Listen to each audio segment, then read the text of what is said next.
Yeah, I think we can get started early in the morning. So hopefully people are online and on Zoom, and some people are here. We expect more people to be here also. But welcome to the first Safari conference. This is something we want to do for a while as part of Safari Research Group. And finally, we're able to do it at the end of 2025. We have invited a number of people, a number of recent graduates from PhD as well as postdoctoral training who will be here and will join us to give talks.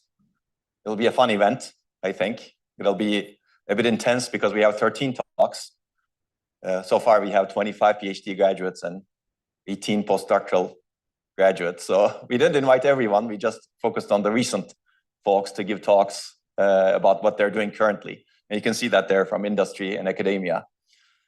But essentially, we'll have talks for 30 minutes or so.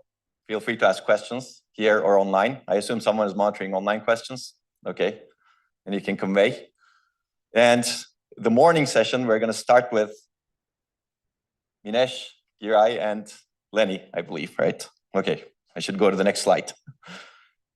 And then we'll have more people presenting before lunch, and then we'll have a long session after lunch as well. But let's get started. I think our first speaker is Minesh Patel. Minesh received his PhD from ETH and Safari in 2021. Actually, he defended 2021. And Minesh had done a lot of great work on understanding DRAM and figuring out ECC and figuring out how to better do error correction in DRAM memories and in general memories. He received the Carter Award for his PhD thesis from DSN, as well as the ETH medal, and 2 best paper awards, one at DSN and one at Micro. So Minesh was someone who straddles multiple different communities, as you can see. And today he's an assistant professor at Rutgers University, Computer Science Department. He's going to talk about what he's excited about recently. Minesh, the floor is yours. Awesome. Thanks, Onur. Okay.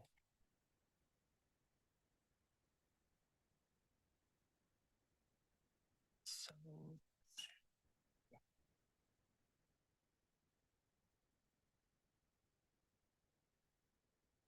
It's over here. I'm not covering up the screen.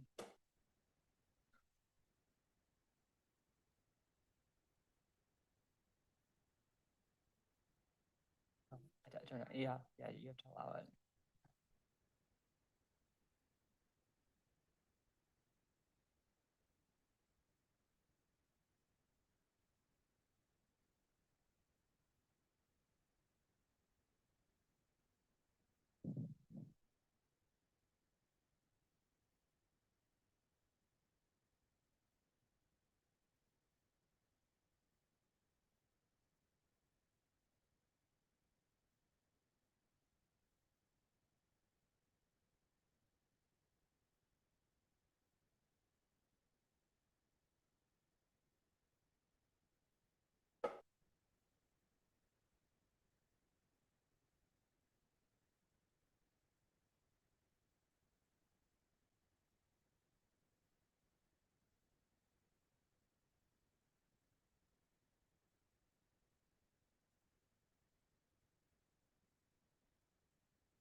Okay, fair enough. Cool.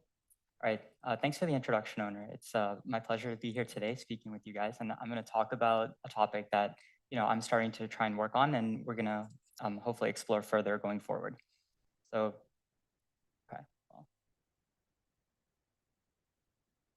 Okay, so here's an agenda for today's talk, what I'm going to speak about. And so I'm going to start off just giving an overview of what I mean when I say contention in modern systems, and then we'll go into some of the preliminary work that we've been trying to do on this topic. Okay, so to set the stage for this talk, right, the theme is going to be that contention is a fundamental problem for any and all shared resources within a system. Right, so I was traveling here at the airport, and I was trying to think about what's the best way to illustrate to a wide audience what I mean by contention here. And I realized that the perfect setting was right in front of me. So here's a picture that I took from some social media, and it's of a gigantic airport security line.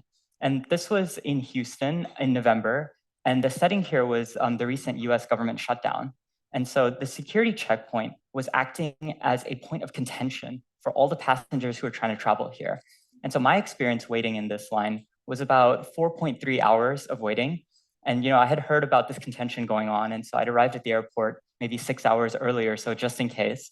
And thankfully, I made it, but it was a huge mess, right? So all of these people are essentially contending for the security checkpoint, and because of the government shutdown, this was heavily understaffed, right?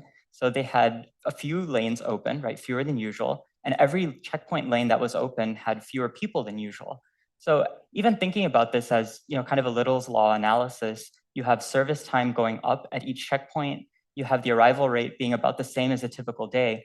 And so, we expect the queue occupancy to be very, very large. And indeed, there were hundreds and hundreds of people in line at every single terminal. And this was just a mess, right? And so ultimately here, this is resource contention on one particular resource, right? That's a kind of the setting of the problem here. And so I wanted to draw an analogy between this and sort of the work that we're doing.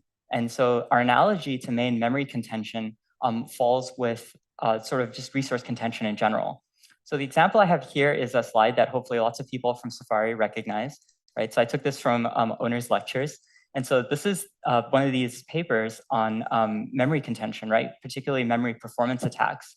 And so this plot here is showing the slowdown of two different workloads when running together on a shared memory system. Right, so we have one workload, MATLAB, which is running on one core, and it's considered a memory performance hog because it's running, when it's running concurrently with another application, it doesn't experience much slowdown relative to running standalone, whereas the other application on the other core experiences significant slowdown, right, by virtue of the fact that it's sharing memory with the first application.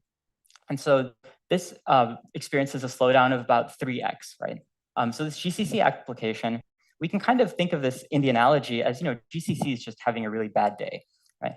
And, not as bad a day as I was having because, my delay was about 14x what it should have been. This is only 3x, but this is a wide phenomenon, right? And as we have more and more applications running on more and more cores, this contention interference only becomes more complicated and gets worse. Okay, so I took this a step further and looked into US airport waiting times. And I found out that, okay, there's a ranking here available of the average waiting times for major US airports, kind of ranked by what's worst. And so I'm just lucky enough to be associated with the top 2 worst airports with respect to waiting time. So this first one here, Newark Liberty, is actually where I live now. And so it's the airport that I flew out of to come here. And thankfully, I didn't experience much of a waiting time there. But its average waiting time is considerably more than the others, right, by a reasonable margin. And the peak waiting time is quite significant, right? And so the second one on this list, which is the Houston airport, is actually where I grew up. So I have the experience of every time I go home, I travel between the 2 worst airports in the US with respect to waiting time, at least as of 2019. And this is actually a pretty significant margin, right, for the peak waiting time. So yeah, this is sort of how it is. And so the question that naturally follows from this, is this actually a problem, right? Okay, so these are statistics, this is data, but is there an underlying issue here? And so there's many different ways to look at and ask this question. So the first way I could look at it is with some kind of specification, right? So I tried to look up service targets for what they try to do for security checkpoints, at least in the US, right? So I found on the Security Administration's website, they have a statement that the standards are for standard screening 30 minutes and under, right? So, it's not an official specification, it's not very fancy, but it is some kind of guideline. And if I just look at this piece of data, then going back, it kind of seems, interesting. Yeah, it seems like all of these averages meet that specification. And in fact, they exceed it, right? Even the worst case, 23.1 minutes is better than what the specification says. although, the peak waiting times seem to exceed it a little bit. So, okay, fair enough. From that perspective, I could argue this is pretty good. And so I also found a customer survey that they're showing off. And they show here that two key statistics, right? So the perceived wait time from survey respondents, 93% of responses said that they perceive the wait time to be less than 15 minutes, right? So this is an approach that looks at a specification. This is an approach that looks at the end user, right? So here the customers, or rather I should say the passengers, perceive the wait time to be less than 15%, right? 93% of them, irrespective of what's actually going on in reality. And maybe that's actually the metric that we care about, right? And there's another metric here, 89% reported a reasonable waiting time. So actually, maybe they don't know about the specification. Maybe they don't even care about the specification, but they consider the service to be reasonable, right? So from all three of these perspectives, I could argue that, is contention a huge problem for the system? I mean, maybe it's not that big a problem, right? This is sort of one perspective. Another perspective I could take on this problem, right? Just, is contention actually a problem? Well, I could argue that, okay, this experience was terrible. It was truly terrible to stand in the airport that long. And, okay, so this is kind of an exceptional event. This shouldn't be happening very often. So my answer to this question could be qualified that actually it is a problem in some cases, right? In the worst case, it's actually pretty bad. Well, I suppose this is truly the worst case, but this survey happened, well before this event actually occurred. But for a system that's well balanced, right, all the resources are well configured, there's only really a problem in exceptional cases, right? So the analog I would draw for something like this is maybe tail latency, right? So if the tail latency of my request is particularly bad, that could be considered an issue, right? And here, this is a very extreme outlier case of tail latency, right? 13x the standard. Right? So this is yet another perspective on whether contention is a problem or not. A third way I could look at this, right? The same exact question that we're asking. For a poorly balanced system, I could argue that maybe contention is there all the time, right? And it's a problem all the time. So I don't know if you guys have experience with this kind of situation, but this is some traffic in Houston. In the US cities, people complain that every city just has terrible traffic. And honestly, a lot of times it feels like that's the case, right? Whether this contention problem is there all the time or not, the perception is there that it's all the time. And so for a poorly balanced system, maybe we're always contending on resources that, we just have to deal with this problem. So there's many different ways you can interpret the same situation. And you can answer this question in different ways depending on what you actually care about. So this question, is it actually a problem, is a question that comes up for every different resource that we look at, right? Okay, there's always going to be a system bottleneck. There's always shared resources, but do we care about it in that case? So to set the stage with all of that, right? So contention in modern systems, we could be talking about any sort of resource. But what we typically observe is that contention as a general problem is very difficult to reason about in modern systems. And it only gets worse as time goes on, right? And so some of the reasons for that is just sheer hardware complexity, right? So there's a bunch of different components that we're working with, whether we're talking about compute or IO or memory or whatever. And our systems are all increasingly heterogeneous, increasingly integrated, and we have many different types of systems that we're running applications on. And so in all of these, if we talk about, say, for example, just memory contention, well, it's going to be different on every single platform. And whether it's a problem on that platform is going to depend on both the configuration of that system, the workloads you're running, and all of the runtime conditions, and so on and so forth. So it's a very deep problem, which has many different dimensions to it. And it's been studied across the ages, but that's something that we're trying to look at even today. And so this talk is going to focus specifically on memory contention. And so here I've got an example of a modern processor, right? So this is a Core i9. It's actually very similar to the processor that I'm presenting off of. And why I put the slide up is because I want to point out there's a bunch of different agents on this chip that are all sharing memory, right? There's one memory controller here with 2 channels to DRAM, but all of these different things can potentially operate almost independently to try and contend for this memory, right? We have 8 cores here, a bunch of different energy efficiency oriented cores, graphics processor, video accelerators, and ASICs, and so forth, and also IO over here. And any traffic coming from any of these different agents is all routed through this single memory controller, right? So previously I showed the example of the memory performance attacks in 2007. We had a dual core processor, right? They were just starting to have multi-core chips at the time. Today we have pretty much a heterogeneous system that's all sharing a single resource, right? And this problem is continuing. So here, every single one of these things is sharing the same resource, right? Through the network on chip and all the resources involved in the middle. So there's many other sources of contention too, right? You can imagine the bus itself is contended as a shared resource. But our talk is going to mainly focus on the memory aspect of the problem. Okay. So I did do sort of a survey of memory contention across the ages, and some interesting points where, back in the very old systems, memory contention appeared to be studied in the context of, vector processors and uniprocessors, right? So with vector processors, it's always bank contention, right? You want to stride your accesses across different banks in the chip.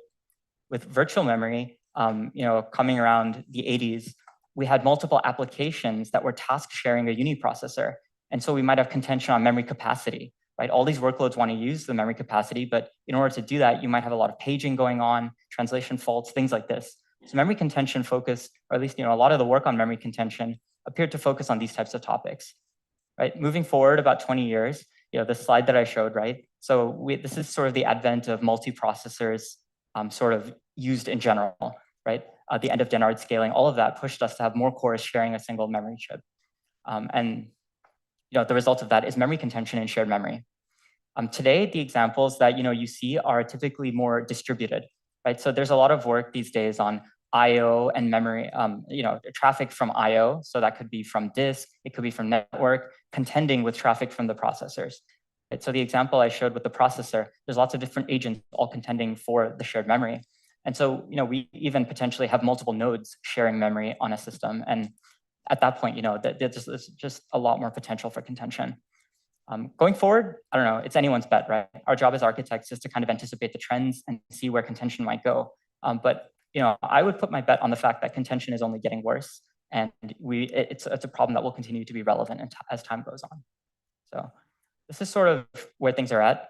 Our focus is going to be on DRAM latency in particular, right? So memory contention impacting latency.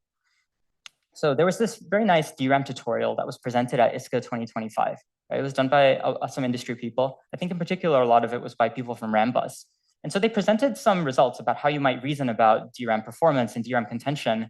And so this figure here was particularly interesting. Right? So here, this is a simulation, right? It's done in DRAM sys.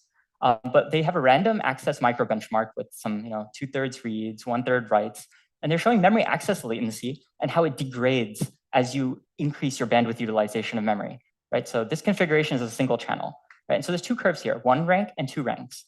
So the peak bandwidth that's possible is about 50 gigabytes per second. So 25 is about half of that. So as we increase our bandwidth utilization, right, there's more traffic going to memory with this traffic pattern. Memory latency increases quite a lot, right? It's more than a linear increase. And so here, these 3 different curves sort of represent artificially changing the service time for each individual request, right? TRC is sort of a parameter that controls the access latency. So over here, we just have sort of artificially increased latency, right, by 33%. Over here, we have the baseline DRAM, and then PRAC is the per row activation counter scheme that they were sort of talking about in the talk. But anyhow, the interesting observation here is that as you increase your service time, right, essentially the time it takes to serve a single request, you are sort of very quickly getting worse latency as you increase your bandwidth utilization. And we'll have this as a proxy for contention, right? So as contention increases, if your memory latency decreases, you're able to maintain overall a lower average memory access time. And then going from 1 ranks to 2 ranks is sort of an increase in memory level parallelism. So the same concept is there, right? As you increase in contention, the more parallelism you have available, potentially the better you can preserve your overall average memory access latency. So the 2 trends here and here are both ways to reduce the memory access latency. And so this is the general problem that we're trying to tackle in this talk, right? As we have more contention, we increase our memory access latency, but we want to deal with that in a way that we preserve the sort of average memory access time as low as possible, right? Okay, any questions about this so far? Okay, perfect. So that's kind of the setting for what we're talking about. And so now I'll jump into some preliminary work that we're doing. I'll talk about this split right DRAM, which was a paper that we have in MEMSIS as sort of initially submitted as an extended abstract, and we're kind of working on that.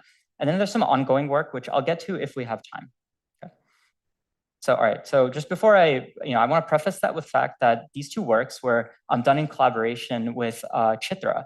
So Chitra is a PhD candidate at IIT Guwahati, and I've had the pleasure to work with her across the past 2.5 years or so. And she's about to graduate, just currently working at Intel on DRAM controllers. So it's a very sensible topic. And yeah, so here's a screenshot of the paper that we had in MEMSIS. And a lot of the work has been possible because of her, right? So I wanted to acknowledge that I'm presenting this work. As part of that, I want to give a shout out to CASA's Calm Mentorship Program, because this is how I was originally matched with Chitra. And it's been a fantastic experience. I think the people at CASA are doing fantastic work. And I encourage people to consider this program. Okay. So with that, I will jump into split right DRAM, right? So, an executive summary for this talk, right? So the problem that we're addressing in this particular work is that writes are typically considered to be off the critical path, right? But in certain cases, writes can actually block our latency critical reads.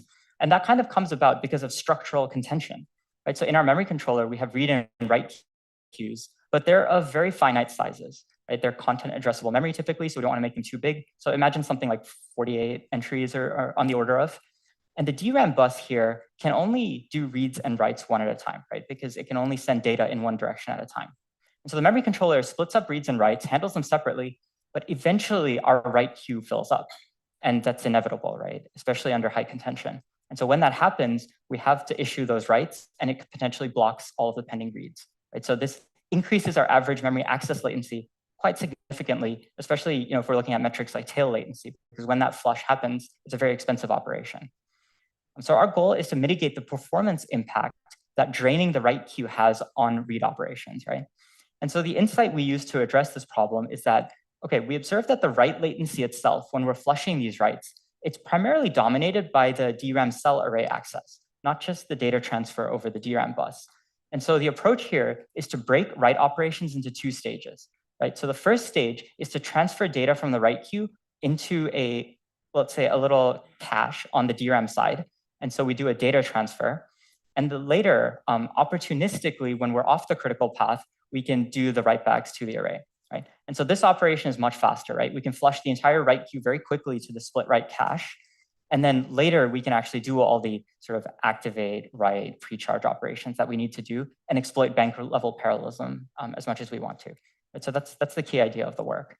And so we have some preliminary evaluations done with a single core setup, and it shows promising performance without requiring any actual changes to the core DRAM banks themselves, right? So the changes made here are all in kind of the I/O circuitry and the command state machine and things like that. Yeah. So I'll first start off with some background about the things I just mentioned and go a little more slowly, and then I'll introduce the key idea of split writes and then our preliminary results, right? So, okay, the high level motivation for this, right, is that memory latency is critical for performance. I think, we've heard about that a lot in various contexts. Lots of modern applications depend on access latency to get results very quickly, whether they're multi-threaded, single-threaded, whatever. Access latency is still a significant factor for overall system performance. So this is a sort of trend analysis that we did in some of our recent work, where we just looked at DRAM data sheets and what their access timings look like over time. Right? And it's more data to support the fact that, okay, from the 1970s to about 2010, we had improvements in DRAM access latency. But going forward in the next 15 years or so, DRAM access latency has been quite stagnant. So these are 4 different timings that all somehow correspond to DRAM access latency. Right? There are different aspects of it, but they're all sort of different things that go into the time it takes to access a DRAM row. And so the trend is that lately it's been stagnant. Right? So all these applications that depend on access latency for performance, we can't improve their performance just by relying on improvements to the technology, right? Memory access latency is quite fundamental. So we have to look at other ways to do this. But what we don't want to do is we don't want to artificially inflate this latency, right? And that's what contention does, right? Contention sort of takes this latency and makes it even worse than it is, right? And if contention is increasing in future systems, right, we can even imagine that the average memory access time, not just these timings, are actually trending worse and worse, right? So kind of depends on the context of the system we're looking at, but this is the setting for this particular work, right? So, okay, so then the problem is that latency is already a problem. It's already quite bad, but read-write contention on the DRAM bus is actually exacerbating this latency. And the official term, I believe, for this type of communication is half duplex, where we can't send data in both directions at the same time. It can only be sent in one direction at a time. And so there's this concept of bus turnaround where, because the data bus can only send data in one direction at a time, you have to pay some latency to swap the direction of the bus. And so this is kind of one of the key reasons that we do reads and writes separately, right? So we don't have to keep switching the bus around and paying this penalty. But yeah, so here's a sort of high-level diagram of what that picture looks like, right? So we have different agents on our processor, right? Whether it's I/O or the cores or some cache complex or whatever, what have you. They all send load and store requests to the memory controller, whose job is to translate this to DRAM bus commands, right? So all these activate, pre-charge, these kinds of commands. And so the DRAM bus here has data that can be sent in both directions, but it can only do one at a time, right? So if we want to switch between reads and writes back to back, we have to wait this penalty before doing so. And in order to achieve that, the memory controller keeps this load and store queue, right? Which I already referred to, but yeah, so they're sort of a finite size, 48, 64 elements, something like that. And there's a request scheduler that implements some kind of scheduling policy to decide when should a load go, when should a store go, maybe reorder these for performance, whatever it is. But it tries to take into account this sort of constraint, right? That I don't want to just do read, write, because I have to keep paying latency to turn around the bus. Okay. So the general concept is read-write contention. And so our conventional wisdom says that writes are off the critical path, which is quite reasonable in most cases, right? And so the scheduling policy will ideally prioritize reads wherever possible and do some sort of request batching to ensure that we do many reads at a time and many writes at a time. Right, so when we do have to flush writes out of the write queue eventually, or here I called it store queue, the term for this is a minor write drain. Right, so a minor write drain is opportunistic. It's like we have idle time on the bus, so we may as well start sending write requests, right, because they're off the critical path. But at some point or the other, this write queue fills up. And then we can't be opportunistic like this. We now have a structural hazard, and the memory controller won't be able to accept more requests. Right? We don't want to stall processing. So under high contention, this scenario occurs a lot more often. Right? And so the key property here is that idle time is just not available. And so we have to drain those writes. And so then we enter a scenario where the memory scheduling logic has to say, well, we ran out of space, so we just have to issue the writes. And it might not flush the entire write queue. It might just do part of it. But it is a series of back-to-back write operations that are now blocking any pending loads, right? Because we have to sort of make space here. And so this is the critical problem that we're trying to address. So we did a performance headroom study here, sort of an Oracle performance analysis. And so we have a comparison between a DDR4 baseline and then an Oracle baseline where there's no write latency during major write drains. Right? So when we're forced to drain the write queue, that comes for free. Right? And so we're looking at what the performance opportunity is. We used Ramulator 2 with what's a reasonable configuration, right? It is a single core analysis with a single channel and 2 ranks, right? And everything else is configured appropriately. So our performance headroom results look something like this. Right? So there's a bunch of benchmarks on this axis, and there's speed up over here in terms of IPC. And the performance headroom is quite significant, especially for workloads that are sensitive to this major write drain process. And so we see that some workloads actually aren't too sensitive to it, but some workloads, like a streaming benchmark, or they're very sensitive, right? Almost 2x performance there. So overall, the geo mean is about 37% improvement, right? So this is sort of the peak of what we can expect. And this is pretty consistent with other works that have studied the overheads of draining the write queue as a read-write contention problem. So this is what we're trying to chase here. So we did a survey of a lot of different approaches that people have taken to actually mitigate this overhead. And I'm not going to go through all of these in detail, but generally they come down to techniques like trying to avoid having to do these writes. Right? Instead of directly increasing the write queue size, we might use part of the LLC as a buffer for it, or we might mitigate the impact, the performance impact on reads that are happening. So there's lots of different ways people have looked at this, right? All the way down to just improving core access latency. We believe that our split write approach is actually pretty complementary to these approaches because you can do both of those things at the same time and see maybe even a combined benefit. So that's something that we're hoping to look at for our future work. But our approach is complementary to these. And as far as we're aware, none of these works actually directly mitigate the write drain latency once the write drain needs to happen. Right? And under high contention, this is going to be inevitable because you're always going to have lots of writes, always going to have lots of reads, and they're going to interfere. So this is sort of the work that we're proposing here. And so I'll jump into the key idea of split writes, unless anyone has any questions at this point. Yeah. Yeah.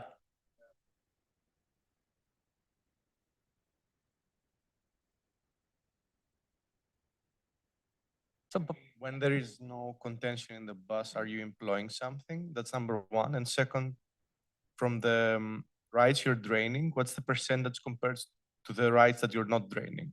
The ones that can be satisfied without draining the full write queue?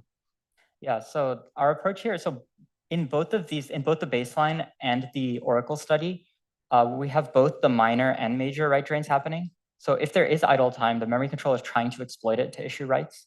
Right? So that's happening in the background as well. So we're not forcing major write drains for every write. For when we do incur a major write drain and we have to clear out the write queue, we're using this kind of typical policy where there's a low threshold and a high threshold in the write queue. And so when the write queue occupancy reaches the high threshold, you drain down to the low threshold. And so you can imagine maybe like 1/4 and 3/4 or something like that. I don't remember the precise numbers off the top of my head, but that's the approach, and we believe that's representative of what people are doing. Okay, cool. Okay, I'll move forward. So split writes then. So our insight that this is all based on is that out of the whole write operation, most of it is dominated by the array access. So a bunch of timing parameters for those of you who are familiar with it. For those who aren't, this amounts to about 50 nanoseconds or so for DDR4. And it changes with device and technology and all of that, but it's something around there. So I grabbed a bus timing diagram from one of the chip data sheets, right? This is a Samsung DDR4 chip. And so this whole thing shows, T0, T1, T2, different clock cycles, all the way up to 26 cycles, right? And the write isn't even complete by then. But out of that, only these cycles, right? These 5 cycles are used for the data transfer across the bus. Everything else is just DRAM operations.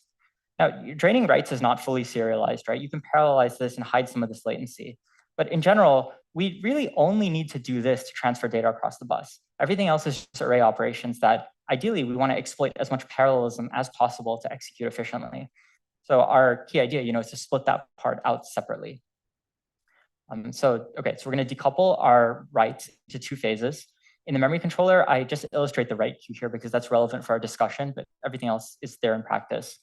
In the DRAM chip, we introduced the split write cache, which, it's more of let's say a memory controller managed scratch pad, right? So it's just a space to store data. So think of it as a buffer, but it's just on the DRAM chip side instead of the memory controller side. And the memory controller, when it's time to do a write drain, will send data directly from the write queue into the split write cache, which we refer to as data transfer. And so this is on the critical path of latency sensitive reads.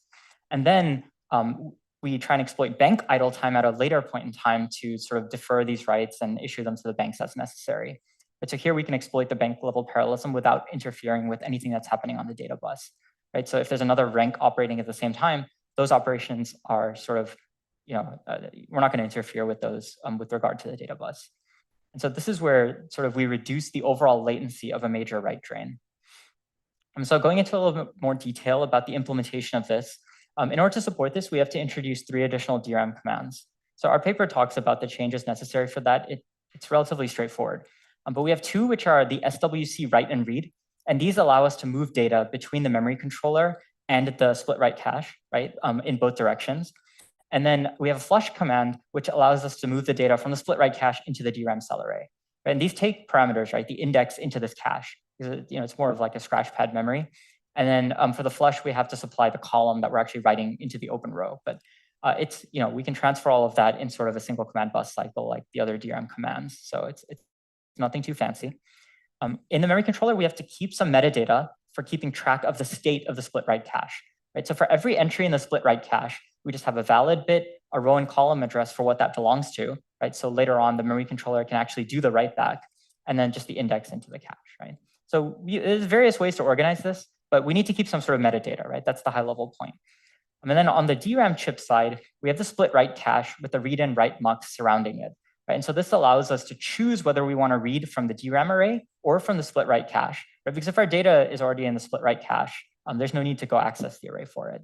And then on the write side, maybe we want to write directly to the array, or we want to write through the split write cache. Right? That's kind of a design space that the memory controller now has access to that previously just wasn't there. So we're providing more command scheduling flexibility. In addition to the fact that exploiting this specifically on major write drains reduces the major write drain latency. And so these are the parts highlighted in blue are the parts that we're introducing here. And so to do some analysis of what's going on, right? The first step here is that the memory controller basically allocates some entry in the split write cache. It would set this valid bit for the corresponding row, add an index.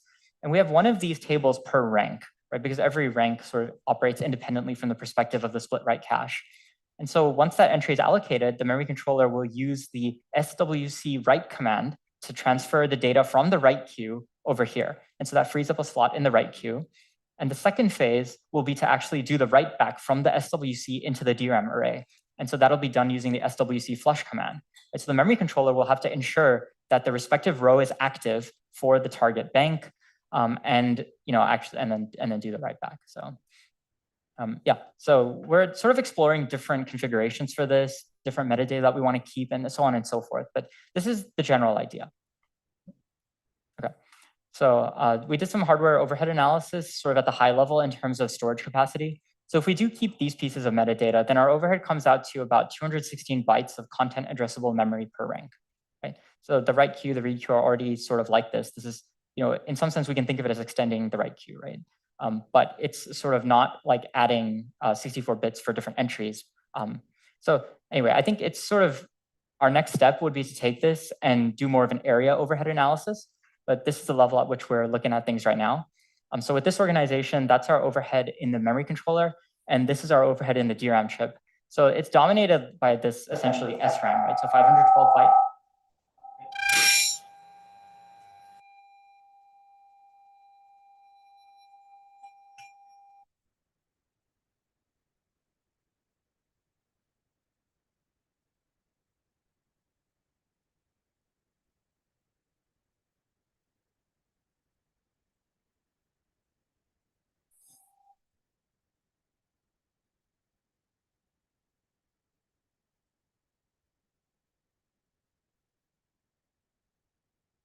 Yeah, maybe.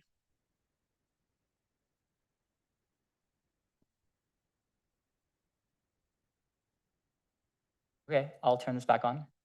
It's all right? Okay, we will proceed. Yeah, so something's going on. All right, so anyway, so some hardware overhead analysis, right?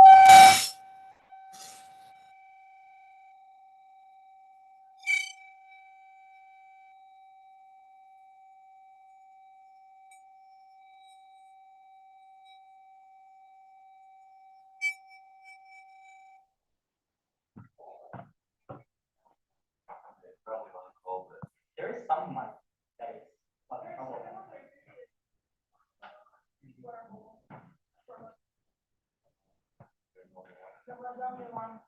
Oh, we actually don't need the microphone for the room, right? So maybe we can just use it for the Zoom and turn off the.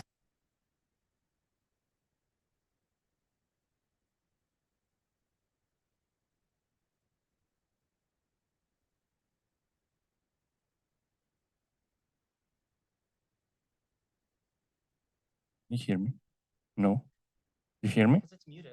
Perfect.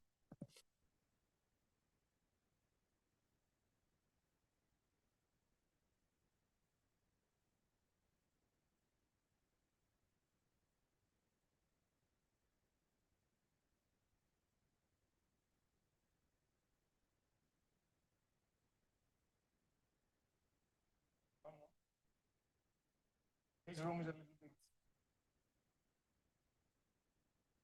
Okay, I guess, hello? Oh, I see, but we have it muted here. Should I unmute this or keep it muted? Keep it muted.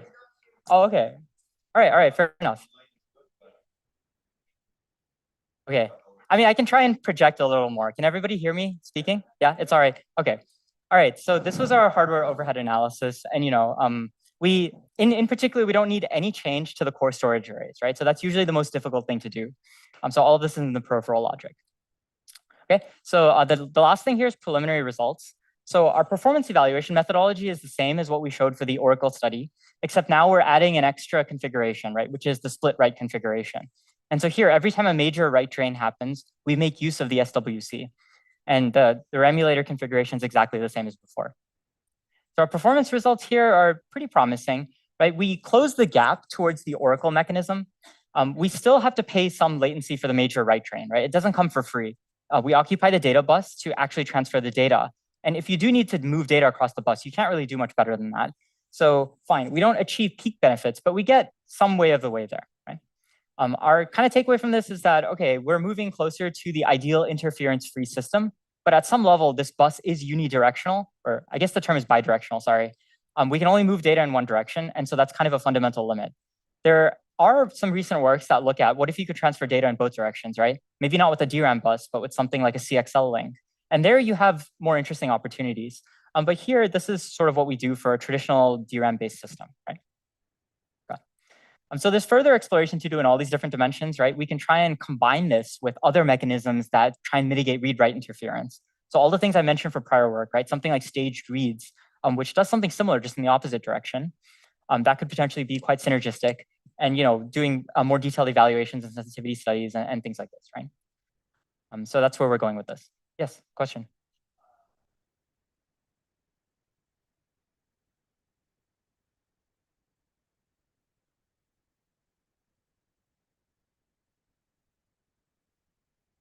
That's a good question. Like when you say write to read latency, that's the bus turnaround, right? So my understanding is that the bus turnaround penalty itself is going to be quite a bit smaller than the latency of draining all the writes. So if we're taking the current approach that memory schedulers do, it won't close us all the way to the ideal performance, right? It'll get maybe a small way there. But I think the interesting opportunity that presents is that if that were the case, we don't necessarily need to batch reads and writes anymore. And so that, I think, more fundamentally changes the entire scheduling landscape. And it's not quite clear to me how that would impact performance, because at that point you could schedule reads and writes more granularly. And that should definitely get you further of the way towards a more ideal interference-free system. But without actually doing the study, I don't really have intuition for how much. Yes? Yes.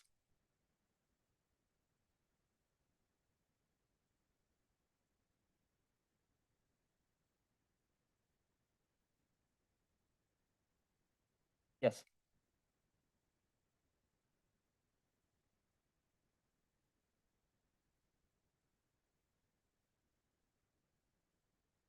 Want to go through a shared resource, which is the command address bus, really. I think the question is fair. It's not clear to me how we would do that. Okay. But yeah, so yeah, I think I would need to sort of brainstorm a bit to figure out how to reasonably do this. But you're right. These are fundamentally now two separate operations, right? There's a data transfer on the bus and then the actual write back. And if we could do that write back without consuming command bus bandwidth, that would be great. Whether we need to do that, I'm not sure. We didn't do an analysis of command bus utilization here, right? All of this was kind of based on data bus contention. But yeah, I imagine there are scenarios in which that becomes a bottleneck in and of itself. And for instance, you have accesses going to one rank, right, while you want to drain writes to another. Be helpful. Right. No, that makes sense. That makes sense. Yeah, I think we'll talk a bit more about that. Okay.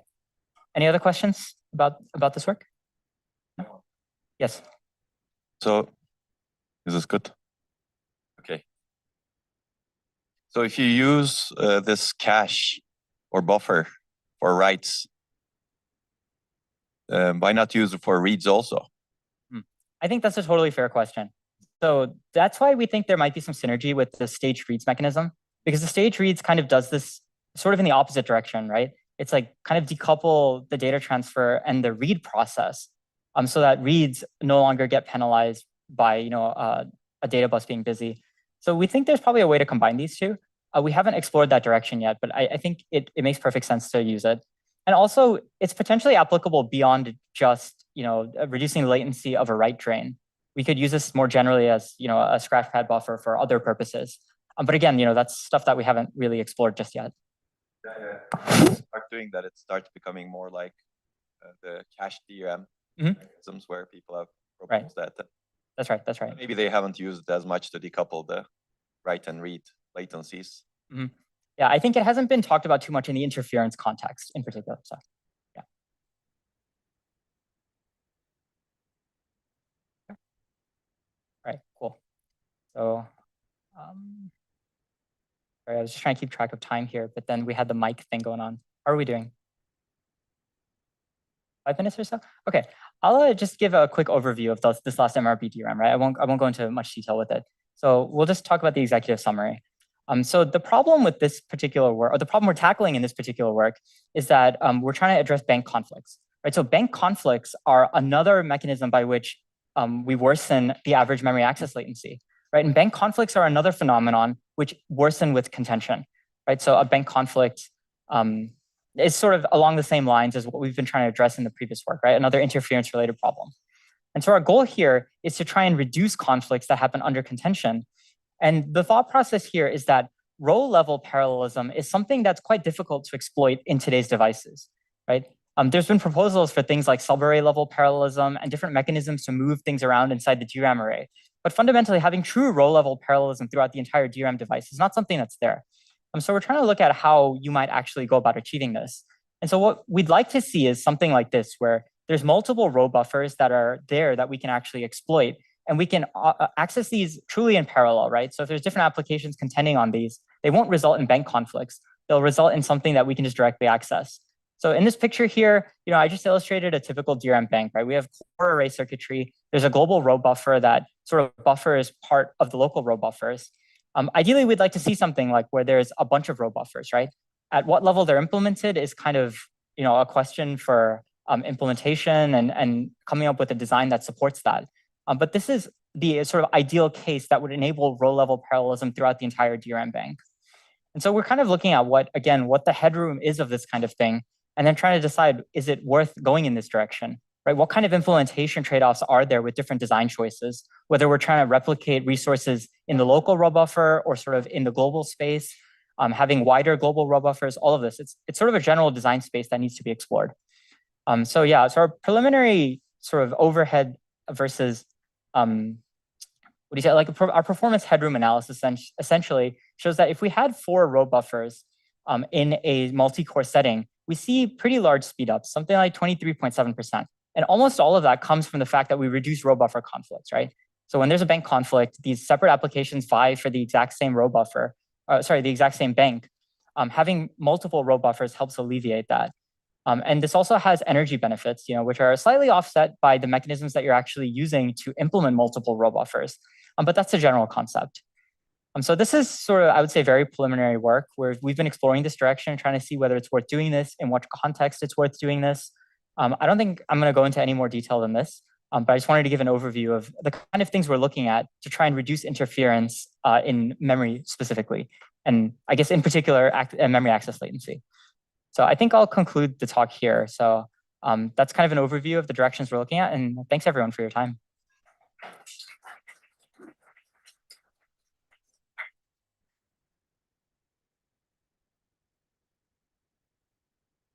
Okay, thank you, Manish,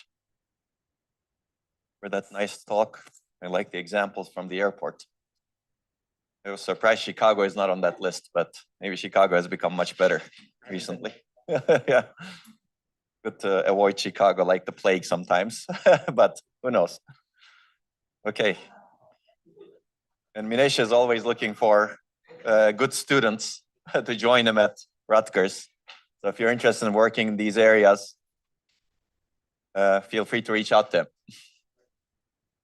Okay, people are coming in, I guess in the true Safari style, not early.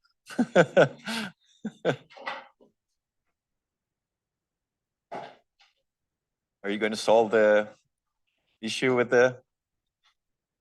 Okay. Okay, I'll introduce the next speaker then. Next we have Giray.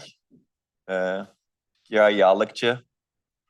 Giray is a faculty member at CISPA. Right now, he joined there in October. And previously, he was with us as an intern first at CMU, and then as a PhD student here at ETH, and a postdoctoral researcher at ETH. And Giray did a lot of great work during all that time. He did his PhD on experimentally understanding and mitigating read disturbance issues in DRAM. And for that, he received a lot of accolades, including the DSN Carter Award, which Manish also received earlier, which is great. And also SIGMicro Dissertation Award, again, awards from 2 different communities. And also SIGARC and TCCA Dissertation Award, honorable mention. Those 3 major awards, plus 2 other finalist awards that we don't talk about, but this is actually a very big achievement. It's very hard to get one of these awards, and Giray received 3+2, I would say. So he's going to talk about what he's looking at today.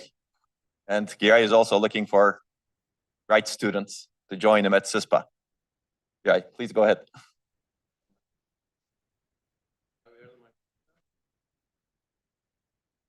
Close your ears.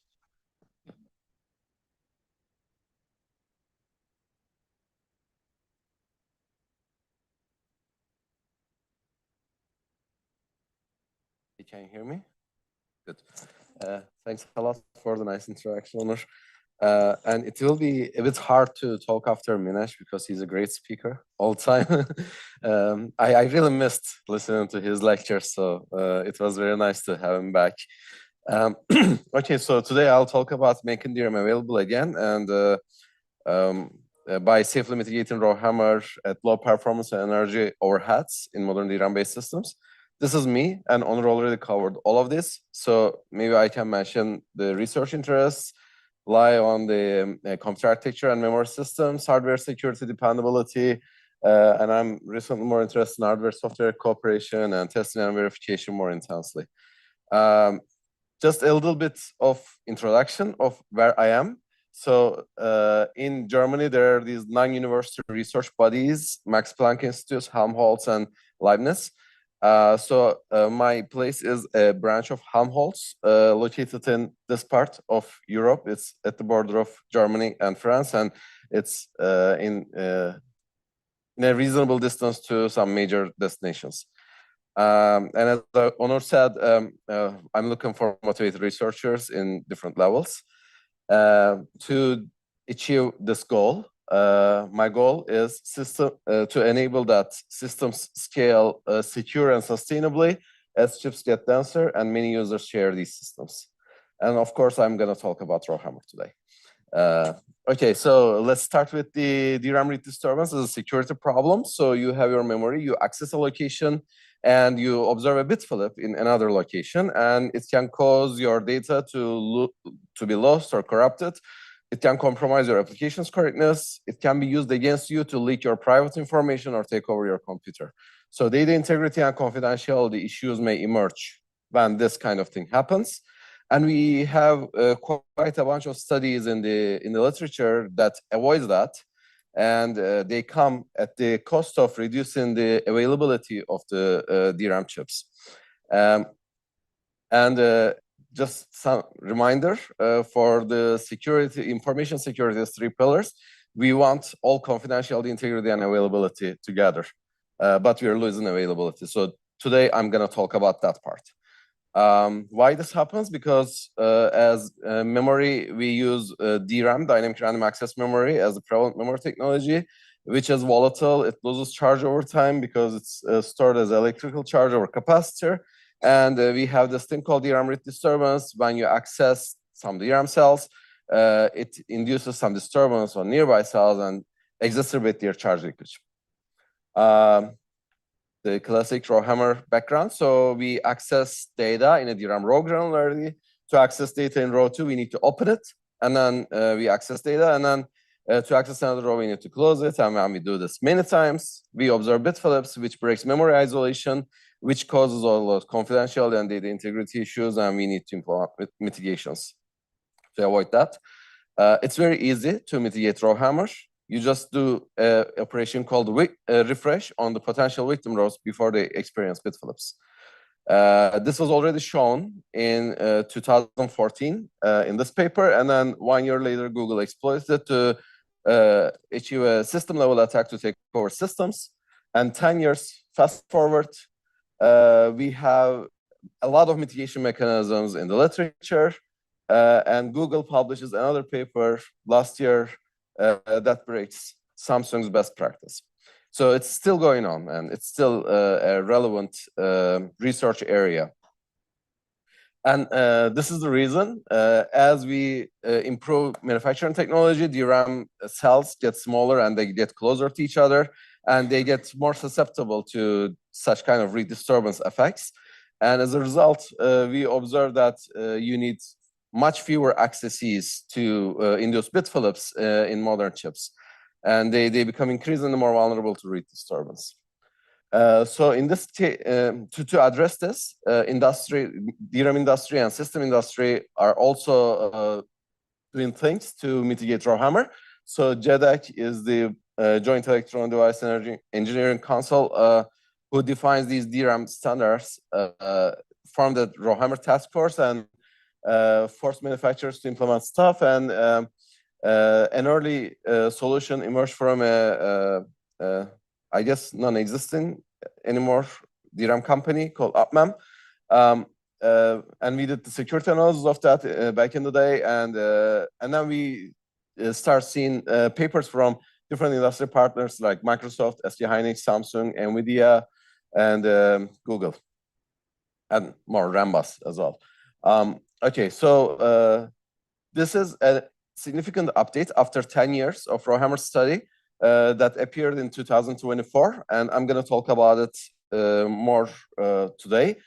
So this is the first promising update that introduces this mechanism, PRAC. So in one of Minesh's slides, actually, but yeah, we will dig deep into that. So it's called PRAC, Pro Activating Counting in DRAM, and I'll explain how it works. But before doing that, I need to take a step back and give you the key insight of this talk. So we have a lot of mitigation mechanisms, including this PRAC, and they provide strong data integrity at the cost of availability, and we want to address that. And I'm going to talk about these two papers that we published last year as part of Safari, actually. So it's not very far.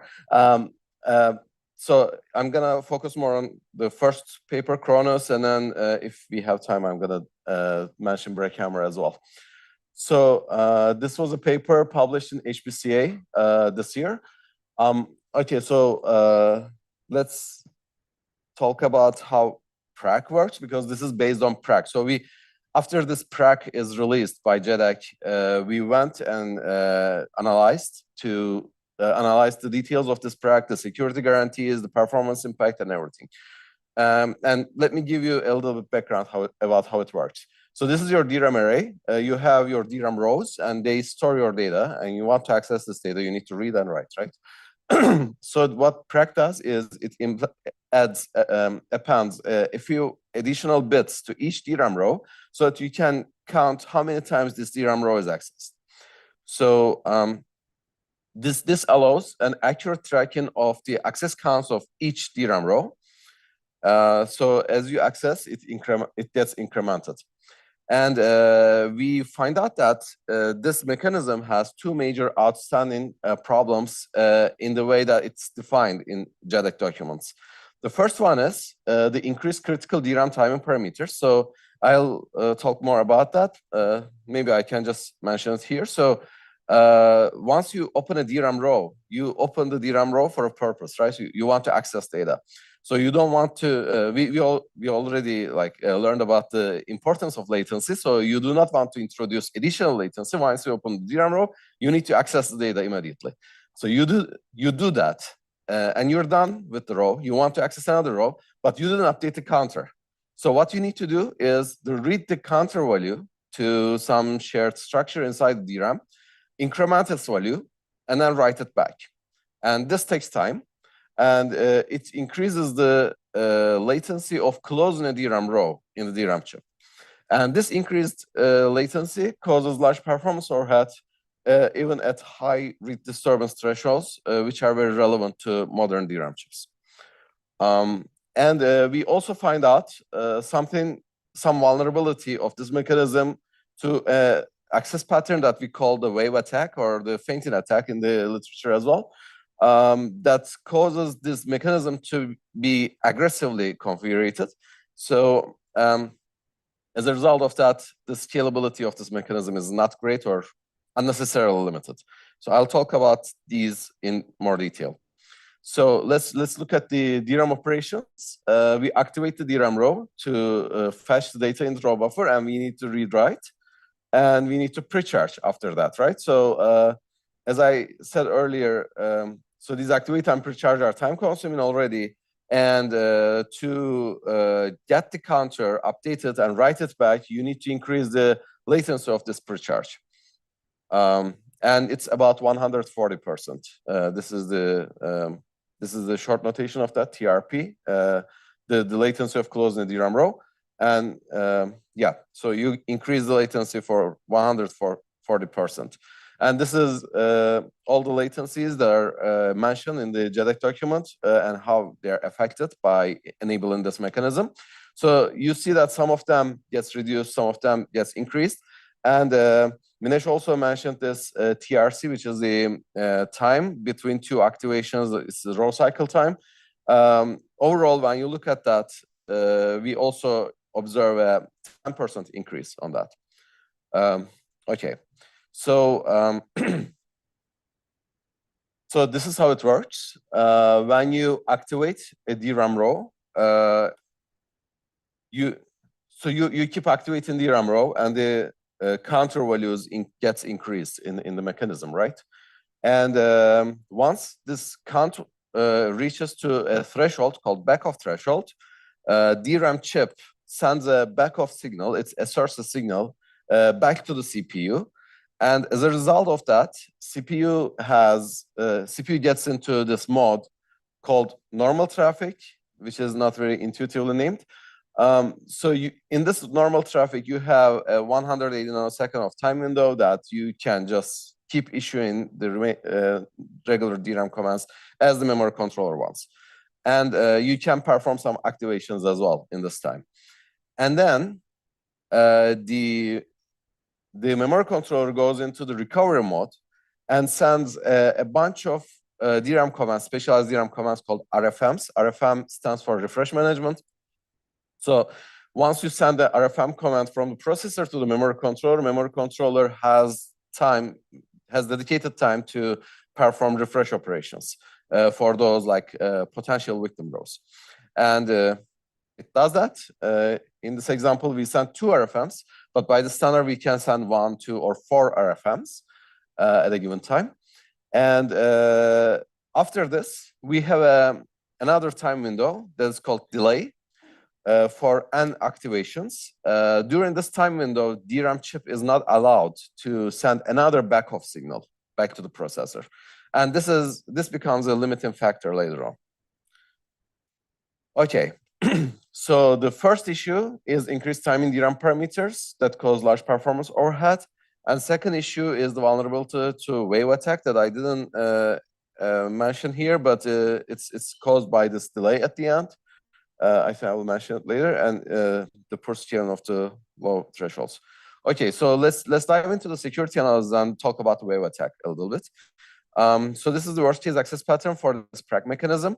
How it works is that you keep activating many DRAM rows initially, and you increase the activation count of those rows to just below the back-off threshold. So you keep a low profile in the beginning, so no backoffs are fired, and as a result, like everything seems normal from outside. And then you start activating those rows back to back. And as a result, you end up having lots of backoffs. And you need to account for this. You need to adjust your thresholds for this. And you need to also respect all the timing windows that I mentioned in the PRAC mechanism. And so we conducted this attack on different PRAC configurations. And by sweeping the parameters of the attack itself, for example, how many rows you start with.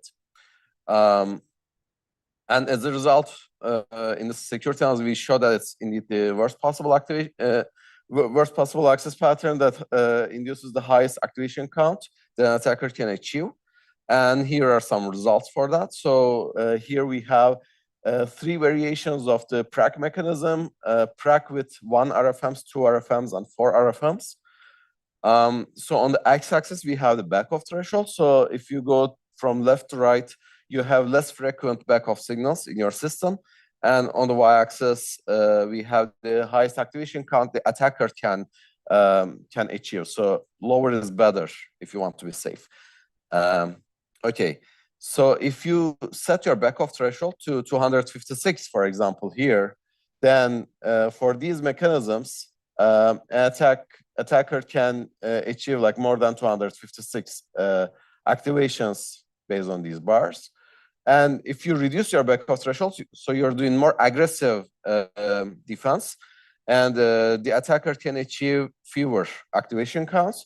But if you set your backoff threshold to 1, meaning that after every activation you send a backoff, still by using the wave attack, your attacker can achieve more than 32 raw activation counts for this configuration of the PRAC mechanism, and yeah, around like 19 activations for the best configuration of PRAC mechanism in the scenario. So this is the limitation of PRAC mechanism in terms of security. Okay. And we did the performance evaluation using Remulator 2 and for the system configuration for different workloads from different benchmarks. And we evaluated 3 different variations here. The first one is PRFM, a preliminary version of the PRAC mechanism that I didn't talk about, but it's very straightforward. It sends RFMs periodically based on the per bank row activation count instead of per row activation count. And PRAC-N is the notation that we came up with, basically saying that we implement PRAC mechanism and we send N RFMs after each backoff. And there's a third configuration that is also mentioned in JEDEC documents that you merge these 2 mechanisms together. You both send RFMs periodically and then when a backoff comes. And here are the results. So we reduced RowHammer threshold from left to right. Going forward, basically, the DRAM chips become more vulnerable. And on the y-axis, we have the system throughput in terms of normalized weighted speed up, so higher is better over there. And for different mechanisms, we observe some reduction in the system throughput, right? So let's zoom in a little bit. If your RowHammer threshold is 1024, 1K, which is very reasonable for today's DRAM chips, then you have a 6% performance slowdown in the common case, basically. Even if you don't have the attack, you just use like DRAM chips of today, not tomorrow, you have 6% of performance degradation. And if you go for like future, then after your RowHammer threshold goes below 64, then all the performance results go really bad. Okay. And this happens because of the wave attack at this part, because you need to really aggressively issue those backoff signals. So we wanted to address these 2 shortcomings. To address the first one, it was a latency problem. So we wanted to improve parallelism, as Minesh suggested. So we went with subarray level parallelism, and we came up with like minor modification to DRAM architecture that allows concurrently updating counters while accessing data. And it causes no increase in the critical DRAM timing parameters, in particular about the latency of closing a DRAM row. And to prevent the wave attacks, we investigated why we need to aggressively configure the PRAC mechanism. And it boils down to that delay that at the end of the timeline that I mentioned, and we just got rid of that delay. And it gave us a better scaling of low read disturbance thresholds. Okay, let's look at this. So this is how your DRAM bank looks like. You have many of these subarrays as regular subarrays that store your data. And what was mentioned in JEDEC document for PRAC's implementation is that you put a few additional bits to each row. So you make the rows a little bit wider in this cartoonish picture. So instead of doing that, we wanted to go vertical and add a small counter subarray over there where we store all our counters. And we have an increment logic here. It's on local row buffer. It's on local row decoder. And if you're familiar with these subarrays, you would appreciate that these subarrays can mostly work independently from each other in parallel. So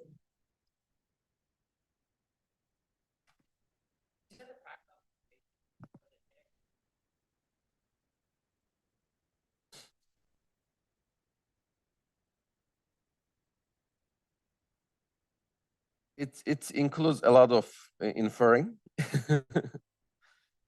So you know that JEDEC documentations are not really like very precise and explicit, right? So you need to make some assumptions while reading that.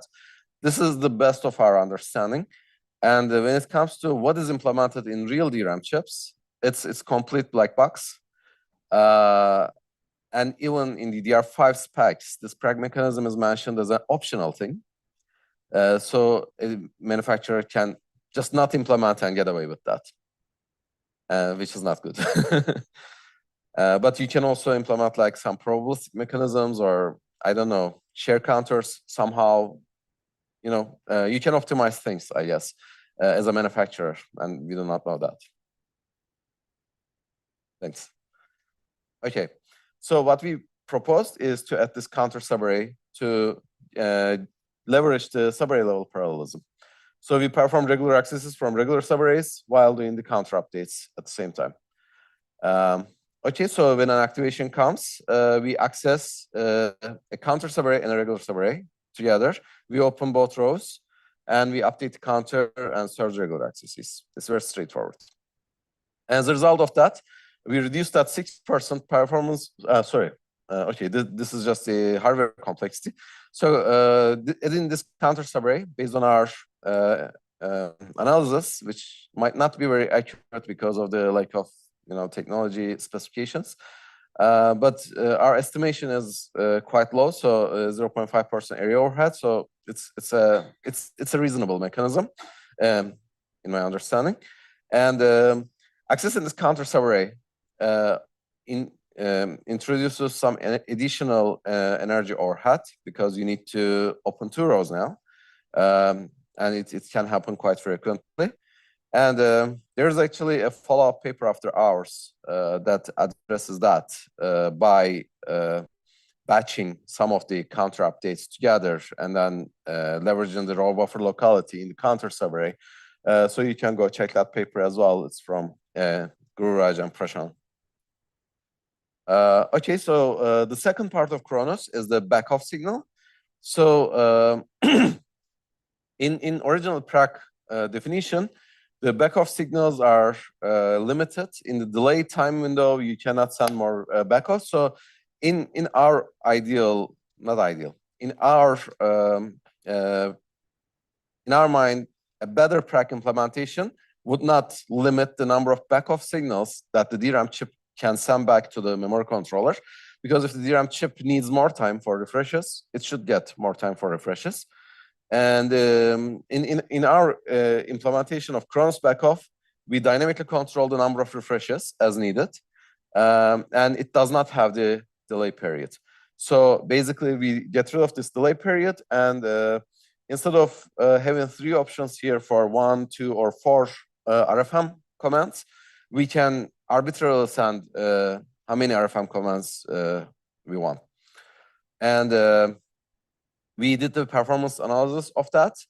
We compare Kronos with our backoff implementation and Kronos with PRAC's backoff implementation. And we compare it to some mechanisms in the literature. And this is the result. So as we go from left to right, again, we increase RowHammer vulnerability. And on the y-axis, we see the system throughput. And each bar represents a different mechanism. The first 2 bars are Kronos implementations. The orange one is with PRAC's backoff. And the first result is that we can get rid of this 6% common case performance overhead. This is because of the subarray level parallelism that we leverage, and we reduce it to like below 0.1%. So we pretty much eliminated that. And for very low RowHammer thresholds, you see that there's a huge gap between the blue and orange bars here. And this is caused by our dynamic RFM count configuration.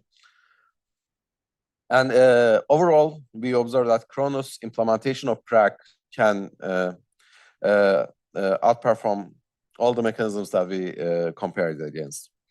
And Kronos reduces PRAC's performance overhead, and it achieves this by concurrently updating counters and dynamically controls the number of refreshes as needed. We have more details in the paper. I'm not going to get into that. We have this archive version here. Okay, maybe I don't need to get into this conclusion as well because I already talked about everything. And Kronos's implementation is open source on GitHub, and it's also implemented in the recent Remulator 2.0. So if you use Remulator 2.0, I guess you already have Kronos in your repo. Okay. So this is an early version of the Kronos paper where we just did the Brak implementation and analysis. It was published in DRAM SAC. That's collocated. Okay, it says 2025, but it was actually 2024. And it triggered a lot of discussions across experts in that DRAM SAC. It was really nice to have. And we even got some feedback from people from Google, from Rambus, from some other places as well, that improved the analysis, made it more accurate, more rigorous over time. Okay, this is Kronos. How are we doing with time? 5 minutes. Okay, then I'll just give the key idea of BrakHammer. So let me take a step back again and remind you that we are more focused on the availability of the memory chips today. And Kronos achieves this by reducing the performance overhead of the state-of-the-art industrial solution, right? And in BrakHammer, we look at all the RowHammer mitigation, not all, but all RowHammer mitigations in the literature, and we want to provide a mechanism that reduces their load as well. So this is the analogy. This is a civil engineering term called breakwater. So you have some open sea, some oceans, and you have like very strong waves, right? And you want to put your ships to the coastal area, but you do not want those waves to reach your ships because it increases your maintenance costs and it can cause harm to those infrastructure over there. So you build this structure called breakwater. You just put like a lot of cement, I guess, rocks, things like that, and they break the waves of water from the open ocean or open sea. And inside this structure, you have the water really calm. You don't have much waves. So it reduces your maintenance costs quite a bit. And this is the inspiration of BrakHammer. So we observe that operations that prevent RowHammer reduce DRAM bandwidth availability as they frequently block access to the memory chips. And our goal is to reduce their performance overhead by reducing their loads. And for that, our key idea is to reduce RowHammer preventive action count without compromising system robustness. So how we do that? We detect the hardware threats in the system that perform hammer-like activities in the system, and they cause these RowHammer preventive mechanisms to do a lot of refresh operations or migrating operations or blacklisting or throttling, all those. So we reduce the load of those mechanisms by reducing the memory consumption of attacker that we detect. So this is the overall idea. So this is the just a general picture of how it works. So we work in an epoch-based system. We have throttling windows, and within each throttling window, we observe which thread does what and how many times they activate rows, and if they're responsible of triggering some RowHammer preventive actions, such as refreshes. And we keep the counts of those on the side. And we have some lightweight mechanism over there to identify the suspect threats by identifying the anomalies and the outliers among these threats. And as a result of that, we identify an attacker, if there is, and we throttle the memory bandwidth usage of that attacker by reducing the cache miss status registers in the caches, so that it cannot access memory as frequently. So we integrate BrakHammer with 8 RowHammer solutions, but in theory, in principle, it should work with any given RowHammer solution. And we do the performance analysis of that for different workloads. So here's I wanted to include this plot because it's a bit insightful. So on the x-axis, again, we reduce the RowHammer threshold, and on the y-axis, we look at the preventive action count normalized to the point here at 4K. And this is two curves for PRAC mechanism. So as your RowHammer threshold goes down, your DRAM chips get more vulnerable, your PRAC mechanism should act more aggressively. And as a result of that, the number of preventive actions it performs increases quite exponentially here, right? Well, on the x-axis is also exponential. It's okay. And when we integrate this mechanism with BrakHammer, we reduce the memory bandwidth usage of the attacker. And as a result of that, PRAC observes less row activations. It doesn't act as aggressive. And we observe a significant reduction in the number of RowHammer preventive actions. So this means that you're not blocking memory as much. And as a result, your performance gets better. And this is the same. This is the case for like all the mechanisms that we tried. And we also looked at the S curves of the memory latency of the different requests here. In general, we reduced the memory access latency for like pretty much all the memory accesses. And again, we look at the overall performance impact of this, and we observe that with BrakHammer, we can actually increase the performance quite a bit by reducing the memory bandwidth consumption of the attackers. And this is the case for all the mechanisms. I'm just like flashing these, but we can talk about them later if there's time. And we also reduce the DRAM energy consumption by reducing this number of these preventive actions, because these are energy consuming things. When you have a preventive action, you need to refresh a DRAM row, and you need to, it's something energy consuming. And if you get rid of the need of that, then you save energy. Okay. And those were the results for the under attack case. So when there's an attacker, we make things better. When there's no attacker, we do not actually throttle much, and as a result, it doesn't get worse. And we have more analysis. This is the BrakHammer paper. I guess it was a quite high-level overview of that. I invite you to read the paper and talk with me in detail about the implementation of that, or the insights, the analysis, etc. It's also like everything, all the artifacts are evaluated, and everything is on GitHub.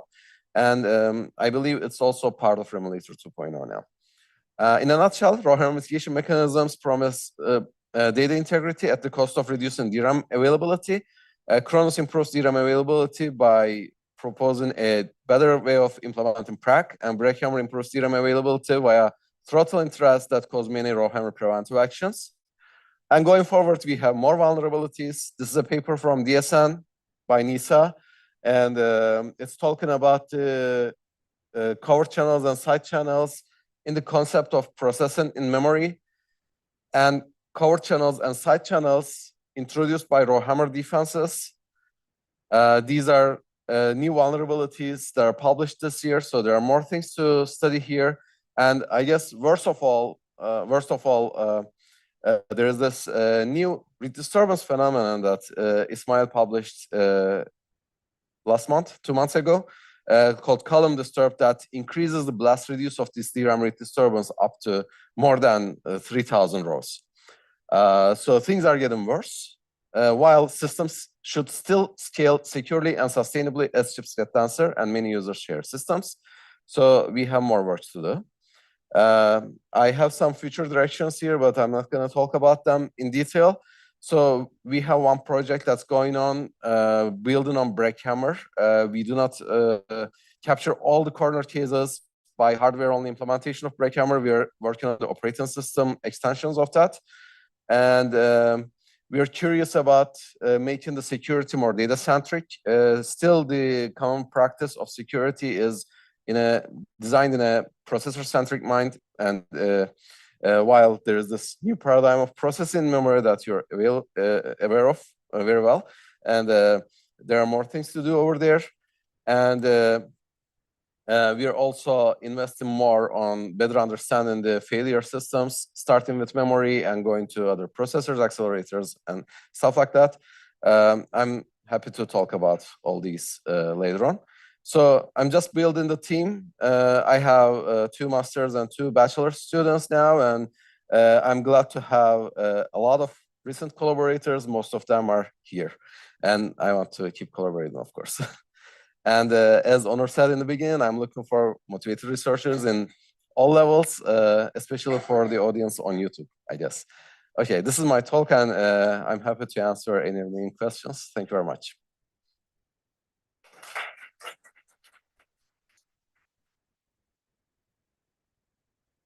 Any burning question for Giray? Maybe he'll come over the break. Yep. Okay, thanks for that very nice talk, Giray. Thank you. I think you need 2 hours to cover all of those probably, but Yes. maybe in a future occasion. Okay, maybe you can set up, Lenny. I should. Okay, great. Now, these are great topics to do research on, especially right now, because as memory becomes a bigger bottleneck and as systems try to scale to larger and larger dimensions efficiently, robustness problems will continue to arise, and we will discover more and more issues in technologies like DRAM, which are going to be with us for many, many years to come.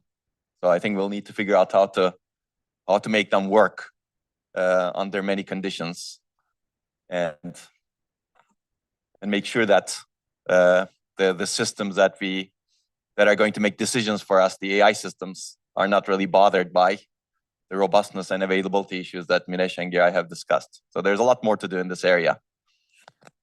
So next up is Lenny Liang. And Lenny is a very recent Safari postdoc or senior researcher graduate. Okay, maybe someone can help Lenny with that thing.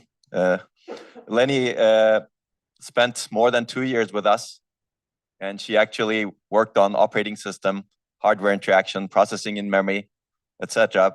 Before that, she had her PhD degree in City University of Hong Kong, working on operating systems. As she came to Safari, she got more interested in hardware and emerging paradigms.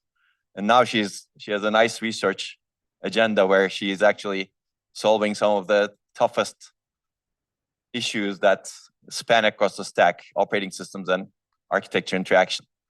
And Lenny has embraced the Safari mindset really well, I think. She thinks that doing small things is a waste of time. So she's interested in doing big things. And she's also looking for motivated students. So if you're interested in working in especially operating system architecture interaction, you can apply to her. She is a researcher at INRIA Paris. And you also get to live in a nice city, big city with good food. Have good everything, let's say. Yeah, if you want the best of both worlds, maybe you can do that. Okay, go ahead, Lenny. Thank you for the kind introduction. I'm very happy to be here to present my work, co-designing operating system and processing in memory for the next generation mobile devices. Can you hear me well? Okay. Okay, so I think I can skip this slides as Onur has already introduced me. But just keep in mind, I'm working on the both pure OS and OS hardware co-design, especially for mobile devices. So if you are interested in this direction, please feel free to contact me. We have some ongoing works and some potential ideas that we can explore together. I will introduce a bit more later. So here's the outline of my talk. I will first give an overview of my previous research works, and then I will introduce the future research direction in the Whisper team at INRIA Paris. Finally, I will briefly introduce what I have learned from Safari Group and how they shaped my future research. So let's get started from my previous research work. I was working on operating system design for emerging application on modern mobile devices. As you know that if we want a powerful multifunctional mobile devices, we need an operating system. However, when we start to develop smartphone, we don't want to start to design a new OS from scratch, right? So Android system inherits Linux kernel, and this can speed up the mobile device development. However, as you know that Linux kernel is designed for the PC and servers, so it does not consider mobile application features. So you may wonder, what are the mobile device specific features? Let me give you some examples. For example, the limited memory capacity. The modern smartphone still have DRAM capacity less than 16 gigabyte. So can we expand that? The answer is no, because the smartphone usually powered by the battery. So we should make it power efficiency, and you know that the DRAM usually consume lots of power. And another example is foreground application is quite important to the user experience. Imagine that you play the game, you only care about the foreground application performance. You don't really care about the what is running in the background, right? This is specific for the mobile devices. And another example is a cache file. If you use YouTube to watch a video, the system will download lots of data from the internet, and this data will be stored in the smartphone as cache files. Since there's actually there's lots of cache files in the smartphone, this totally different from the like servers, because they want to improve the user experience when you watch the video again or watch some information again. So until now, you know that the Linux kernel designed for PC and server does not consider these features, which introduce more performance issues. Definitely, there's lots of other mobile device specific features. I will not go to more details. You can find more in our paper. Now we know that there are some issues there, but we cannot do everything, right? So I was focusing on the IO stack optimization for mobile for Android system. You may wonder, what is IO stack?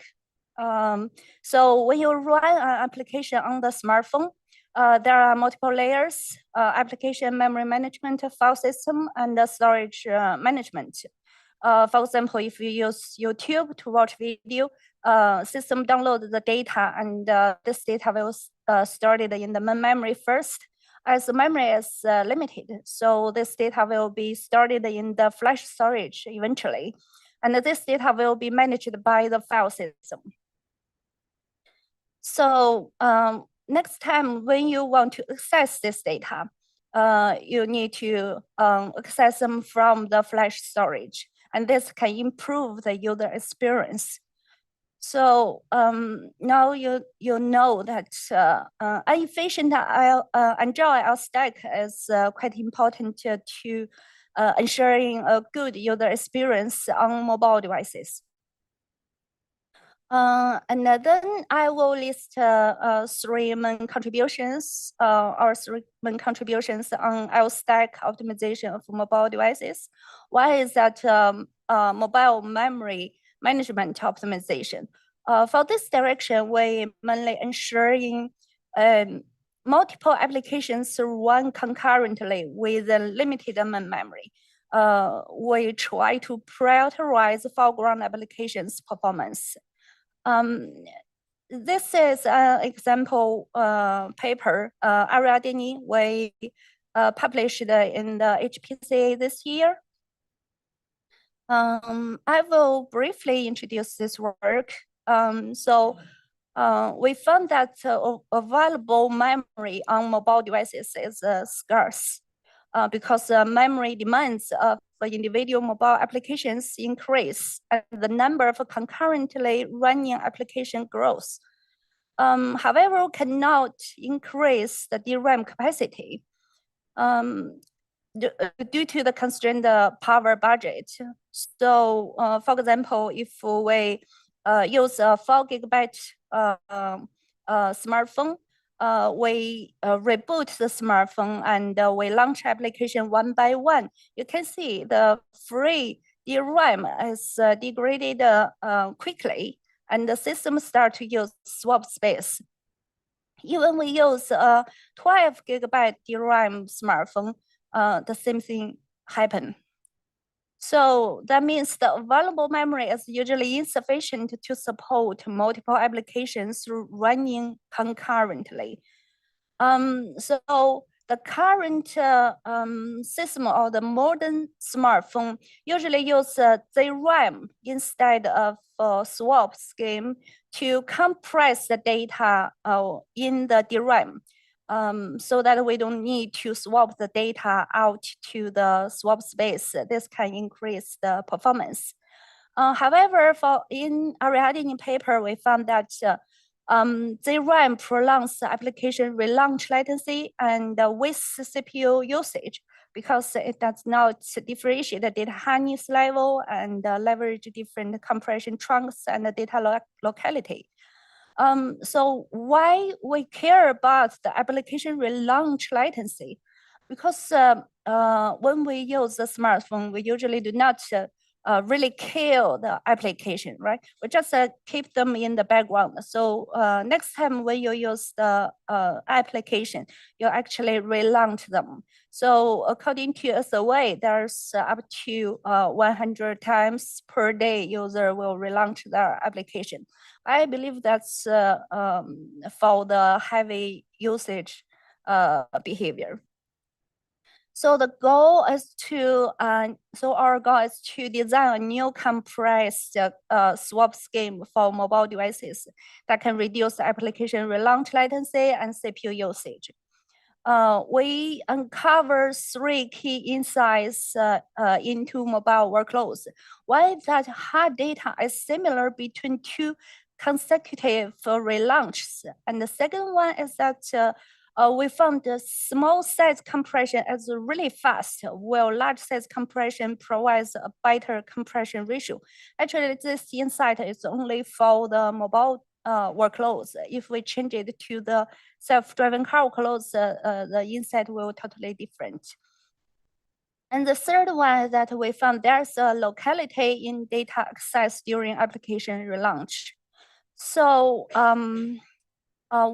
based on this key insights, we propose Ariadne to leverage different compression trunk size based on data hardness level. Actually, we use a small size for those hard and warm data, so we can get better performance when we decompress this data. And we use large chunk size for the cold data, so we can get better compression ratio to save the storage space. And we also perform pre-decompression based on the data locality.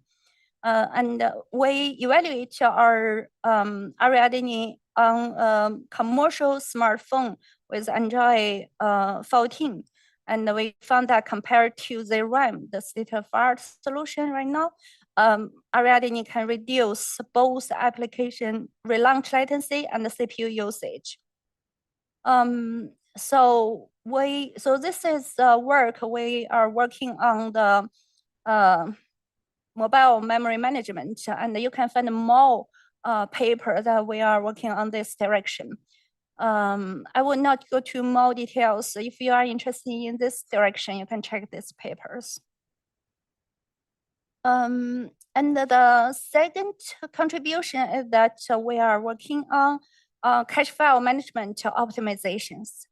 For this direction, we categorize the cache file usage, behavior, and manage them efficiently to reduce user perceived latency and increase mobile device lifetime. So why do we focus on the cache file management? I don't know if you know that total writes of a cache file is about 10 gigabyte on average and up to 30 gigabyte per day. So there's lots of cache files will be written back to your smartphone. Since the memory is limited, so this data will be written back to the flash storage.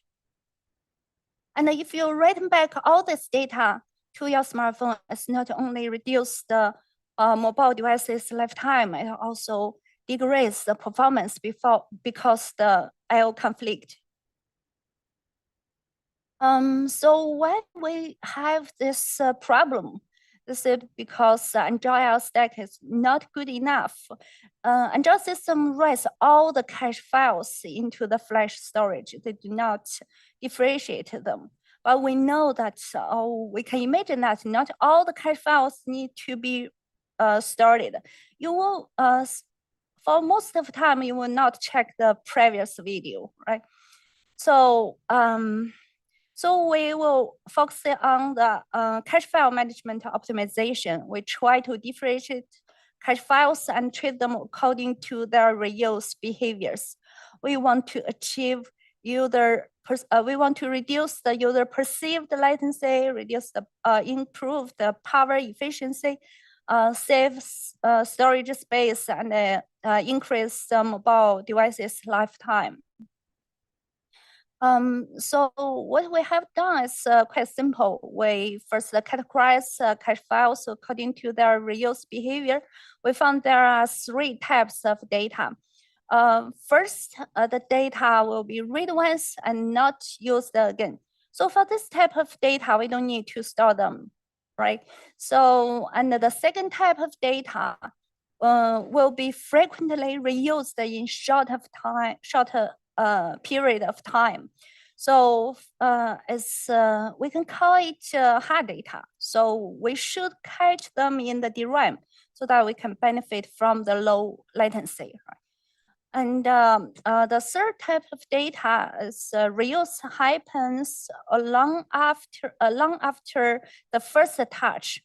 So they should be the code data. We should put them in the storage so that we can reduce the transfer over the network. So the challenge is that how to online categorizing and managing cache files before they are written into the flash storage with low cost. Actually, we use lightweight machine learning based solution. We use a 4-layer MLP model to categorize all this data based on I/O size, I/O types, and multiple features that we can get a very good accuracy. Actually, even we cannot, if we misclassify them, that's okay, because if we delete some data, it will not crash the system. The worst case is that we can re-download the data from the network. So that's the specific for the cache file data. So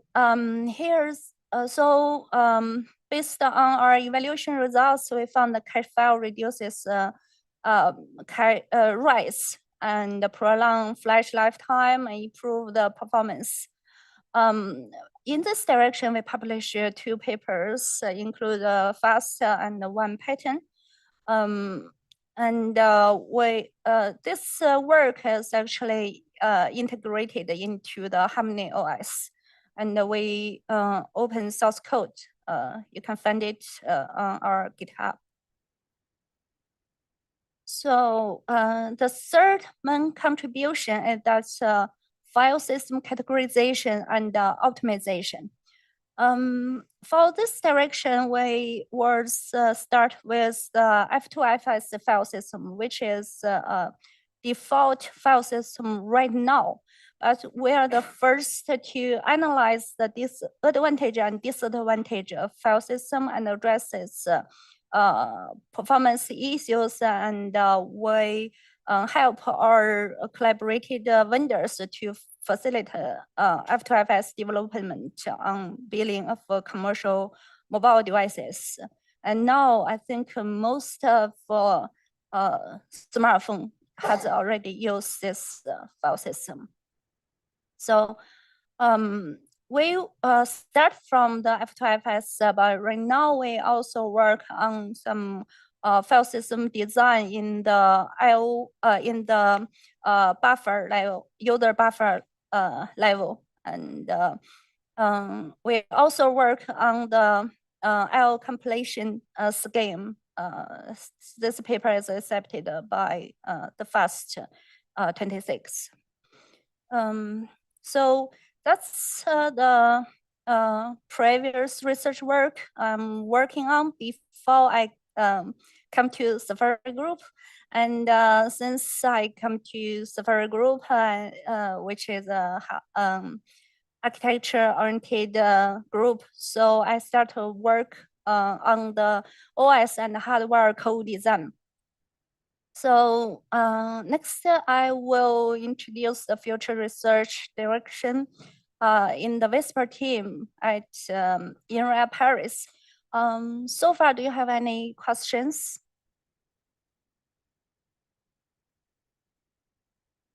So then I will move to the future research direction.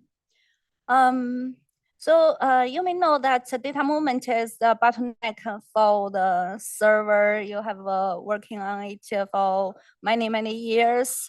Recently, the data movement is a bottleneck for mobile, modern mobile devices, because those emerging mobile applications generate substantial data, such as generative AI, AR games, high definition video, high definition cameras. They usually generate lots of data. And in the traditional architecture, we know that the data will be stored in the memory and moved to the CPU for the processing. However, now we have a PIM that we can reduce the data movement overhead by bring computation inside or near DRAM to achieve energy efficiency and high performance. So actually the PIM is ready, but OS is missing. We know that multiple vendors start to work on the real products for the PIM. However, the default OS cannot support the specific requirements of those PIM designs, especially for the processing using memory design.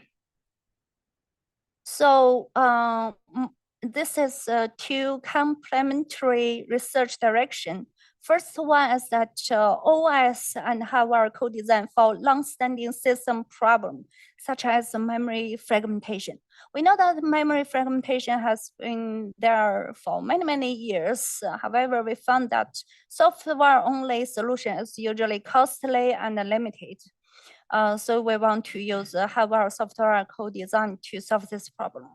And another direction is that OS kernel optimization to enable emerging hardware, such as PIM. So we know OS cannot support PIM efficiently due to PIM specific requirements. So here's two complementary direction. One is hardware aware OS, and another one, I want to do OS friendly hardware. However, it's quite hard because the hardware usually designed for some specific tasks. So it's better to do hardware friendly OS. So that's why I focus on these two directions. So for each direction, I have my research methodology. So for OS hardware co-design for long-standing system problem, the problem is that there are many long-standing problems, such as memory fragmentation, insufficient memory capacity, we found that software-only solutions are costly and limited.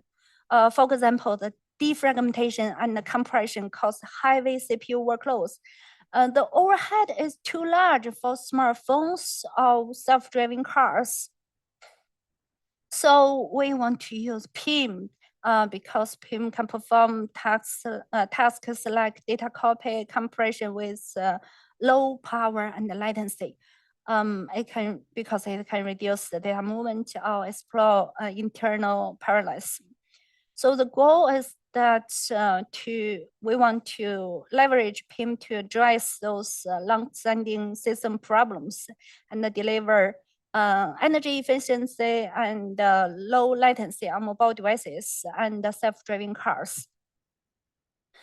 So when I doing research, I usually like this insight-driven design. So I planning to do this. First, I would like to profile mobile or self-driving car workloads on the real device to extract key insights, and then we design PIM-based solution guided by this insights to improve the performance with low overhead.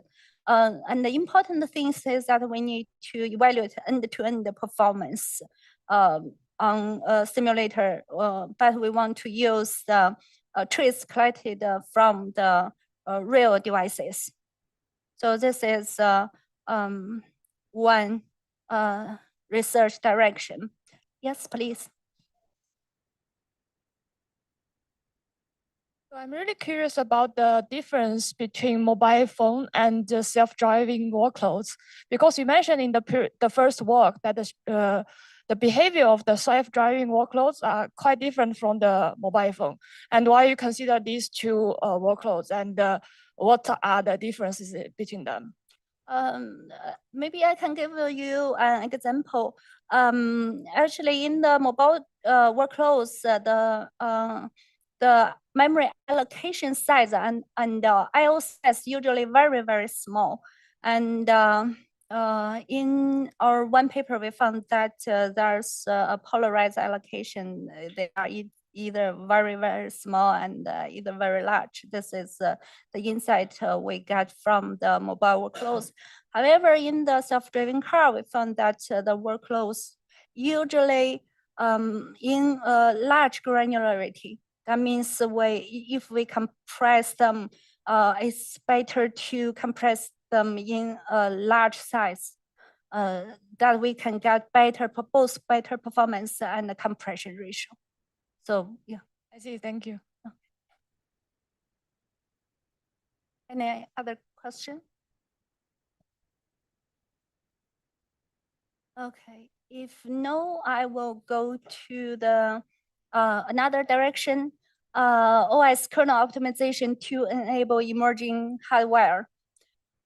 So the background for this direction, the PIM performs tasks like data copy compression with low power and latency. It can reduce the data movement or exploit internal parallelism. The problem is that they cannot be directly used in the real system due to some specific requirements. For example, row clone process using memory-based data copy, it requires first the copied data need to be row alignment, and second, both source and destiny to be within the same subarray. However, the OS does not know that. They usually allocate the data randomly. So it cannot be used in the current OS. So the goal is that we want to enable PIM to improve the bottleneck of OS and deliver energy efficiency and low latency on mobile devices and self-driving cars. I would like to also use insight-driven PIM, but we use a different methodology for this direction. First, we want to find the key usage scenarios and the mismatches between OS and the requirements of PIM designs. And then we revise OS to support those specific PIM designs for performance improvement. And finally, we also need to evaluate end-to-end performance. Now we have some ongoing works, and my student Solomon here from Paris, who are working on to build this simulator right now. Yeah. So through these two directions, what we want to achieve, the short-term goal is to identify the challenges and problems of using PIM on mobile devices and enhance lens kernel to ensure efficient integration of PIM in mobile computing. And the long-term goal is to build PIM as a core technique for the next generation of mobile devices, so that we can enable energy efficiency, high performance computing for those generative AI, AR, and other emerging applications. So that's my research direction. Do you have any questions so far? Okay, if no, I will move to the lesson, what I have learned from Safari and how they shaped my research, my future research. I will briefly introduce this. So I learned a lot from Safari group.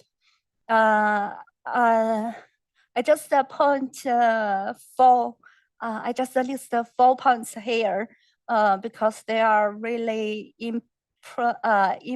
impact me future work, future research significantly.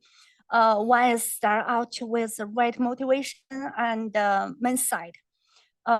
We need to think big, aim high. I totally agree with that. And when we maintain, when we supervise students, I want to enable students to achieve a potential that they did not even think they could ever achieve. And the second, we should keep increase our self-impact and visibility, maybe by public the talks, lectures on the YouTube, on the social media. And we should improve the quality of our publication as much as possible. And we also need to open source code for our work so that we can increase our visibility. And another thing I think is very important is build a strong reputation through both research excellence and personal character. And another things I learned is that we should automate and simplify lab management. We have lots of documents in the Safari group, and we document essential information to reduce those deduplicate effort or workloads. That's really good. And so that's what I have learned from Safari group. And actually, I also learned some mindset and principle to be a good team leader. I hope I will be a good team leader in the future. Actually, I copy all these slides from one of Onur's talk. I think maybe in the DEC conference, you can find all the whole slides here in this link. This mindset and principle is very good if you want to be a good team leader or to be a good supervisor. So I know that you can learn lots of things from Onur's YouTube channel. We have published all the information in this channel. You can find it. However, if you join the Safari group, you can learn more. For example, we have Safari Wiki. There's lots of documents, lots of introductions. You can learn almost all the things for your research work.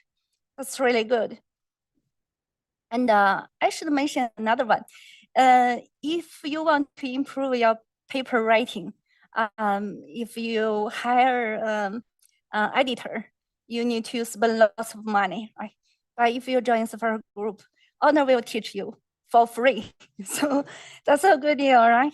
So, so if you love research work, if you want to grow up quickly, if you aim for high impact, if you want to be a good researcher, professor in the future, if you agree the main side think big and aim high, you can work with Safari group. And if you want to stay in Paris, you have second choice. You can work with the Whisper team at INRA Paris. So that's all I have. And thank you. Do you have any questions?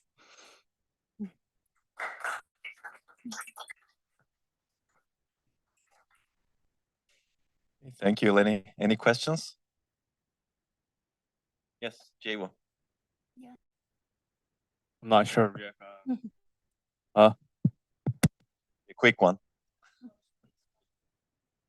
I think like mobile architecture is plays very interesting because it's mostly SoC and you have the freedom to change the memory subsystem compared to like a desktop, I think.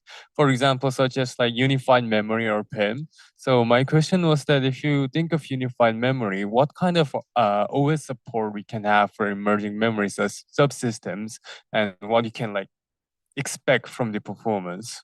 Yeah, I know that professors working on this direction, like my PhD advisor, but I think I will not consider this directions recently. I would like to work on the OS and the PIM co-design since I have this background knowledge. So that's the plan for now. Maybe in the future I will change the direction. Okay, sure. Thank you. Okay, great. I think that was a very nice talk, and this is a really important direction, a tough direction. I think looking at the interface between OS and architecture and hardware, especially emerging paradigms, is really critical. And this is often an overlooked area because that interface has been stale for many years, especially even in very important areas like virtual memory, for example. Okay, thank you, Lenny, again. Now we have a break. How long is the break, Konstantina? Since we're running late, it's going to be only 15 minutes, and then we'll continue with the next session.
Test.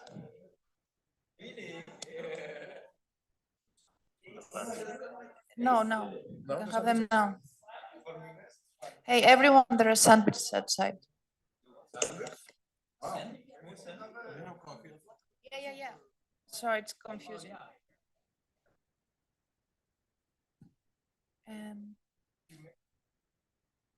Replicate this issue, but now it doesn't happen.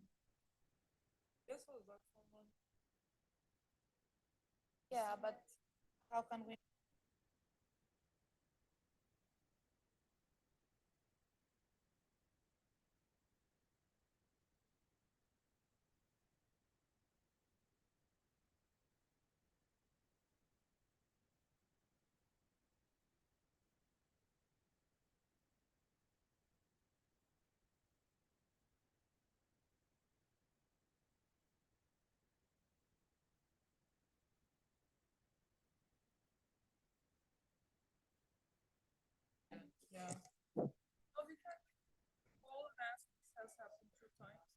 Yeah. And then the problem is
you got water? Oh no, I'm good for now. Thanks.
Every day. Oh yeah.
Okay. Oh, wow. I think we're going to get started soon. Maybe people can take their seats the last minute. Maybe you'll have more audience. Let's see. Getting more crowded as we go into the day, so as expected. Okay, in this session before lunch, we have 3 talks, again from 3 distinguished Safari graduates. One of them, John Fortuna, will start the session. And John graduated recently with his PhD. John's a longtime Safari member also. He spent some time doing an internship with us and then became a PhD student and graduated last year, right? November 11, 2024. together with Lucas. Lucas couldn't be here because he's traveling, but he would have been good to add also, maybe in the next Safari conference. John did a PhD thesis on accelerating bioinformatics algorithms, especially biological sequence analysis, especially raw signal analysis. It's a very nice and emerging area. He did a lot of interesting algorithmic work as well as acceleration work, which culminated in a very nice thesis, which was recently deservedly awarded the ETH medal, ETH doctoral medal. So congratulations, John. And I believe this sort of research will continue to have bigger and bigger impact going into the future, because the data analysis bottleneck is a huge bottleneck, and especially biological data we continue to generate. And we need to have much better ways of doing that than we are doing it today, both in terms of algorithms and architectures. And I think John will talk about his current research directions related to this. He's an assistant professor at the University of Maryland, College Park right now, and he's also looking for very bright and hardworking and resilient students to join him to invent the next algorithms and architectures for biological sequence analysis. That was a very nice introduction and a very good summary, I guess, of my future work on it. Thanks for that. And I guess I'll start with, okay, let's see if this works. All right, I'll start with basically a very maybe familiar face and a familiar name to many Safari folks, right? If I assume you all know who this guy is, but if you don't know, this is your cue. I think this is in your orientation page, but if you haven't seen it yet, you can also access these slides on my website and go and read this article. But because I believe this includes really nice, basically, insights and let's say gives you a good perspective in what you should consider doing an important work and how you should be doing good research. And so I'll basically show this quote from Richard Hamming, where he says the purpose of maybe scientific computing is to gain insights, not numbers. And this is, of course, today still scientifically true, right? And maybe we need to gain these insights much more efficiently than ever before, because the data that we're analyzing is increasing, and also this data needs to move, as you know, across many levels in the memory hierarchy, right? So this is how our typical maybe data analysis will look today, and I'll mainly focus on the biological data analysis, right? So we store our biological data usually in the storage system. It goes across many levels in the memory hierarchy, and at the end of the day, we end up computing this data. And it may so happen that your computation basically can be a bottleneck, or it can include huge overheads that may increase your overall execution time, but also we need to move large volumes of data, again, from storage system, right? And all of these cause huge bottlenecks, huge overheads in terms of the time and the energy that you're spending. Of course, your computation is highly costly. What you can do, maybe you can design some heuristics, some accelerators, or some filters so that you can minimize the computation overhead. And people have been doing this, right? People have been focusing on these very important workloads like AI and also genomics to design these accelerators. And in fact, today, if you're using a supercomputing center, it's more common that you're going to use these accelerators than CPUs. So it's becoming more and more common today to use these accelerators. But then the data that we still need to analyze is still there. It's still stored somewhere. So you still need to move that data so that you can compute it. So the overhead related to it is still there. So the initial message that I'm trying to give is we need to co-design algorithms and architectures really well so that we can basically minimize this overhead. So we nicely summarize some of these directions in this invited work. So if you are curious about what sort of opportunities that we have to accelerate genomics with hardware, algorithm and software co-design, you can take a look at this paper. I'm really interested in analyzing genomes because it can reveal key insights useful for many applications such as personalized medicine, where we can maybe understand how you'll react to a certain drug, and then we can design the drug accordingly. We can also alter the content of your genome to solve fundamental challenges of life, or maybe take a sample anywhere from here and detect whether there's any harmful pathogen growing among us, and by doing so, enable rapid surveillance of disease outbreaks. And there are also many other very useful, important applications, right? For example, protein structure prediction with AI, which was awarded by the Nobel Prize very recently. This is so useful because then knowing how your protein will look, then you can basically design your drug accordingly so that your drug is much more effective, maybe in a personalized way. Also talking about maybe more personalized approaches, we can also now basically change the content of your genome. For example, if you're prone to a certain disease, maybe we can, so that because you have a certain type of gene, what we can do, maybe we can target that gene and somehow disable its functionality. And by doing so, maybe you're not prone to having that type of maybe disease anymore. And this is another example where you can do an important, where you can basically target an important application and get another Nobel Prize award. Of course, another important application is the population scale analysis, right? So, and I'm sure you're familiar with this place. This is Shellhofen, and there's a nice extension to it. Now I just saw it 2 days ago by the same architect. And if you're following the computer architecture, I guess, lectures, I'm sure you know where this is. But so what you can do basically with population scale analysis, this is a very recent example from a month ago.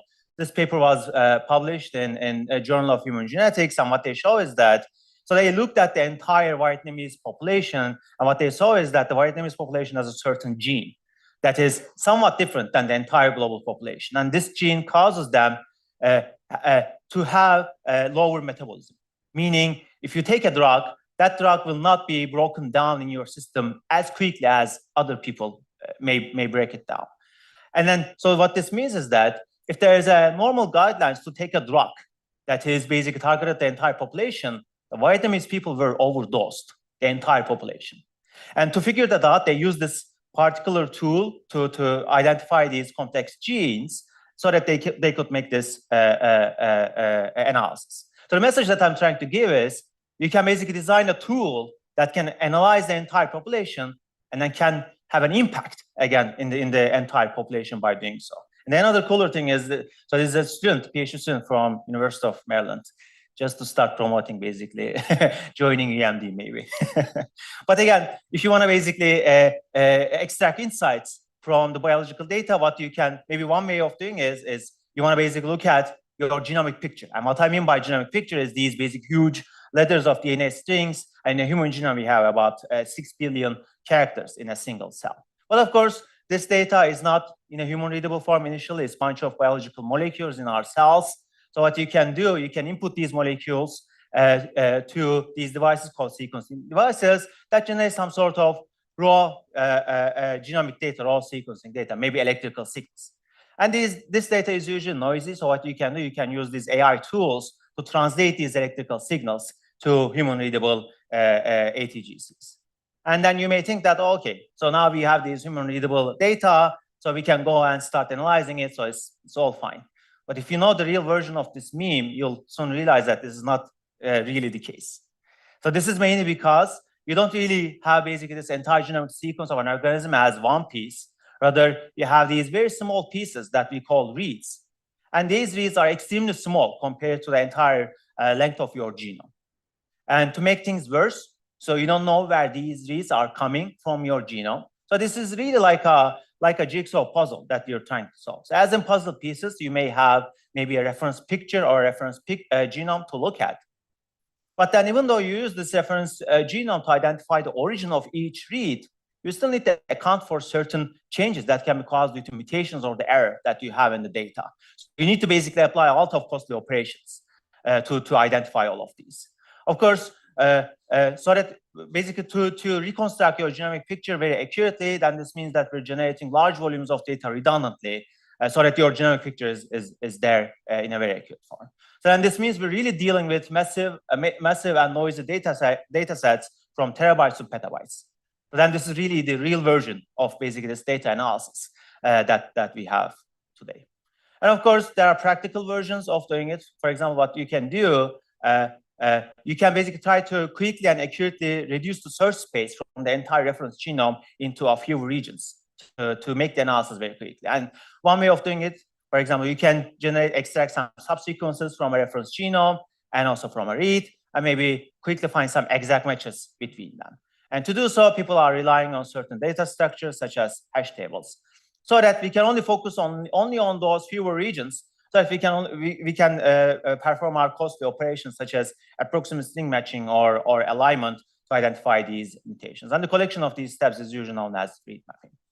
So the common steps, the initial steps in genome analysis, it usually starts with translation from raw sequencing data to base called reads, the human letters, and then identifying the origins and the exact mutations in the read mapping step, so that we can use this output in a downstream analysis, for example, to reconstruct your genomic picture from scratch, or identify the mutations to link them with the diseases, or maybe identify some unknown organisms that you have in your sample in the metagenome step. But again, when we look at these steps in the pipeline, we realize that this pipeline is very energy inefficient, because for translation, you need to use these complex AI models. And if you want to run them quickly in a large volume of data, using a large volume of data, you need to rely on power-hungry devices such as GPUs. And this data needs to move across many levels in the memory hierarchy. And this is problematic because a single memory operation can consume more than 2 orders of magnetic energy than just performing an operation. And we also see that the genome analysis steps are very costly, especially when we look at the initial steps in the genome analysis. And these numbers basically are only based on a single person. It gets worse when you need to analyze hundreds, thousands, or millions of individuals at a very large scale. And to make things worse, the pipeline, basically the steps that we have in the genome analysis, is not really balanced. So it depends on basically what sort of application that you're targeting, what sort of technology that you're using. So you cannot basically have one solution that fits all. So you need to really figure out your requirements so that you can design a very efficient solution. So all of these issues put a limitation in the application scope and the accuracy, especially when you need energy efficient analysis for resource constrained devices, for example, drones running in agricultural fields to perform in the field and continuous monitoring of health, or maybe urgent analysis that needs to be done within minutes, especially in life critical scenarios like a neonatal screening, and also large scale analysis without sacrificing accuracy and performance. So again, to bring back my earlier message, we really need to basically co-design algorithms and architecture so that we handle the data well and eliminate these issues that I showed you earlier. And I've been focusing on a couple of directions to achieve this. I'm not going to really talk about all of these one by one because we have a really limited time.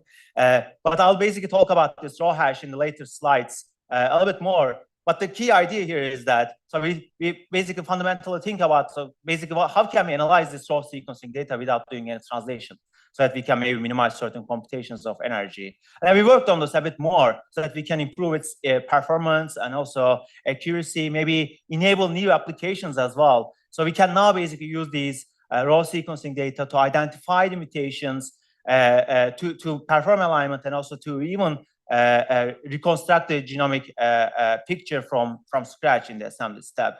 And also we basically designed solutions for in-storage processing for raw sequencing analysis. Since we worked on this direction so much, we also basically published this benchmarking framework so that you can basically take a look at it and see what sort of steps impact your raw signal analysis and what you potentially should work on to improve this entire pipeline even further. Of course, I worked on like algorithm design for genomics, and also utilizing AI and ML for genomics. For example, we identified the errors using some ML mechanisms like Baum-Welch algorithm to recognize them and also to correct them and also accelerate this operation.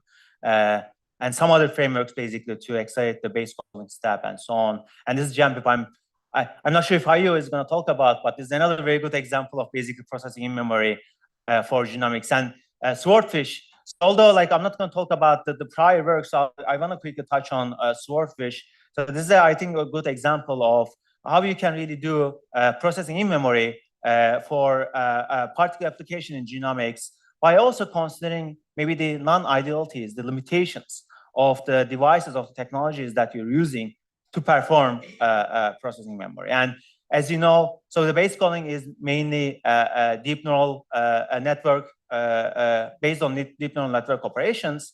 And as you may know, the GNN operations are mainly dominated by vector matrix multiplications, but also there's huge data movement between memory and accelerators, like maybe GPUs and the TPUs.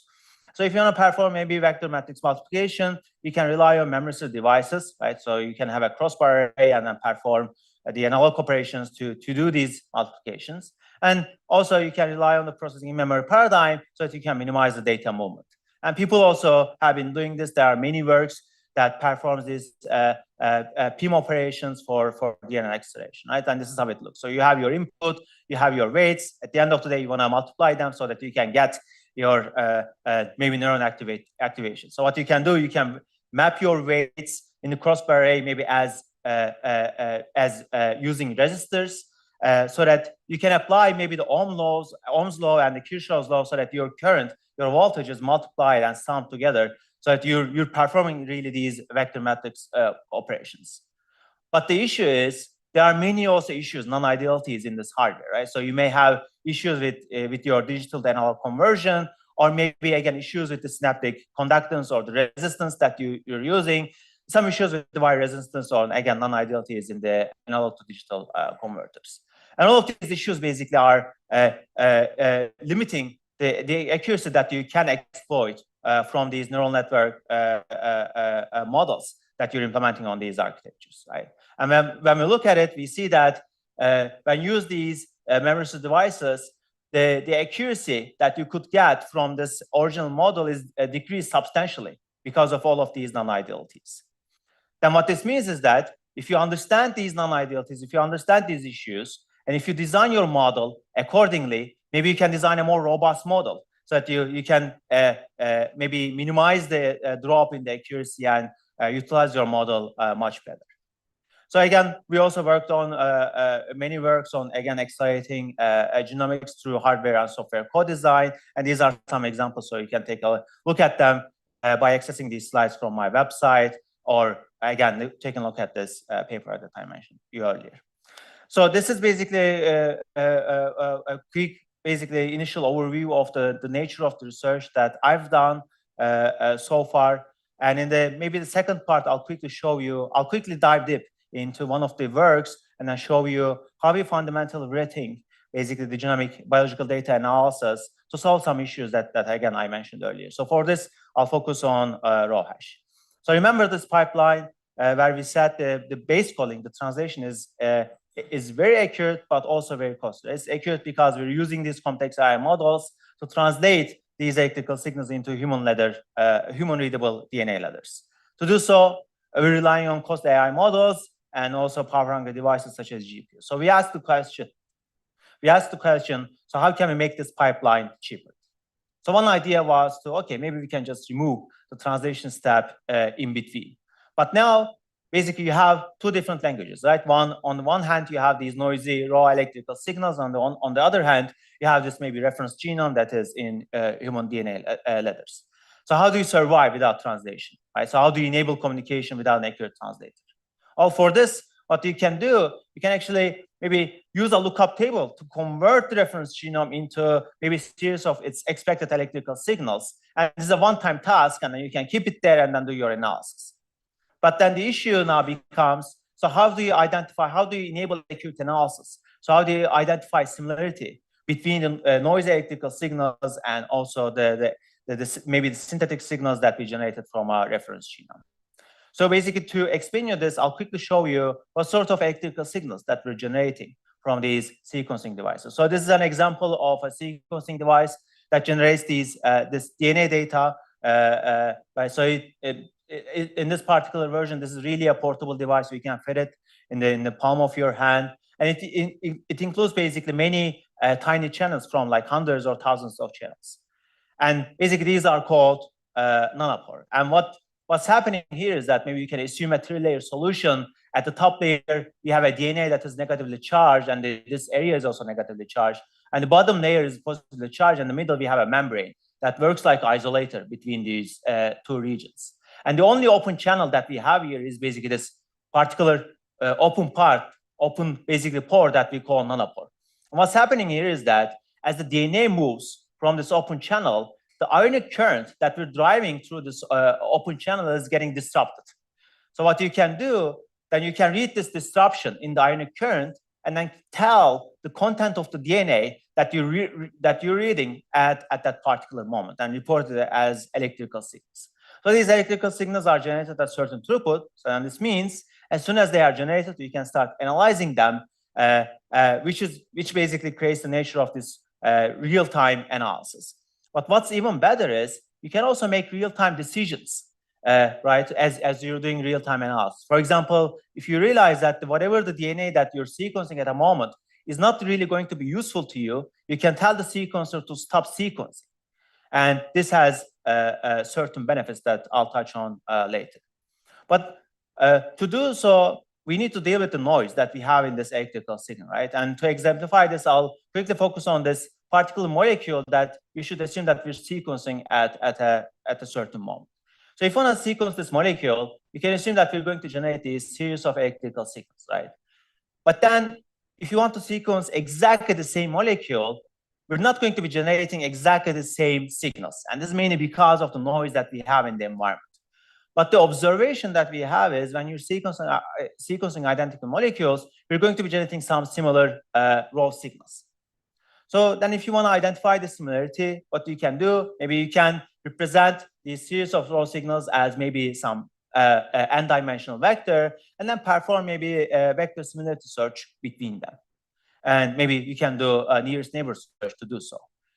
And this is actually what the previous state of the artwork is doing, but basically this becomes too costly, especially for large genomes. And basically this shows why. So in this figure, we basically show on the y-axis the computation speed relative to the data generation speed. So how fast we're computing compared to how fast we can generate data. And on the x-axis, we basically show the results on different genomes. And basically here you can see how the increase in the genome size as we move towards the right. So on the rightmost side, you have the largest genome, which is the human genome.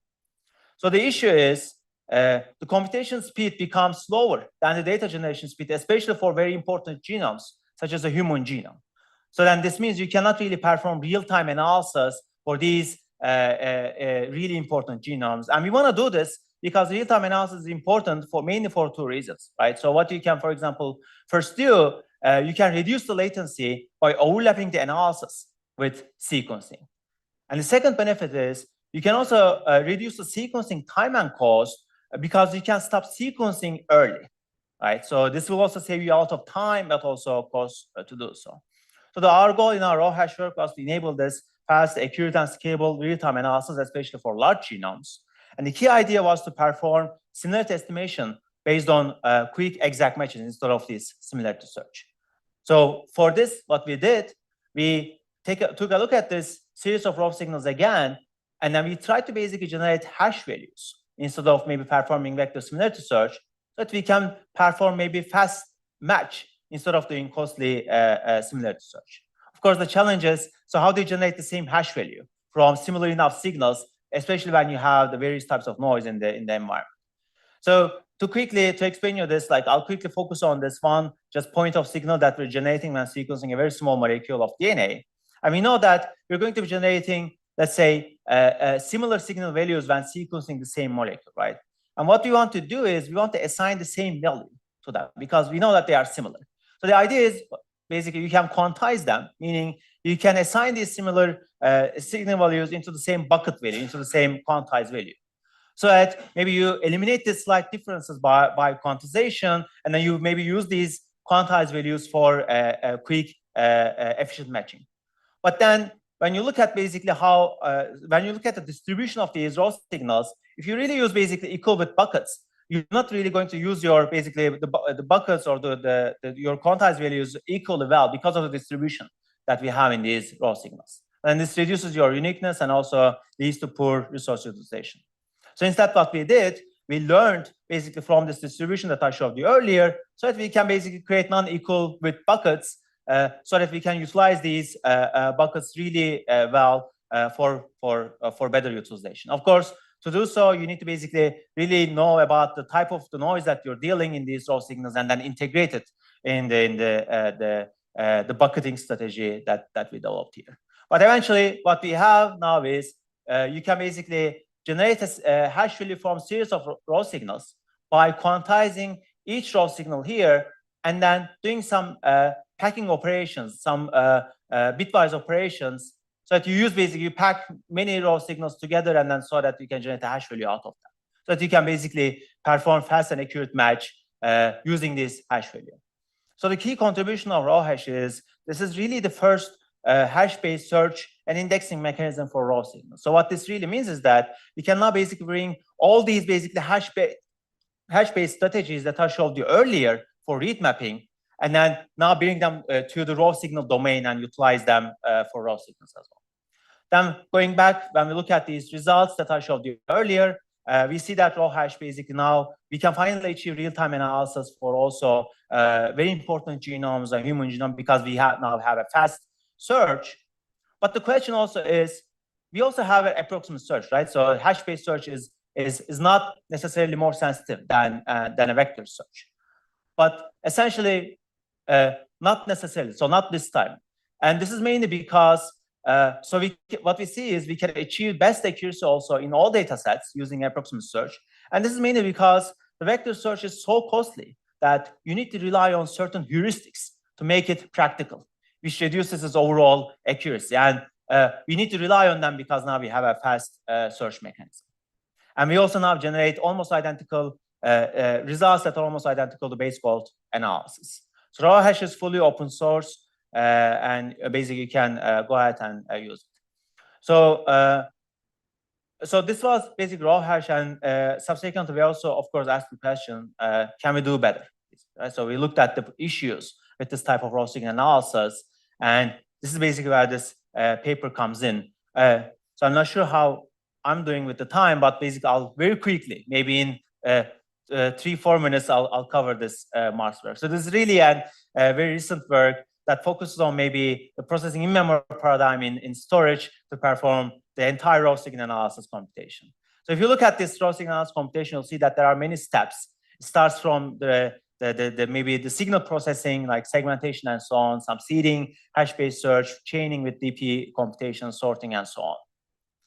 And when you look at basically the execution time of all of these steps in raw signal analysis, using different data sets, from very small data set like a viral genome to maybe human genome, we first realized that some operations like chaining and seeding, they consistently dominate the runtime. But also the event detection and the I/O overhead, basically the other steps in genome analysis, they become non-negligible from some data sets. So what you're seeing is basically we don't have really a uniform a way of looking at basically these execution times across all data sets, because the runtimes, the execution times change substantially depending on the data set that you're using. But then we also looked at what would happen basically if you accelerated these computational cost steps, which is chaining and seeding. And what we realized is if you accelerate those, then the I/O will eventually become a bottleneck in the entire analysis. So then, making this assumption, we realized that basically we also need to minimize the I/O data movement overhead in the system, so that you can maybe further improve the execution time and also substantially reduce the energy that is caused by the data movement. So this is basically how the overview design of Mars. So it includes basically a bunch of logic units in the flash controller that accesses the flash chips in parallel, so that we can utilize the internal bandwidth that we have in SSD. And also we integrate some logic basically near the DRAM banks, and also we use the analog operations inside the DRAM to basically perform almost like the entire processing memory paradigm, and also in storage, let's say, the benefits that we can get in storage computing to utilize this benefit. So these are basically some lower level details. So I'm not going to talk about those, but what we really do, we, for example, use these flash controllers to perform parallel operations for sorting, because it's the core part in chaining for raw signal analysis. And we also perform some arithmetic operations and hash table operations using Pluto, using basically in DRAM operations. So that basically we can perform all of these operations that we have in raw signal analysis. Again, when we look at the results, of course, we see that we can achieve substantial improvements in runtime compared to baseline RawHash and also other prior works. But also what I really want to emphasize is we can achieve even like further benefits in terms of the energy reduction with this type of approach. So then what I really maybe want to conclude is by saying, basically, you need to process the data where it makes sense, right? You're really familiar with this term, so that we can achieve the significant performance and the energy benefits that we can gain from basically the architecture that we're targeting. And of course, you need to know the requirements of your application on the hardware to do so. So basically, this was more or less the entire part of my talk. And in the group that I'm building right now, the main goal that we're targeting is we want to basically enable effortless integration of genome analysis driven, or maybe the biological data analysis driven solutions in our everyday life. So we're asking the questions, how can we integrate this analysis maybe for urgent cases like neonatal screening, or maybe for continuous monitoring of health, like using drones, or maybe your let's say smartwatches, or like your mobile devices, or maybe food profiling and so on, right?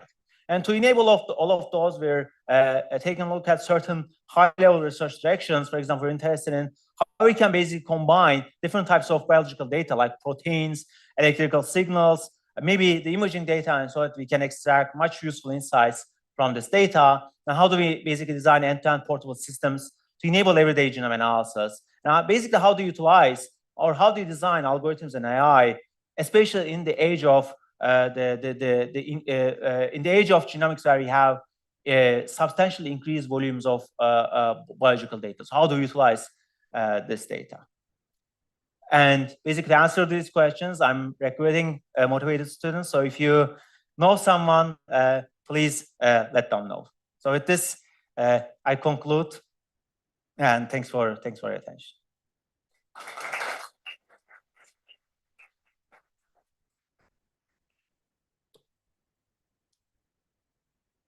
Any questions for John?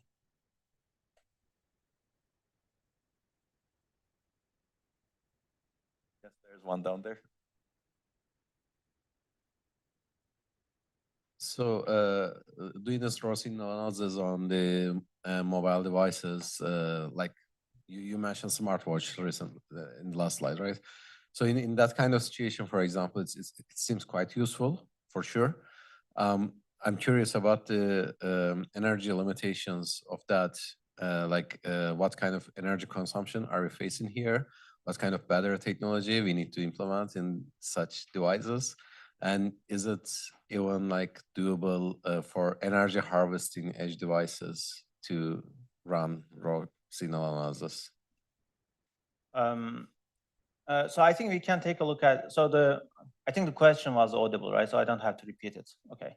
So we can probably take a look at in several directions. So the major part of the energy consumption is, we realize is mainly due to, again, the large volume of biological data that we need to analyze. So it's mainly due to that you need to move this data, not necessarily from the storage system to memory, but across many steps, because you have these large number of steps in the genome analysis.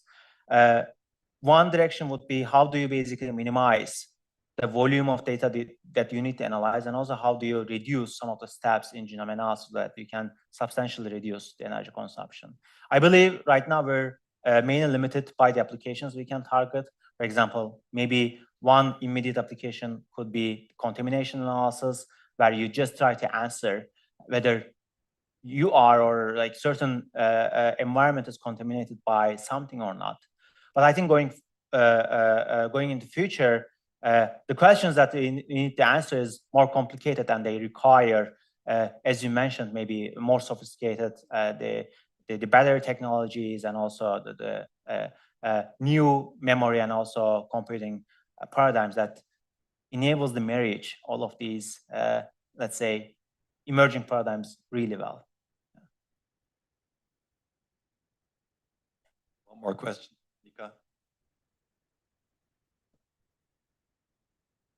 Thanks for the talk, John. I have some questions. What do you think are the most critical research challenges in the way of wide adoption of these hardware solutions for these genomic applications.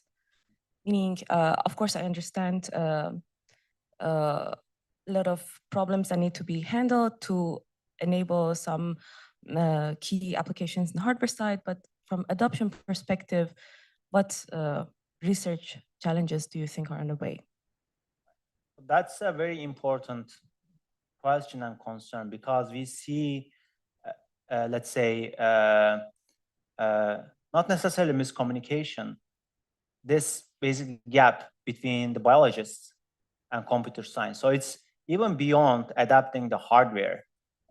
It's really about adopting the state-of-the-art algorithm and using them for biologists, right? So there is this, so we need to basically first enable this communication link between the people who really use these tools, so that they know that there's the state-of-the-art algorithm, and then they'll realize that the state-of-the-art algorithm is also not very, let's say, efficient, so that they're going to start looking at these hardware solutions. So I would say communication is one main challenge. And the second, I think another way to resolve this is through working with industry. For example, Illumina is now integrating these FPGA devices in their sequencing machines, right? And it's maybe seemingly it's running. So maybe you don't have to be aware of the, potentially, for some people, aware of the hardware that you're using, as long as it's done in the backend. So then this means we also need to talk to industry and enable collaboration with them. And I'm looking at certain eyes by saying that. Okay, one last question, hopefully quick.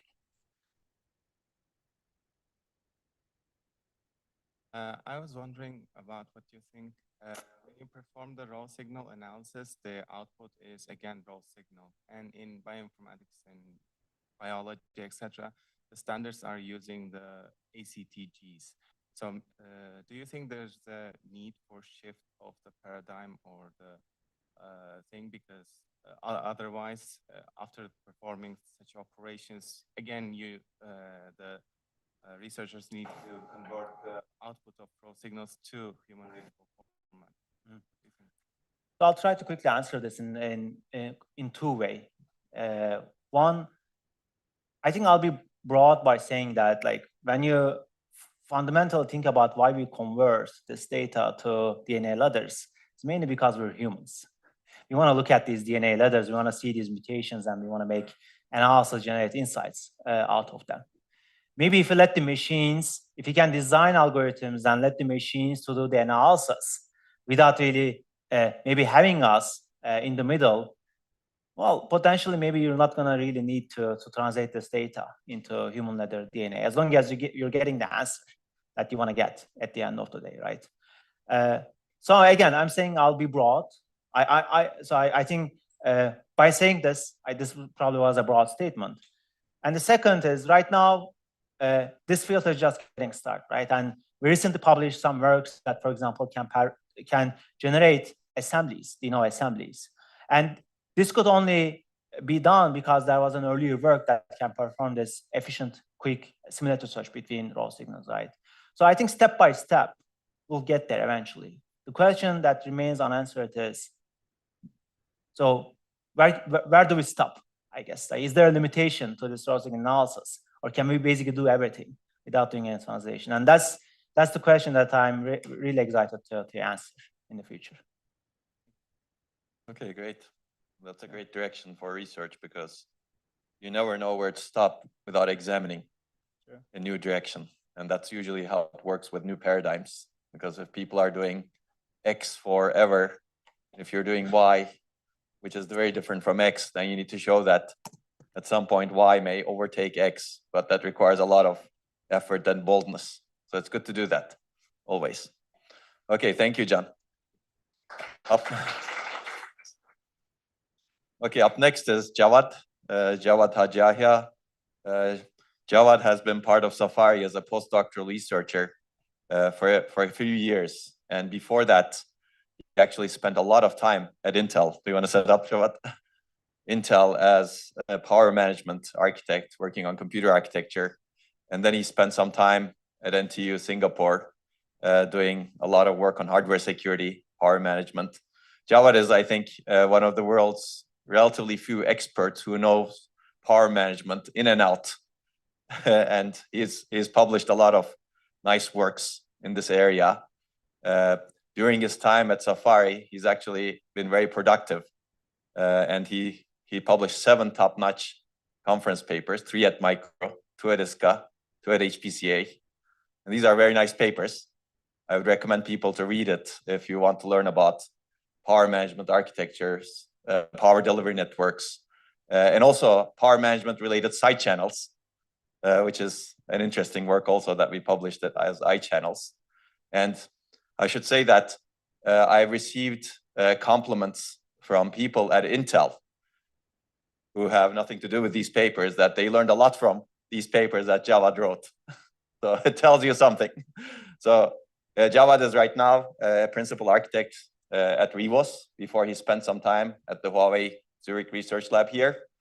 And he's going to talk about what he's excited about, power management for AI accelerators and maybe more.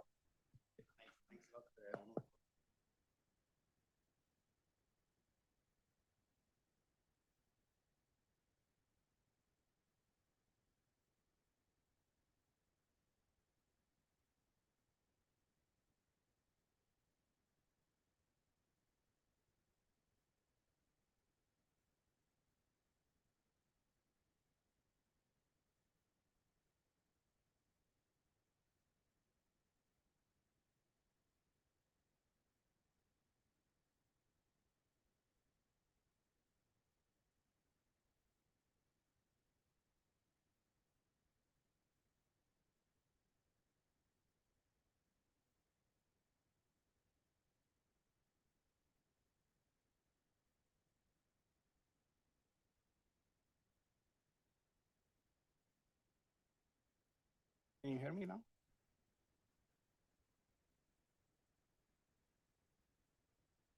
Thank you for the presentation.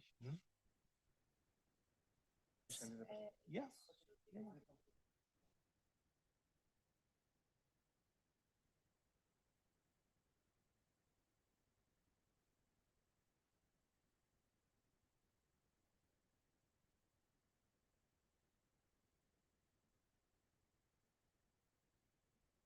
You have it?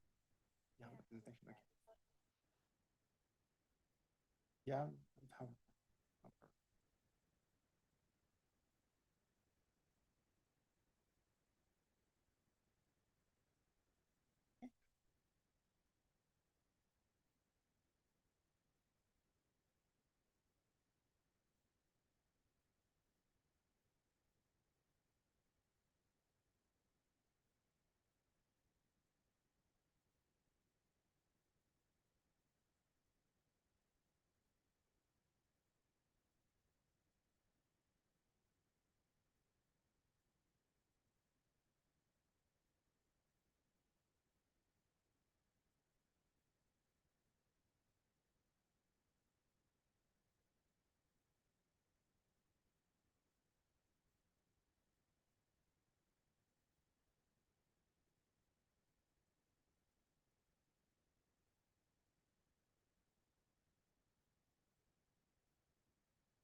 Actually, I joined.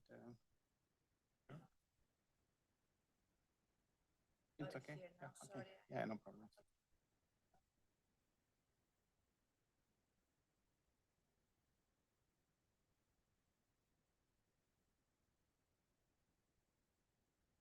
I have a presenter view.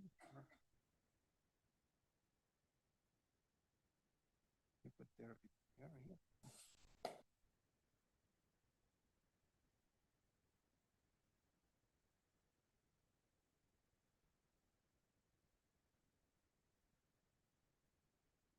Can I put this one here?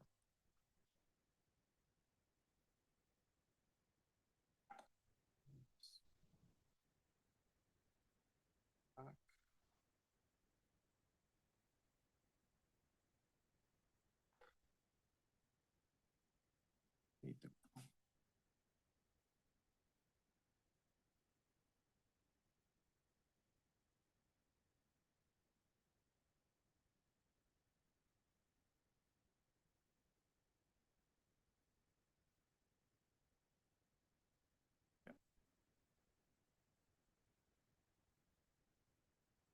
Working? Yeah, thank you. So,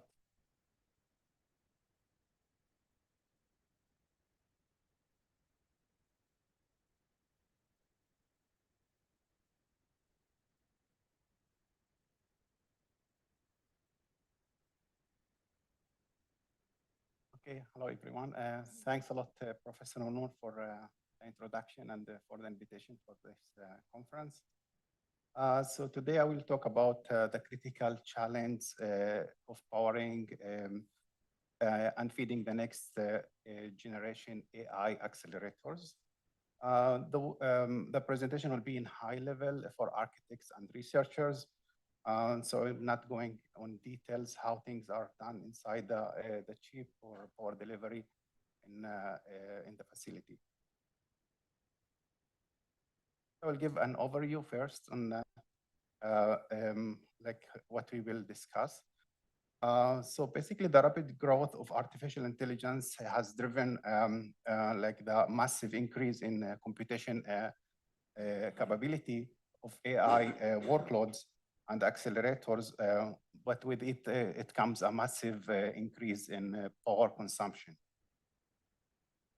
So, so the high-end AI accelerators already drawn an order of 1,000 amps, like for each accelerator at a sub 1 volt core voltage, making basically the delivery of clean, stable, and power consumption the central challenge in design of next generation AI accelerators. So we will trace the journey of energy through the data center while particularly focus on the last few centimeters of the power delivery network. So the last centimeters before we arrive to the transistors. And we'll highlight also the key power delivery challenges, especially the voltage droop and the fast transient. Then we'll walk through also the emerging technologies of power, like for example, power on package, backside power delivery, and vertical power delivery that aim to basically address these challenges on the transistor and the chip design. So I will close with open problems and opportunities for co-design of between like microarchitectures and also like the power delivery in the CPU and in the chip design. So let's see. So basically, let's start with what we were basically in the 2022, like a few years ago. So data centers workloads for AI was basically driven by the NVIDIA the NVIDIA A100.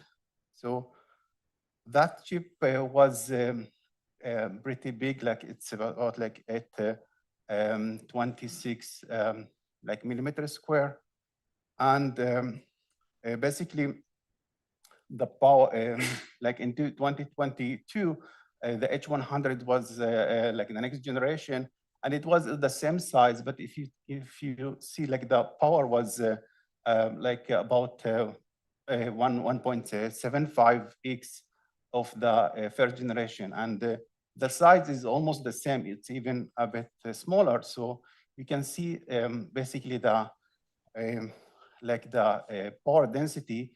It's like it's increasing from 0.5 to 0.86, which is a huge power density increase. Also, the competitors of NVIDIA, like AMD, MI250, it's basically having also like a same ballpark of power consumption, and it's also increasing like the power consumption in the next generation. And finally, if we take a look at Blackwell, which is like the last generation of AI accelerators. So we can see that it's reaching 1,000 watt, which is a huge power consumption compared to where we started. So basically, let's take a look at, to better understand like the effect of such increase in the data center.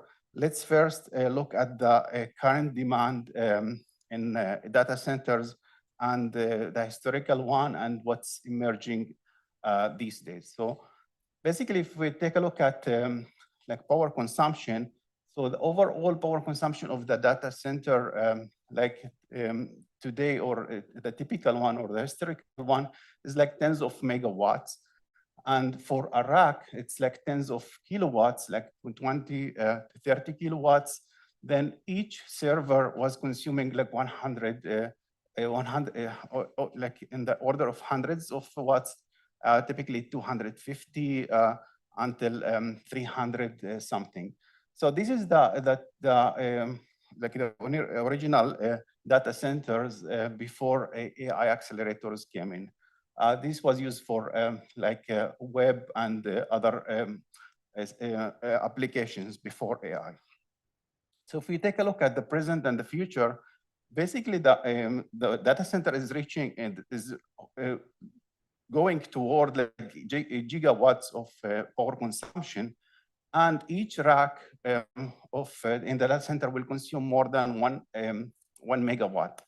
And each accelerator, each GPU will consume, or today is consuming more than a kilowatt. And that's the order of magnitude for data center. So if you take a look at the increase, it's like we are talking about 10x increase in the power consumption, and this is really huge. This is calls for a redesign of the power consumption, power delivery in each and every place in the data center, and this is what's happening today. So so to better understand the challenge and the solutions, let's basically take a look at the power consumption starting from the grid until it arrived to the final transistor. So we'll start from the facility level, then we will go to rack level, then we'll go to server level and talk what's happening even inside the chip near the transistors. So basically the grid supplies medium voltage level to the data centers, typically like 13.8 to 35 kilovolts. This enters basically to transformers that take this voltage and this like medium voltage and creates basically low voltage, which is typically 480 like AC voltage, and after that it enters to UBS, which is an interruptible power supply, and this basically gives the opportunity to resume work even if there is interruption in the supply from the grid. So this, after that, it enters to PDU and RPPs and busways. This basically some distribution that's happened inside the data centers. And the 480 volt AC, after that, it enters to the racks that holds the servers for the data center. So we'll dive into what happened inside the rack. So then the rack level, basically there is AC to DC converters, because like the servers working on DC voltage. And it's also like low voltage. So it's taking the 480 volt AC and produce from that 48 volt bus bar, which is goes over the height of the rack. And this bus bar is providing the power 48 volt DC directly to the IT tray. And there is also like intermediate bus converter that takes the 48 volt and convert that to 12 volt, because like typically these motherboards in the servers are working with 12 volts. Let's deep dive into IT tray. So like the 48 volt enters to the into the IT tray, and basically there is intermediate bus converter, the IPC. It generates the 12 volt. These 12 volts enters to the multi-phase bulk voltage regulators. These voltage regulators are producing the sub 1 volt that the XPU core is using. And this basically consumes, in recent accelerators, consumes more than 1K amp. So the inefficiency in the data center or in the rack is mainly in this area, and we will focus shortly on this area. And there are also other points of load bulks. Basically, this is like a bunch of other consumers, like the memories, the peripherals, like PCI Express, the SSDs, and so on. These are this also consuming additional power, but this is compared to the XPU core. It's basically like a small portion, but it's still an important one. So let's focus on the last centimeters of the power delivery. These basically, once we are talking about the last centimeters, is like the distance between the voltage regulator, which is taking input 12 volt typically, and produce the sub 1 volt for the XPU. So the last few centimeters are from that voltage regulator down to the PCB, up to the substrate, which is the package, and up to the XPU die. So this one is basically all of these paths. The red one is like carrying more than 1,000 amp in recent processors. And so place where the highest PDN losses occurs because of two things: because of the resistance, which is the resistance of the socket, the package, the die, and all of the components in that path. The first like issue, or the first losses, are the IR drop losses.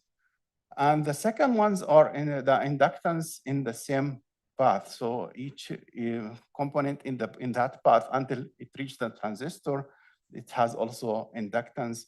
And the fast DIDT transitions or transients will cause this loss.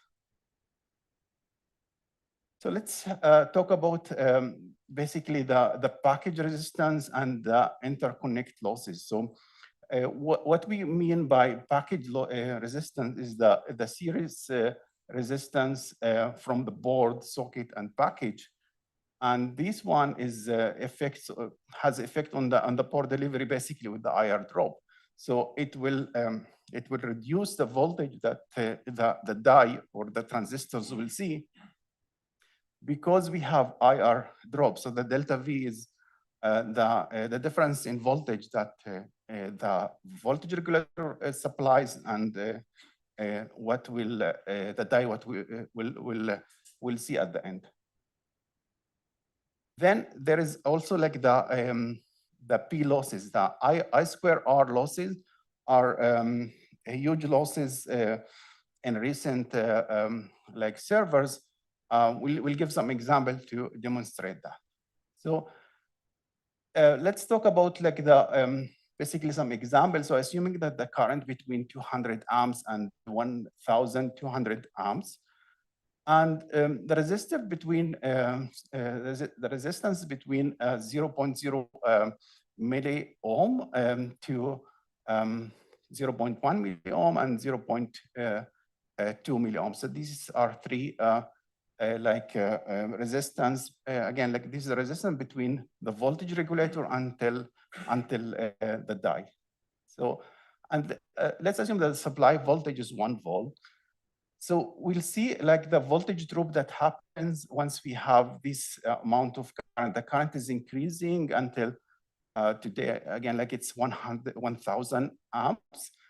And if we have a 0.05 milliohm, we'll have at the 1,000 amps, we'll have about 50 millivolts lower voltage on the die. Then if we have 0.1, then we have 100 millivolt lower voltage. And in 0.02 milliohm, like the loss, the voltage drop will be about 200 millivolt.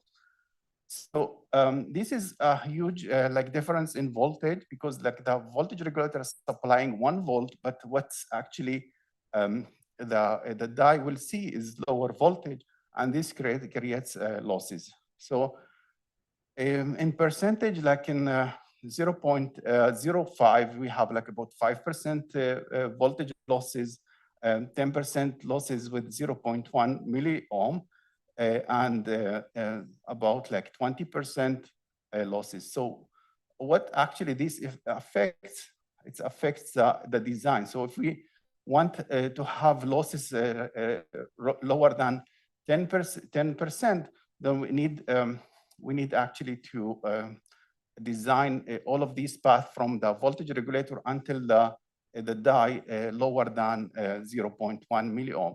And it's challenging to do that, especially once we have such high current. So let's see how this affects the heat dissipation. So basically, what we see here is the current and the heat dissipation. So it's like I square R. So as you can see, it's like quadratic relation between like the current and the power dissipation. So with 0.05, we have about like 50 watt is translated as a heat with this like last centimeters. Then if we have 0.1, we'll have 100 watts dissipated as heat. And then with 0.2 milliohm, we have about 200 watts. So if like the power consumption is 1,000 watt, what we will have here is like 200 watts are dissipated as heat. And this is in percentage, we can see that it's like about 5%, 10%, and 20% with 0.2. Which means that like at 0.2 milliohm at 1K amp, fifth of the power that the voltage regulator is basically delivering to the chip is dissipated as heat and never arrive to do a useful work or computation. That's why we need to optimize the power delivery. So we talked about like the power delivery from the like the voltage regulator, which is on the motherboard until the die. But it's like the problem is that is not just there. It's also like inside the die. Now we are deep diving on what happens on die. There is an on die IR drop that also affects the efficiency. So what we see there is basically that after the package, the on die or delivery spread V-core from the micro bumps or the bumps to every cell through mesh of metal layers. So the metal layers are here. Like you can see that the path is all over until we arrive the transistors on the bottom. All of these paths, the current needs to pass, and all of it has a resistance and inductance. And we also have huge losses there. So lower local, basically this will result in lower VDD, or the voltage that arrives to the transistor. So lower local voltage means slower gates, slower transistors, and long path, less timing margins, and what will affect at the end, it will affect the performance. So to stay safe with, we adding, like as a designers and architects, what we are doing is to solve this issue. If we don't have a physical like solution, one solution we'll talk about later, but what we are doing is basically adding a frequency and voltage guardbands. Frequency guardband mean instead of running at some specific frequency, for example, 1 gigahertz, we run at 0.9, for example, gigahertz, or whatever, like 5% lower or 10% lower, depending on the target frequency. And other option is basically to increase the voltage. Instead of running at 1 voltage, in order to keep the final voltage high after all of these droop, we increase the voltage like in the voltage regulator. But what this does is basically increasing the power consumption and increasing the heat at the end, and it have like other consequences on the system. Okay, so we talked about like IR drop. We talked about IR drop in like in the motherboard until the die, the package, and the socket, on die. Now there is other issue which is called like the fast DIDT transient. Or so basically, what we mean by the fast DIDT is that like very quick current demand. So for example, if the XPU is idle now and doing nothing, and suddenly like the software basically launches AI kernel, so what, and that draws 1000 amp, which is atypical for today's accelerators. So you can see the current ramp in that graph. So it's in a few nanoseconds.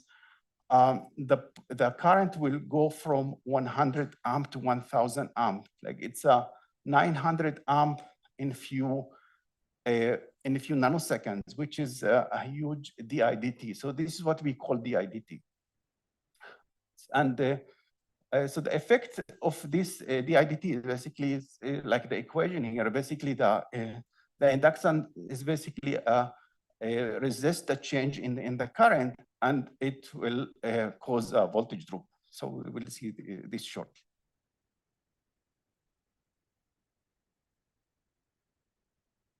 Okay, so what we see here is the voltage over time, and this is the voltage on the micro bumps. Like even before the voltage is entering the die, this is the effect once the transistors are starting drawing current from 100 amp to 1000 amp in a few nanoseconds. So you can see that the voltage is dropping, and sudden current like change leads to voltage drop, as you can see there. So this is the DIDT voltage drop according to the equations. So depends also on the inductance. So improving the quality of the PDN will reduce the inductance. So this leads basically to a voltage guard band, as you can see there, like from the nominal voltage until the voltage drop. This voltage reduction need to be compensated, which we call like for voltage guard band.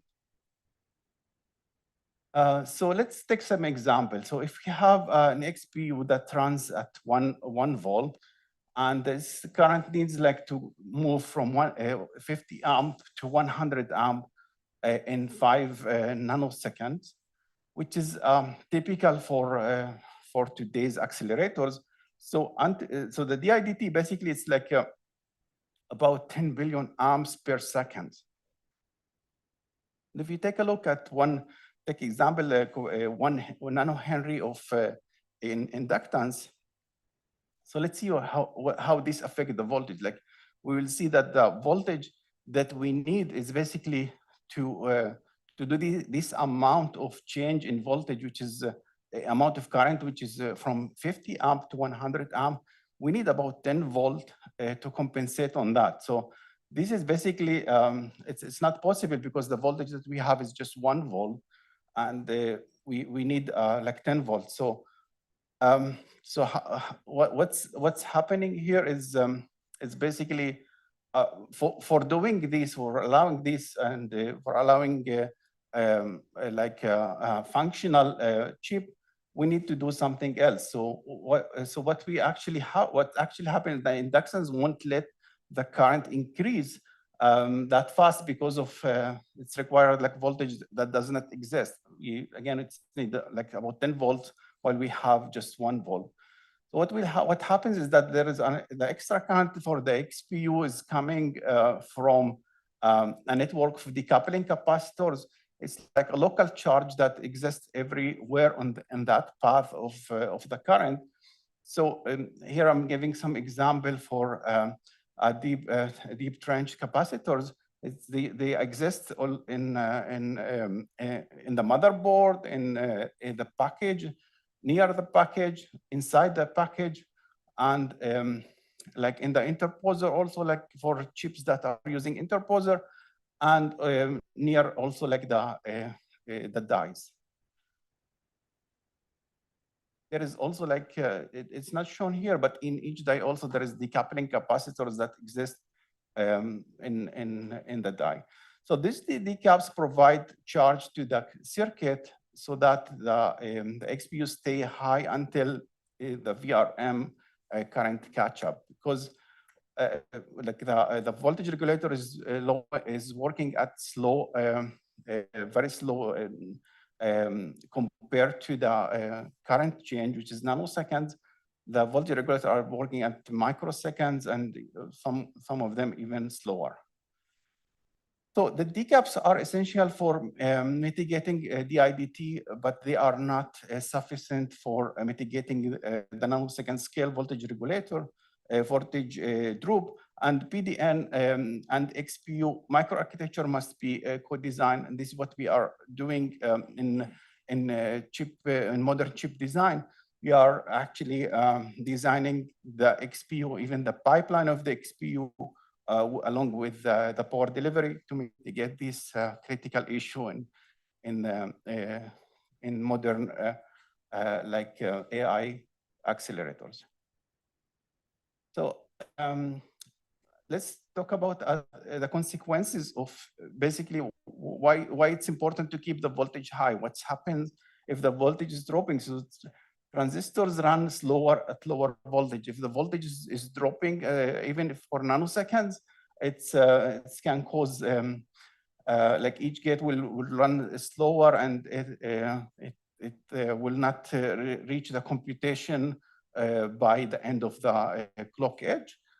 And what happens basically, there will be wrong calculation. There will be glitches in the calculation, random computation errors, and the worst thing is that sometimes we will have silent data corruption. So nothing happens in the system, but the calculation was done incorrectly and was saved in the storage incorrectly, and this can lead to basically data corruption. So the transistors, basically the logic level drop basically lowers the circuitry, and it's a risk for missing timing and data corruption. So there are architecture knobs that are used for mitigating the droop. So for example, avoiding aligning worst case activity at the same time, which is for performance reasons, like we are tending to do that. Like for example, activating all of the matrix multiplication at the same time, which can draw what we saw like 1,000 up in a few nanoseconds. And there are also other methods for DVFS, changing the voltage and frequency dynamically based on sensing the voltage. So if the voltage is dropping, so sometimes some methods is stretching the clocks, basically reducing the frequency or increasing the voltage at the nanosecond scale with other methods. There is other method that's also effective. It's basically staggering wake up. So for the example that we give, for example, like activating all of these AI kernels at the same time. So instead of doing that, like we can stagger this using microarchitecture methods. And there is hardware monitoring that needs to happen and sensing for the PDN and counters that need to count all of these events. And for example, once we are building the chip design, it can help us monitor where this voltage drop happens and mitigate them after that with other microarchitecture methods. So this is like a huge area of research and development in AI accelerators. And other software knobs that can help with, for example, again, if more efficient and more PDN-aware scheduling, firmware can help with this and put some limits for the PDN to prevent all of these like the IDT issues. I will talk a bit about like emerging or some of the emerging PDN technologies that tries to help these inefficiencies. So we'll start with the data center direction that is like it's more of the data center like power delivery, not currently the chip design. We'll talk about the chip later, but let's zoom out a bit and see what technologies are there in the data center. So basically there is something called like 800 VDC architecture. It's an architecture that is developed by NVIDIA and partners, and soon it will be one of the OCP, the Open Compute Project for data centers.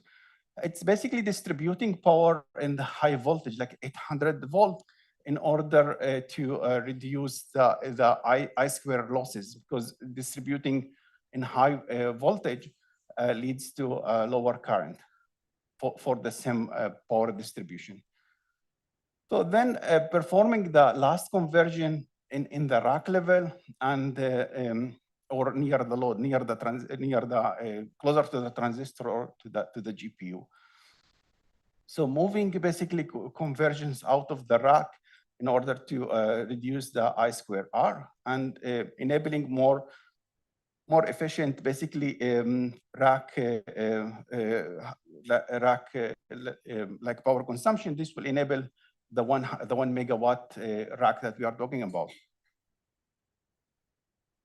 So as you can see, like in the timeline, so currently what we have today is what basically the architecture that I mentioned is producing like 48 or 50 volt. And from there, we have conversion inside the servers.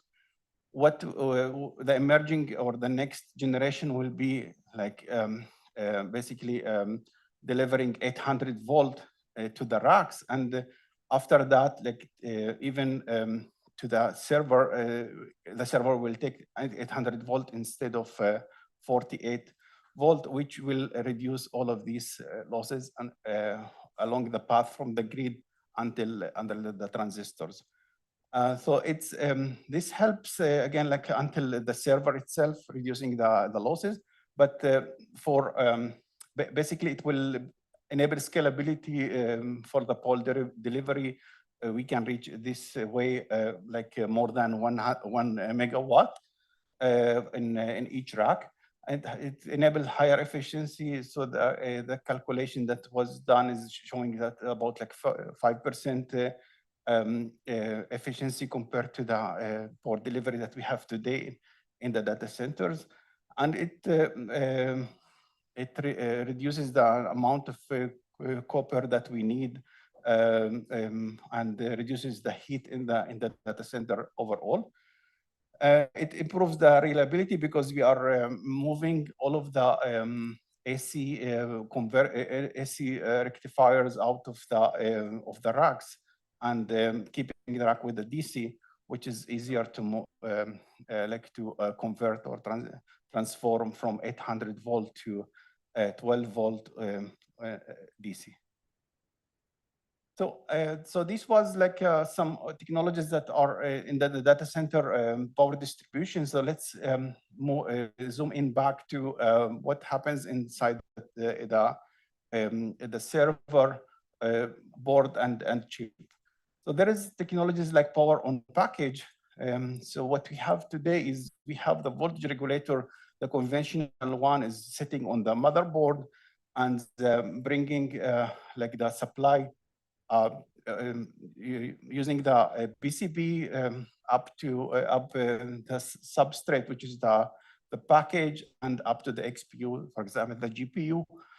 And what we are talking about here with the power on package, basically, is putting the power conversion, the last conversion near the die, near the transistors.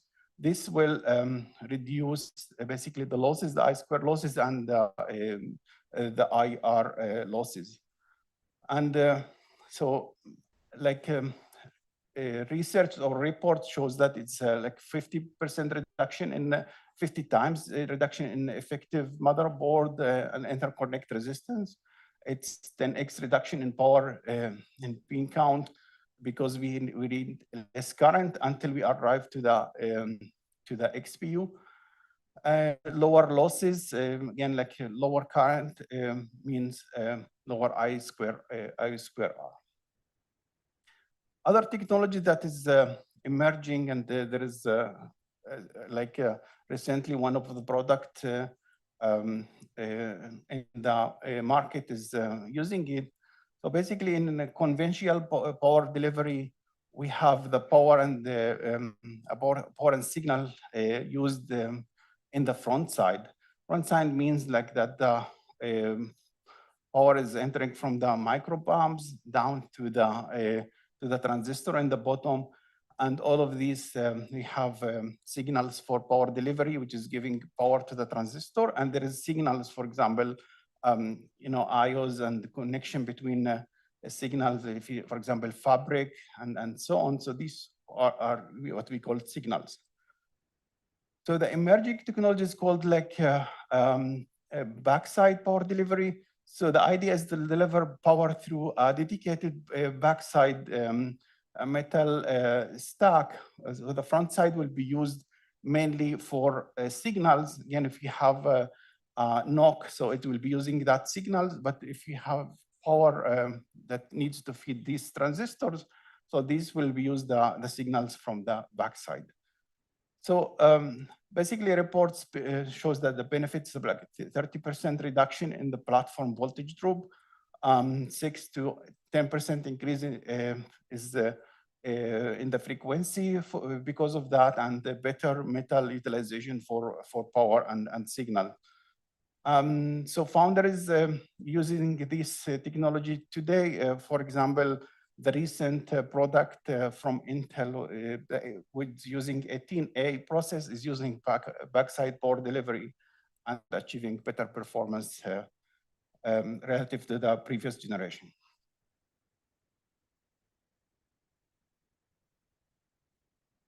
Okay, so so basically, how this improved power integrity? So lower IR drop because we have one newer path or shorter path for the power. So we have lower IR drop, smaller voltage guard bands, and higher Fmax. And routing freedom, it gives a routing freedom because of, for example, there is congestion that happens because of the PDN mixed with the signals. So now we have signals, we have more room for the signals, and we can build wider NOC or have more freedom in signal routing. So for AI accelerators, better support for high instantaneous currents and aggressive turbo modes, potential for more on-die decaps without sacrificing the routing. Other technology that is used today, and it's still not very used in like in modern AI accelerators is basically the vertical power delivery. So the vertical power delivery, talking about, like, if you remember, this is the conventional path. The voltage regulator is on the motherboard, the power is going through the substrate until it arrives to the XPU. The vertical power delivery is talking about placing the voltage regulator underneath the motherboard. And as you can see, the path from the voltage regulator until it reached the XPU is now shorter. So instead of have all of this long path, we have that shorter path. So it can cut the PDN losses by like from 10% and to less than 2%. With vertical power delivery, it's roughly like the 5x lower interconnect losses. But there is challenge. That's why it's not like fully adopted today in modern accelerators from various vendors. Very limited Z height, like underneath the motherboard, there is a short height that it's challenging to place basically this voltage regulator underneath. And there is also challenge for basically cooling these voltage regulators, because as we saw, like we are talking about like hundreds of watts of losses that translates to heat underneath the voltage regulator, the PCB, which is challenging for current cooling methods to deal with. There is, I will show some research questions and for architects, basically that future works. So PDN aware scheduling and mapping. So how to express basically and enforce PDN constraint in operating system at runtime. Drop aware microarchitecture. So as I mentioned, like the microarchitecture today is designed along with the power delivery. Like as a power management architects, we are defining even like how the pipeline inside the chip should move in order to compensate or mitigate DIDT issues, for example. Machine learning based PDN prediction. So if we have a good way to predict that a DIDT event can happen and mitigate that like before it happens, so it can also help mitigating these DIDT events. And there is like chiplet and multi-die PDN. So, you know, like there is integration of system on package and all of these HBM stacking and chiplet fabrics and all of the modern tightly integration. So coordinating between all of the power delivery is very challenging, and it's still an open research issue.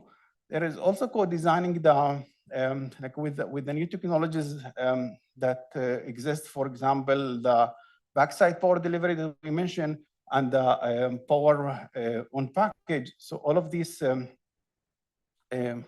emerging technologies, and it can be researched more for showing like how the floor planning should be done more effectively, NOC design, and power management evolved in this new context.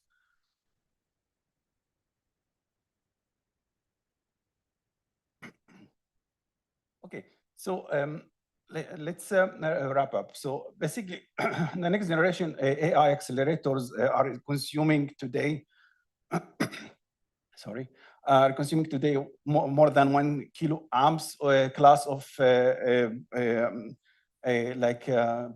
consumption at sub 1 volt. And the last few centimeters of the power delivery, like in the board, the package, and on die, dominates the drop and losses as we show. And techniques like power on package, backside power delivery, and vertical power delivery already show significant improvements in PDN efficiency. microarchitecture, PDN, and infrastructure must be co-designed. Otherwise, like we missed a lot of efficiency in these new AI accelerators. Thanks for your attention. Be happy to take any questions.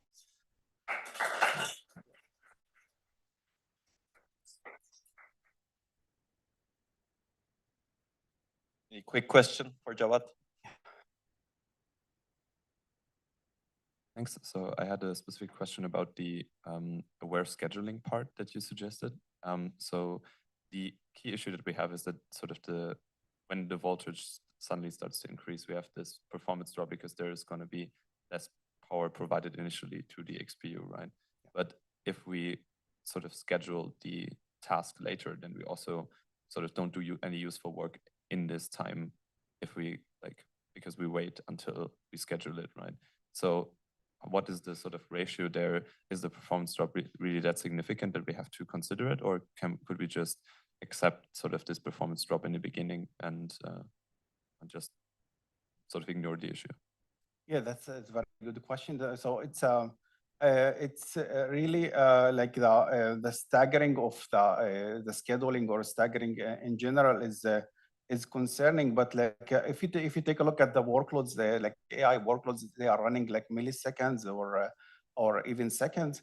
And we are talking here about like nanoseconds of staggering. So like, for example, instead of doing that in 5 nanoseconds, let's do that in 500 nanoseconds, which is and also it's like in the beginning of the workload, it's not overall. So it's in the percentages is very short. Like these tricks in like staggering or even preparing, for example, the voltage and frequency, and sometimes take a part of the workload, but it's if you do the algorithm very good with consideration of long runs, the effect on the main performance is very minimal. Yeah. Okay, one last question, hopefully quick. Okay, so you mentioned silent data corruption due to voltage drops and the violation of timing constraints. So that's one thing. Another thing is in the power delivery network, you mentioned like kiloamp level current flowing. So my question is the voltage drop and timing violations the only reason of those silent data corruptions that you experienced, or do you also suffer from some electromagnetic interference of these like large currents flowing around? Yeah, that's also a very good question. Regarding the power delivery data corruptions is coming mainly from this issue with the voltage drop. That's because of the fast transients. But like there is other data corruptions arriving from other places, not the power delivery, which is not the focus of my talk. But basically, we should find like ways to detect this corruption and monitoring them and reporting them. And this is what we are doing in the stage of the debugging and tuning of the chip before shipping it. But it's still a challenging issue. To detect all of the combinations that can lead to the IDT, it's challenging still. Yeah. That's a great comment, and thank you, Jawad, for the very nice talk and tutorial. Yeah. I think it's good for you to give a tutorial at one of these conferences. Yeah, we'll be happy. Power delivery, and this because these are important challenges, and a lot of people are concerned about silent data corruption. And it's good to nail down some of the sources, and I do believe that some of these are big sources of the silent data corruption that are not as investigated at the higher levels of the stack. Yeah. Okay, great. Thank you, Jawad, again. So next up is Hayu. Hayu Mao is an assistant professor at King's College, London. She started there recently, and she's also looking for great students at a great city, big city with a lot of good food and good places to go to, let's say. And she has been with Safari for many years. let's say. She has done work on storage systems and also especially accelerating bioinformatics using in-memory computation and storage system co-design. Today, she's going to talk about some of that work and maybe new work she's undertaking going into the future. And before Safari, Hayo did her PhD at Tsinghua University and got the best PhD thesis award from Tsinghua, which is not easy to get. Okay. Go ahead, Hayo. Yes. Thank you a lot for the introduction. You ready to go? Okay. So I'm really happy to talk about my research from microarchitectures to systems, design holistic data-centric architectures for AI applications. So, okay. So this is today's talk outline. So I will firstly talk about the AI landscape, and then I will talk about my research focus. One is processing in memory and the holistic acceleration, and then the software hardware co-design. And then I will provide a case study, which is PUPPY as a holistic acceleration for large language models that we published recently in SPOS.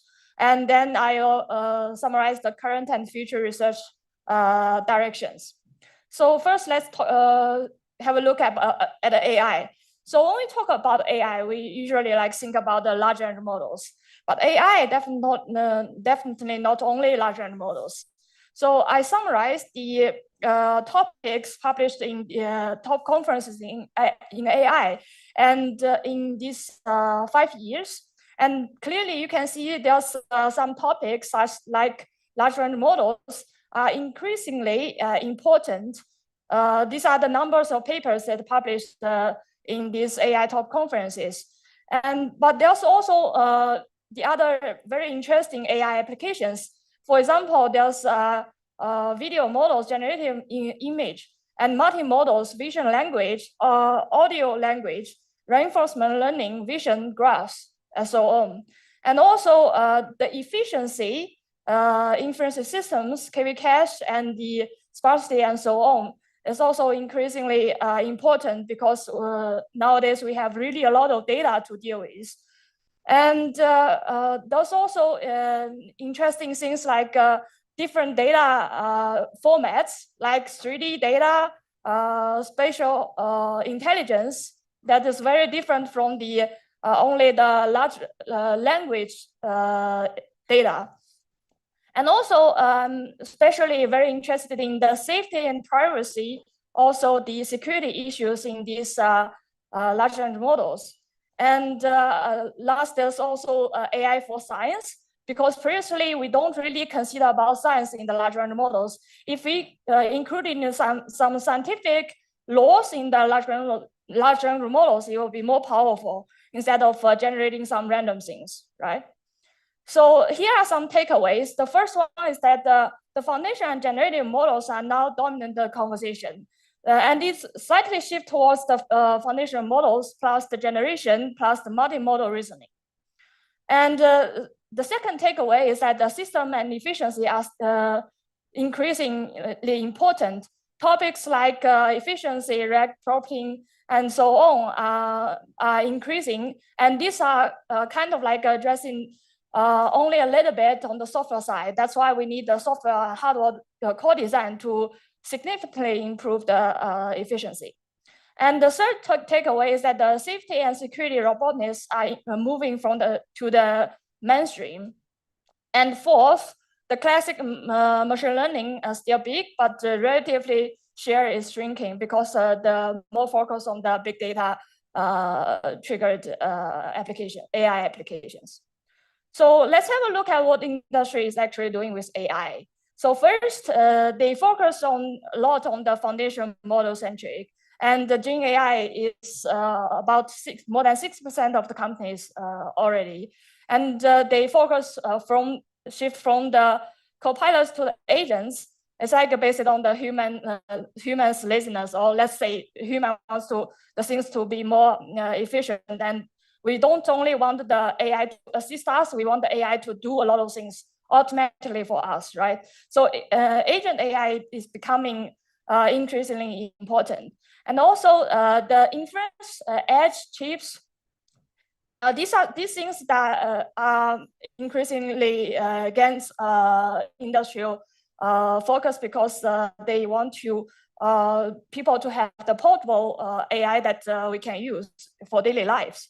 And then industry also value the bottleneck that there's a lot of things cannot be addressed to only in the software side, and they focus a lot on the system data efficiency, not only the models.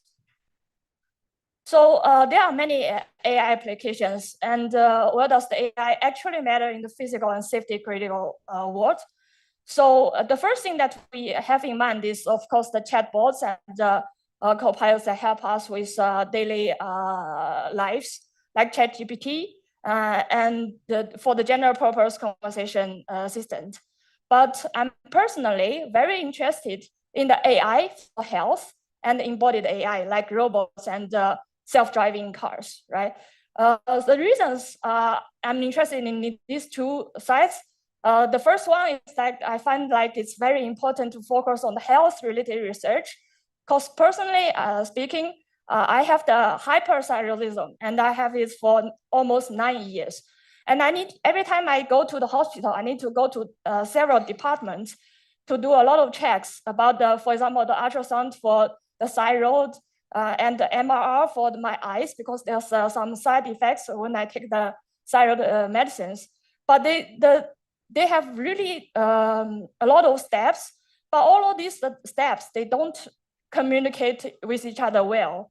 And you have really kind of challenging to go through all of this. And in the end, I already spent 1 year in the UK hospital, but they haven't solved this problem for me yet. So if we have such powerful, let's say, human centralized AI for health, then we can combine all of this information and analyze all of the information together and to do it for us, right? This is a high level motivation. And then from the system and architecture side, I also find it's very challenging to do it, because it's like a lot of restrictions and also unsolved problems at the architecture and system level. So these two faults, one is very high motivated by the need for the health for AI for health. And then the other side, it's also kind of really good stress test for the AI applications. So here are some examples for about AI for health. So first is about the genomics and bioinformatics and precision medicine that we already, John already covered a little bit about it.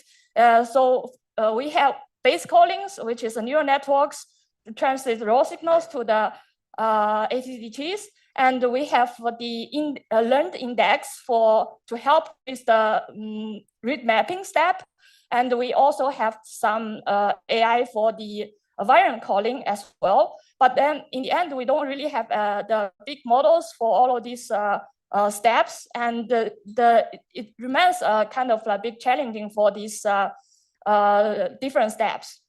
And we have also the models that can predict which drugs are likely to work for a specific tumor profile. And the other applications, AI for health, is medical and imaging and radiology, which you can do a lot of detecting based on the pictures, images. And then for the remote monitoring, also wearable and digital health, which is smartwatches, Jiang also mentioned it, and also can be assistance for the surgeries. So it will be amazing to see the real-time vision plus the restrict safety, which will require latency sensitive and safety critical inference at the edge. So also we have some examples for embodied AI. The first one is self-driving cars that we integrate a lot of sensors, different types of data, and also we have a lot of steps to precision, to prediction, to planning, and then control in the real time. And these tasks are safety critical, and it requires multi-modal to involve in these things, and also it's latency sensitive. And then we have also the household and service robots, which I think is very interesting to see, to help us with the daily lives. And this also include a lot of sensors, and the tasks are many steps connecting together, and many other robots. So the bottlenecks for these AI applications, first, let's have a look at, summarize the things that we talked about the AI applications. For the large language models, we have the long context reasoning over the private and institutional data. And we have massive inference scale, also the KV cache memory bottlenecks and the cost constraints.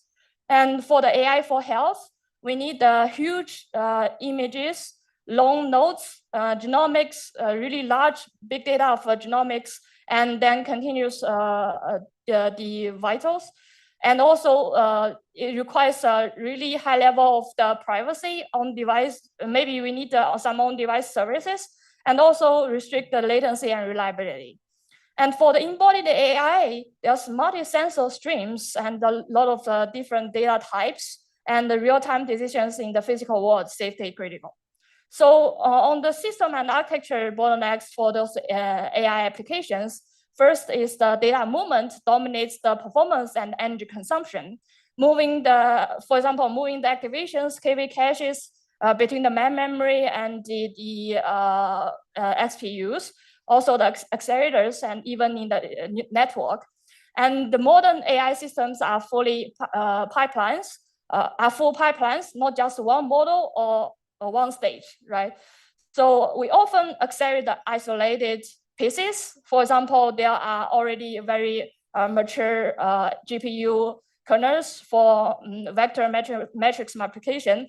Also, a lot of customized ASICs for one kernel, and also hand-tuned CUDA for the single layer.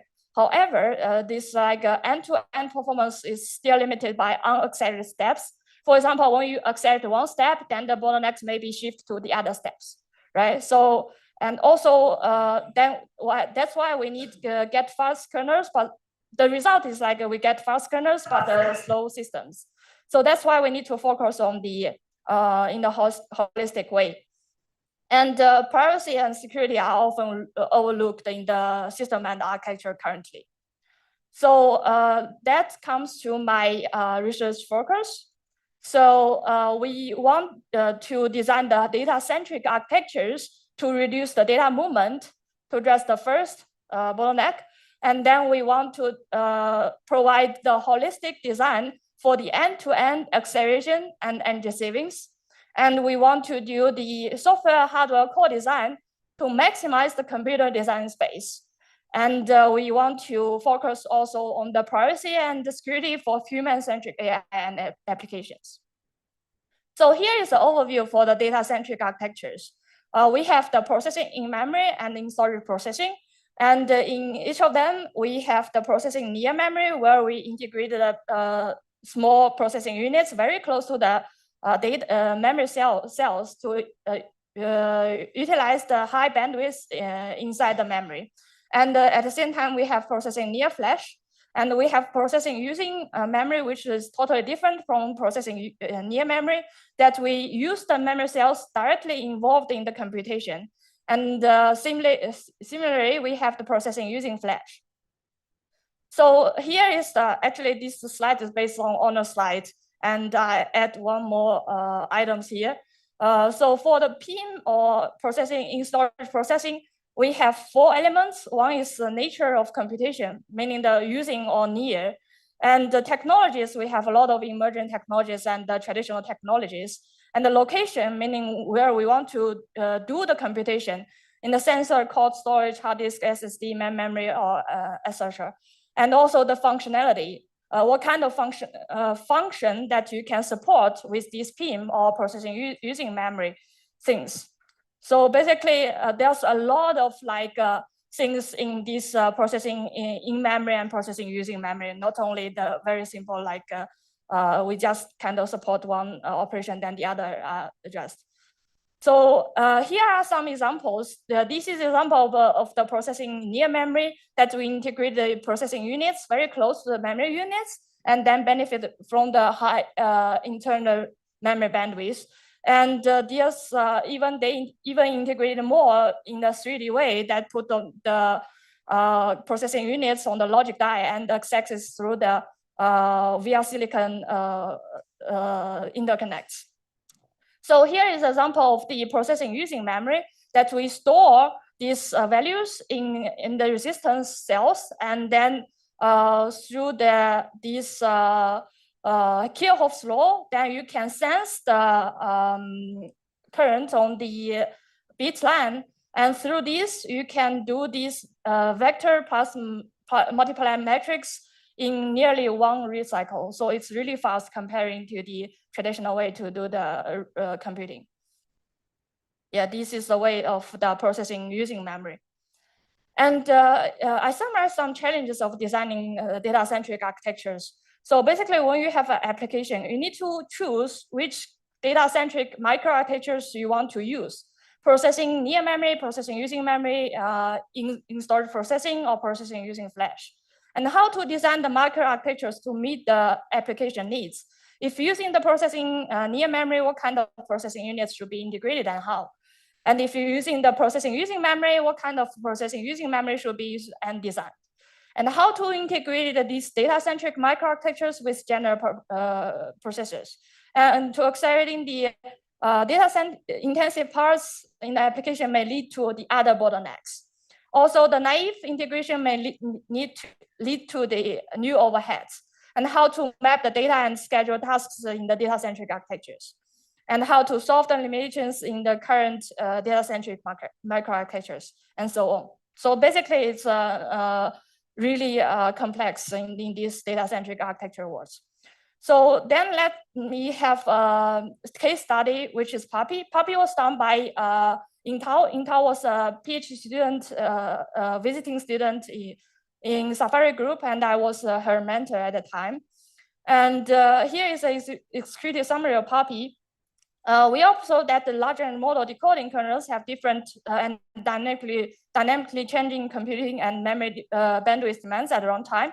And the problem is that the existing heterogeneous large language model systems have two shortcomings. One is that static scheduling that fails to dynamically cater to challenging kernel demands. And second is to support only one type of processing in memory device with a certain computation throughput and memory bandwidth capability. So the goal is to design a heterogeneous system that caters to different and dynamically changing computation and memory demands in LLM decoding. And the key idea is to enable online and dynamic task scheduling on a heterogeneous architecture via the online identification of LLM decoding kernel properties. And key techniques is a new computing system called PAPI, where we have the dynamic LLM kernel scheduling to the most suitable hardware units at runtime, and hybrid PIM units to meet the diverse LLM kernel demands. And PAPI outperforms state-of-art PIM architectures and pure systems. So here is a background for LLM inference, that we have two stages. One is prefilling and one is decoding. In the prefilling, it encodes the input in parallel, and in decoding, it generates output tokens in serial parallel, like this. So basically, decoder, it has several decoder blocks inside it. And in each decode block, there's QKV generation, projection, feed-forward networks. And there's attention kernels that they kind of have different data across the request. Basically, these are changes depending on different requests. And for the fully connected kernels, it's used for the token generation and is pre-trained by the LLM training.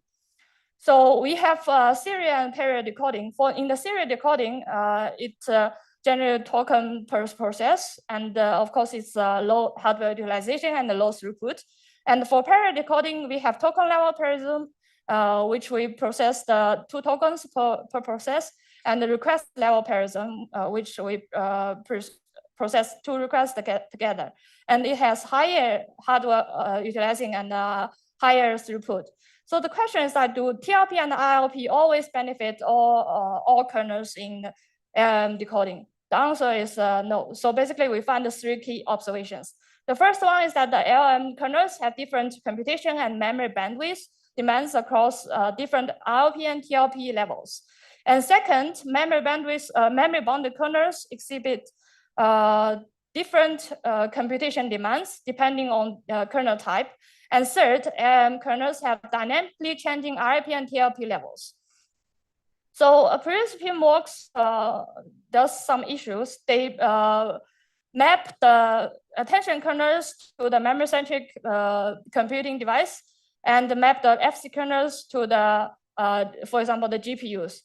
And these kind of static scheduling lead to the suboptimal performance across different parallelism levels.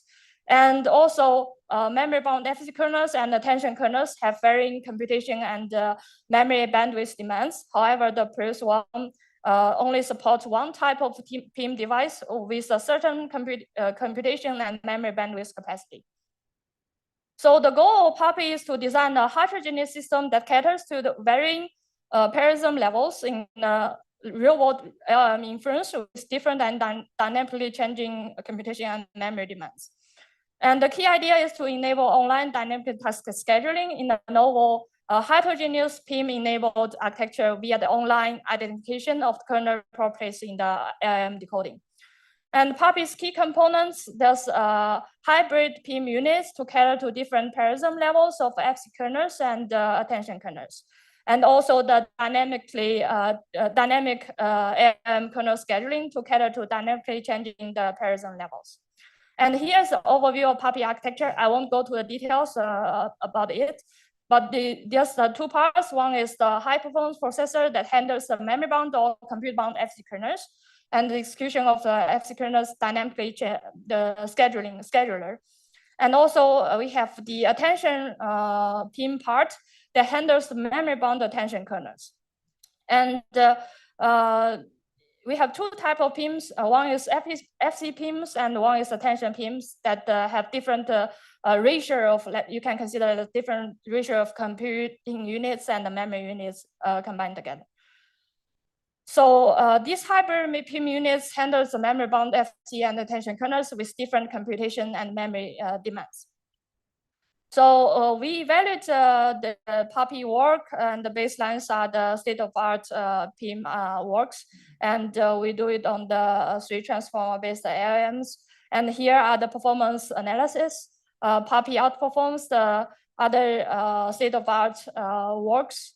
And here are the results of energy analysis that PUPI also improved the energy efficiency a lot compared to the state-of-art works. So here's the conclusion. We find that the LLM kernels have different computation and the memory bandwidth demands across different ILP and TLP levels. And the memory-bound kernels exhibit different computation and demands depending on the kernel type. And the LLM kernels have dynamically changing ILP and TLP levels. So we propose PUPI, which is a new PIM-enabled heterogeneous system design that caters to varying demands of LLM kernels by scheduling them dynamically to the computation-centric processing units or the hybrid memory units. And PUPI outperforms and provide a lot of energy efficiency compared to the previous work. And then I'll talk about the current and future research activities. So large language models now is limited only to language. So I'm Chinese, and even with my native language, I cannot express all of the things that I want to say. So language is already limited, and large language model also limited to language, then it's also limited. So the future AI will have embodied intelligence and also spatial intelligence. So basically it has abilities to perceive, present, reason about the spatial relationships between massive objects. And AI for health is an important and highly challenging application domain. combine the messy data with restricted requirements on safety, privacy, and reliability.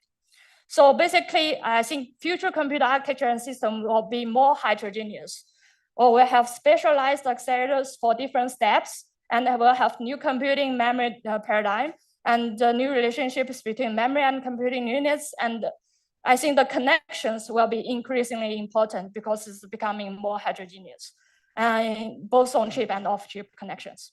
So the data-centric architectures for modern applications, we have more data-centric architectures to explore, like all of those things that I present before, and also heterogeneous data-centric architectures, meaning that we can provide some efficient system that process data where it makes the most sense, and other emergent data-centric architectures like quantum computing.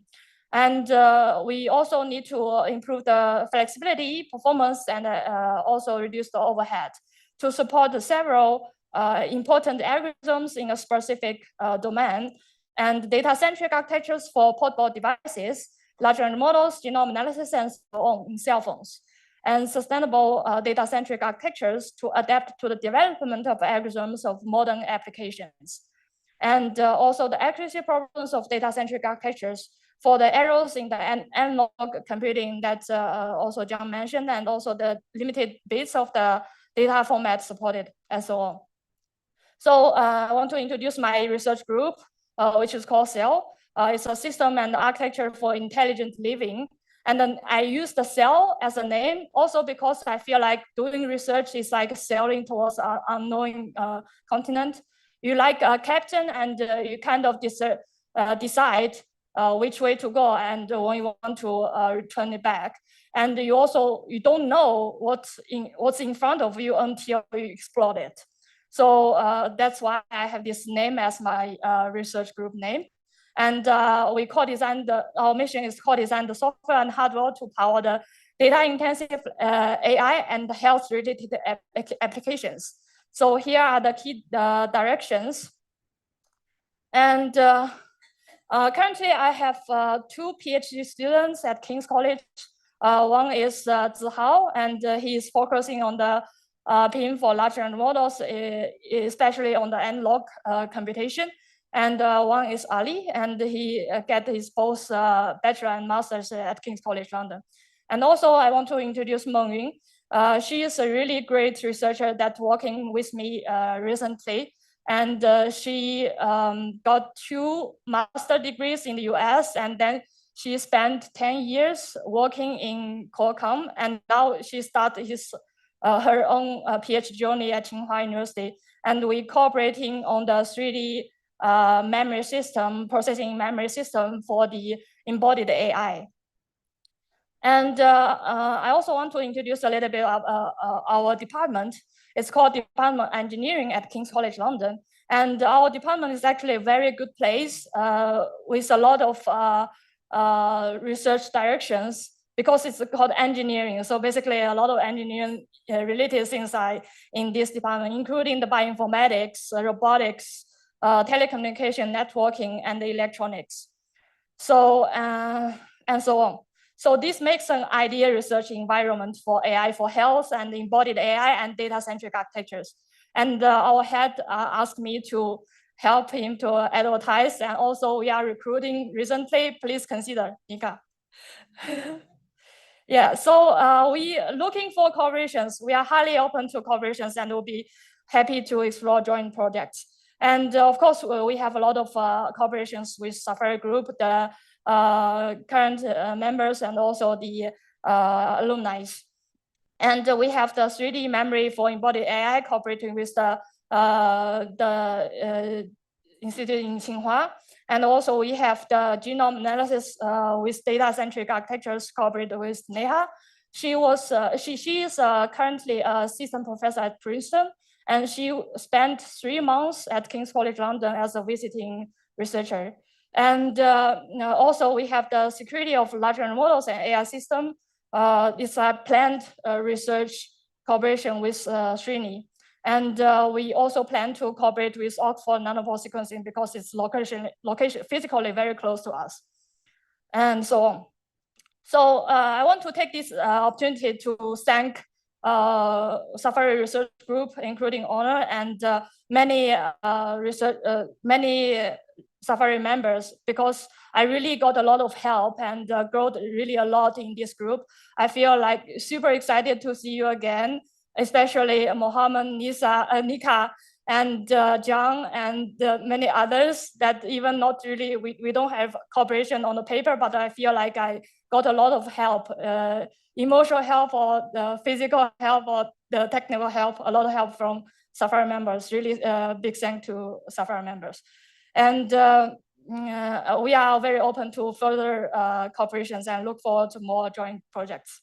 And that's all from my side. I'm happy to take any questions. Yes. Okay, any questions or are you? Maybe one question? Okay. Hello, I enjoyed the PAPI paper, and I agree that even on modern architecture papers, they often fail to address the problem of the full pipeline of LLMs. So my question is, like, how can processing in memory-based systems like PAPI can be extended to like work on the whole like LLM pipeline, not including the LLM itself, but origin, etc. Yeah, that's really great question. So basically, PAPI is only our one step, not including everything inside it. We also later on have the work that we include the rack system in processing storage for the rack system that integrated with this kind of things can integrate together. So basically, we expect more and more cooperation papers that to make something big can accelerate the whole pipeline. But you know, as you already know, that it's very complex with many steps and with a lot of kind of like parameters, methodologies, algorithms inside it. So every time we do a part of it, and then in the end we can like combine all of this work together to have something to accelerate the end-to-end like large language model AI applications. I think that's a nice plan. Thank you so much. Thank you. Okay, I think it's time for lunch, so I'll have to cut off the questions. Maybe you can continue during lunch, but thank you for that nice talk, Caio. I think it's a great vision that you have, and hopefully you'll get to execute on it in the coming years. And there's a lot of opportunity in this area for sure, especially combining AI and health and from microarchitectures to systems, as you say. Okay, now it's time for lunch. I think Konstantina has an announcement to make in terms of lunch. We'll have to be a bit quick. We'll start the next session a little bit late at 2:30, given that we're running a bit late. Hopefully that gives everyone enough time for lunch.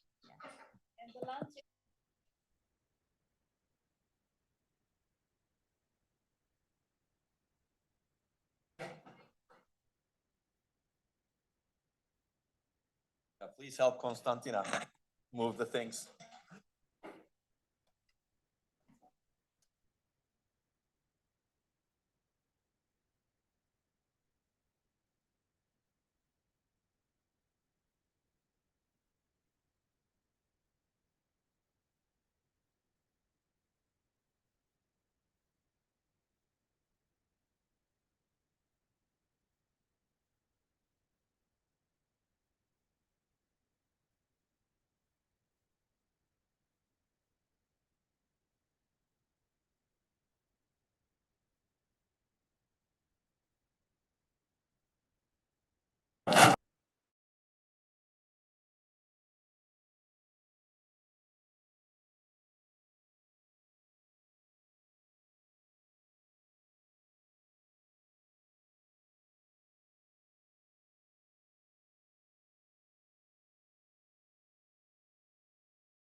Hello.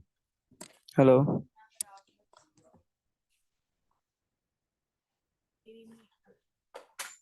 Hello. Hello.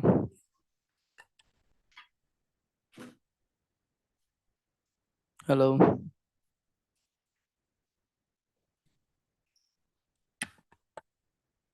Can you hear? Hello.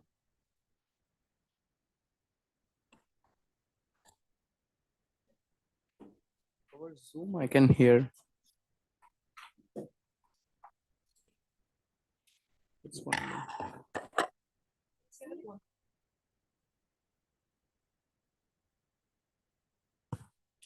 Hello.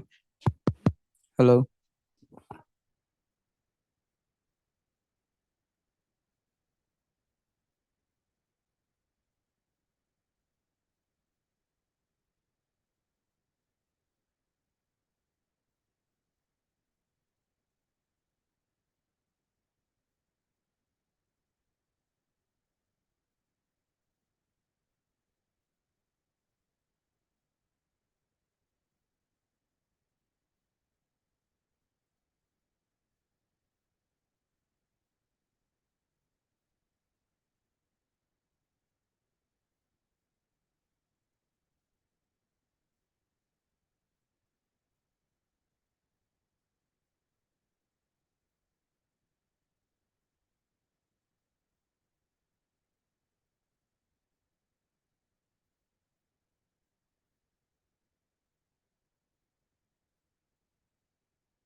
Hello.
For the next one.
I will change it. Okay, you'll change it. Okay, remotely. No, no. Okay, you'll come over. Okay, maybe you can change it right now. Actually. It's okay. I'm Maybe, muted. okay. Maybe I'll ask you to change it. Okay, some last minute people. You know, you don't want to annoy Juan. All right. It's fine. It's fine. It's fine. I see. I'm not going to pay attention to them.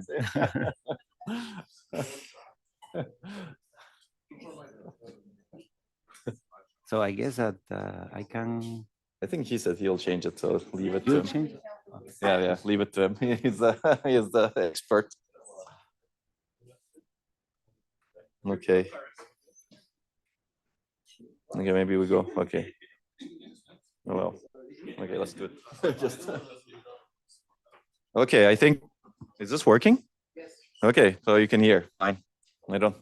Okay, let's get started for the second half of our first inaugural Safari conference. It's good to see everyone around here, and a lot of people are online watching. I think we missed some questions online because we were running quite late in the morning session. So, but feel free to ask your questions, and we'll try to convey them.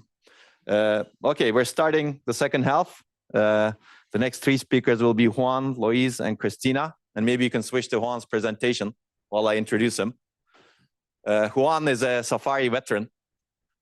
Many people here know him. Many people online know him actually for the lectures he has delivered. Actually, some really groundbreaking courses that don't exist anywhere else, like the processing in memory course that he started, and the heterogeneous systems and GPUs course that he started. And he also taught a lot of computer architecture, parts of DDCA, digital design and computer architecture. He's been with us for more than 6 years as a senior researcher and lecturer, and he's contributed a great deal to the group. Before that, he was teaching at University of Cordoba, which is a very nice city to go to. Juan took me there for sure. And 2 years ago, he joined NVIDIA Research, and he's been doing some exciting research related to data bottlenecks on AI accelerators like GPUs. So he's going to talk about that. I mean, I can talk a lot about Juan, but he's done a lot of great work before Safari as well as after Safari. He's an expert in GPUs and heterogeneous systems. And during his time in Safari, he actually embarked on processing in memory, and he's written some of the most influential recent papers on processing in memory, like the first major serious analysis of a real processing in memory system, benchmarking a new computing paradigm, UpMem system. And he has actually developed the PRIM benchmark suite, which has been used by many people, not just for benchmarking UpMem, but for benchmarking many different processing in memory systems. And we need some people to actually build on that and do more. Okay, thank you, Juan.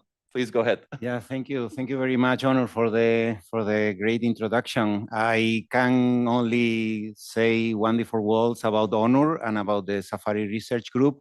As he said, I have been here for more than 6 years, and it has been a great experience, not only because of the freedom that we have when doing research, but also because we are exposed to the research of the rest of the group, which is a huge group, so you can learn so many different things.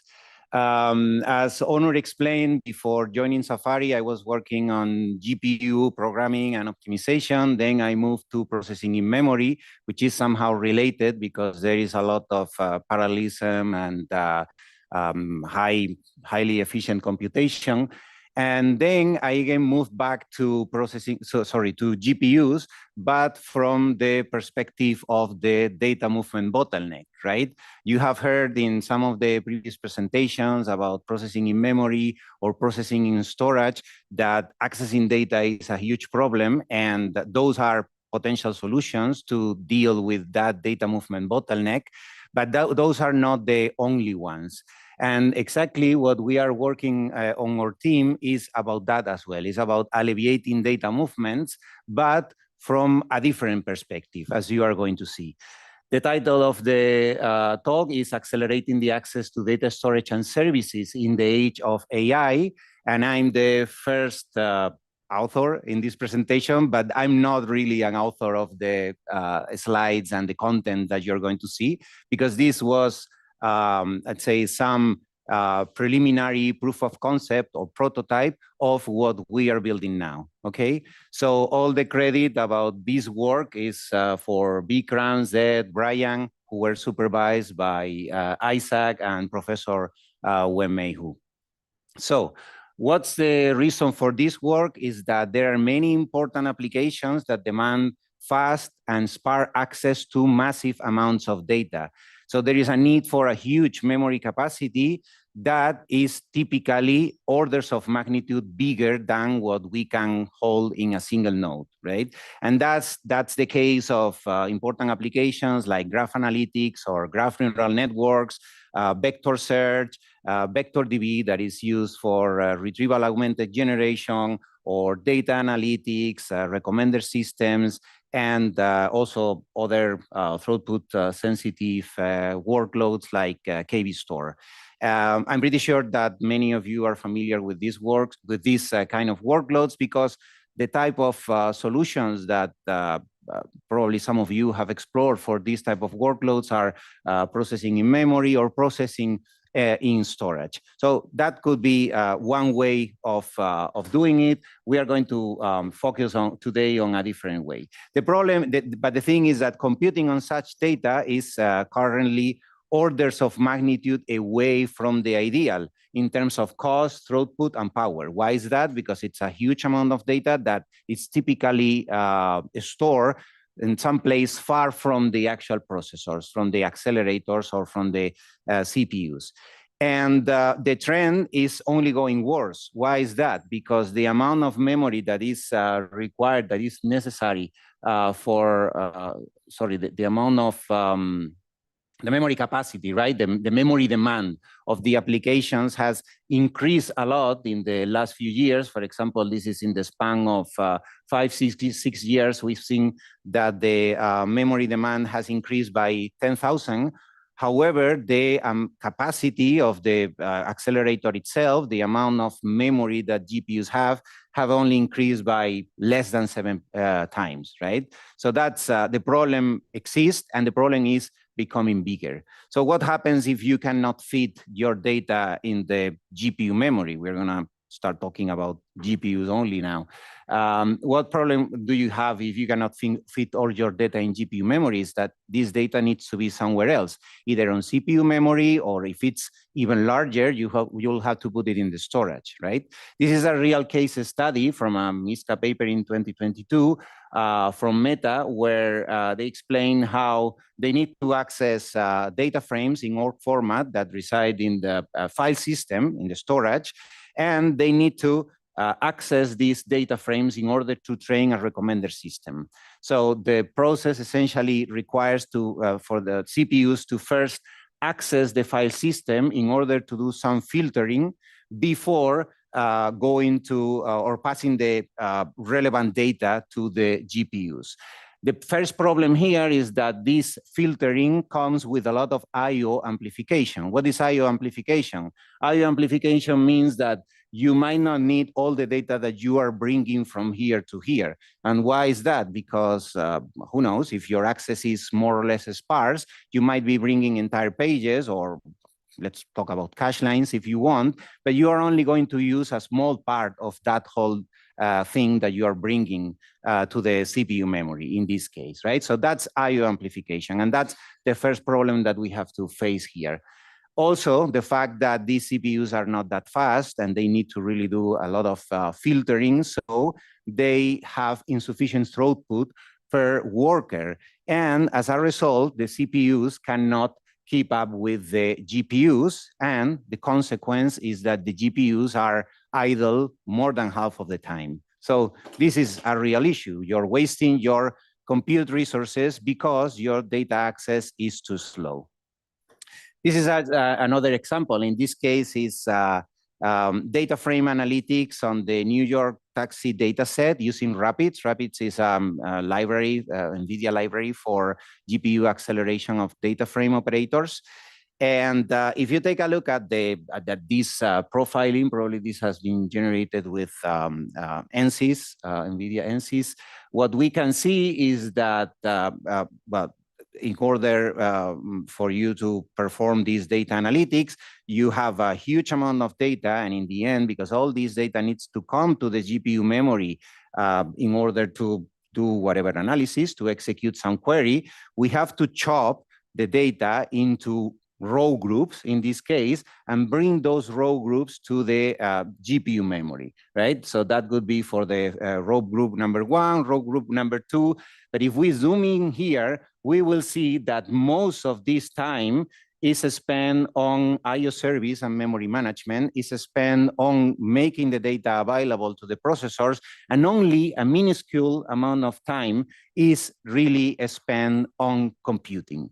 So imagine how inefficient is this for something that apparently doesn't look so complex, right? This query get average cost per mile for trips that are at least 30 miles, right?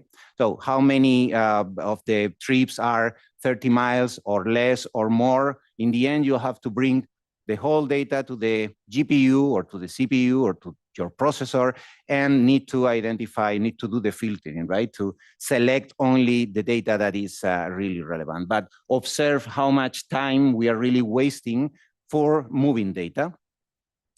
And things don't seem to be, I mean, as we have seen before, things are only going worse and worse. If we look at the software overhead, the software stack overheads, 2 decades ago, we could see something similar to this timeline, where a small amount of time is spent on OS and file system, while most of the time is spent on accessing the storage or on the application itself, which is that green stripe. Over time, we have seen that, first of all, applications have accelerated a lot now because we have accelerators like GPUs, and also because storage devices and protocols have improved as well. We have SSDs, we have new protocols like NVMe, and all of that has made that the total fraction of time that is spent on either moving data or accessing the storage and the application time now is greatly reduced. However, we still have the same overhead of the OS and the file system. So this is an example of these software stack overheads. And actually, we can only expect that this will get worse over time unless we do something, right, to solve this situation, because storage devices keep improving. I know that many of you are doing research on SSDs, flash chips, and we have seen how different generations of these devices have dramatically reduced the latency. We have ZNAND, or we have had Intel Optane, and so on, that reduce the latency significantly. So what is essentially happening is that things are getting worse because the OS and the file system are not accelerated. So at some point, we will end up having a situation where basically all the end-to-end application time is going to be due to the software stack overheads. This is a kind of system that we have. We can find this in our own laptop, or maybe we can find this in nodes in a data center. And one thing that we can observe is that different memory and storage spaces here are very imbalanced, which might be good or might be bad. The bad part is that those memories or those storage spaces that are fast, like the GPU memory, are usually pretty small, right? If we compare the HBM memory of an H100 GPU is only 80 gigabytes, which is already several orders of magnitude smaller than the amount of memory that a CPU may have, and it's much smaller than what the total capacity that we can have in our storage. But then if we look at the bandwidth, we see exactly the opposite picture, is that access to the GPU memory is super fast, in the order of terabytes per second. But then when we move to the PCI Express bandwidth, and then specifically to the bandwidth of each of the SSDs, it's almost 3 times less bandwidth, right? So if we have a huge amount of data that resides in the storage, and we want to compute on that data using GPUs, we are going to really have a huge bottleneck unless we use or design our software in a really intelligent and smart way. It's not always the case where SSDs are local. As you know, sometimes data resides in storage nodes that are accessed through the network. They are accessed through NICs, for example, with using RDMA protocol, right? Which is efficient, but still, this makes things even more complicated. And if we look at how these different magnitudes have evolved over time, here you can see a comparison of the G80 architecture, which was the first CUDA-capable architecture back in 2007, to the H100 from 2022. And you can compare compute throughput, memory bandwidth, memory capacity, and PCI bandwidth. And you can see how much each of them has increased over the span of these 15 years. So if we look at the compute only, we will see that it's almost 1,500 times faster than it was before. Memory bandwidth has also improved quite a bit, 35 times. Memory capacity, 53 times. However, PCI bandwidth has only improved by 8 times, right? From Gen 2 to Gen 5 PCI Express. So if it was a problem to access data from the storage, data that is located far away from the processor, now it's even a worse problem. And it's a worse problem because every time that we move data, we bring data to the processor, we somehow need to reuse this data as much as we can in order to amortize the cost of bringing the data to the processor, right? And that's something that is probably well known by all of you. With this example, matrix multiplication. Matrix multiplication is just performing the dot product of rows of matrix A and columns of matrix B. If you analyze specifically how many operations are we doing in each of the iterations of that for loop, you will see by, if we ignore stores, that we need 2 floating point values, 8 bytes, and we have to compute 1 floating point addition and 1 floating point multiplication. This gives us arithmetic intensity of 0.25 operations per byte, which is pretty low. But given the specific computation that we are doing, which is matrix multiplication, observe that in matrix multiplication, we are multiplying every single row of matrix A is going to be multiplied by all rows of matrix B. So there is a lot of data reuse. And today, we use efficient tiling techniques that allow us to divide matrices, input and output matrices into tiles, keep these tiles in the on-chip memories, either the shared memory, which is the SRAM-based scratchpad that all GPU cores have, or the registers. We can do tiling there, and we can reuse all the data that we bring from the memory closer to the processors, right? This is just a picture of the hierarchical tiling that is applied in CUDLA's library, for example. We don't need to go into the details, but as you can see, there are very sophisticated ways of taking advantage of data reuse. And one interesting thing is that the larger these tiles are, more reuse we will make. And because of that, it will be easier for us to amortize the cost of moving the data. Actually, if you take a look at how many floating point operations per byte we have to do in order to in order to make a workload compute bound, right? Compute bound meaning that we are going to spend more time on computing than on moving data. If we want that, because in the end, GPUs are fast at computing, right? Doing multiplications, additions. So that's what that's the peak that we want to reach. So if your data is in HBM, which in the H100 has about 3 terabytes per second bandwidth, you will have to do 167 floating point operations in order to amortize the cost of bringing data to the on-chip memory. But if your data resides in the storage and you have to access data through the PCI Express bus, which maybe will give you 50 gigabytes per second, I think that this is more or less the bandwidth of Gen 5 PCI Express. In that case, you will need 10,000 floating point operations in order to amortize the data. And that looks like pretty challenging, right? I would say that is very difficult to have so much reuse in one workload.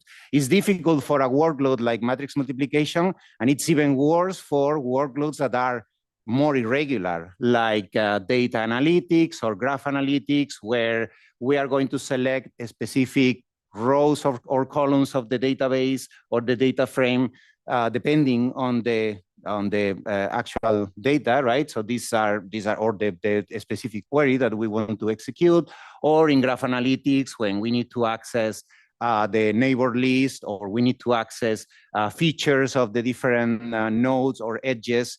They are going to be much more irregular accesses, more input dependent or workload dependent accesses. So things are going to be more complicated, first of all, because we are not going to be able to exploit so much data locality, and we are not going to enjoy so much data reuse.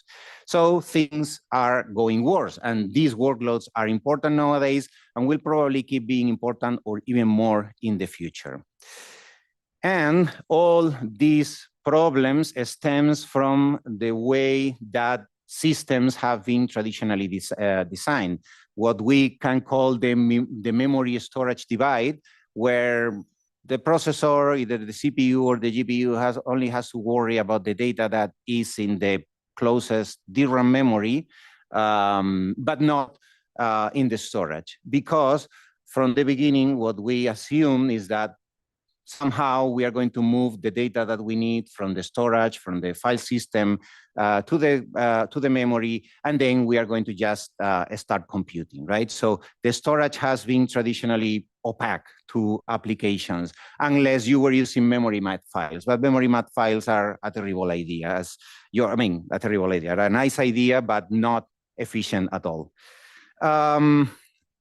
So the traditional idea is to say, okay, my main data resides in the storage. What I'm going to do is I'm going to bring it to the main memory of the CPU or directly to the GPU memory. I'm going to pay a cost for moving, let's say, a large tile of data, right? A large chunk of data that resides in the storage, bring it to the memory, but then I can amortize it. That's a really good idea, but it really doesn't work well in all cases. It depends on the specific characteristics of the application, because in the end, bringing the data from the SSDs to the main memory or to the GPU memory has a cost, because we have to bring the data through PCI Express bus or through the network, either InfiniBand or Ethernet, and we are going to do it with a certain bandwidth, in this case called T, which is not really that high, right? We have seen maybe 50 gigabytes per second would be something typical. Then when your data, this large chunk of data is already in memory, you can access much faster with an access bandwidth called A, which will be typically in the order of terabytes, almost terabytes per second nowadays. And because we are bringing the data to the closer memory, we want to reuse this data to amortize the cost of the transfer from the storage, right? So in order for this approach to make sense, what you want is something like this. You want that this inequation happens, right? Your reuse, U, is so high that you can make all this time of reusing the data as much as needed at this bandwidth A, plus the cost of bringing the data the first time from the storage is much smaller than the case of every single access is going to happen directly through to the SSD. That would be ideal, given that, and probably feasible, given that A is much bigger than T. But the problem is that in many modern applications, U is very small, because there is not so much data reuse, and because accesses are sparse. And if accesses are sparse, remember, it's very likely that you will have a lot of I/O amplification. So you are spending this bandwidth into bringing a lot of data to the memory that probably you won't need. And because of that, the reuse is going to be, on average, very small, right? So this is not the ideal situation when you have workloads similar to the ones that we have mentioned before, like graph analytics, of graph neural networks, etc. Actually, we can take a closer look at how the massive data sets have been processed over time. What are typical techniques, or what are typical approaches? The first one we have already mentioned is the proactive tiling approach, where most of your data is in the, all your data is in the storage. And what you're doing is that you're partitioning the whole data into large chunks. And these large chunks are brought to the CPU memory. And from there, we create probably smaller chunks, because GPU memory is smaller than CPU memory. So you bring them to the GPU, you compute, and then you go to the next tile. This is going to work well for workloads that are predictable, workloads that are more dense, like matrix multiplication, for example, because we probably are going to use all the data that we move, and potentially can reuse a lot as well. But this is terrible in the case of sparse workloads, because, as I mentioned before, we are going to have a lot of I/O amplification. We would be moving these large tiles to the CPU memory and then to the GPU memory, and probably we are going to be only accessing a small amount, a small percentage of that total data. And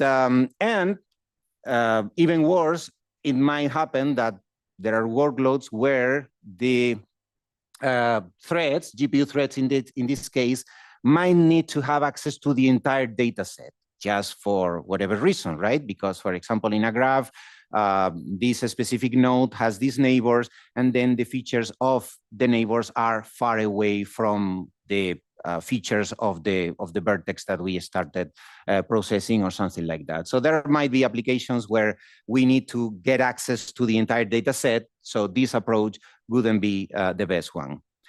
Something else that we can do is memory map files, something that we have mentioned before. In this case, it's basically the GPU threads in this case are going to have access to certain memory addresses that map to the files that are in the SSDs.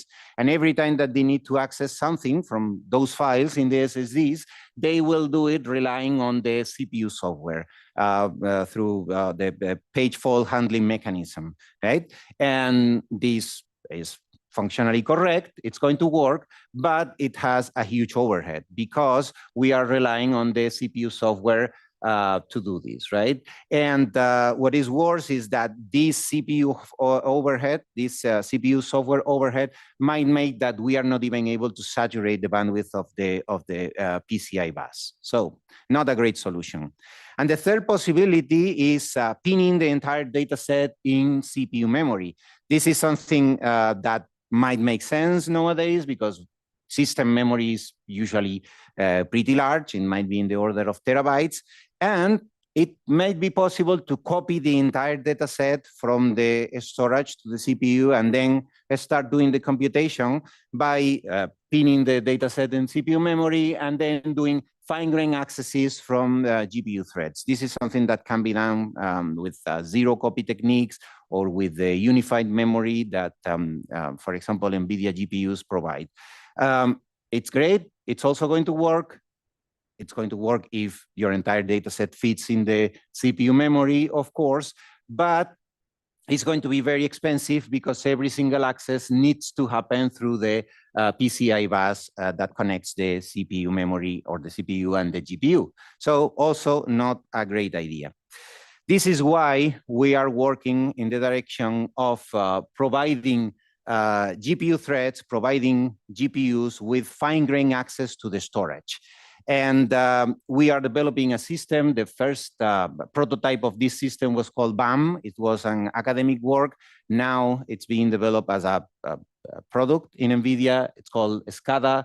The meaning of BAM is being big accelerator memory. SCADA is scalable data access. And the main idea in BAM or in SCADA is to enable GPU threads to directly access data on the storage and do it by leveraging GPU memory, as you're going to see, and also optimizing the storage bandwidth utilization.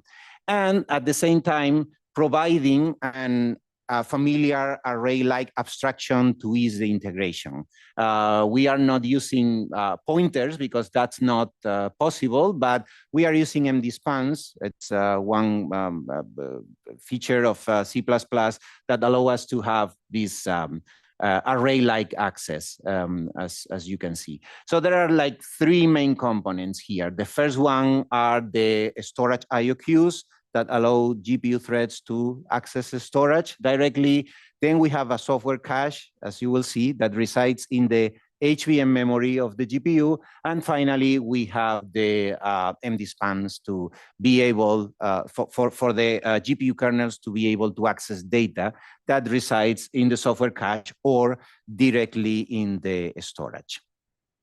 So with respect to the IO queues, well, essentially in this work, what we did was making the submission and completion queues that we need to use in the NVMe protocol, make them available to the GPU threads so that they can enqueue request in the submission queue and wait for the storage device, for the SSD, to DMA the data directly to the GPU memory. And in the meantime, GPU threads are going to be polling the completion queue to check if some specific DMA transfer completed. After that has happened, the data is going to be available for the threads in the software cache.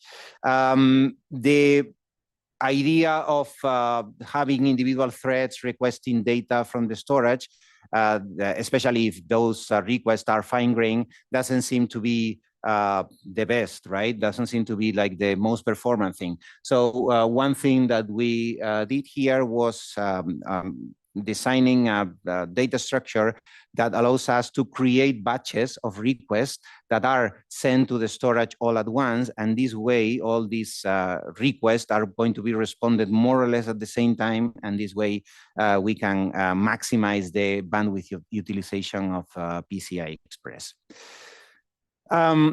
And here you can see some effective bandwidth numbers for number of concurrent threads. These are the threads running on the GPU that are making requests to the storage. And as you can see, after some number of concurrent threads, that is not so huge if you compare it to the maximum that the GPUs may or can be able to execute as one.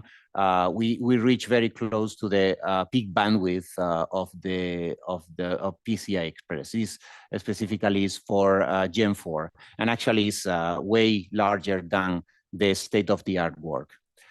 Sorry, the state-of-the-art, the prior work, not so much a state-of-the-art because it was already like 10 years old, that paper. But yeah. Once we have access the data from the storage, we basically bring cache lines, but these cache lines are relatively large, like 4 kilobytes or 512 bytes, which are typical granularities of the SSD access. We bring those pages or those cache lines onto the software cache, and it's a software cache. So we have to handle metadata and we have to handle everything.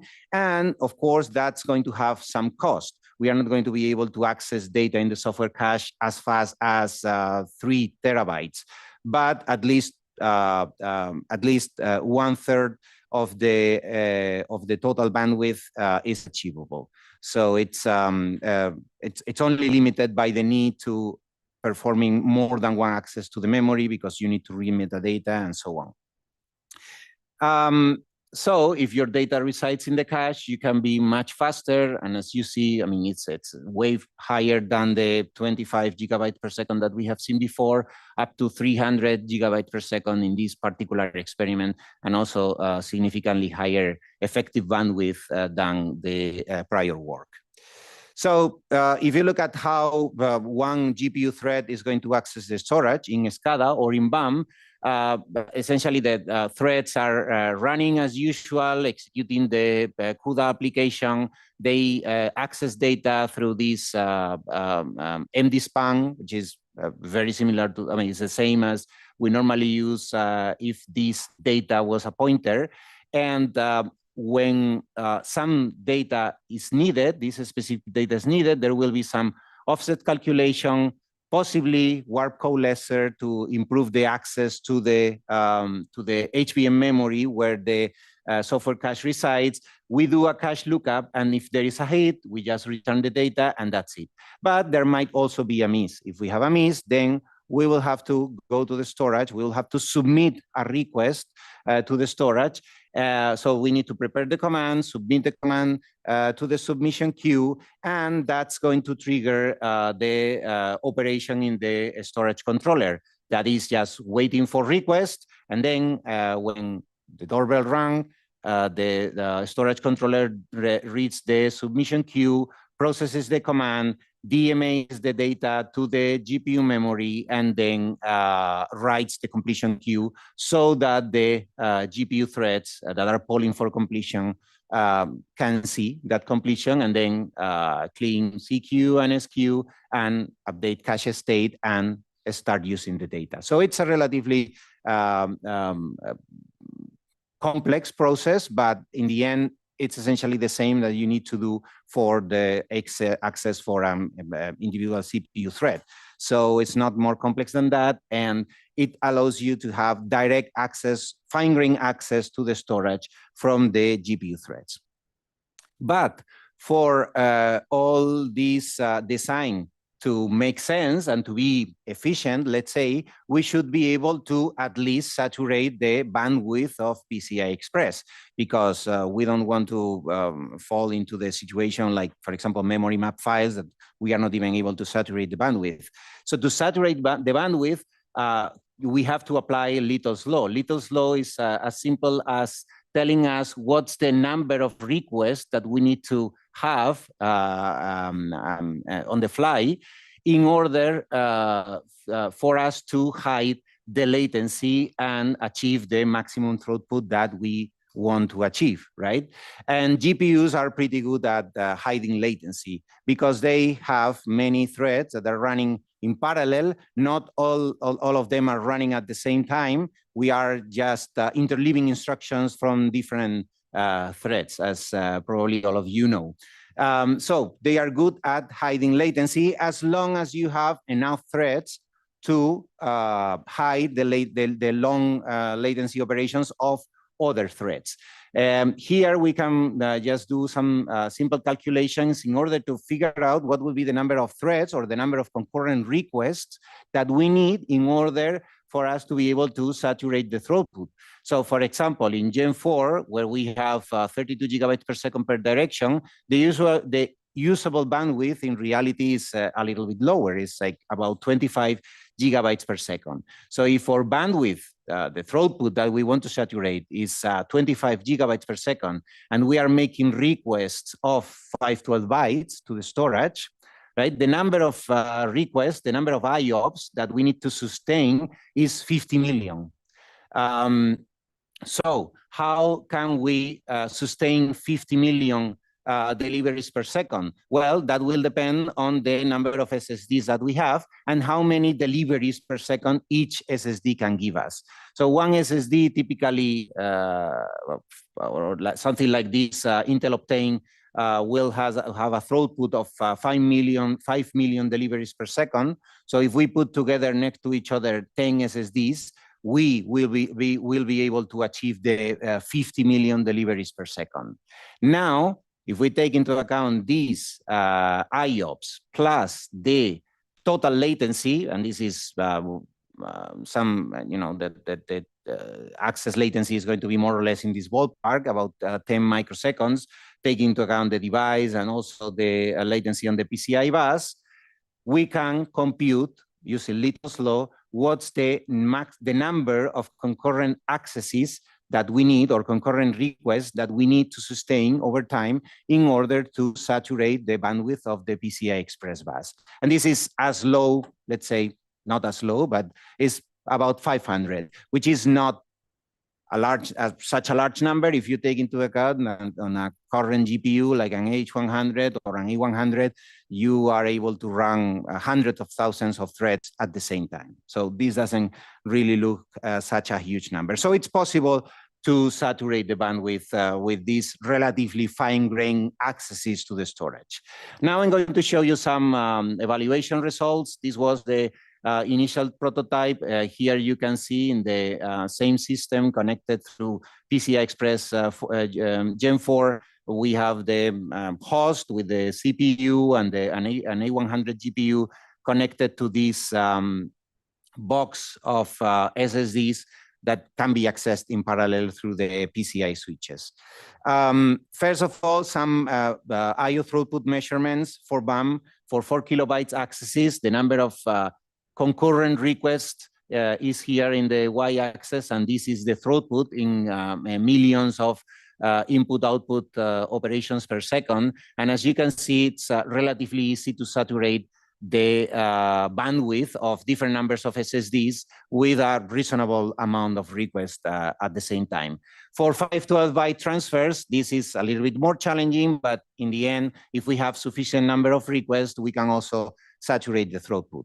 But maybe saturating the throughput is not enough in all cases. And why is that? Because we have the problem of IO amplification. We have the problem that many workloads, like for example, data analytics, might not need all the data that you bring to the memory of the CPU or the GPU. That's the case of database analytics using Rapids. Originally, Rapids uses something called proactive tiling. It's something that we have seen before, where we divide the entire data set into large chunks that are brought to the CPU memory, right? The problem with this is especially with IO amplification, because we are bringing the entire data set to the CPU memory and not only the data that will be really needed for the query, right? And that's what causes this large difference in the IO amplification. The red line corresponds to the baseline Rapids, and the green line corresponds to Rapids using SCADA. And as you can see, for different queries, there is a different IO amplification, but in the end, SCADA or BAM tends to reduce the IO amplification significantly, and that's the main reason for the performance difference that we see between both implementations.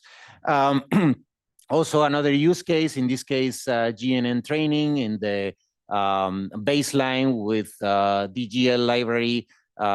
We have the graph structure and also the feature data that is in the storage and through page faults is being brought to the CPU memory. That was compared to an implementation that keeps the graph structure in CPU memory and then the feature data in the storage, and it's being accessed using BAM.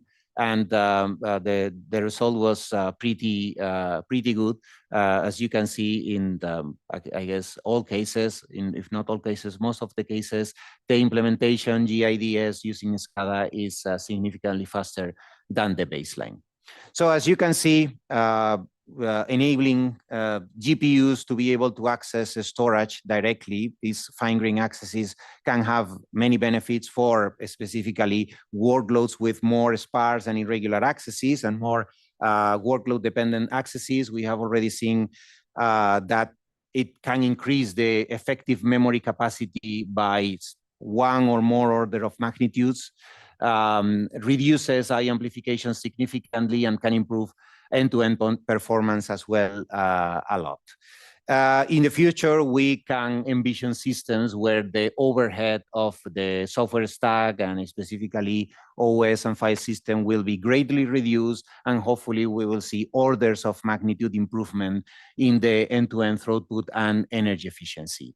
And this is still, well, an active project. There is still a lot to do. So far, there is only one service implemented, which is a swap service, because that allows the GPU to to offload pages to the storage and then bring them back when they are really needed. But there are potentially many other services that can be implemented as well. And a few more research directions as well. For example, specializing the cache, the software cache policies, depending on the application, right? Or accelerators for data access, multi-GPU and multi-node support, and every sort of architecture innovations are possible here in this project. So I think that this is all from my side, and let me know if you have any questions. I hope that I didn't go too long in time, but just a little bit. I'll be glad to answer any questions now, or if you, yes, go ahead. Questions for Juan, go ahead. Is there another one?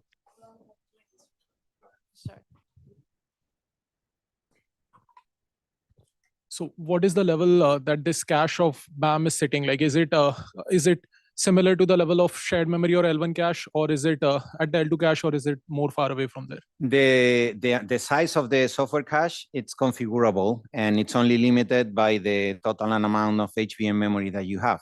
But yeah, you can configure the size, you can configure the cache line size, you can configure the number of ways. It's completely, or the replacement policy as well. That's the advantage of it being software cache. I see. So basically, you bring things from SSDs to this cache, and then from there you bring it to the usual GPU hierarchy, like shared L2 cache, then shared memory, and then the threads access it. Yes, exactly. It's exactly like that. All right. Yeah. Okay. Thank you for the question. Anything else?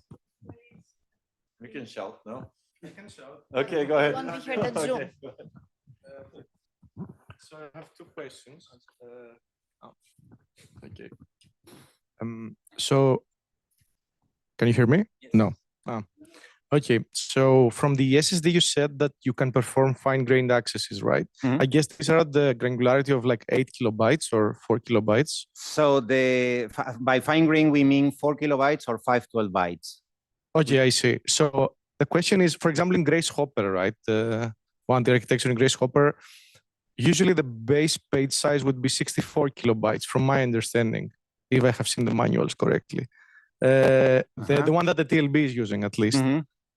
So would you need to bring many pages from the disk to match this 64 kilobytes to be able to address? I don't think so. And actually, the SCADA or BAM can completely bypass the CPU. So you don't need to have any bounce buffer on CPU memory or anything like that. I see. So the access could be at that granularity. I see. And when the threads are basically trying to access the storage directly, so is this like a separate daemon, or is this part of the driver? Like, where does this live, basically? Where does this live? That's a very good question. I mean, you can define this in different ways.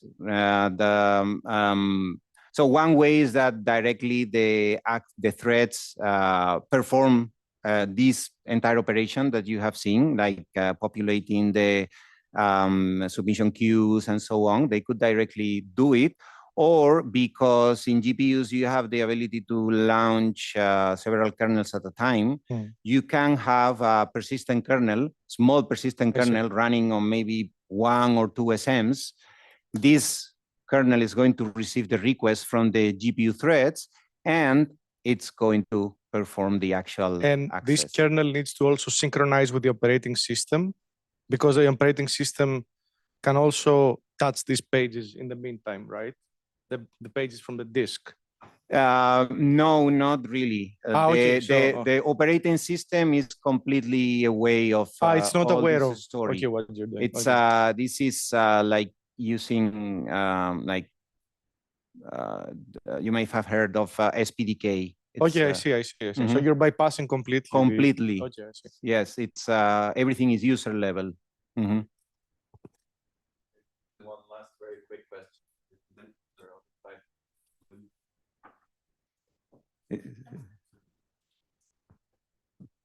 And so then my question would be, how do you get the data from like sort of your traditional file system into this new file system, which then is also stored on the SSDs, but I assume in a completely, because you don't have a one-to-one mapping from the page tables, right? Well, we are not really using a file system, but the thing is that the SSD controller receives the request, the SSD controller can access, and the way that it really works is that it has an DMA engine that takes care of the data movement. So when the SSD controller receives the request, the only thing that it has to do is accessing the NAND flash chips, and then that's not the problem. I mean, but traditionally you have your data stored somewhere, and then you need to get it into this format that you have where it's stored again on the SSDs, but in this new managed by the GPU type system, right? Because you have to transfer your data into this new kind of system, right? Yeah, I mean, there might be different ways of populating the SSDs that you're going to use for BAM. There might be different ways. That's, I mean, as long as you keep the data there for a long time and you have several terabytes and so on, you're good to go, right? Because it's persistent. So how do you really populate that? That's something that we can discuss offline. Okay. Yeah. Thank you very much.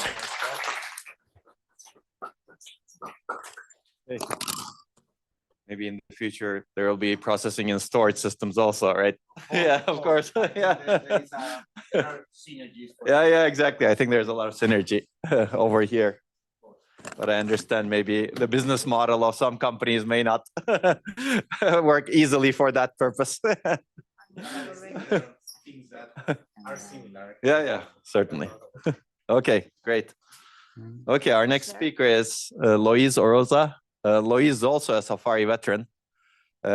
He has stayed at Safari for 4 years, maybe longer, I don't know. First as an academic guest while he was a postdoctoral researcher somewhere else in Brazil, University of Campinas, and then for 3 years as a researcher with us. And he has broad interests in many things: memory systems, security, RowHammer, and more. Currently, he is the scientific director of the Galician Supercomputing Center. So he's back in his hometown, where he also got his PhD degree, right? Yeah. And he's also looking for bright researchers to work with them in that beautiful place. And he has promised that next Safari conference may be over there. So, is that true? I think so. Talk later about that. Maybe promise is a strong word, but he has said that we should do it. Actually, I had a slide about food, but okay. then I remove it. Okay. But then I might. Okay, the food will definitely be better there. I mean, there's no question about that. If you like good food, yeah, you're in the wrong place. Okay, anyway, let's get. Okay, I guess you're getting set up. So he's going to talk about what goes on, what keeps him excited these days at the Supercomputing Center. Okay, somewhere else with now. Sure, is that okay? Can I use this? No. No, I cannot use this. Okay. Oh, yeah.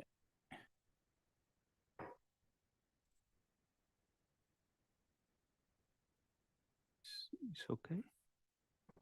Can you speak? Yeah. Hello. Hello. Hello. Yes. It's okay.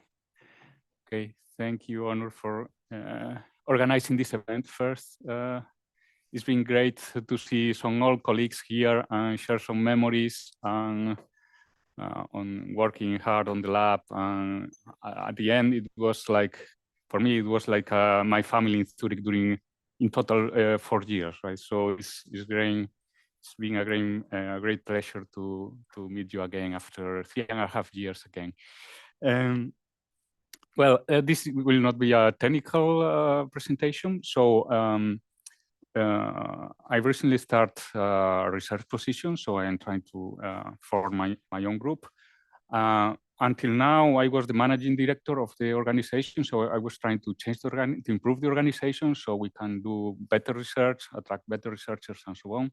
So this will be like, yeah, some directions that I will tell you some directions that I want to follow. But first, I will talk about my organization that is not very well known, but still it was founded in 1993. We depend on the regional government and the Spanish government as well. Okay.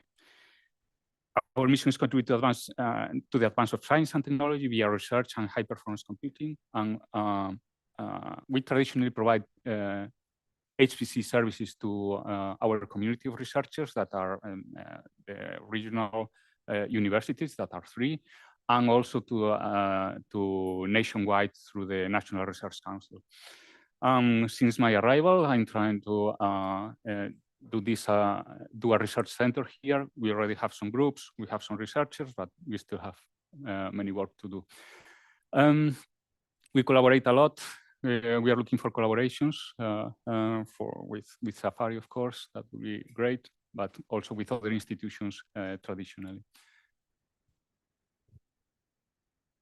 So we are in Santiago de Compostela, that is in the northwest of Spain. And we do not belong to the university, but we are in the middle of the university campus. So it's a nice place.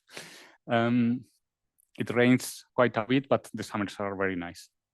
And yeah, and this next year we will have a new data center in 2026 that is in the outskirts of the city, but this will be the place for the machines, and the place for people will be this building you see here.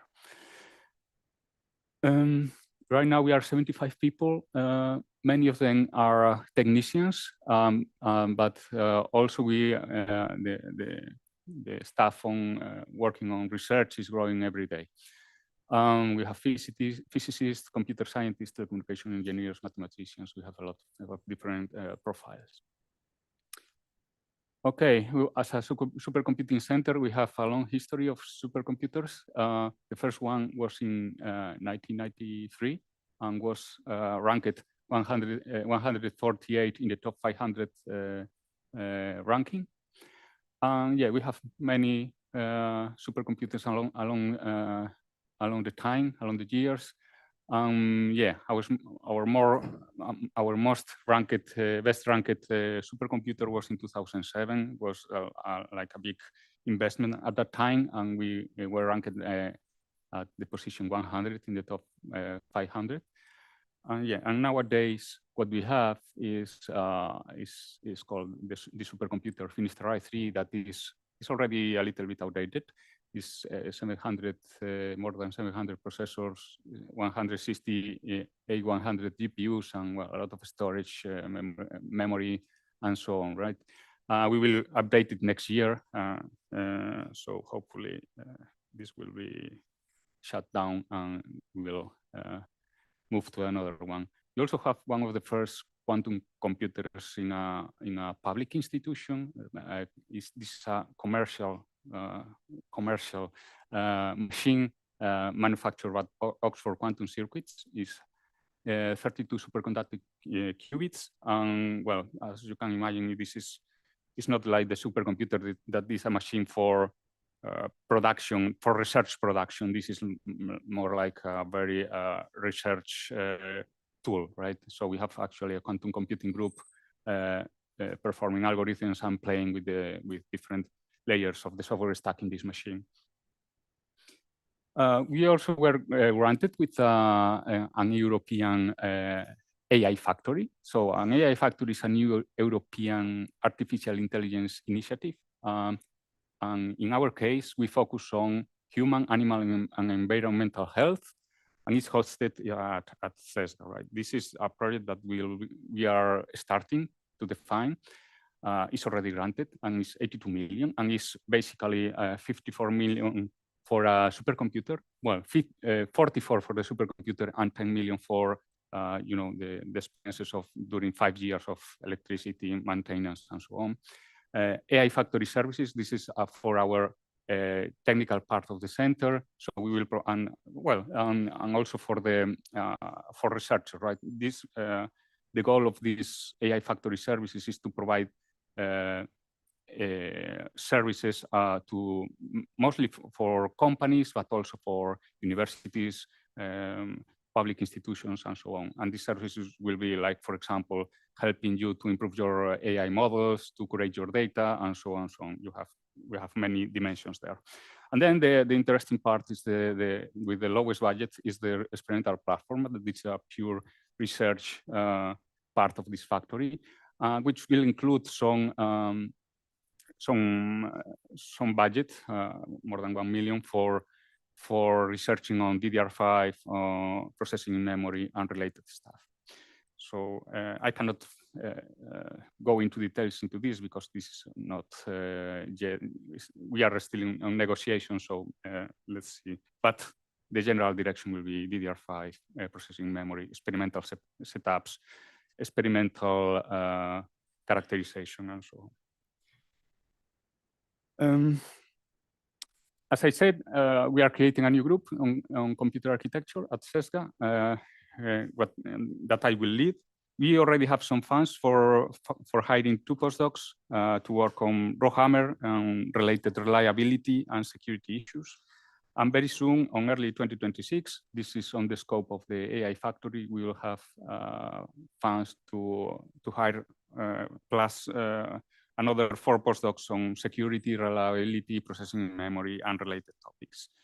We will also have opportunities for PhD positions, research stays, and and we are applying for more funds so we can hopefully extend our research for hardware acceleration for AI, graph analytics, data-centric architectures, more security, more reliability, and hardware support for artificial intelligence. So my previous work, so many of you know what is my work about, but just to give a little summary of my background, so you can expect from my past what I will do in the future is, I have worked on microarchitecture optimizations, more efficient and secure main memory and storage systems, like fundamentally or DRAM, reliability and security of DRAM devices, processing in memory, specialized accelerators for AI. And I just will go through the executive summary of two of them. I'm pretty sure you know these works, but maybe for the audience that don't know them. This work, deeper look into RowHammer sensitivities, was written by Jirai and me. Both are first co-authors.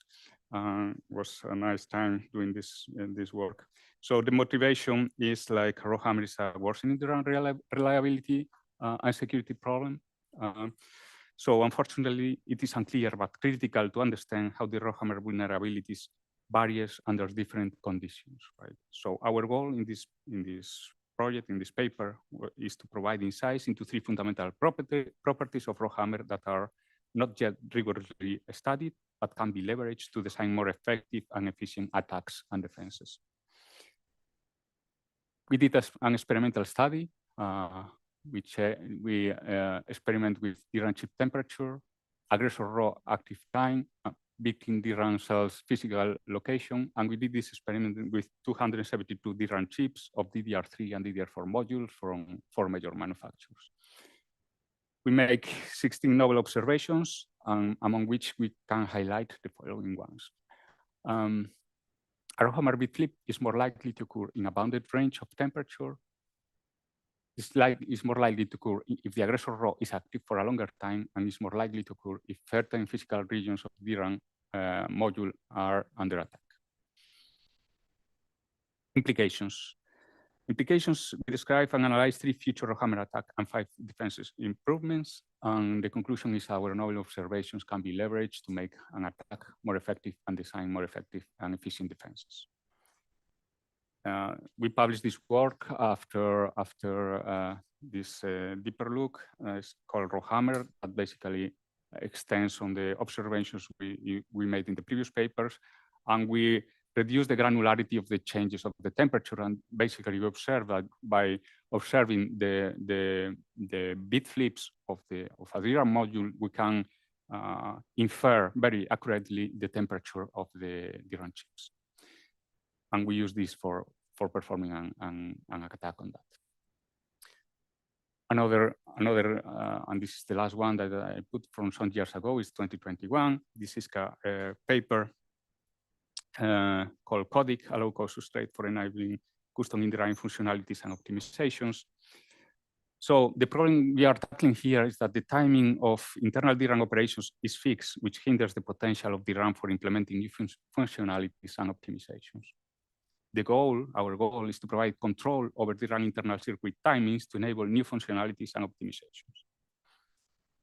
So we propose the CODIC substrate, and the key idea is enabling fine-grained control of the fundamental DRAM internal circuit timings that control key basic components in the DRAM array. For example, the word line, the sense amplifier, and the pre-charge logic. So we can control precisely the timings on where these are activated.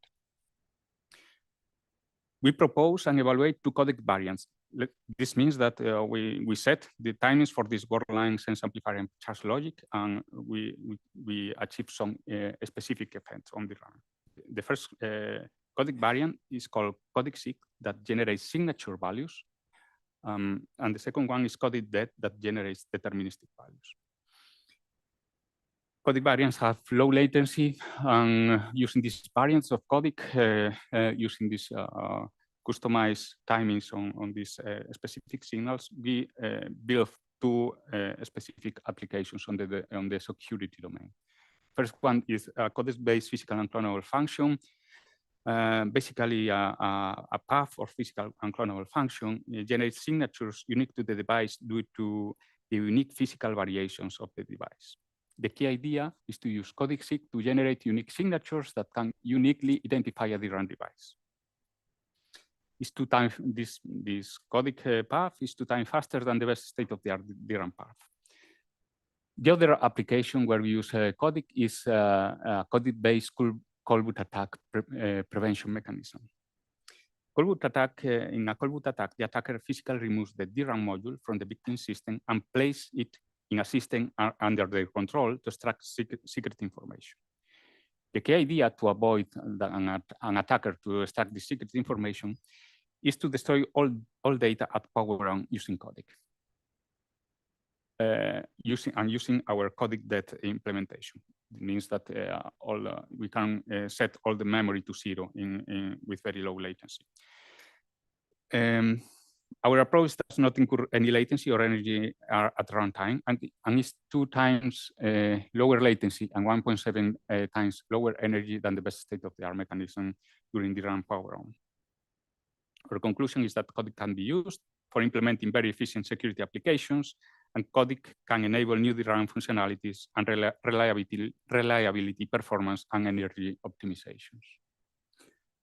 I have done some works, I co-authored some works with many of the Safari members on DRAM security, like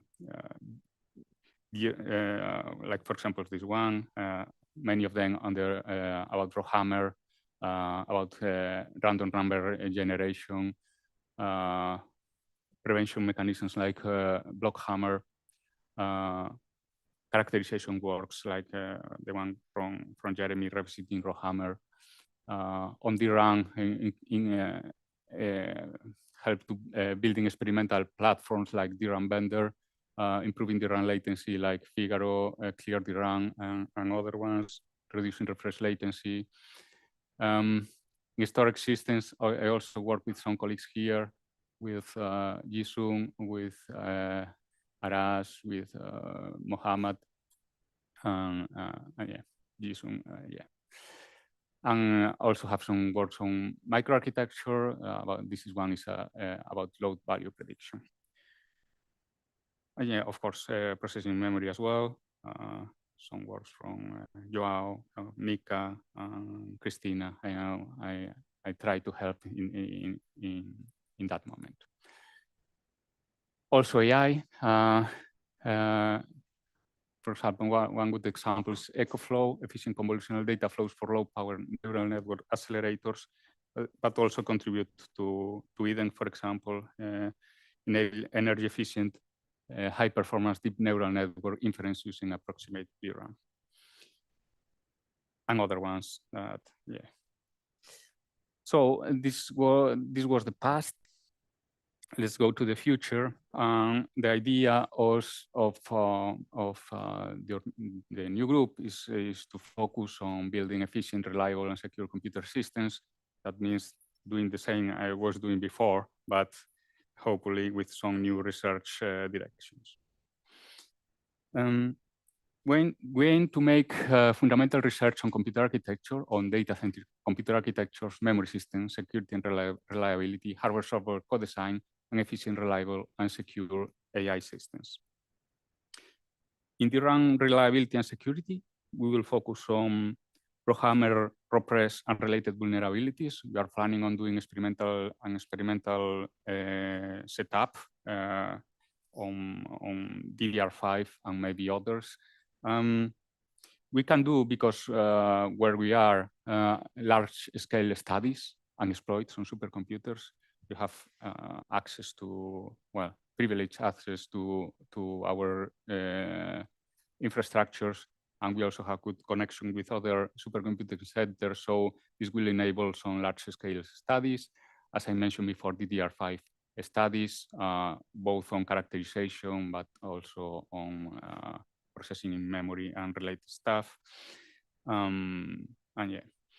And also, we have, for example, we have, to give an example of what we can, opportunities that we can have there is that during the years, the DDR4 and DDR5 modules in our large infrastructure are failing, and we can, actually, we are already collecting these failing devices, and yeah, and we need to analyze them to see if we can extract some good insights from there.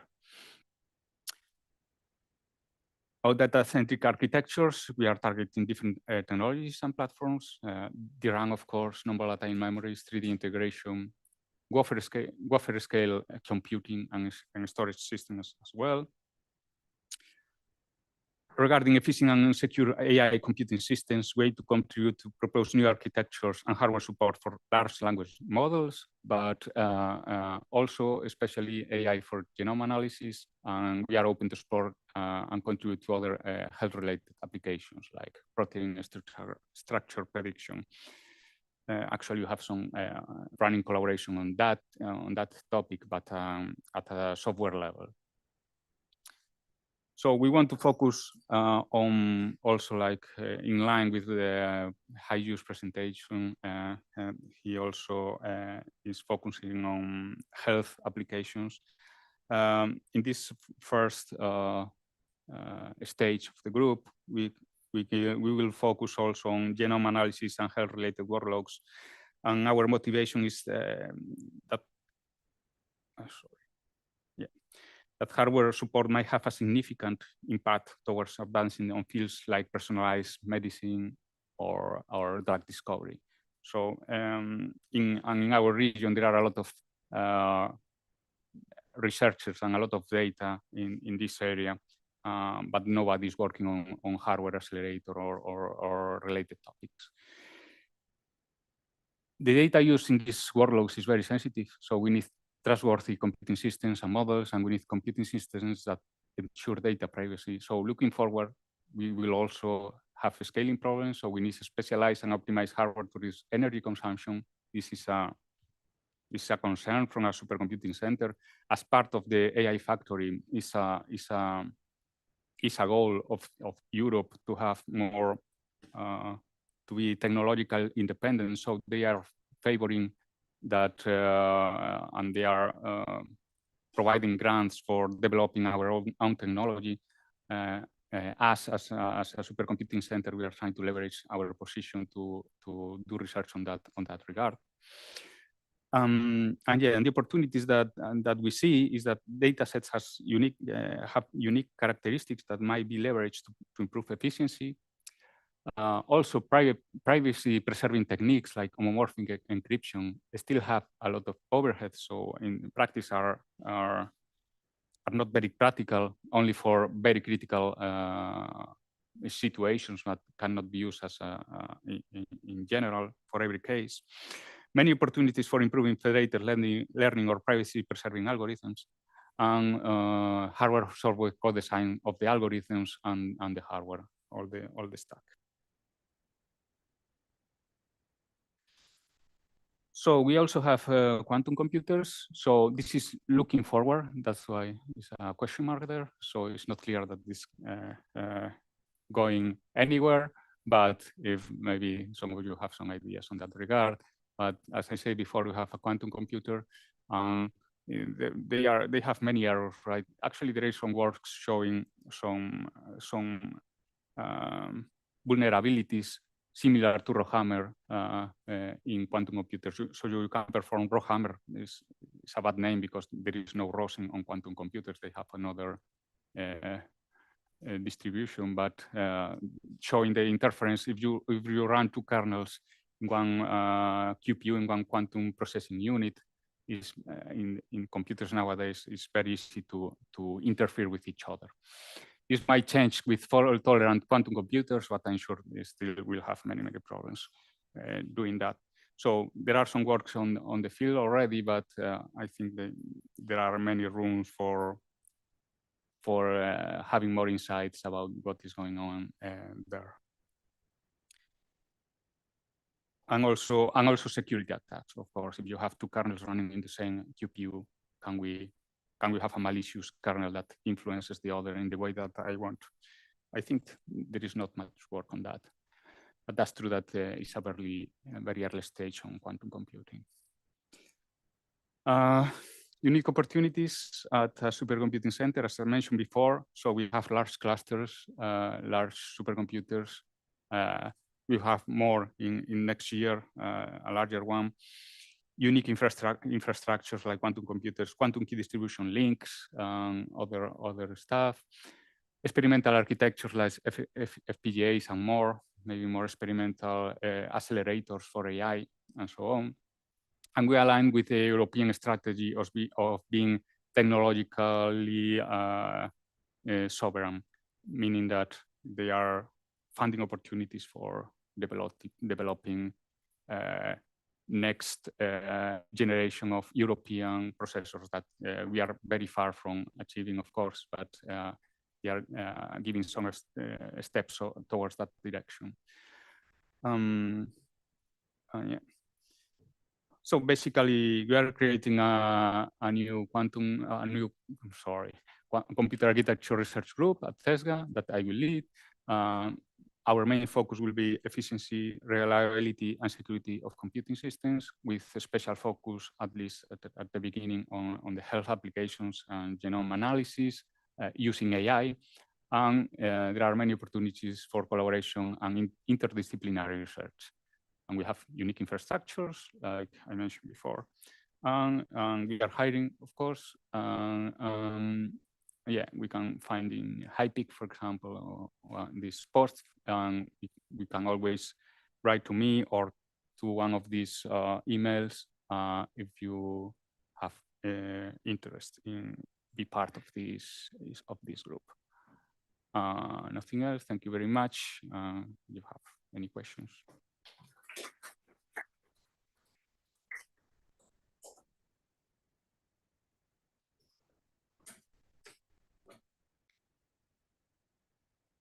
This was much more boring presentation than the other ones.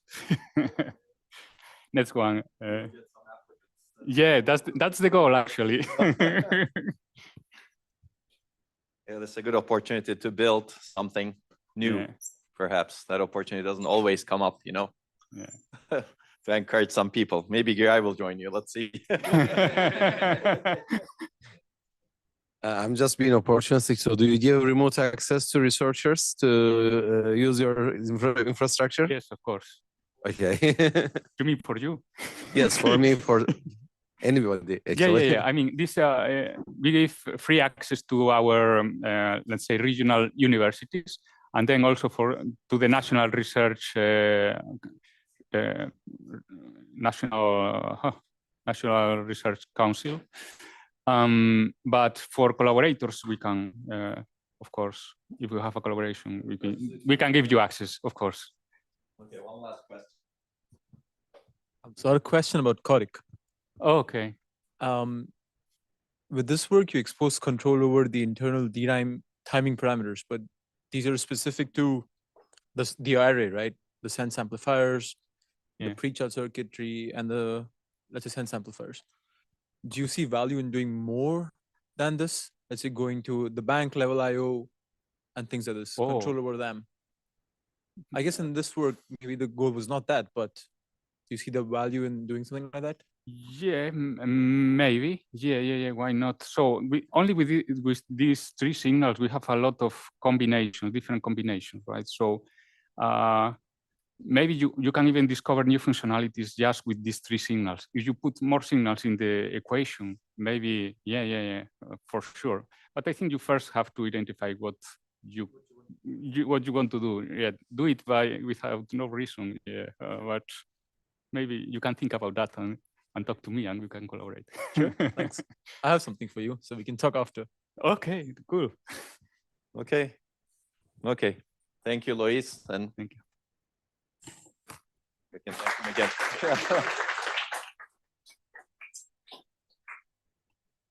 Okay, that was one of the purposes of this conference, so that people can talk to each other and maybe come up with new ideas that could be influential for the future. Okay, next up is Christina Janula. Christina is joining MPI, Max Planck Institute soon, in January, right? Yes, as a faculty member. She's also starting her group over there. And this is Software Systems, Institute for Software Systems. And she's looking for bright students to work with her. Christina has also been part of Safari for a long time, actually. She first took my class at ACASIS in 2018. And she was an academic guest for almost a year with us while doing her PhD. And then she continued to collaborate with us. She worked on a lot of interesting things. Her thesis was on accelerating irregular applications at National Technical University of Athens. And it won one of the best industrial PhD thesis awards, right? Something like that. But one of the best thesis awards, basically. We have a lot of people who are presenting who won similar awards, which is great. And Christina worked on processing in memory systems, like first synchronization mechanisms for processing in memory. She built the first libraries, real libraries for sparse matrix vector multiplication, sparse P, which is targeted initially towards UpMem systems, but a lot of people are using it, I think, for various reasons. And she has worked on accelerating graph neural networks and more using real processing in memory systems. After Safari, she went to another group where she actually worked with prior Safari graduates who may actually present in some other conference, Gennady and Nandita. And she's been looking at machine learning acceleration, machine learning systems. And she's going to talk about what she has been working on recently.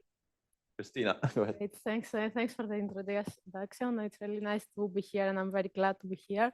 Yeah, so I joined the group in 2019, and it has been like 6 years that after I joined, I really enjoyed the group and the group culture. So I didn't want to leave, never.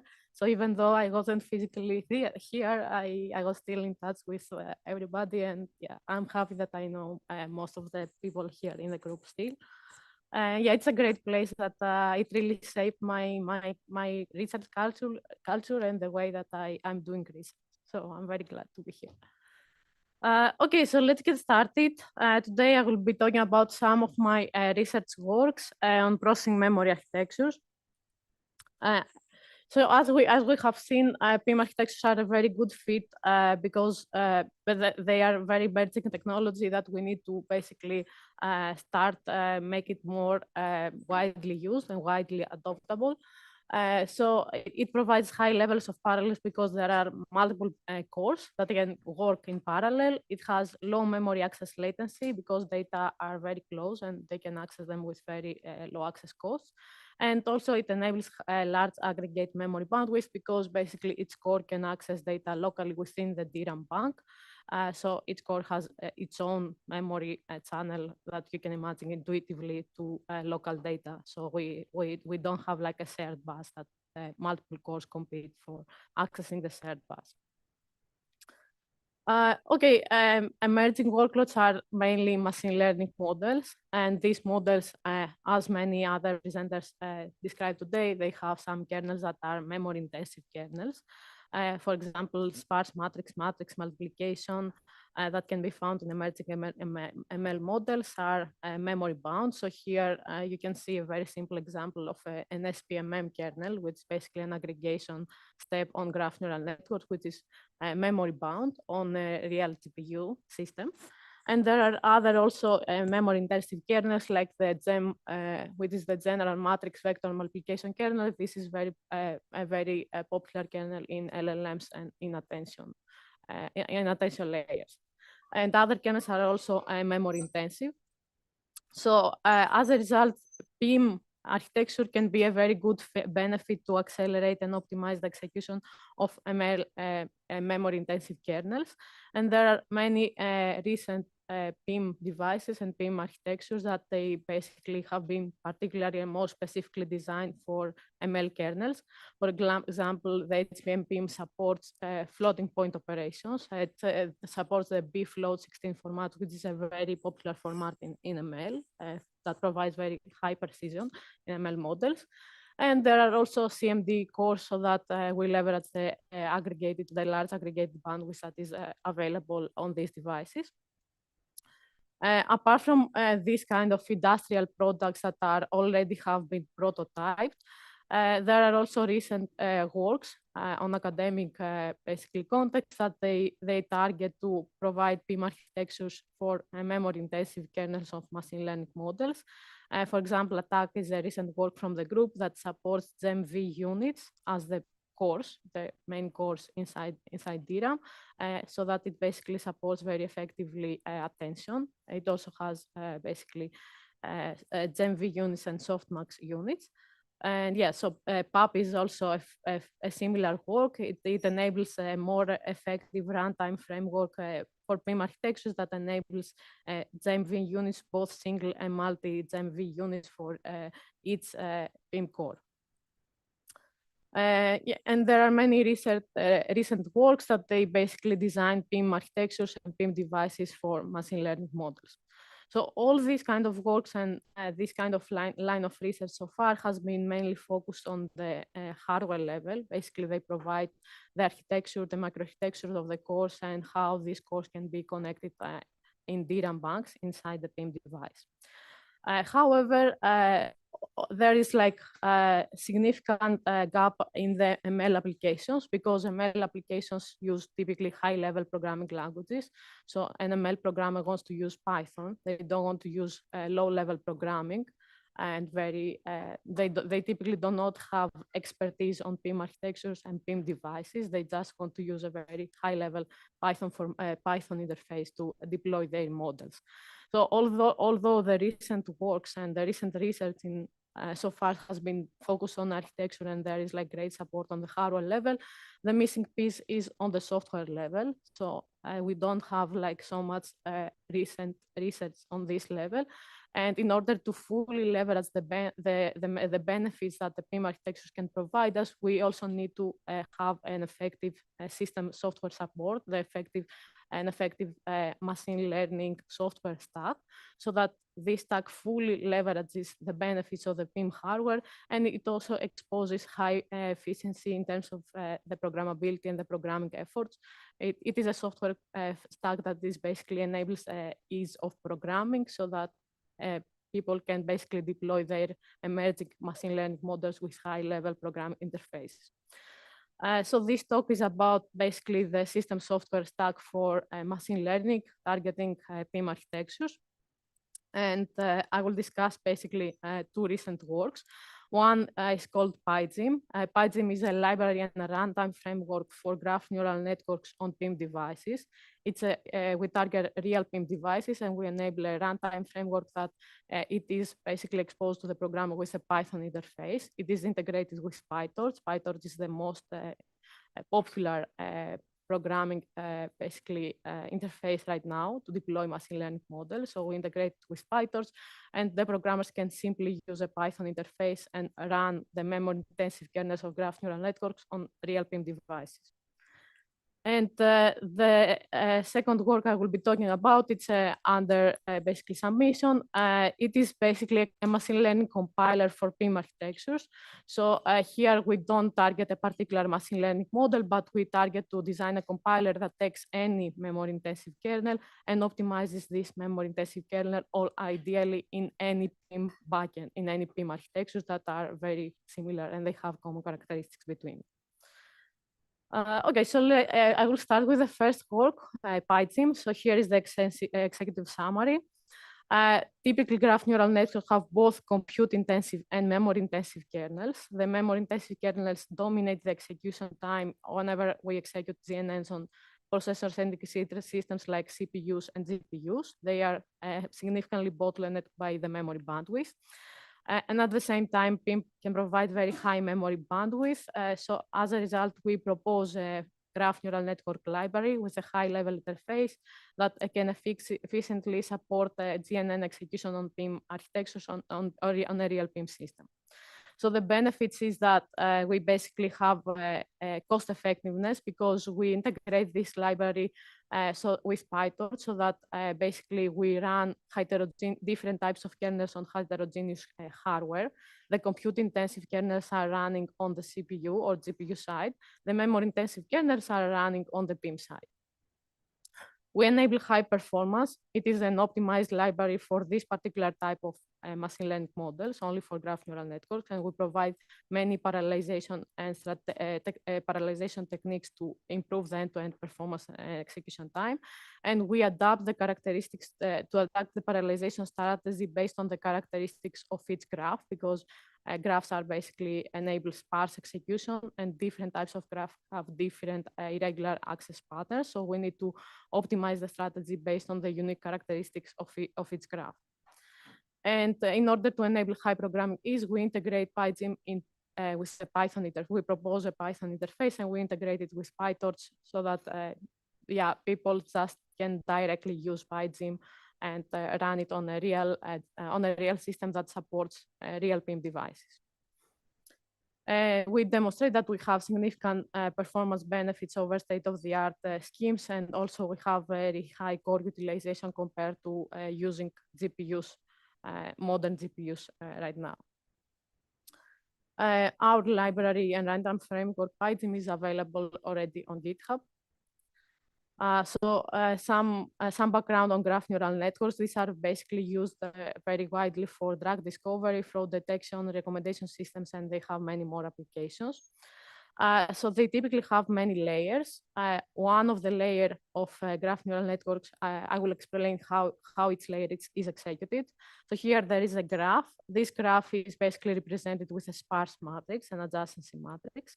And then for each node in the graph, there are features. These are the features related to the particular node, some characteristics of each node. So these features are basically represented with a dense matrix, which is the input feature matrix.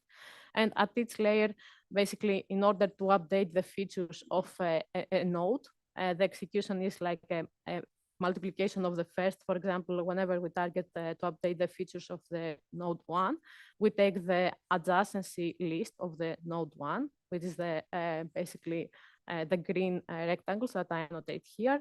And we basically find the corresponding rows of the input feature matrix so that we get the features of the neighbors of the node 1. And then we do basically, we add basically all the related features of the adjacent neighbors in order to get an aggregation result.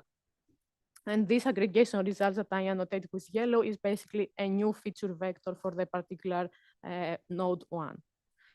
And this is basically repeated not only for node 1, but it's repeated for all the nodes in the graph.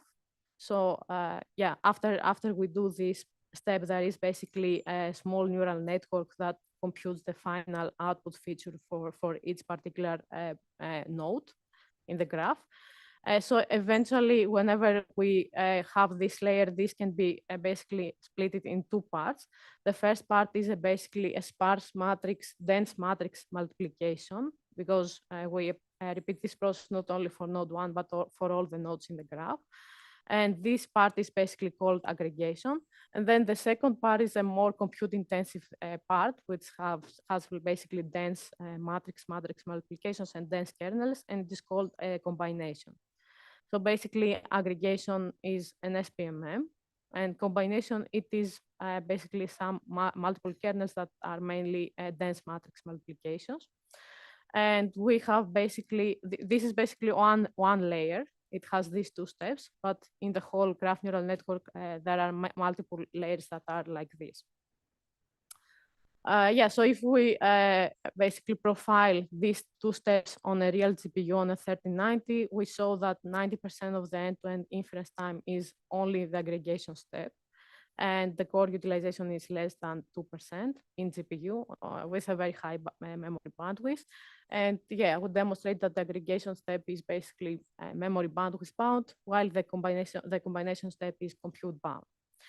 And as a result, basically, we want to leverage a PIM system and a real PIM system in order to basically alleviate the data movement bottleneck on the aggregation step. And this is how the PIM system looks like. There are basically PIM devices where they are connected with a host processor. The host processor can be either a CPU or a GPU. And at each PIM-enabled memory devices, we have multiple PIM cores. Each core can access data locally within the local DRAM bank. So this architecture can provide very high memory bandwidth on the PIM cores compared to the memory bandwidth that is provided for the cores that are on the host processor. And we want to design a promising, we want to leverage PIM so that we basically alleviate the bottleneck of GNN aggregation and run GNN aggregation on a PIM device. So here, in order to efficiently execute this, we design a library that is called PyGym, and PyGym has 4 components that I will briefly describe next. So the first component is that we have heterogeneous kernel to run on the best fit hardware. We have the aggregation, which is memory intensive to run on the PIM devices, and the combination, which is compute intensive to run on the host CPU. These alternate as the GNN inference continues and proceeds, because we have multiple layers, and these kernels are repeated the one after the other. Then we enable parallel fusion. It's a technique that tries to balance the computation and data transfer costs whenever we execute the memory-intensive kernels of aggregation on a real PIM device. And we have the third component, which is a lightweight tuner that adjusts the parallelization fusion technique that we propose as a second component, so that we get the best performance for a particular graph with the particular unique characteristics that one graph has. And finally, we have designed a Python interface that is integrated with PyTorch, so that it is basically a runtime framework that it is exposed with a very high level programming languages and runs on a real PIM system. Yeah, as I mentioned, the first key idea is basically very simple. The GNN combination is running on the host processor, CPUs or GPUs. We use basically the implementations of PyTorch, the default implementations of PyTorch that are already optimized for both CPUs or GPUs. CPUs are optimized basically with Intel MK libraries. GPUs, they typically have like CUDA implementations that are optimized on GPUs. And on GNN aggregation, we run it on a real PIM device, and we develop our own library so that we optimize this part on a PIM device. So the problem that this basically heterogeneous execution enables and creates is that the combination and aggregation are repeated the one after the other, because we have multiple layers in the graph neural network. So we have aggregation, combination, they are repeated the one after the other. So we need to basically handle the data transfers, because the the output of the GNN aggregation becomes the input of the GNN combination, and the output of the GNN combination will become the input of the GNN aggregation in the next step. So we need to basically transfer the input of one to as the output of one step to be the input of the next step, and we need to handle these data transfers. So in order to handle this, we propose basically a solution which is called parallel fusion. So this solution basically tries to find the correct balance between computation, because we want to enable efficient computation, but we want to minimize the data transfer costs as well. So we're trying to find the sweet spot between data transfers and compute. And basically to cover various real-world graphs that they have unique and diverse characteristics. So this basically parallel fusion approach has 3 levels of parallelism. Then the first level is that we group the PIM cores in PIM clusters, in smaller groups that we name them PIM clusters, and we enable edge and feature level parallelism across the PIM clusters of the system.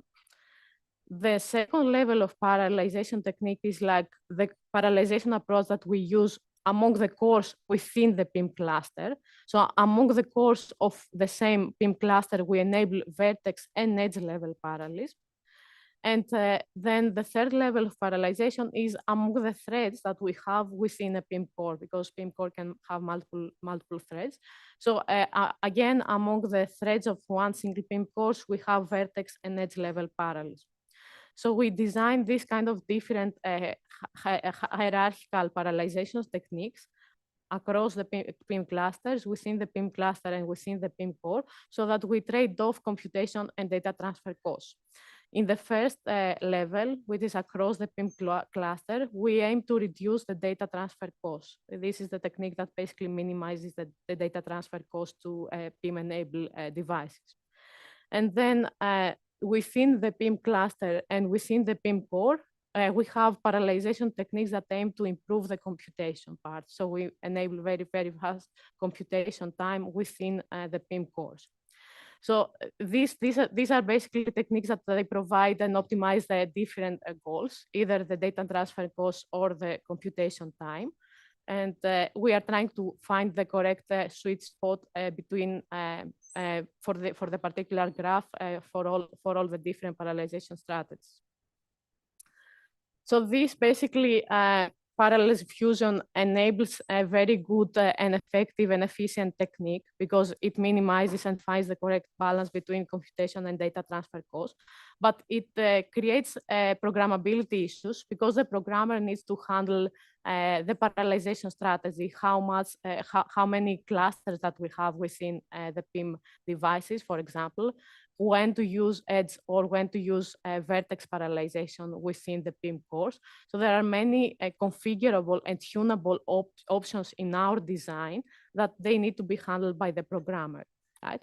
So we need to basically address the next step, which is basically programmability. We need to, although we have designed a very effective library, we need to give to the programmer like how they will tune this library, how many clusters they will create, and what is the parallelization strategy they will use in its basically level of parallelization. And apart from programmability, we need to also take into consideration that real worlds exhibit diverse characteristics. We can have regular graphs like this one. We can have power law graphs where only one vertex has many edges and it has many neighbors, but all the other vertices and nodes in the graph, they don't have edges, or they have only a few of them. This is kind of more irregular graphs. And there are also diagonal graphs that have this pattern. So we want to find the sweet spot between data transfers and computations based on the unique characteristics of a given graph. So typically there is no one size fits all solution. So it doesn't make sense to create only one fixed parallelization solution for all the graphs, but we need to tune basically this solution. And we don't want to manually tune this solution because it creates a lot of issues, programmability issues. So for this reason, we designed the third component of PyTheme, which is a lightweight tuning. It is a tuner that basically takes characteristics of the PIM system.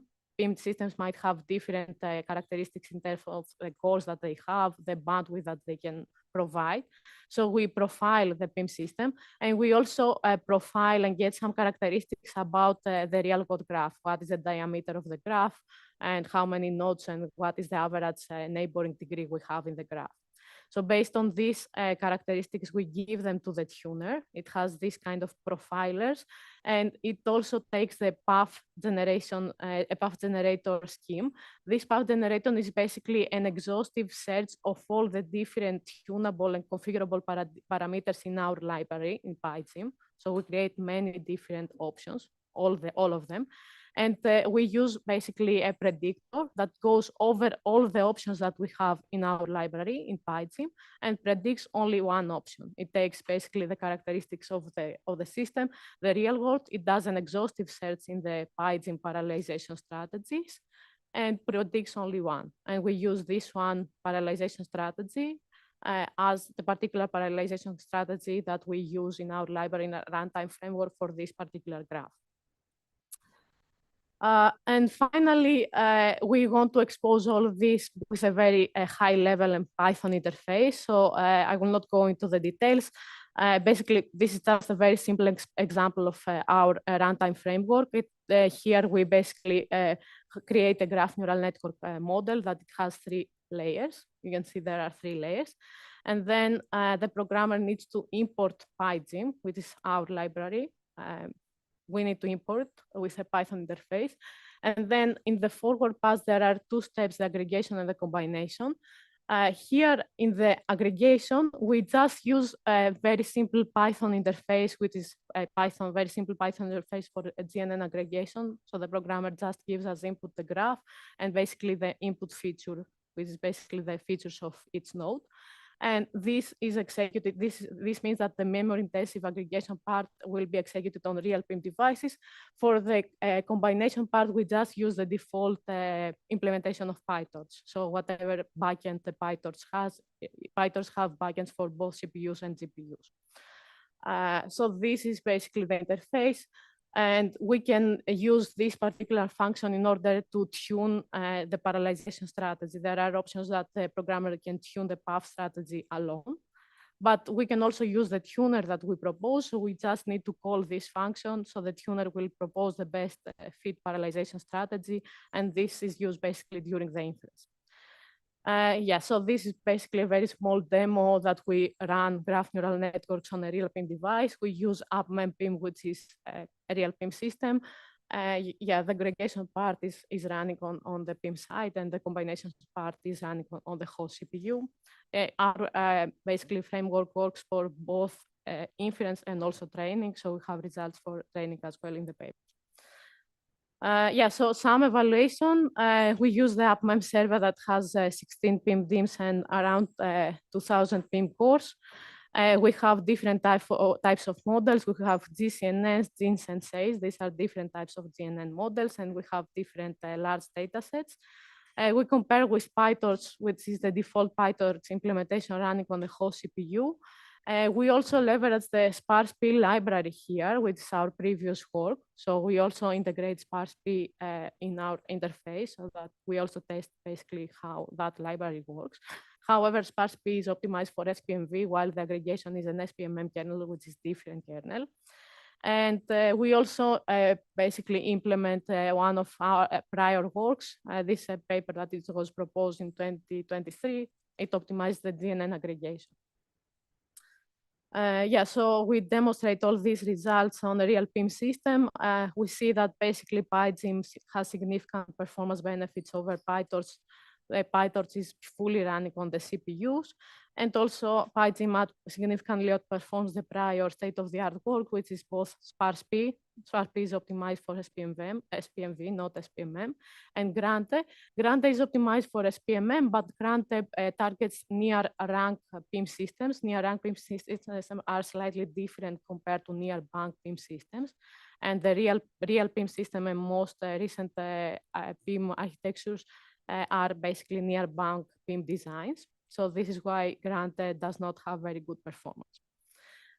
We also collect energy results. So here, lower is better. So PyGym significantly improves energy efficiency over both PyTorch and also over prior PIM-based schemes. In both cases, we run GNN inference, and we have different types of GNN models and datasets. So this is just inference jobs here. Yeah, so we have many more results in the paper. The paper is already available on arXiv, and also it is accepted at SIGmetrics, and it is also available in open source on GitHub. So yeah, I will also briefly discuss our recent work that is basically a work that we have under submission and still under progress. The PyGym basically is just a framework for graph neural networks, but we don't have only graphs, we have large language models, so we want to generalize these efforts, and we need a compiler in that cases because we can get any arbitrary kernel and run it on a PIM device. And also the other characteristic is that we don't want to target only UpMem, but ideally we would like to target any PIM device. PIM devices, they have common characteristics, but they also have like some architectural differences. So the executive summary is that whenever we try basically to run inference on real PIM devices, the PIM devices are just an accelerator. They are basically they work synergistically with the host. They cannot be standalone a real system. So in all the cases, we need to run some parts on the host CPU or GPU, the host processor, and some parts on the PIM device. So in the end-to-end inference, we need to alternate between PIM and host execution many times during the inference.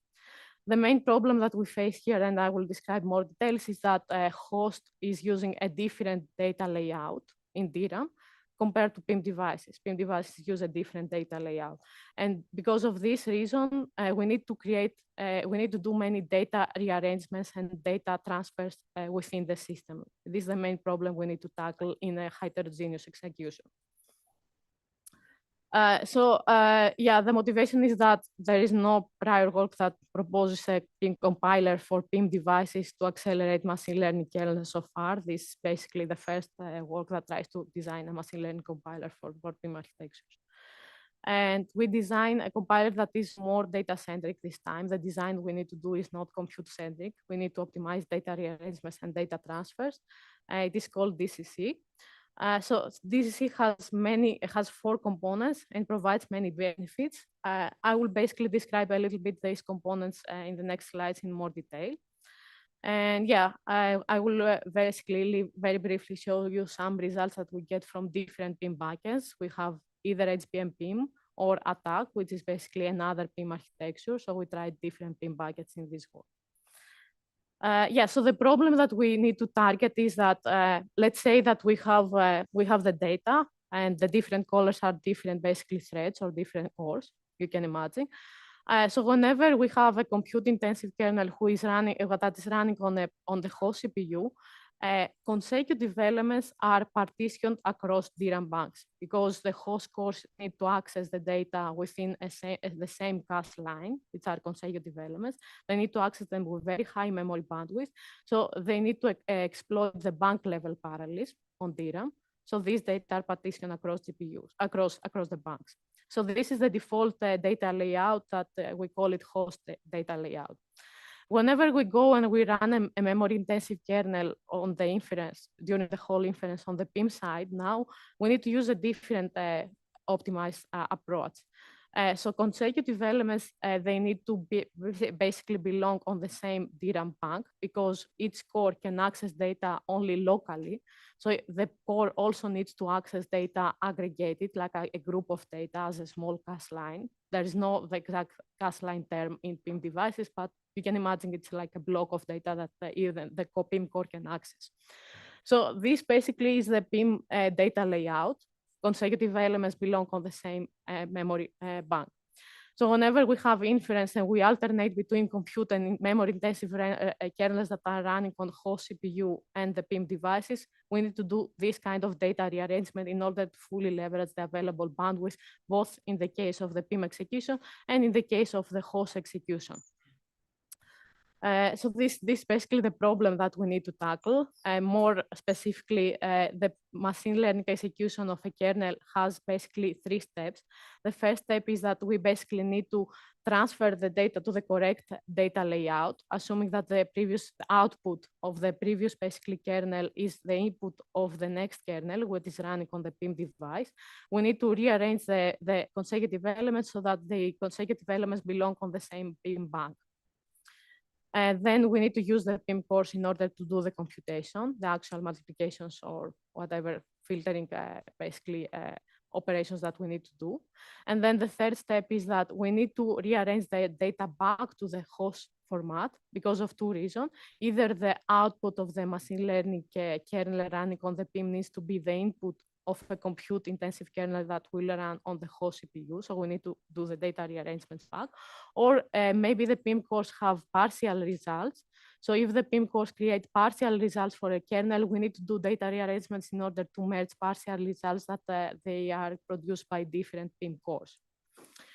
So basically, as you can see here, again, similar problem with the PyGym. There is a trade-off between these data rearrangement costs and the compute cost, how efficiently we compute the data within the PIM core. So we need to find this trade-off and this sweet spot. And we have designed a compiler for this. So the compiler has 4 components. I will try to high level provide basically this idea and the components that we propose. Here I have a machine learning model. You can imagine this kind of an LLM, and we want to run a kernel on a particular PIM device. Here, basically, we exposed a very simple Python interface for the users to deploy an ML kernel that is running on the PIM device. So the first component of our compiler, which we call DCC, it is basically that we create a multi-layer abstraction of different PIM devices. The compiler wants to target multiple PIM architectures, either HBM PIM or SK Xilinx or ATAC or other papers. So we design an abstraction that basically covers all the common characteristics of all the common PIM papers and PIM devices that exist right now in the literature. We have studied all of them and we have created an abstraction. The compiler basically leverages this abstraction to decouple backend specific semantics, because PyGym, for example, has some specific optimization for AppMem, but in this case, we don't need to have like specific optimization for a particular PIM backend, only for AppMem. We want to have specific optimizations for PIM architectures that are common across all the PIM architectures, but not for a particular backend. So this abstraction tries to enable some performance optimizations across all PIM devices, but also basically decouples backend specific optimizations. We don't need to use backend specific optimizations so that we are general. Okay, so the next basically component is this data-centric schedule generator. So here we have basically a kernel, which is a memory-centric kernel. So this is the interface that the programmer is using to deploy a machine learning kernel that is going to run on a PIM device. So this is the interface that we assume and this is the exposes, right? So here there is like just a matrix multiplication. Probably, yeah, it is A multiplied with C plus B. I'm missing the B there, the C there. So there are 2 matrices that are multiplied plus the B. So let's assume that this is the kernel we want to run on a PIM device. The data-centric schedule generator, we create basically a mapping of the data and the computes to a particular PIM core. So this is how the mapping looks like. We have the PIM core 0, which is the first core of the PIM device, that it will process the data of the tensor A. What are the data of the tensor A that belong on this PIM core? These are the data from 0 up to 3, 0, 1, and 2 elements, only the first 3 elements in the first dimension of the tensor. And in the second dimension, which is the columns of the tensor, again, we process the first 3 columns, 0, 1, 2, and 0, 1, and 2. And this is how the data are partitioned, what are the data that belong to this PIM core. And then we need to map this particular data partitioning with a compute part because we are trying to optimize the compute part. So we leverage the variables B, which is basically the B variables that is related with the tensor A. And we need to find the mapping where these data are processed using the B variable, and the B variable goes to the values 0, 1, 2, 0, 1, and 2. The B values are 0, 1, and 2 for this particular data map. So the generator basically creates a mapping of how the data of the tensors are partitioned per core at the core level. And this is how we call it basically core level data tile. And it also associates this core level data tile to the computation. How is this associated? It is associated to the compute part by using the variables that we have on the code. So we go to the particular variables that we have on the code and we find the exact values of the variables like the B. For example, here we find the exact values of the variables B that are related with this particular data mapping that we do at the core level.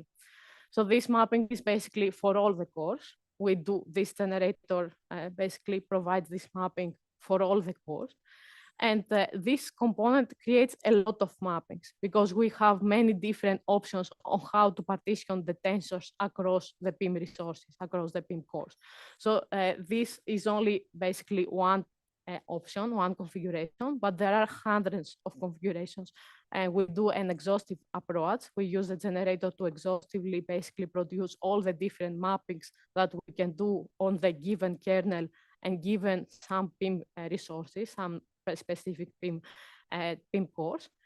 And yeah, there are multiple tiling graphs. Exhaustively, we go over them. And then we have some optimizations like some pruners. Some pruners basically prune these tiling graphs. So some graphs that are not very promising to have the best performance are pruned. They are very simple, very naive. And even after the pruning, the tiling graphs that we need to explore for mapping a machine learning kernel to the PIM device are still hundreds. They are still a lot. So for the next component we need, here is the component that basically enables PIM-specific optimizations for performance. Here we just go over all the hundreds of tiling graphs and we optimize them for performance. We optimize the compute and we optimize how the data are accessed at the core level. So from multiple tiling graphs, we create multiple optimized tiling graphs in this step. So we leverage some PIM-specific optimizations that are specific optimization for PIM devices, but they are general. They cover many PIM architectures. They are not backend specific only for RowHammer. However, this component is very extensible. If someone wants to design some very specific optimizations only for a particular PIM backend, only for HBM or only for RowHammer, this component can be extended to support other optimizations as well. And finally, we give all these optimized tiling graphs. Again, these are hundreds of graphs. We give them to a predictor. This is a machine learning-based predictor. It takes hundreds of data of tiling graphs, like hundreds of configurable options, how the data needs to be partitioned across the available PIM resources. And this predictor basically has been trained. It's a machine learning model. We use machine learning here. And it provides the only one configuration. It provides the only one tiling draft that is basically the best draft to execute this particular machine learning kernel with these particular PIM devices and PIM resources that we have. So it predicts basically only one configuration from the exhaustive search and exhaustive list that we have generated with the generator. Yeah, so that was basically the 4 components that we use. Here I will show some evaluation results. These are some results that we use over ATTACK. ATTACK is an accelerator for large language model. It's a PIM-based accelerator. And we compare with a GPU-only execution. We use a simulator and we use a RAMulator for these results. Yeah, there are 2 variations of ATTACK. The first one is the ATTACK base where only the attention is running on the PIM side, only the attention layer. In the ATTACK full, there is the attention layer that is running on the PIM side, and a part of the fully connected layer of a large language model inference is also running on the PIM side. It's attention plus a part of the fully connected layer. And over these basically baselines, we enable our compiler. So we have baselines with our DCC compiler. So here I demonstrate the large language model inference. We use GPT-3 and the Llama 2 models, and this is the end-to-end inference.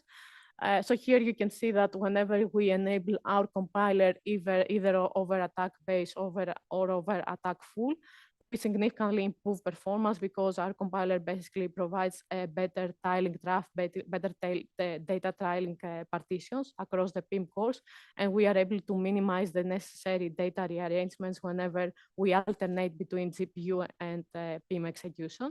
We minimize the execution time and the necessary data rearrangements for attention mainly, which the attention kernel is running on the PIM side. So by using these results, we demonstrate that we can have up to 7.7x speedup over GPU. So these are basically the evaluation I have for this paper. I will not go into more evaluation results. You can take a look at the full paper that is also available on the basically archive. I only presented the inference and to inference, but we have results for individual kernels, only the attention or only the basically some ReLU optimization, some ReLU kernels that we run them. So you can see more results there. And we have evaluation results for the attack PIM backend and also HBM PIM backend, which is a more industrial PIM product, and many more other results and sensitivity studies for our compiler. So to conclude, we need to basically start looking at the software side and the system software in order to fully leverage the benefits of PIM architectures on the machine learning models. We have already designed a particular library for graph neural networks. It is very well optimized for UpMem systems and only GNNs. This is called PyGym. And we have also proposed and we have designed a compiler, which is a machine learning compiler that takes any kernel, any memory-intensive kernel, and effectively runs and maps this kernel on very different PIM backends. We target any PIM backends. So this is a data-centric compiler because we need to minimize the data rearrangement costs. It is called DCC. It is also available on archive, and it's a work under submission right now. Obviously there are many other things that we need to still do on the software side, on the system software side for machine learning stack for PIM architectures. We need to design schedulers, particular schedulers for PIM, runtimes, engines. So this is a line of work that I am interested to continue explore and basically contribute further to our community.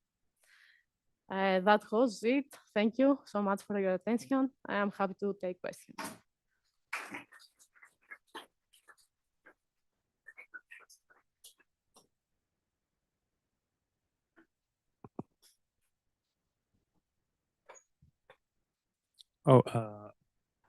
Hello. It's actually surprising that DCC supports a lot of backends. And what I see from them is that they all have different execution models and interfaces and semantics. And I am very genuinely interested in how PIM semantics and interfaces can make difference on the end-to-end performance. So do you think like DCC can enable like research on that direction for like workloads more than like machine learning and so? Mm-hmm. Yeah, that's a good question. Basically, the component that we have in order to enable performance is called PIM-specific code optimizer.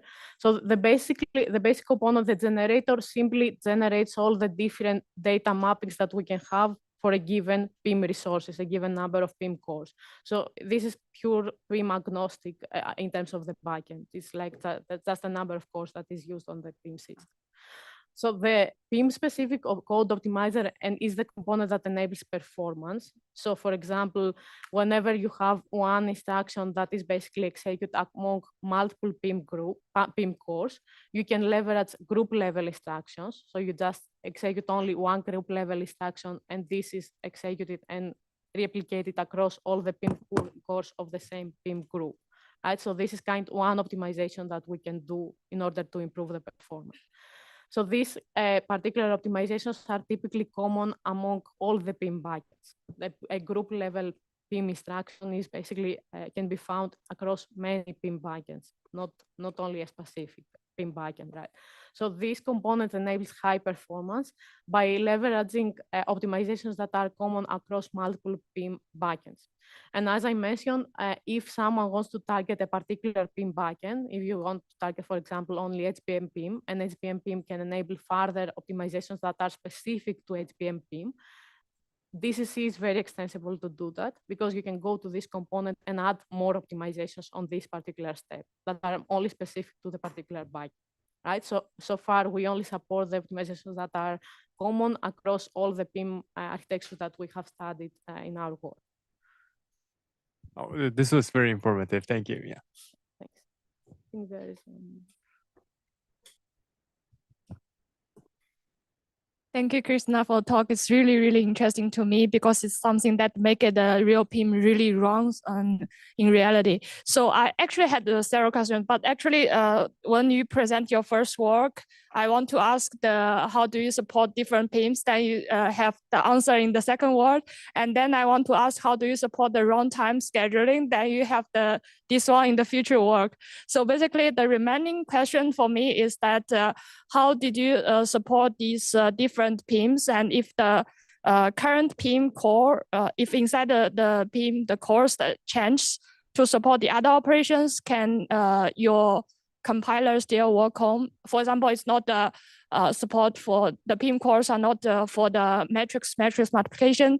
For other like comparison for other operations, can it still work? Like our compiler is, it can support any machine learning kernel. It can basically do any kernel, like even matrix vector or matrix multiplication. We just basically take the interface, which is a very simple Python interface, and we have a generator that produces the PIM backend code, the PIM code. So even though a matrix multiplication, for example, might not be a good fit for PIM, our compiler can still support that kernel. It is just that we won't have better performance over using GPUs. I see. How about the other applications like genome analysis? I mean, operations. Yeah, I mean, we basically right now, this is a compiler that supports any machine learning kernel. So if these genomic applications use a particular kernel that you can express with some tensor expressions, like the example that I have here, like this, for example, right? So this is just a Python interface that you get some tensors, input tensors A and B, and you can express your computation, right? So any kernel that is kind of a regular kernel like this one, it has many for loops, many nested loops, and any operations between the tensors. If you can express this particular operation kernel or operator with this kind of interface, our compiler will compile it. I see. That's very interesting. Thank you. Very quick question.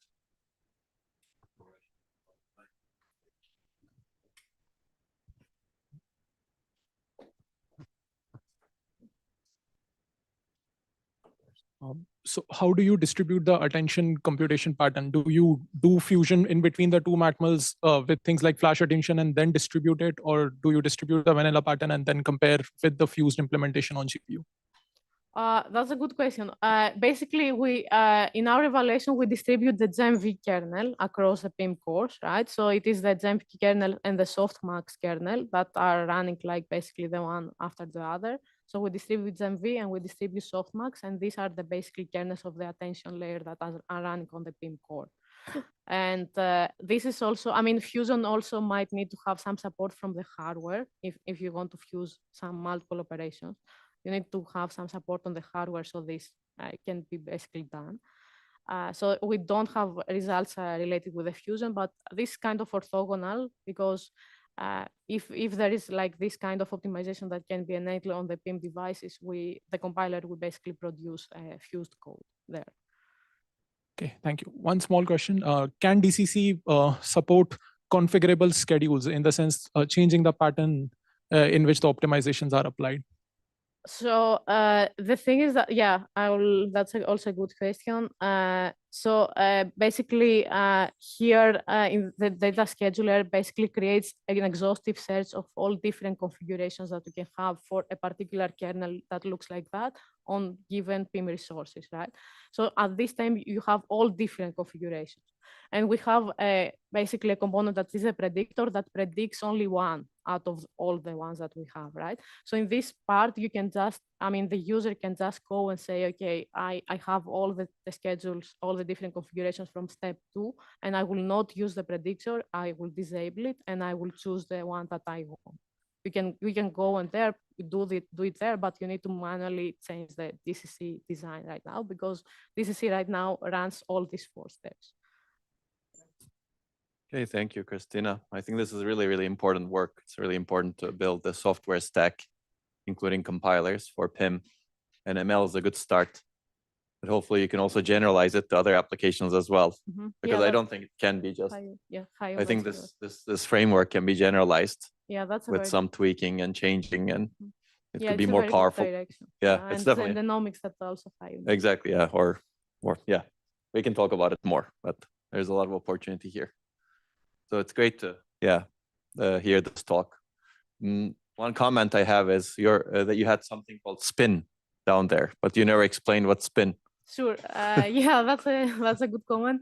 Yeah, I'm starting my group at Max Planck Institute for Software Systems. So next month I will start as a faculty there. SPIN is the name of my group. It is Sustainable, Programmable, and Intelligent Computing Systems. So we are hiring, of course, as everybody else. We have many positions, PhD, internships. So feel free to reach out if you're interested, and I'm happy to host you. Okay, sounds great. So we have spin, sail, storm. What else? These are good names. Okay, I think we have a break right now. How long is it? Okay, 15 minutes. We'll be back at 5 then. Okay, we're running a bit late, but better late than never.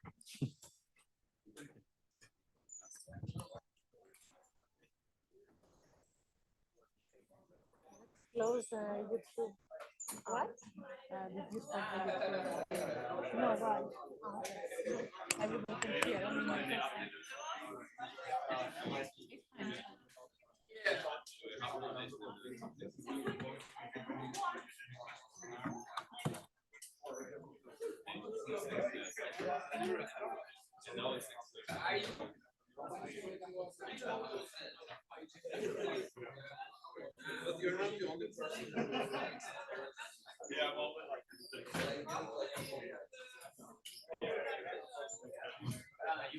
It's not the correct, like not the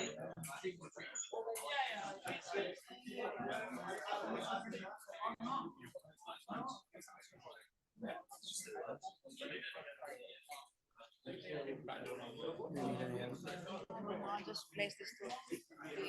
Yes, yes. I mean, what we saw in June. This only? Yes.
He's making coffee.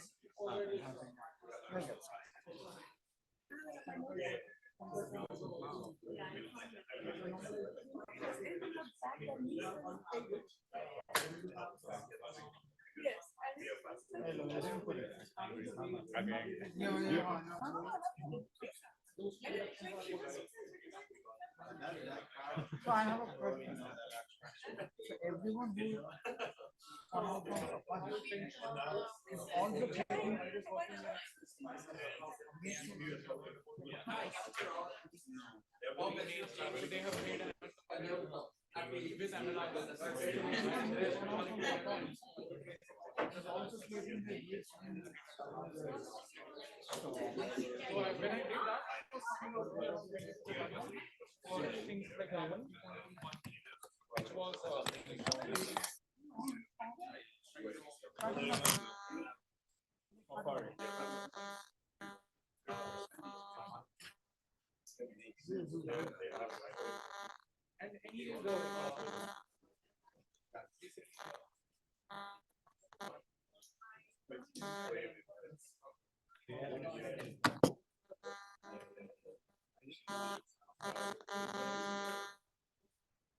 join industry, so with Instagram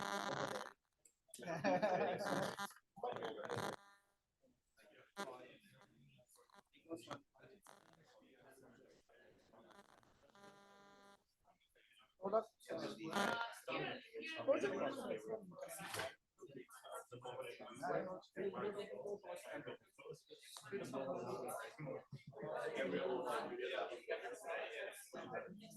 No, no, no.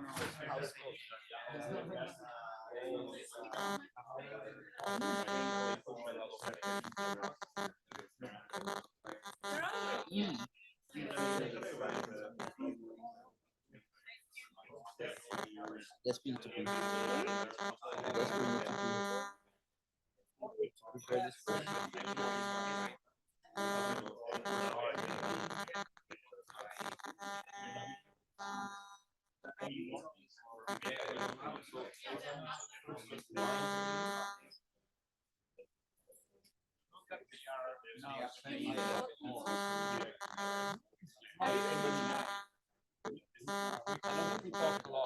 He doesn't talk. I don't talk much. Is it new?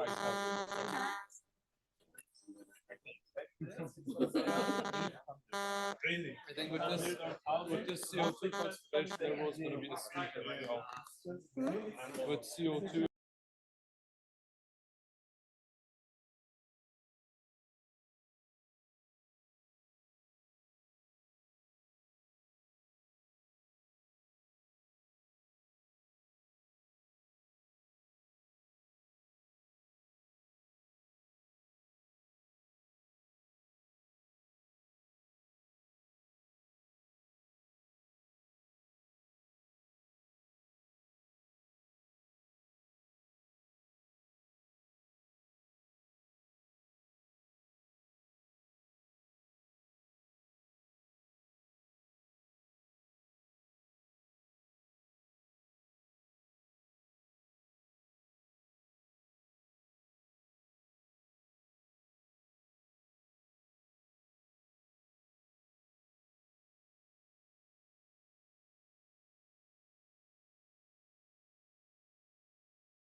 The one that they told me before.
Is it? Okay, thanks. Yeah. Yeah. Okay, I'll ask people to. Yeah. Is it fine if I use the mic?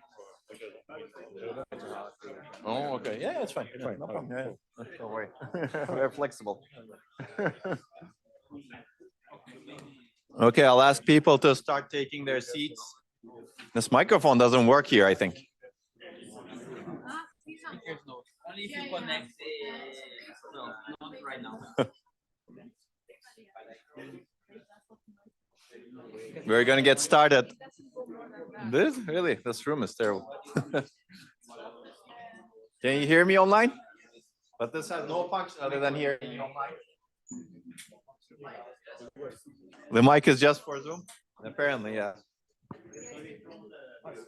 They tried, but this is the maximum apparently.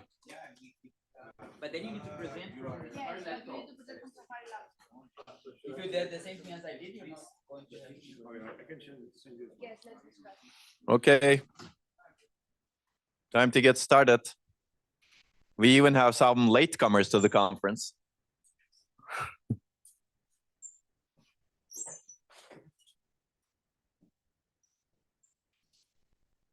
Who are still living in the Pacific time zone, I guess.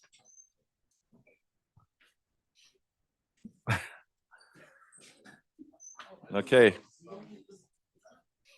Are you ready? Yes. Okay. So we have the last 4 talks coming up. We'll start with Geraldo. Geraldo is not the most recent Safari graduate, that's Rahul. But Rahul is still around. Geraldo is the last Safari graduate who has finished and submitted his PhD thesis, and he's going to join Huawei Research Lab in Zurich. Yeah, and Geraldo is also a Safari veteran. We have a lot of Safari veterans over here. He's been with Safari for a long time. He did an internship with us, and then he continued to do a PhD. And I think he's going to continue collaborating with us. Hopefully soon. Yeah. And Geraldo has done a lot of work on processing in memory.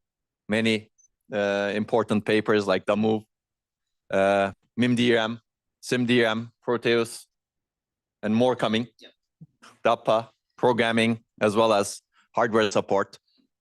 So he has worked on across the stack, which is not easy to do for many people, but he's truly worked on enabling processing memory with hardware support, as well as compiler support, programming support. And he's done an outstanding thesis, which he completed last year. And he's going to talk about, I think, a summary of that, right? Which is really a summary of his thesis. And anything else you want to say? That's all. Okay. I should say that Geraldo is one of the most resilient people.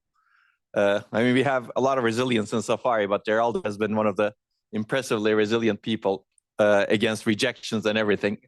He's done wonderful work, which is not necessarily appreciated sometimes, but over time it gets appreciated, and his resilience has enabled that work. I think there are many resilient people over here. Lois is one of them over there. We can, yeah. Okay, please go ahead, Geraldo. Thank you very much for the kind words, Onur. As Onur mentioned, I'm going to give a summary of the work that I did doing my PhD. It's going to be a very dense talk, and I think I have 35 minutes, so I'm going to try to stay in the time. So I'm going to brush over some works, and I'm going to focus more on the one that I presented recently in ICS in the beginning of the year. So the title of my thesis is New Tools, Programming Models, and System Support for Process Memory Architectures. I guess at this point, you should be more or less, wait, this is not working, familiar with the problem that you're trying to solve when you talk about processing memory, which is the data movement bottleneck issue that in today's system is caused by a variety of reasons. For example, maybe your application does not have enough data localities to make effective use of the cache hierarchies of your processor, accelerator, or GPU, or maybe your main memory cannot provide enough memory bandwidth to keep this core under a high utilization, or maybe just the overall chip latency to access main memory might be too high to hide. So we did some studies in the past together with Google, and we saw that data movement bottlenecks significantly impact different systems. For example, we saw that in consumer devices, data movement bottleneck constitutes around 60% of the total system energy, and also for specialized accelerators, this goes to around 90% of the total system energy. One way of mitigating data movement bottlenecks is to move from what we call processor-centric architectures, which is what we're designing today, to a more memory-centric architectures, which primary example is process memory architectures. So in process memory architectures, we are going to add or use the memory itself to do some sort of computation. And by doing that, the logic, dependently on the type that you of logic that you might end up with, we're going to have access to abundant DRAM bandwidth, shorter memory access time, and very large amount of array parallelism. So process memory is not a new idea, but right now the field got very diversified. And because of that, we break down the types of process memory into two different aspects. The first one is what we call process near memory architectures, which adds logic near the memory array itself. So this is more closer to what would you design in today's systems, where we have the design of the logic and then design of the compute. And the main difference here is the integration. So you're going to add the logic near the memory itself for the computation. And what we have also what's called processing using memory, where here we are going to forget about logic, separation between logic and compute, and we are going to use the analog operating principles of the memory cells themselves to perform some sort of computation. Very briefly, in terms of processing near memory, we have right now being started to see those architectures hitting the market and actually just hitting and leaving the market at the same time. So one classic example was the UPMEM architecture that was mentioned earlier, but we have more solutions from Samsung, SK Hynix, and other memory manufacturers being released every other year. And in terms of processing using memory, here in my talk, I'm going to mostly focus on DRAM-based processing using memory, which uses the analog operating principles of DRAM chips to perform computation. For example, we can do in-DRAM row copy operations by activating two consecutive DRAM rows, where by doing so, we can copy a source row to a destination row without involving the CPU. We also can do majority of 3 operations by consecutively activating 3 DRAM rows at the same time, which generates a majority of 3 of that activated rows.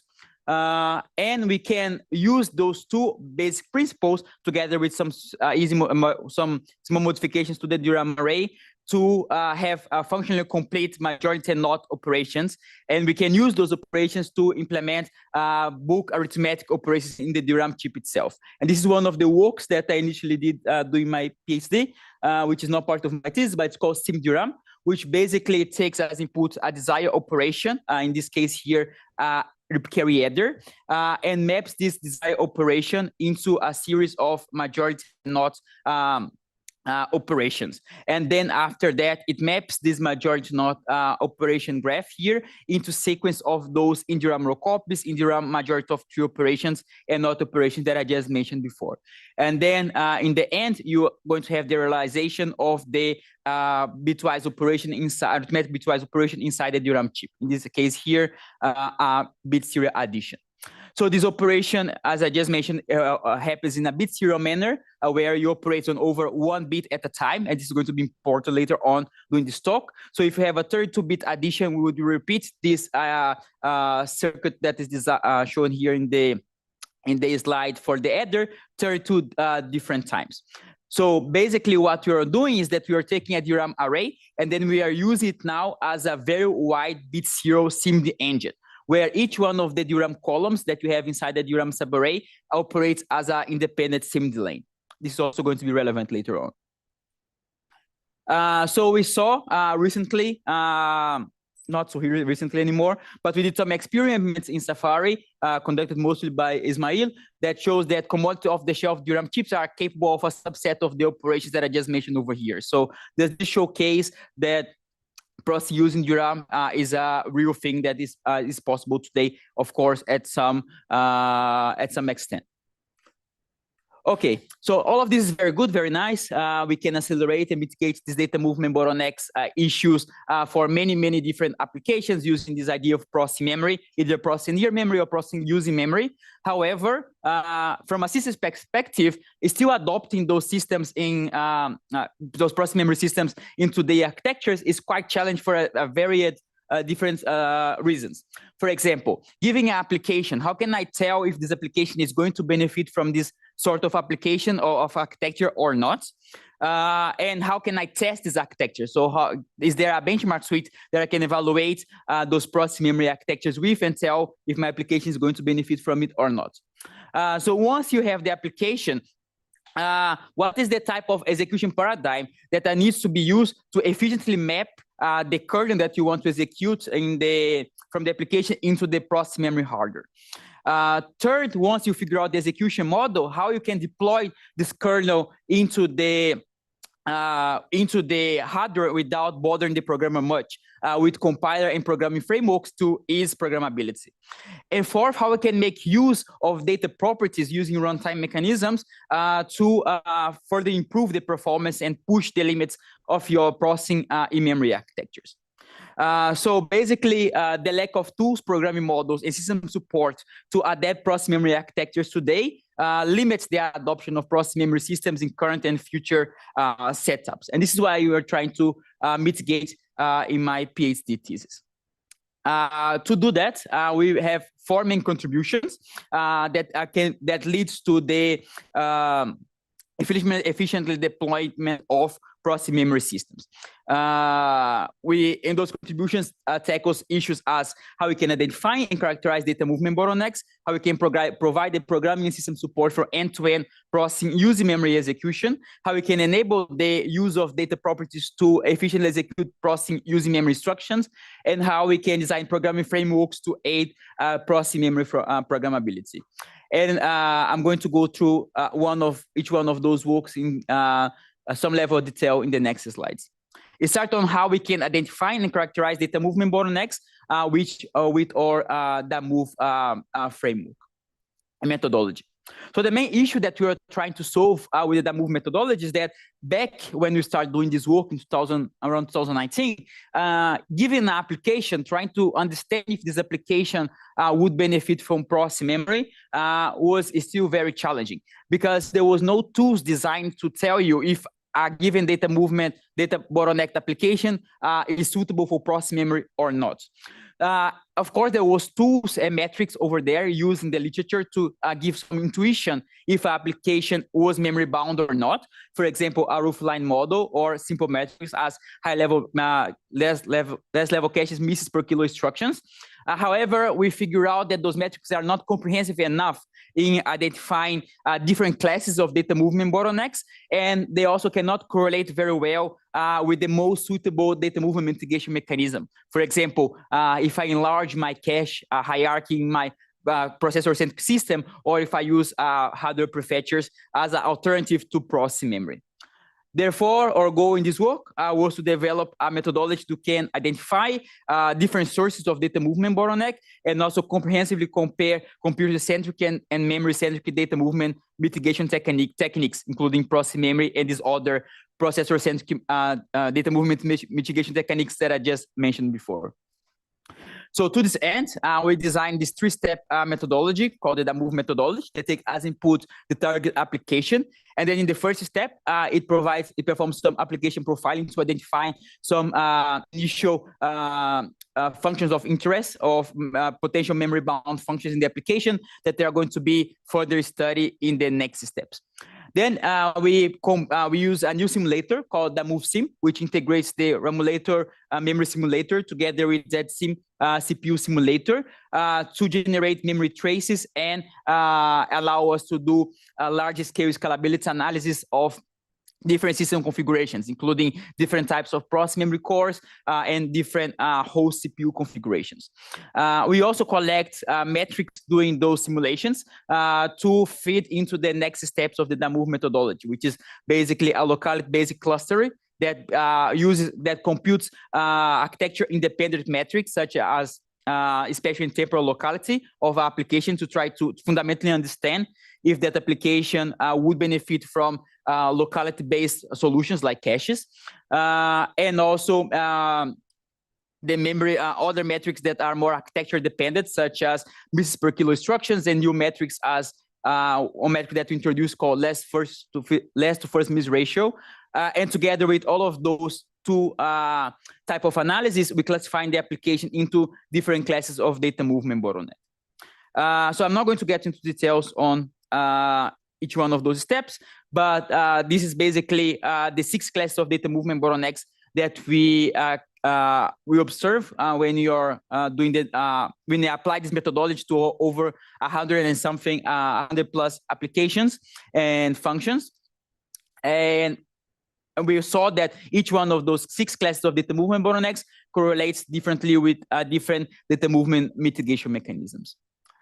So the DAMOV methodology and simulation infrastructure and workloads are open source and available in your GitHub repository.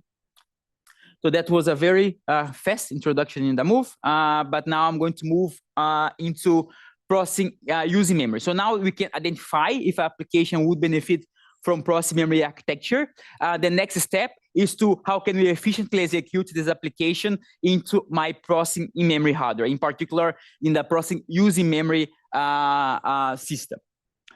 As I mentioned before, prior works have shown that we can execute those processing memory architectures to implement arithmetic, book bitwise arithmetic operations, right? Like the addition example that I just mentioned, by operating DRAM as a very wide bit serial execution engine, right? But if you just take that model and DRAM as it is today, and you try to port real applications to the system, you're going to end up with 3 inefficiencies caused by the large and rigid DRAM excess granularity.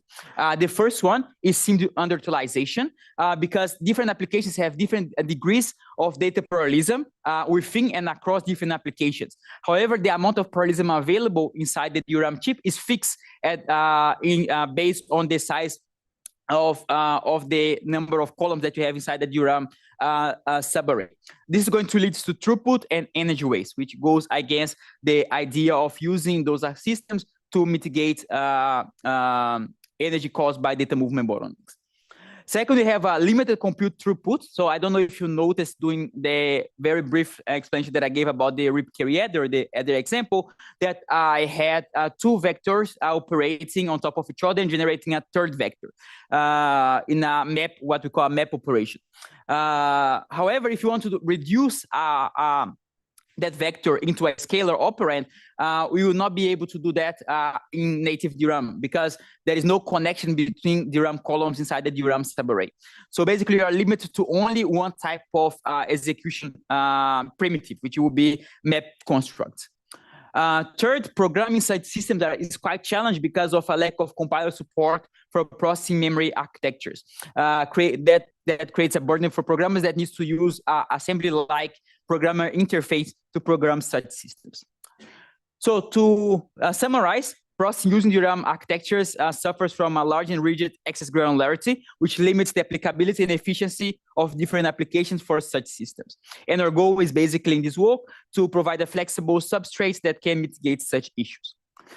So the key idea to solve this issue is to use an old idea that's called fine-grained DRAM access.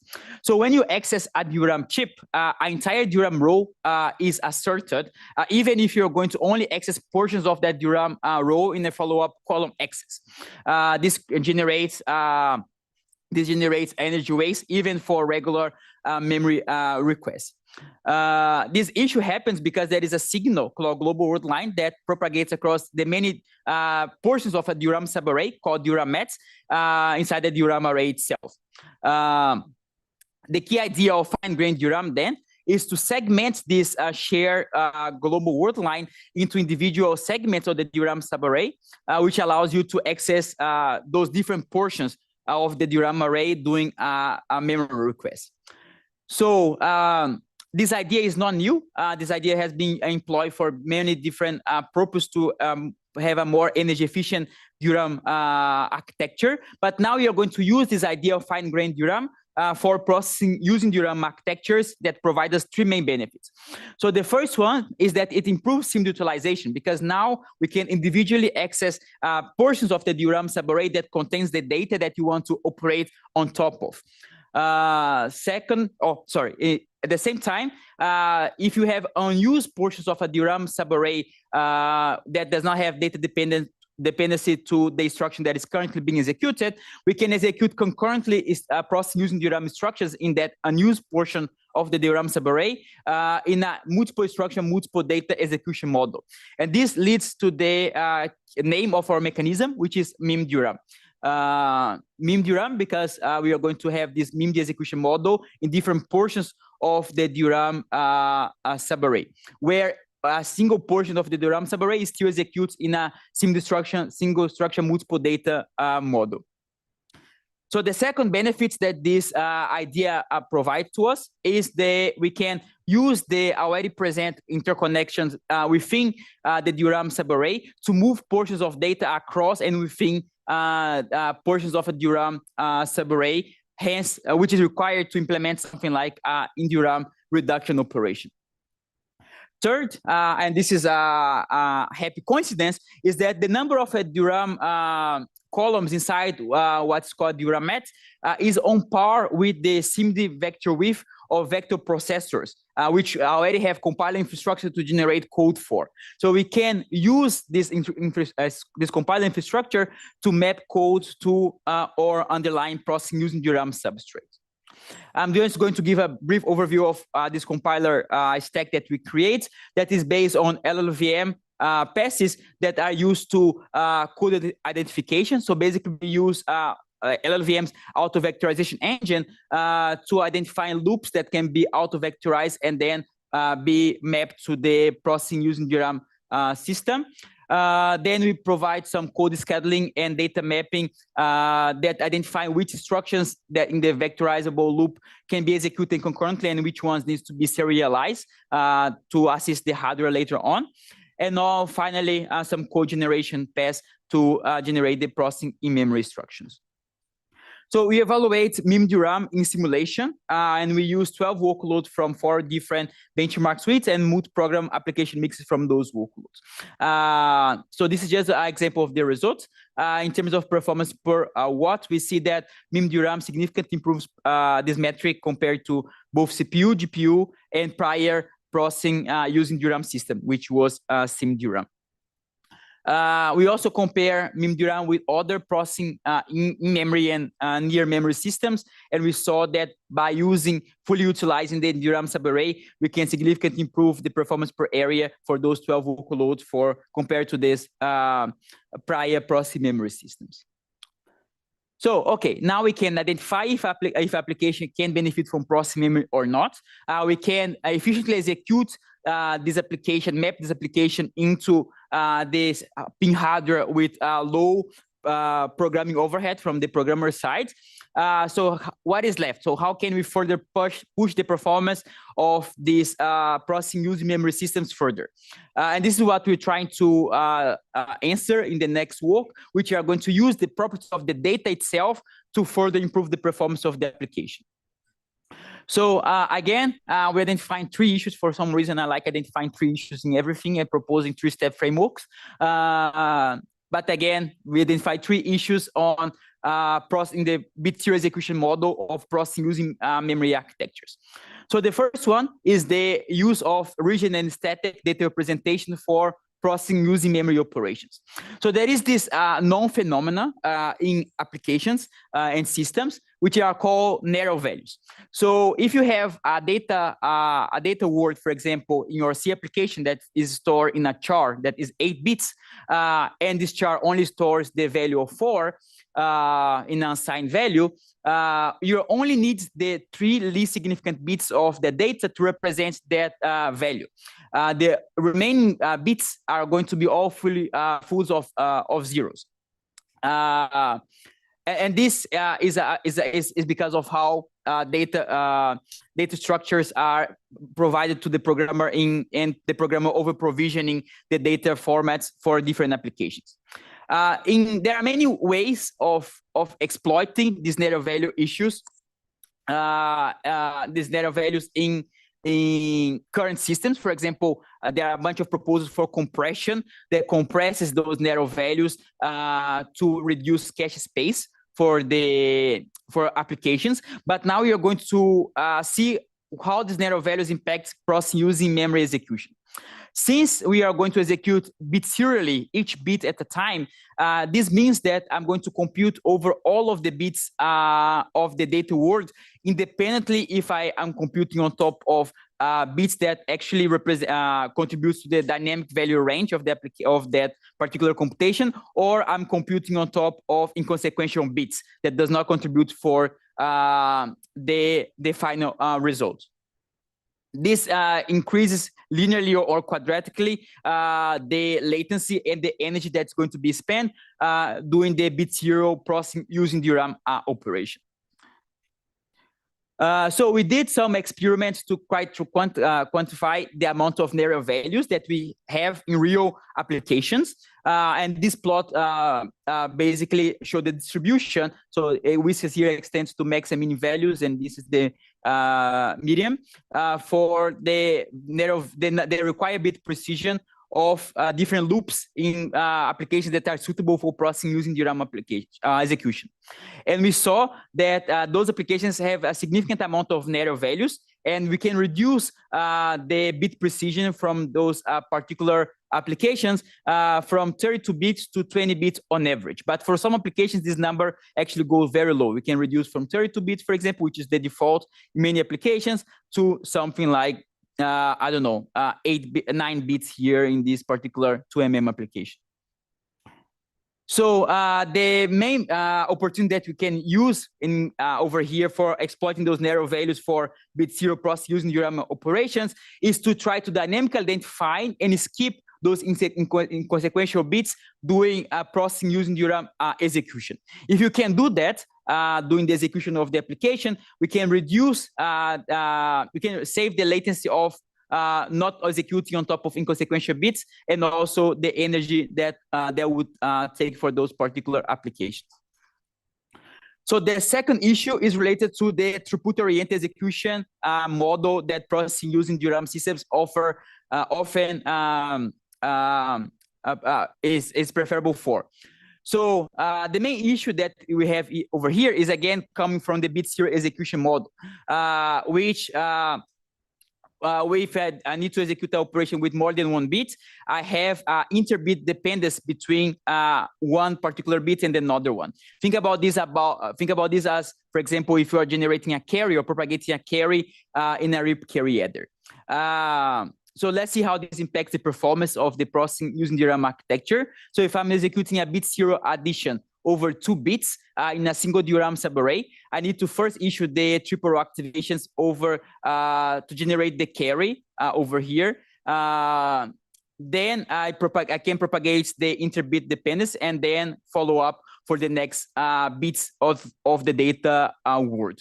However, if you look more closely to the data representation of this operation, you're going to see that if by magic I can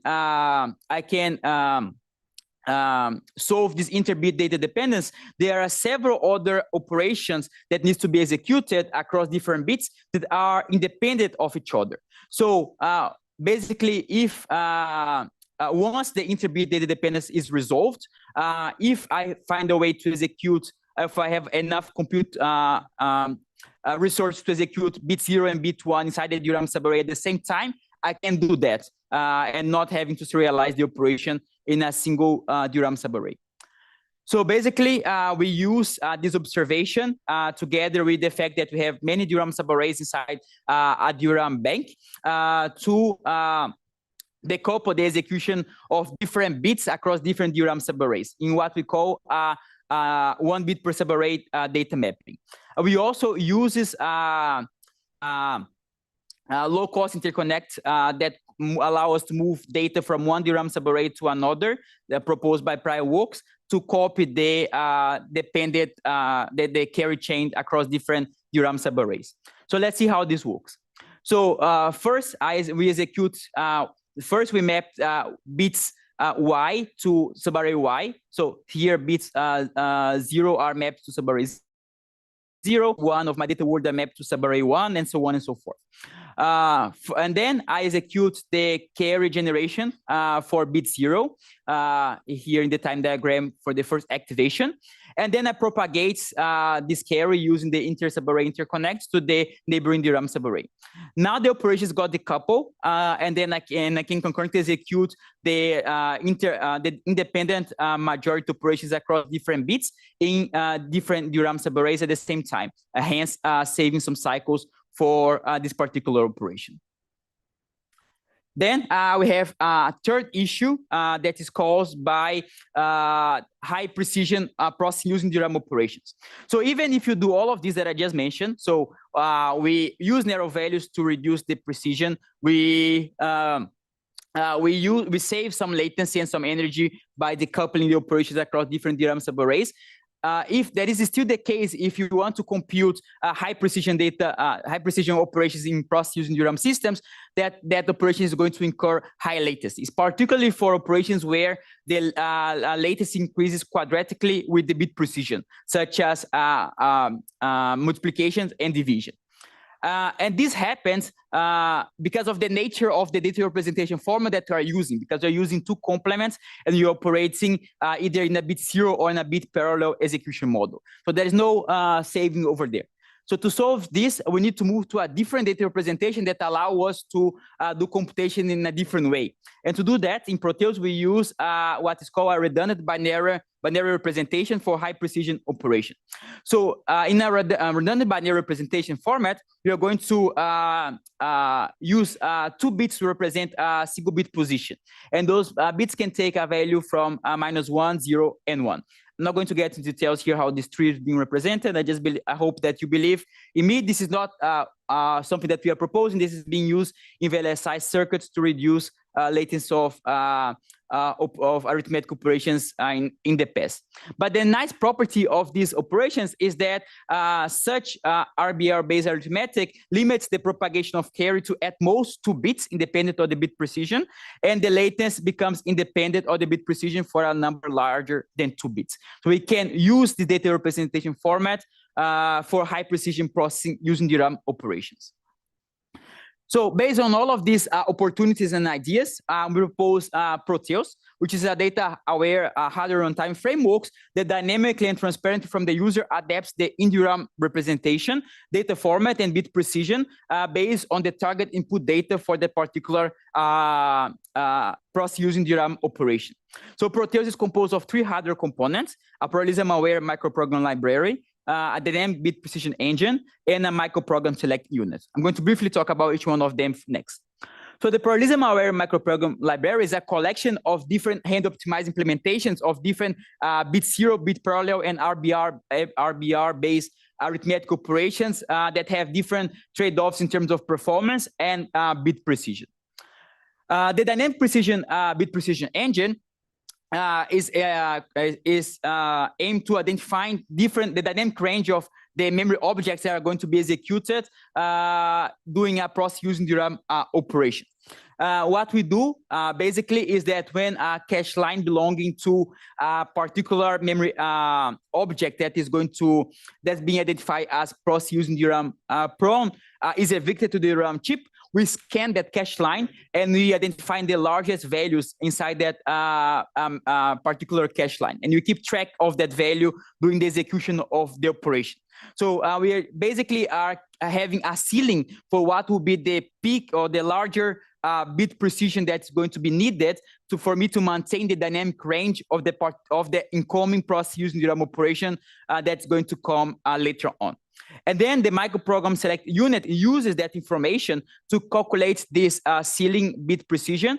And based on that, probe the parallelism-aware microprogram library to identify what is going to be the most appropriate data representation format and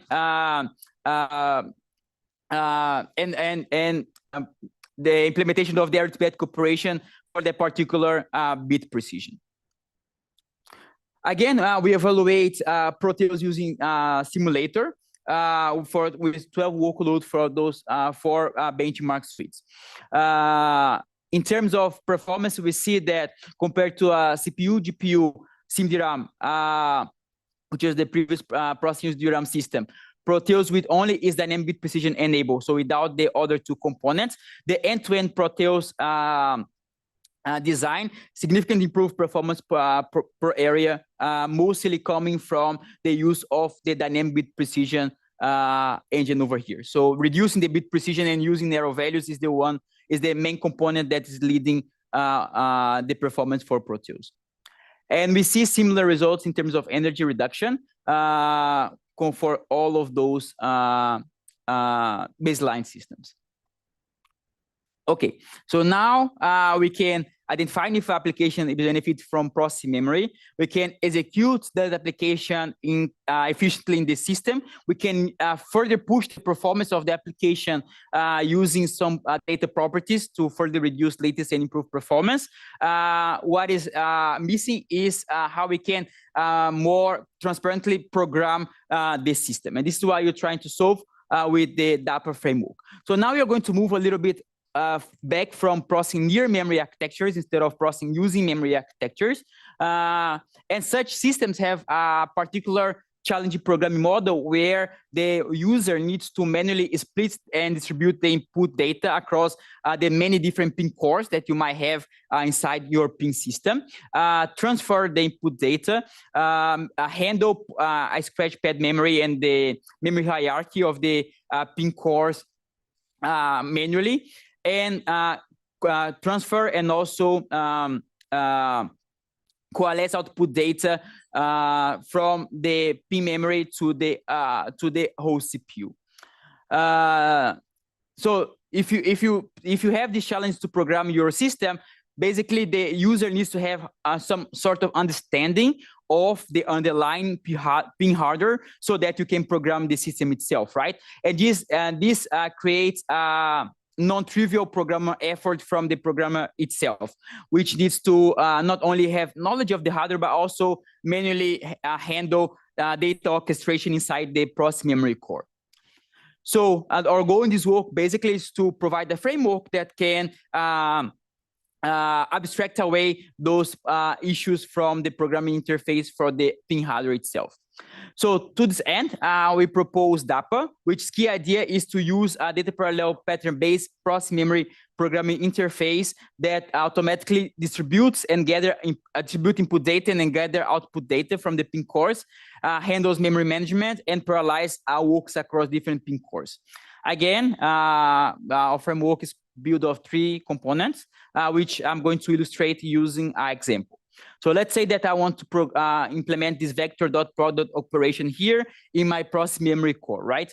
The first step is to identify which data parallel patterns I need to map the target computation to the pin system. In this case here is a map and a reduce operation.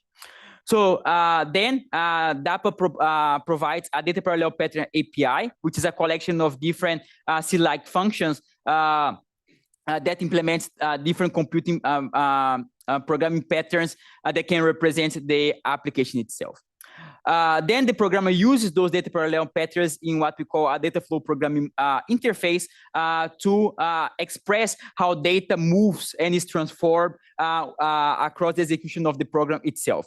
Note that here in this code, there is no knowledge of the underlying hardware itself. So there is no requirement for the user to explicitly manage any data or to initialize any particular computation distributed to work across the different pin cores in the system. Finally, we have dynamic interface-based compilation, which uses templating to generate the required pin binary based on the data flow programming interface. So we evaluate DAPA using a real up-mapping system and 6 workloads from the pin benchmark suite. And we see that compared to hand-optimized implementations, DAPA significantly can significantly improve performance, particularly for a workload where we can have host and CPU collaborative execution, and significantly reduces programming efforts measured in lines of code compared to again the hand-optimized implementation of those workloads. So in conclusion, hopefully this very fast talk gave you an overview of the system-related issues that one needs to face when trying to adopt processing memory systems, either processing using memory or near memory in currently and future systems, going from the application itself down to the execution model and the runtime that you're going to use to map the data to the system, and also the programming interface that's going to be used for the application itself.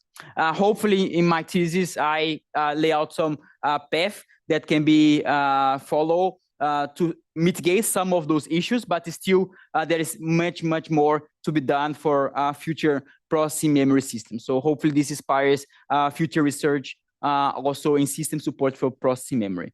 So I just have one more slide. So we have been conducting some tutorials and workshops in major computer architecture conferences in the past years. And the next realization of such workshop is going to happen in HPCA next year.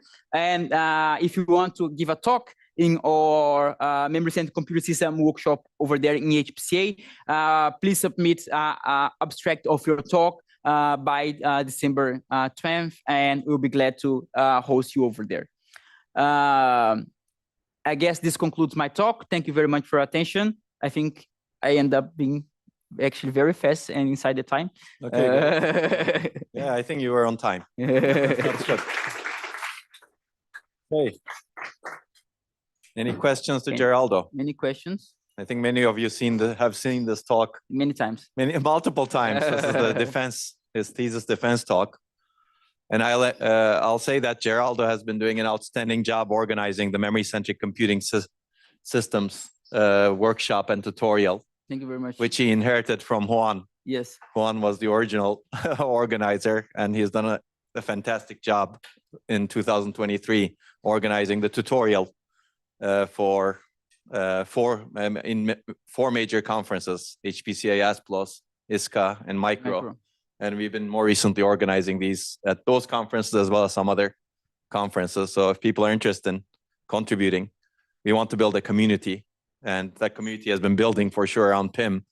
And that's actually how we can enable a better ecosystem to really enable a paradigm shift, because it's not easy to enable a paradigm shift if you don't have a lot of people contributing to many challenges that are needed to overcome to enable a paradigm shift. So it's really important for people to join, and hopefully people will contribute. And this is a good opportunity to go to Sydney as well at HPCA. So and I want to thank Ismail as well to continue the traditional. Okay, yeah, Geraldo is going to pass the torch to someone. Let's see. Ismail is the next one. He's going to be the new traveling salesman in the group, you know. Okay, no questions to Geraldo? You have a question? Okay, you can shout now. So could the same principles could the same principles be applied to floating point operations, maybe fixed precision? Which I present the concepts in Proteus. Yes. So we have a discussion in the paper itself about floating points.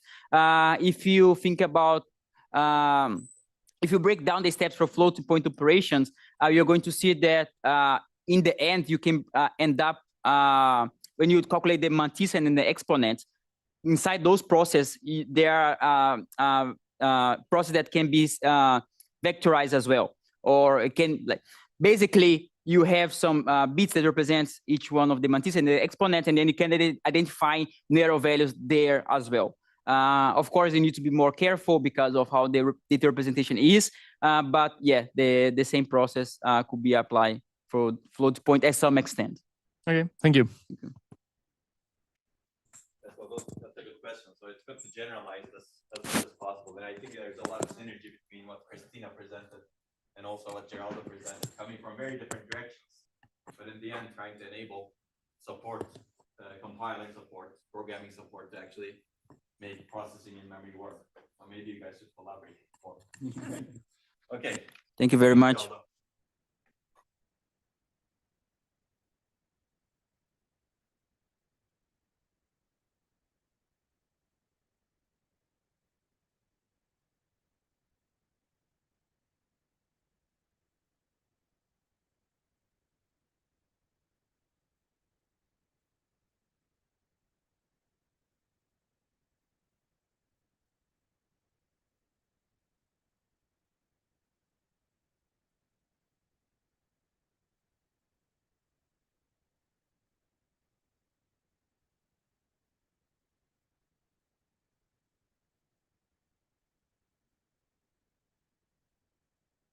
No, Onur has a mic.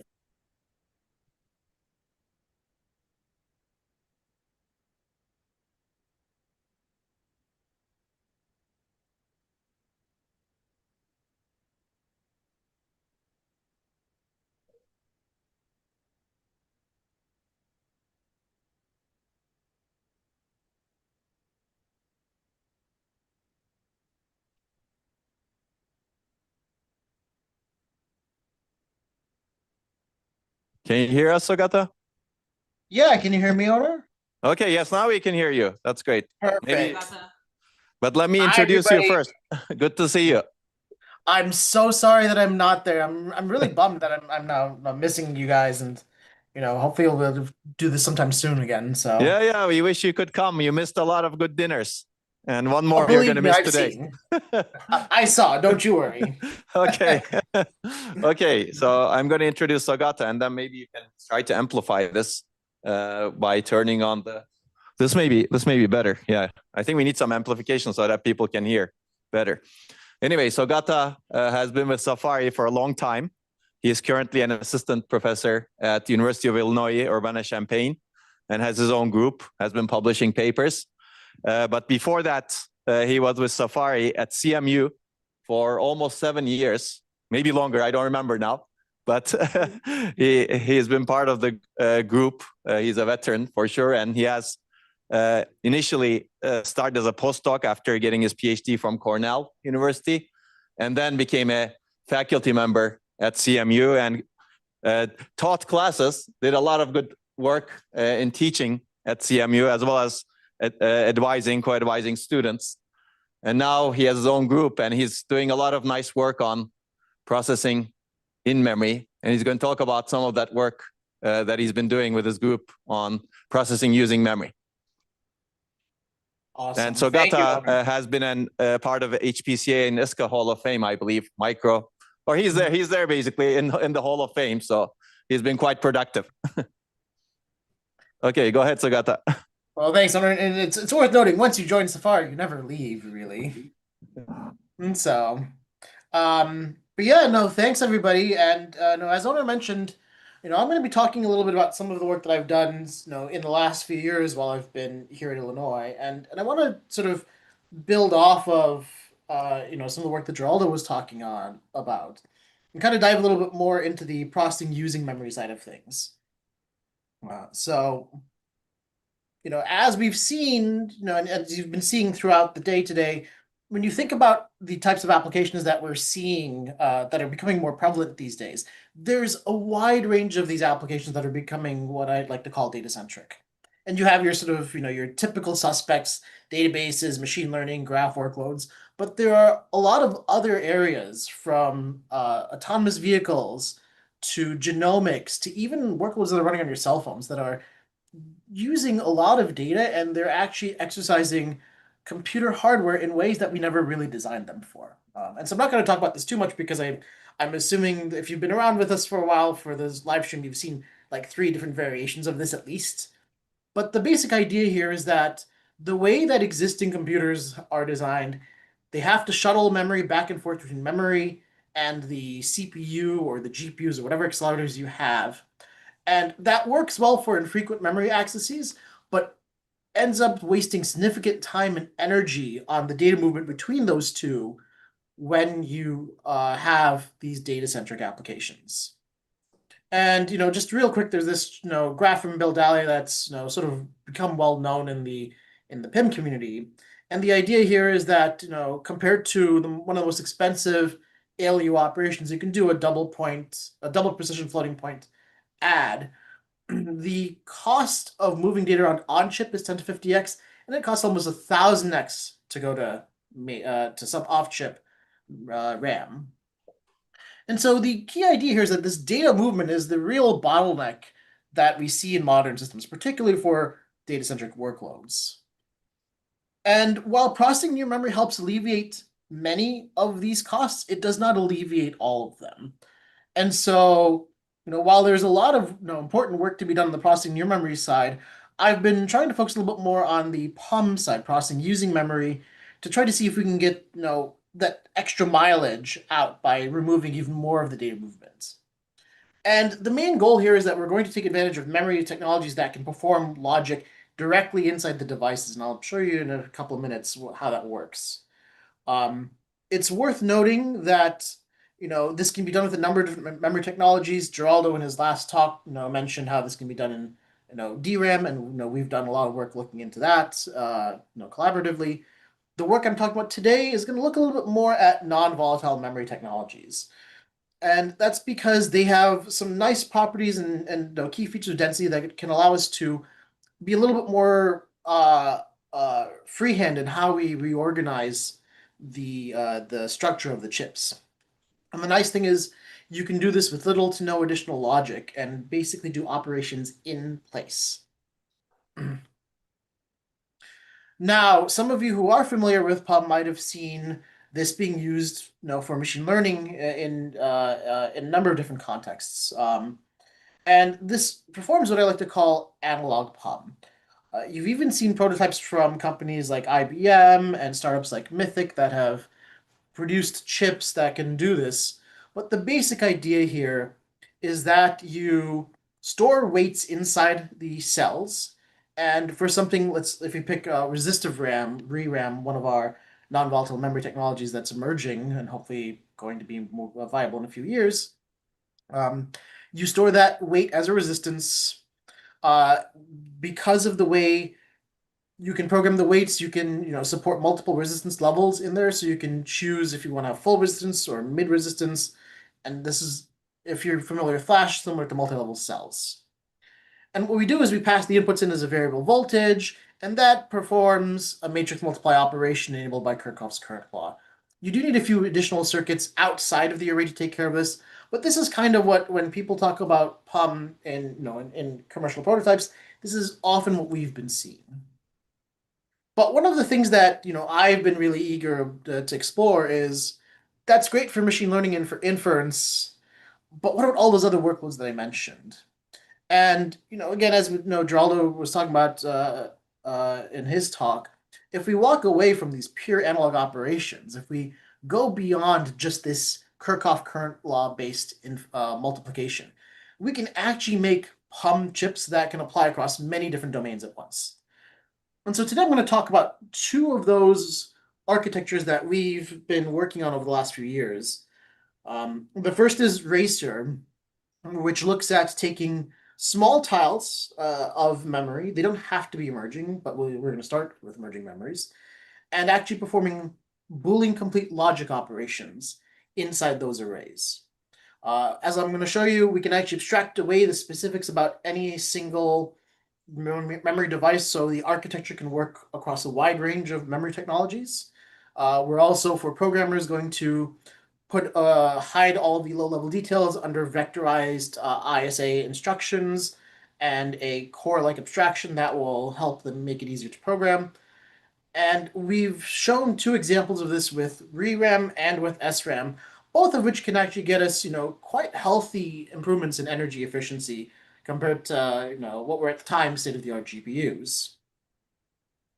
And then in the second half of my talk, I'm going to discuss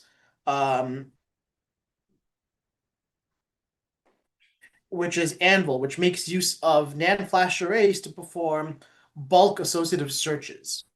And in doing this, it turns out that we can build an entire accelerator for many, many different types of associative data structures.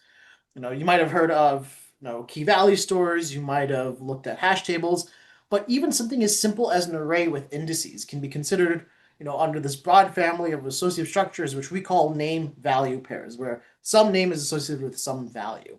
And it turns out that we can build a system in NAND flash that can cater to almost any of those name-value pairs to accelerate them. And we show for a bunch of different workloads that we've got speedups and, again, energy savings as well. So I want to start, as I mentioned, with Racer. And in order to build upon this, for now, we're going to start from the ReRAM side of things, just to give you an example of what we can do here. And so one way to organize these ReRAMs is in this crossbar that I'm showing you. It's not 100% essential to what we're going to talk about today, but just know that you can have rows and columns of these new memory devices. And what you can do to perform logic is to take any two values that are sharing the same row. You can float the row line, and if you assert a specific voltage on the inputs of those, on the column lines of those two input cells, the value on the floated row line is going to be the NOR operation of input 1 and input 2. And we can actually program that into a third cell that also shares that row. And so in doing so, we can essentially perform non-destructive NOR operations. And this is not something that we came up with.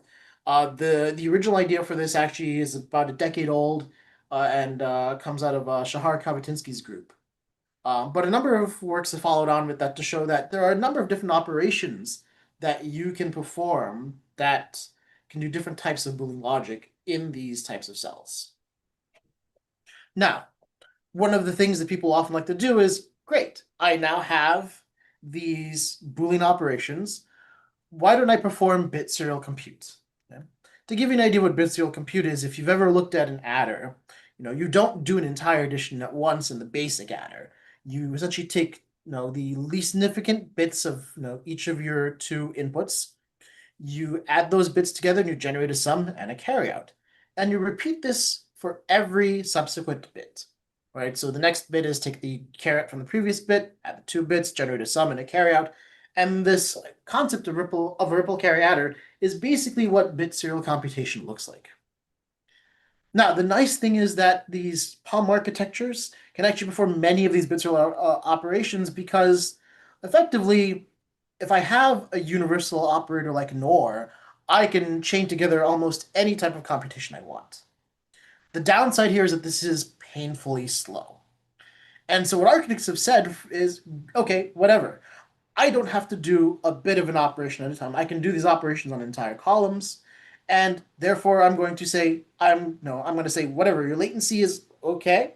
I'm going to combat latency with throughput and get large amounts of data level parallelism by building really large arrays. And people have started writing some papers about architectures that assume that you could build these arrays that are 1,000 or multiple thousands by thousands wide. So you could really amortize what could be a latency of hundreds upon hundreds of cycles.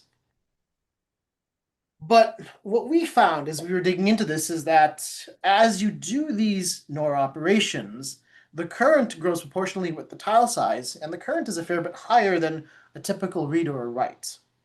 If you're not careful, you can actually cause electromigration in the wires, which breaks them down because the current that you pass through them is so high. And so for something like ReRAM, we're fundamentally limited to cells that are no more than 200 by 200 cells wide. And that's not dependent on the ReRAM technology. That's just a fundamental limit of the wires and how much current that they can sustain. And so this forces us to use small tiles, but we don't use small tiles in memories for 3 reasons. One is because for our POM architectures, well, if I have these large latencies, I can now only amortize by maybe a couple of 100 bits at a time. I'm not really going to get the win latency-wise that I was hoping to with the larger arrays. Something that's true in any type of memory is that low memory densities are just not tolerable. This reduces the amount of total chip capacity that we have for any memory and can really be a problem if for making high capacity memories, which a lot of our data-centric workloads need. And if you have a lot of tiles, they have to communicate with each other, they have to coordinate with each other. The amount of interconnect you're going to have is going to explode. And so with Racer, we set out to ask the question, well, we're stuck with small tiles, but small tiles have a bunch of problems. Can we think of an architecture that overcomes the current limitations of how we architect small tiles? And so to do that, we pulled a few tricks. The first is to reorganize the data. Instead of keeping all of the bits of data in a tile like many of these non-volatile memories tend to do, we distribute each bit of a word to a different tile. So we're essentially striping the tile, a piece of data across multiple tiles. Once we do this, that now means that if I'm going to do something like a ripple carry add, I need to have data be transferred from one tile to the next. For example, in tile 0, I have all of my data to generate the sum bit and the carry bit, but that carry bit needs to be sent over to tile 1. Okay. Now, in order to allow us to communicate between tiles without having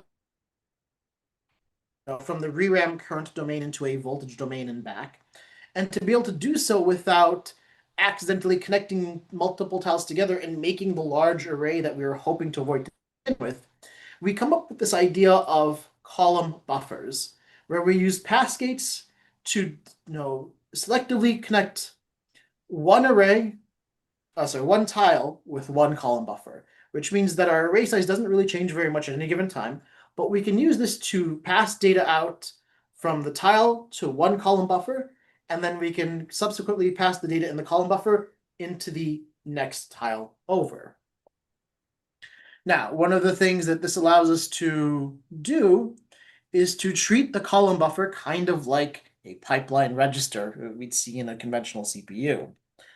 And so what we realize is that combining that with the way that these bit serial operations are performed, we can actually perform pipelining in between each bit of the computation.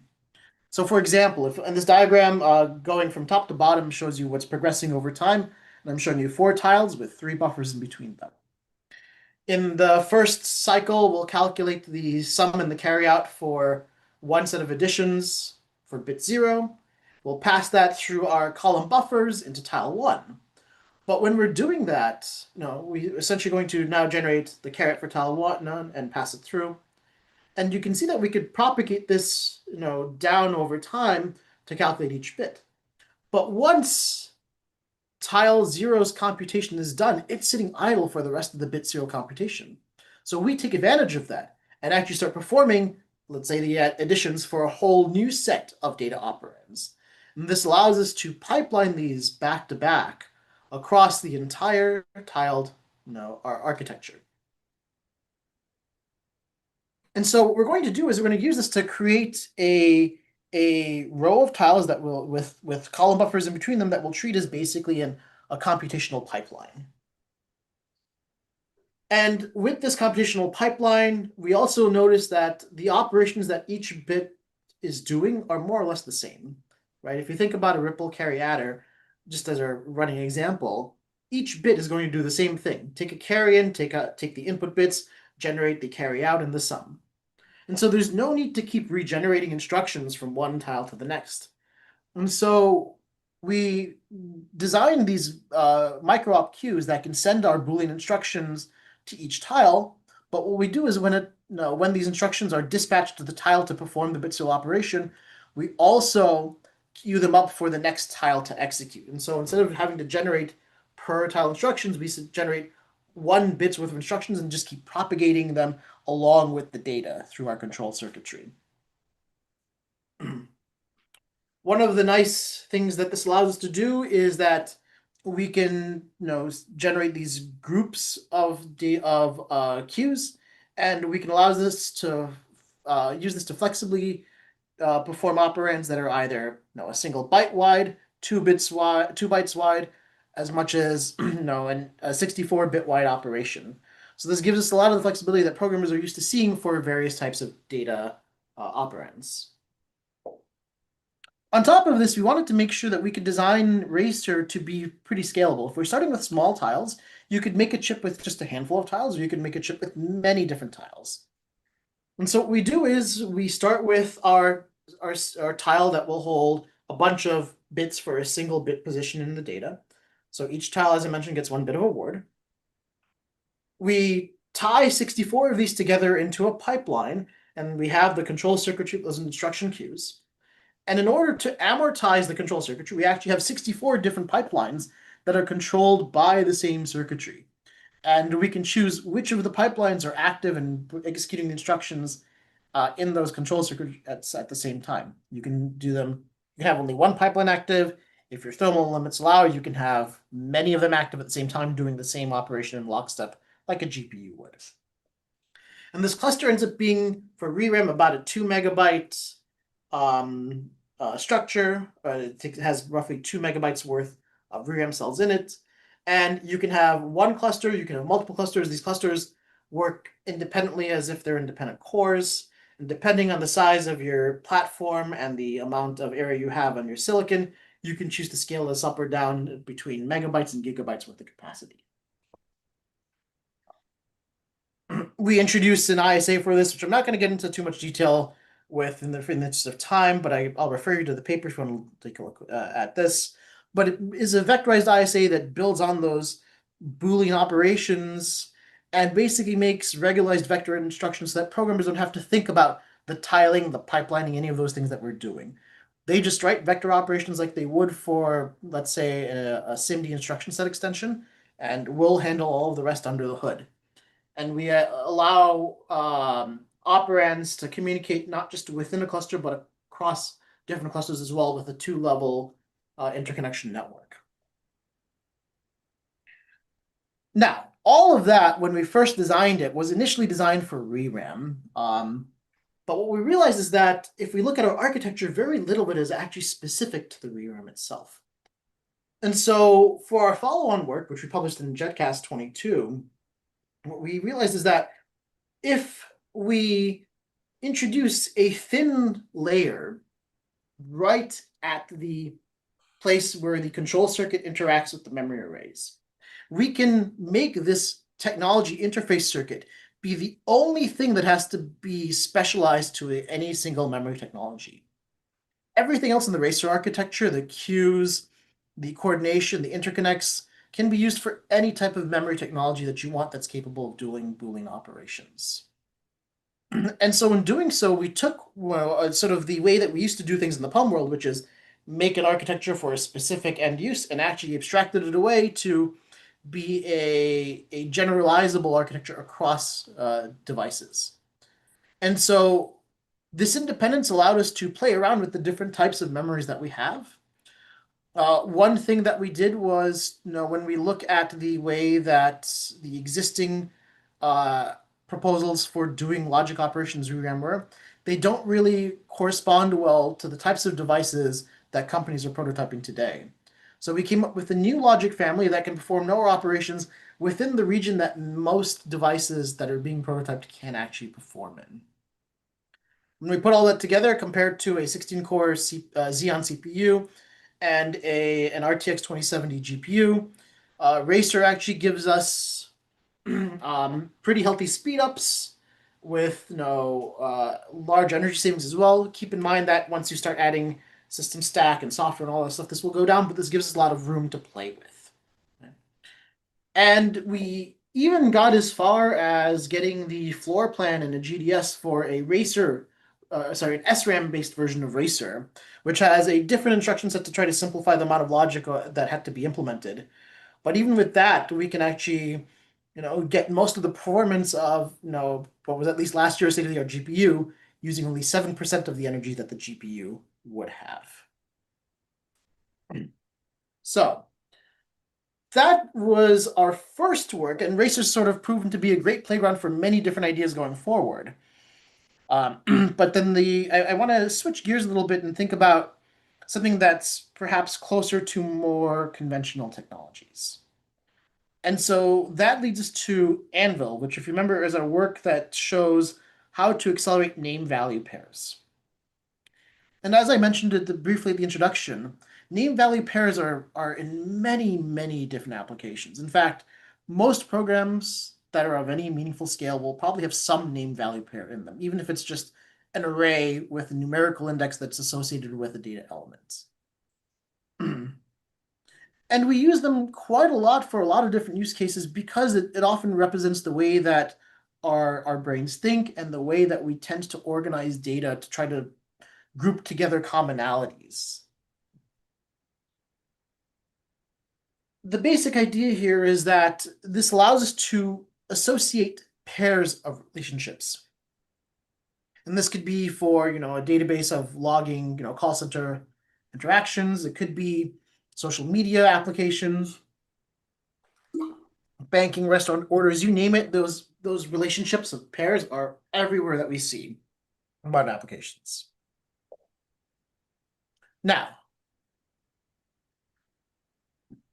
one of the things that we want to try to do is to see if we can find some record in this name-value pair structure. So often what we do is we use these names to find some subset of the data that we care about. And so what we want to do is to, in this example, try to find a particular record here. So we have records that have an ID and a name associated with them. And we're going to try to look up, let's say, a student ID.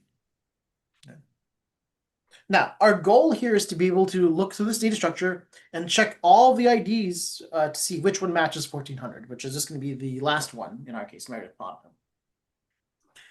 You might also try to implement this using a hash table because you don't want to scan the entire structure, and that's really inefficient. So you might have something that, let's say hashes based on a modulo 10 function. Now, you'll notice that the hash function doesn't just return the matching records. It will also introduce some aliasing, and you're going to get some records that don't match. So while the hash helps us reduce the values, we still have to do some sort of fix-up afterward.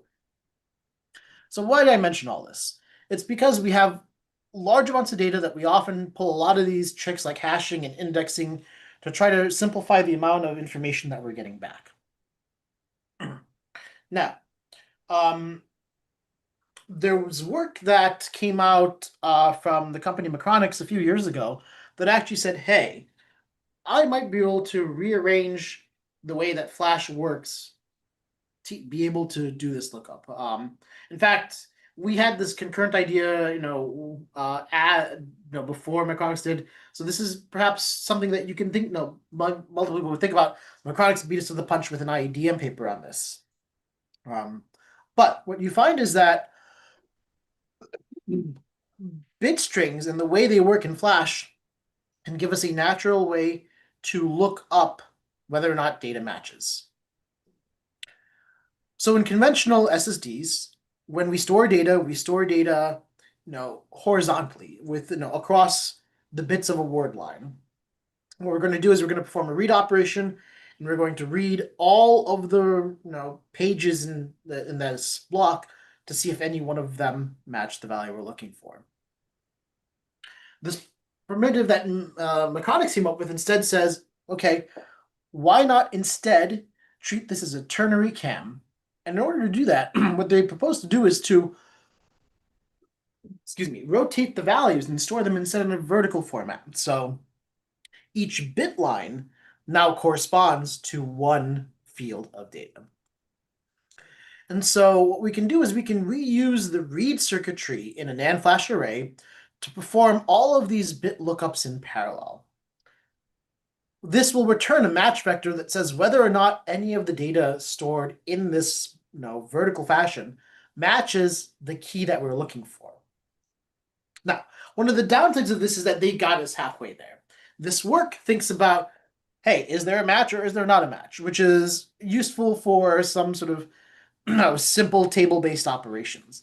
But it doesn't actually get us back the data. All it does is say that, hey, there's an entry with 1400 that exists in this array. So we set out to build out the rest of the system. That's what Anvil does. We say that, okay, we're going to have a need not only to find these matches, but also often to retrieve the data associated with these matches as well. But we want to do this in a way that's not tied to any specific data structure. We want to make this generic enough that it can be used for any type of name value structure one can think of. And so we split up our flash drive into search regions and data regions, where search regions contain the vertical data that allows us to do those fast lookups, and our data regions use conventional horizontal storage formats to store the rest of the record. We add a search manager inside the flash translation layer in the firmware to be able to help us coordinate the searches. And we also add a link table that allows us to figure out which search regions correspond to which data regions. Once we do this, we can actually simplify the amount of data that needs to be transferred, not only between the flash drive and the CPU, but also between the actual flash chips inside the drive itself and the firmware. To give an example, let's look at something a little more sophisticated. So we're going to have a database, which is one example of a name value pair. And we're going to try to look up among these records the students whose last name is Halpert. In a conventional SSD, the CPU would say, just read the entire table of students.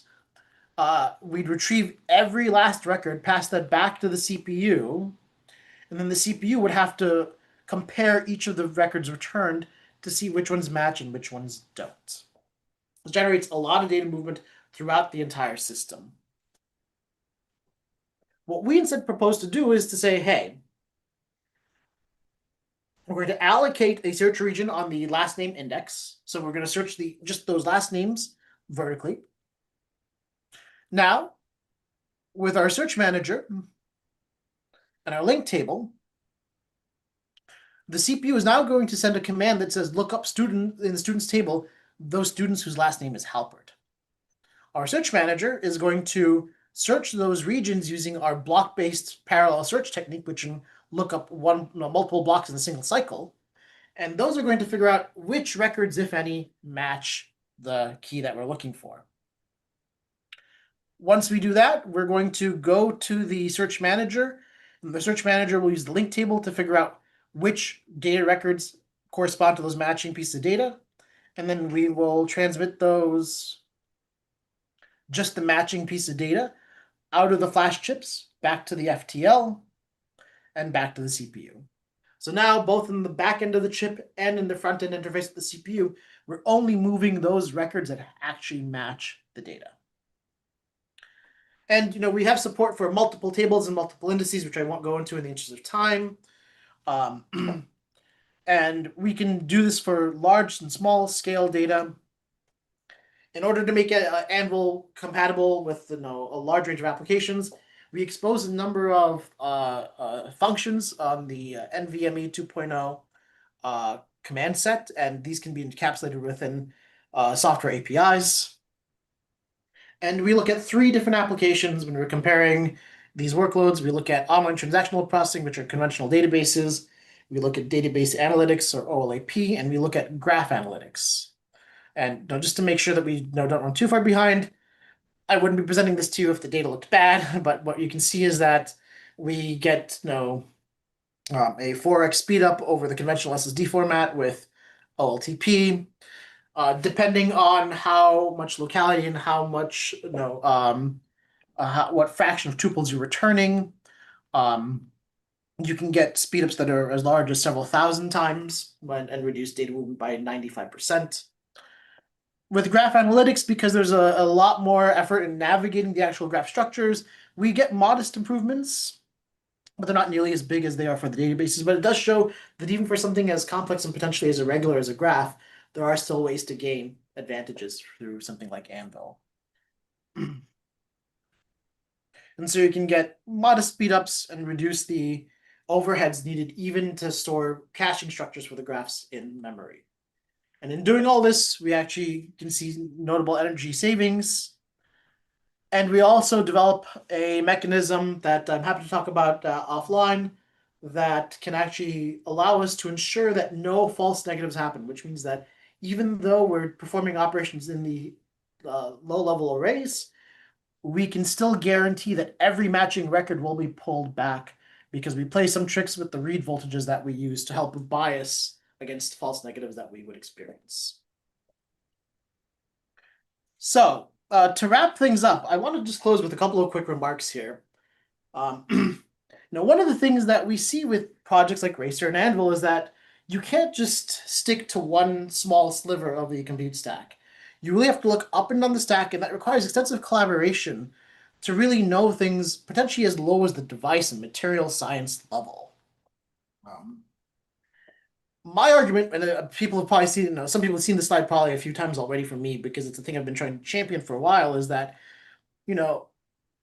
we want these types of playgrounds, you need these types of broad solutions, but in order to do them, we need to make sure that we don't make anything that's specific to any kind of unfounded technology. For example, if Racer was just tied to a specific flavor of ReRAM, what are the bets that anyone would want to build Racer? Right? What if ReRAM commercialization doesn't quite work the way we'd hoped? Maybe other non-volatile technologies will come through. We should think about things in application-aware ways, but we should try to be as broad as possible across the domain so that there will be a reason to want to build this chip, that there's enough of a market for it, in ways that don't tie you down to any one specific technology. You also need to think about the programmer. I think we've seen a lot of that today, so I'm not going to emphasize this. And one of the things I'd argue is that you should really start thinking about abstractions. If you look at computer systems that were built from the 1950s and 1960s, one of the things that allowed us to mature to the easily programmable systems that we have today was the idea of abstractions across stack layers. Things like the instruction set architecture, things like APIs and drivers. These abstractions make it a lot easier to build software tools and program these systems, again, without writing programs for a specific machine and a specific configuration. But if you look at PUM and really PIM in general, we've been stuck in that sort of mindset for a long, long time of, well, we got to focus on the data path and the architecture, so I'm just going to build a specific thing. If you want this to be commercialized, you have to think bigger, and I think these abstractions are going to be essential to letting us make that happen. Along those lines, we have a work that's going to be coming up in HPCA, so for those that'll be at the workshop, come see this as well. That actually provides what we call a memory processing unit, an MPU. It's essentially an abstraction and a control circuit that can allow PUM architectures to execute end-to-end applications without needing the CPU at all anymore. And in doing so, we can actually get healthy speedups over prior PUM works as well as over GPUs. But we also encourage you to think about different ways in which you can get rid of this overhead. So the MPU essentially comes up with the control flow to be able to execute an application end-to-end. Another work which we have coming up in ASPLOS instead thinks about, how do we take the best of both worlds from digital PUM and analog PUM and try to combine them to get advantages for, more complex solutions that don't just perform matrix multiply operations. And so we showed for AES, for ResNet, and for LLM encoding that you can combine the two of these with careful design of the peripherals and the circuits and take advantage of the fact that they actually use the same underlying memory arrays to get significant applications that go just beyond inference. No, it's just those two are just a small sample of some of the works that I'm looking at in my group. Of course, I'm happy to talk about any of these more for anyone who's interested. The final plug I will mention is to make all this happen, we've found ourselves having to build a lot of the tools to accurately model these things across many different stack layers because there aren't really good tools for that today. And so we've put together Mastodon, which we presented at a NISCA tutorial in 2024. We've open sourced a preliminary version of it. We're hoping to open source an update sometime in the next few months. Mastodon allows you to, do all sorts of simulation. You can even do low-level device modeling here that happens orders of magnitude faster than what SPICE can do, with variation to take into account process variability, random operations, and allows you to be able to model not just the high-end circuits at chip scale, things like control paths and architectures, but also the low-level devices, how they interact and how you deal with errors. So with that, I'm going to stop here. My hope is that this will give you a little bit of an idea that there are solutions that are broader than just a single application, and that it's really the time to build out a full POM ecosystem to take advantage of these more generic architectures and to sort of pave the way for the next set of research topics here. I do briefly want to thank the students in my research group, Arcana, many collaborators, of course, including several of the people that have been here at the conference today, as well as our funding sponsors. And with that, I'll stop and see if there's time for a question or two. So thank you, everybody.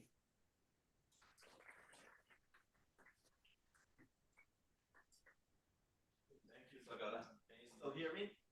I cannot hear. I can barely hear you, Onur. Yeah, because I don't have the microphone. Okay, thank you, Sagara, for that very nice talk. Any questions for Sagara? Anybody?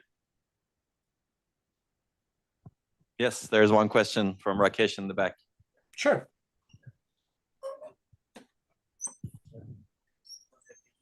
Go ahead, try it. Thanks, Ogata, for your talk. I just want to ask about the reliability aspect in Anvil. Of course. So with all in-flash processing works, we have this problem of improving the reliability while performing the computation. So do you have, okay, I can see that you are also leveraging the enhanced SLC mode programming. But that's right. So this actually builds off of, as you probably know, Rakesh, the work that you guys have been doing on, in SSD bitwise computation, right?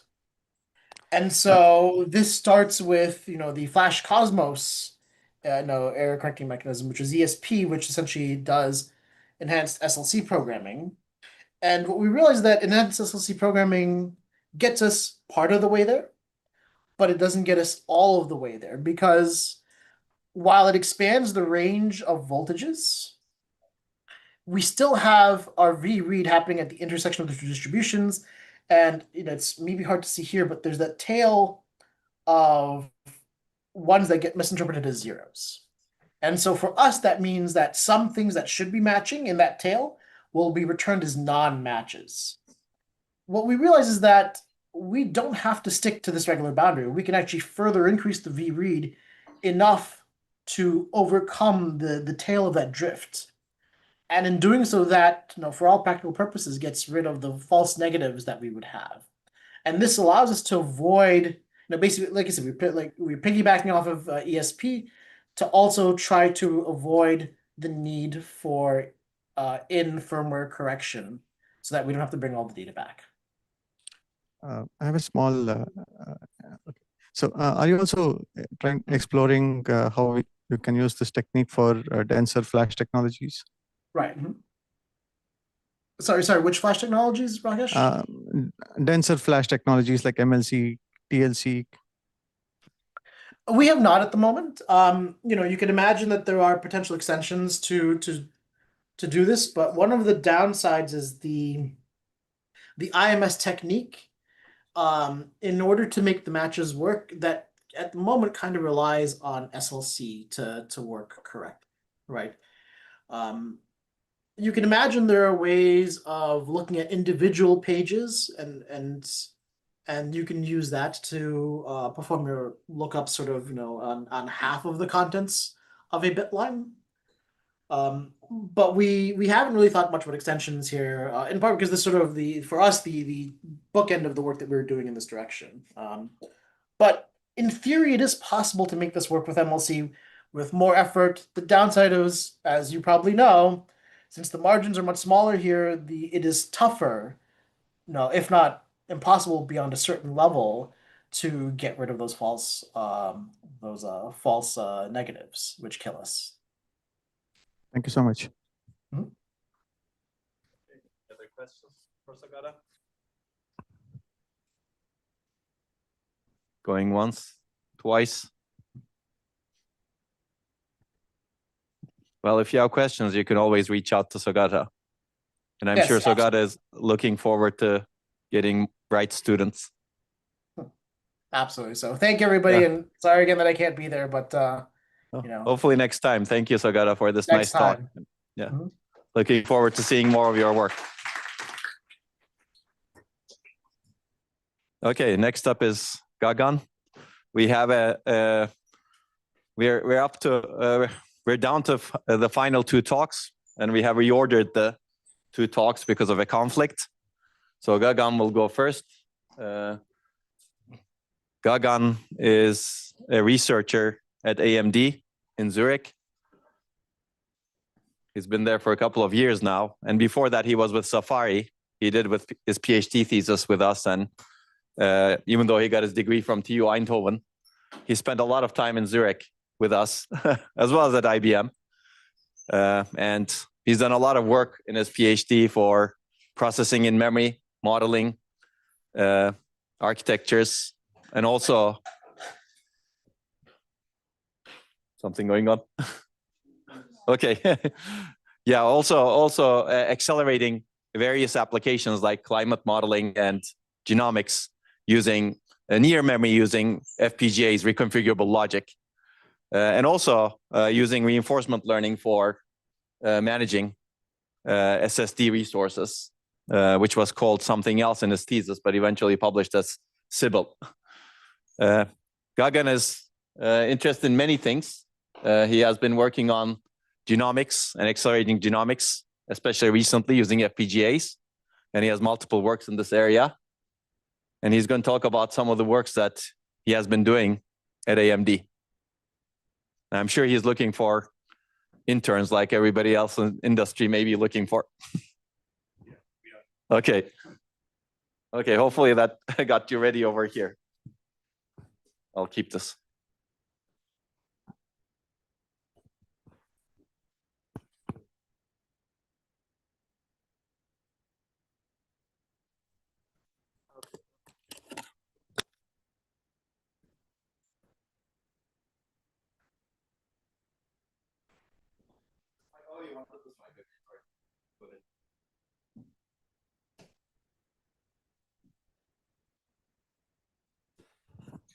Hello. Can you hear me? Okay, perfect. Thank you, Onur, for the nice introduction, and thank you everyone for staying this late for the talk. So as Onur mentioned, I've been with Safari for a while. I'm really happy to be back here with my colleagues, and today I'll give you a bit of glimpse of what we are doing at AMD Research in terms of AI for science and the convergence of AI and supercomputing and biology. So everything what Onur talked about, the work which I did in my PhD, everything comes together here. So we see there are three major areas where AI and scientific computation are intersecting. So the first is foundational model for science. You can think of these as ChatGPT-like models for genomics, for chemistry, for physics. And then we see the second place is edge AI for scientific discovery, where AI is moving really closer to the data source generation. For example, in CERN, there is particle accelerator or telescope in Netherlands, where they're enabling real-time analysis and reducing data transfer bottlenecks using AI. Then the third is inference co-processing. So we see more and more scientific simulations like climate modeling or molecular dynamics are increasingly integrating AI into their workflows as well. And if we focus on the AI foundational models, we see three main areas where there's a lot of AI that is being used. First is healthcare and life sciences. There's been a lot of discussion about genomics in general, and we see a lot of models being developed for healthcare. For example, protein structure prediction, the protein diffusion models. And then in weather and climate prediction, like during my PhD, I worked a lot on that, and we see that now the researchers are using AI models to train using the decade of climate data we have to predict accurately, even like better than the traditional techniques of weather prediction or even climate modeling. So we had some work which we submitted in supercomputing, and it was part of the Gordon Bell finalists and also got the best paper award there.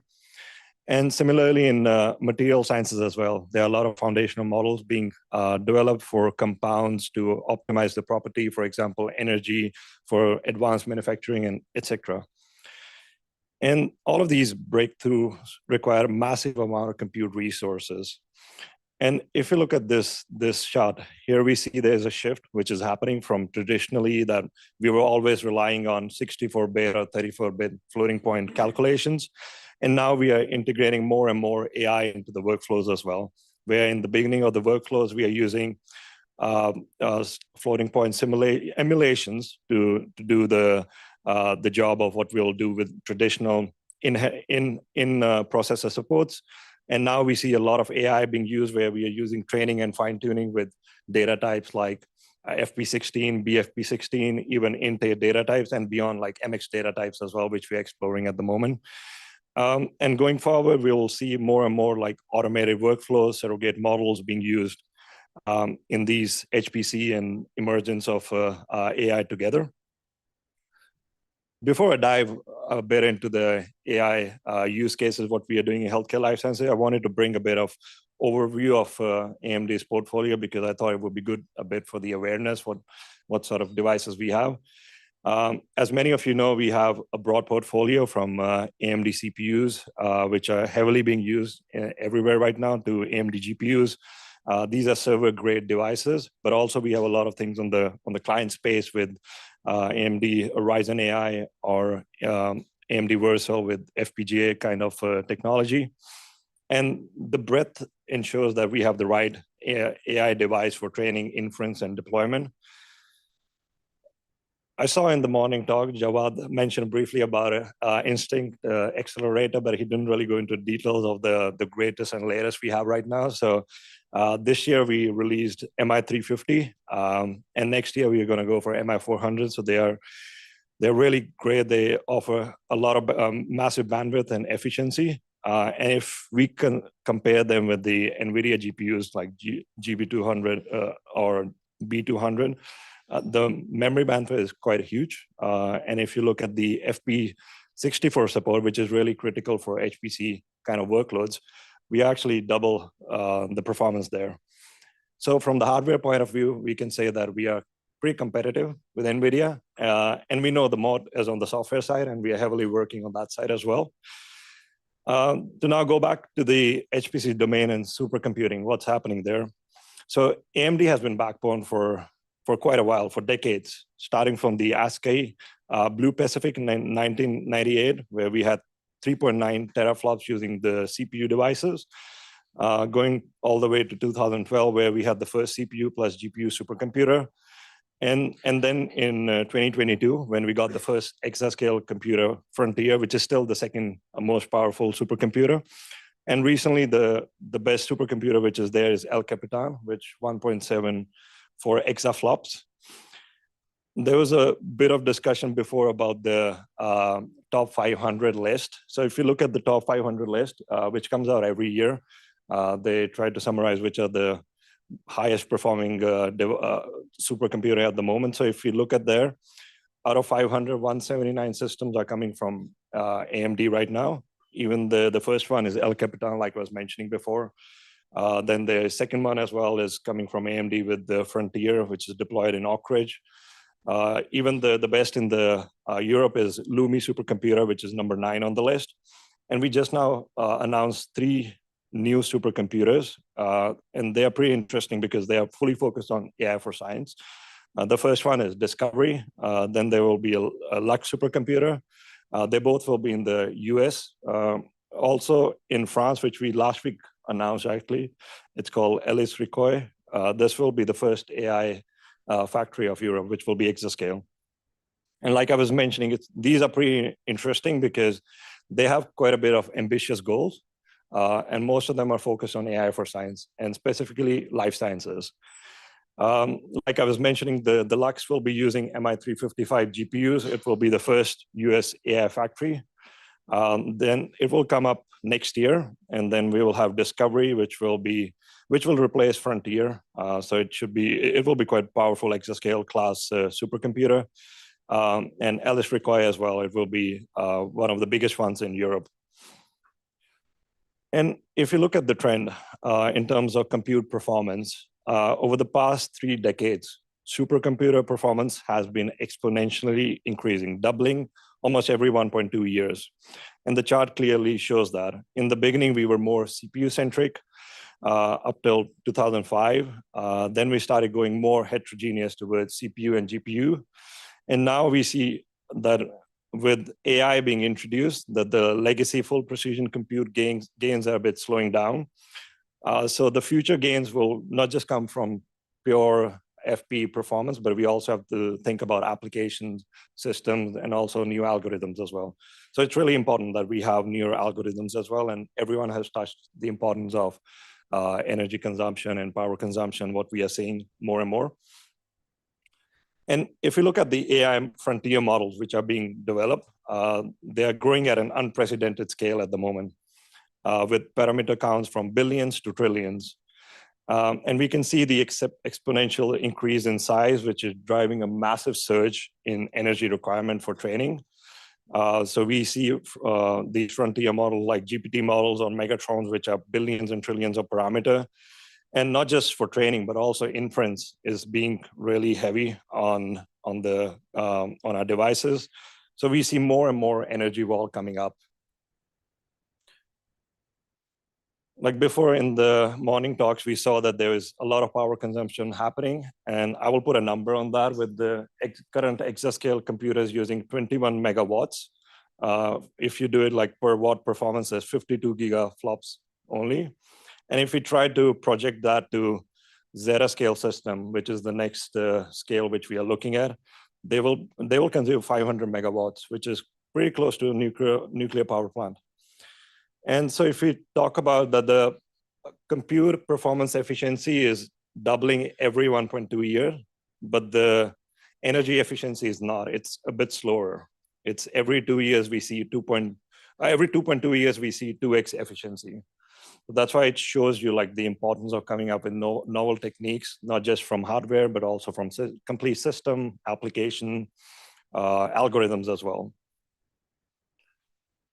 So now I'll go a bit into the healthcare and life sciences, what we are doing at AMD about it. So the domain of AI for science is huge, but we'll focus on life sciences first here, because I believe that's quite a bit of importance to this audience here. We know biology is emerging as a next frontier of AI for science. With the protein structure prediction model, that was the inflection point that happened. With AI, now we can have capabilities like we can understand the protein structure, we can predict the novel molecule generation, and we are moving more towards system level simulation. And if you think about how that generates toward the real world impact, we can have faster and cheaper drugs. We are going more towards personalized treatment. Also, we can think about like more rare disease breakthroughs, which we can do quite early in the process. And it's also a fast growing market. There are biotechs and pharmas which are heavily investing. So there are trillions of dollars being put into this space. And like I was mentioning that the historic inflection point already happened with the AlphaFold discovery, which was back in 2022. So if we look at the timeline here, so there was this CASP challenge, which was started to do the prediction of protein structure. And it was considered a really hard challenge. There was 50 years of research that went into it, and it was considered impossible that we will be able to break this challenge. So when the first AlphaFold model came out with 2018, it was giving a good accuracy, but it was still not good enough. But in 2022, we saw that AlphaFold 2 was able to give really high accuracy compared to what we as humans can achieve. And that was the biggest breakthrough that happened. And because of that, in 2024, there was a Nobel Prize as well that was given for this research, and it was the turning point of life sciences. And since then, we are seeing a lot of AI being used throughout life sciences. And on this chart, I would like to highlight, you can see that there's an exponential growth that is happening in compute.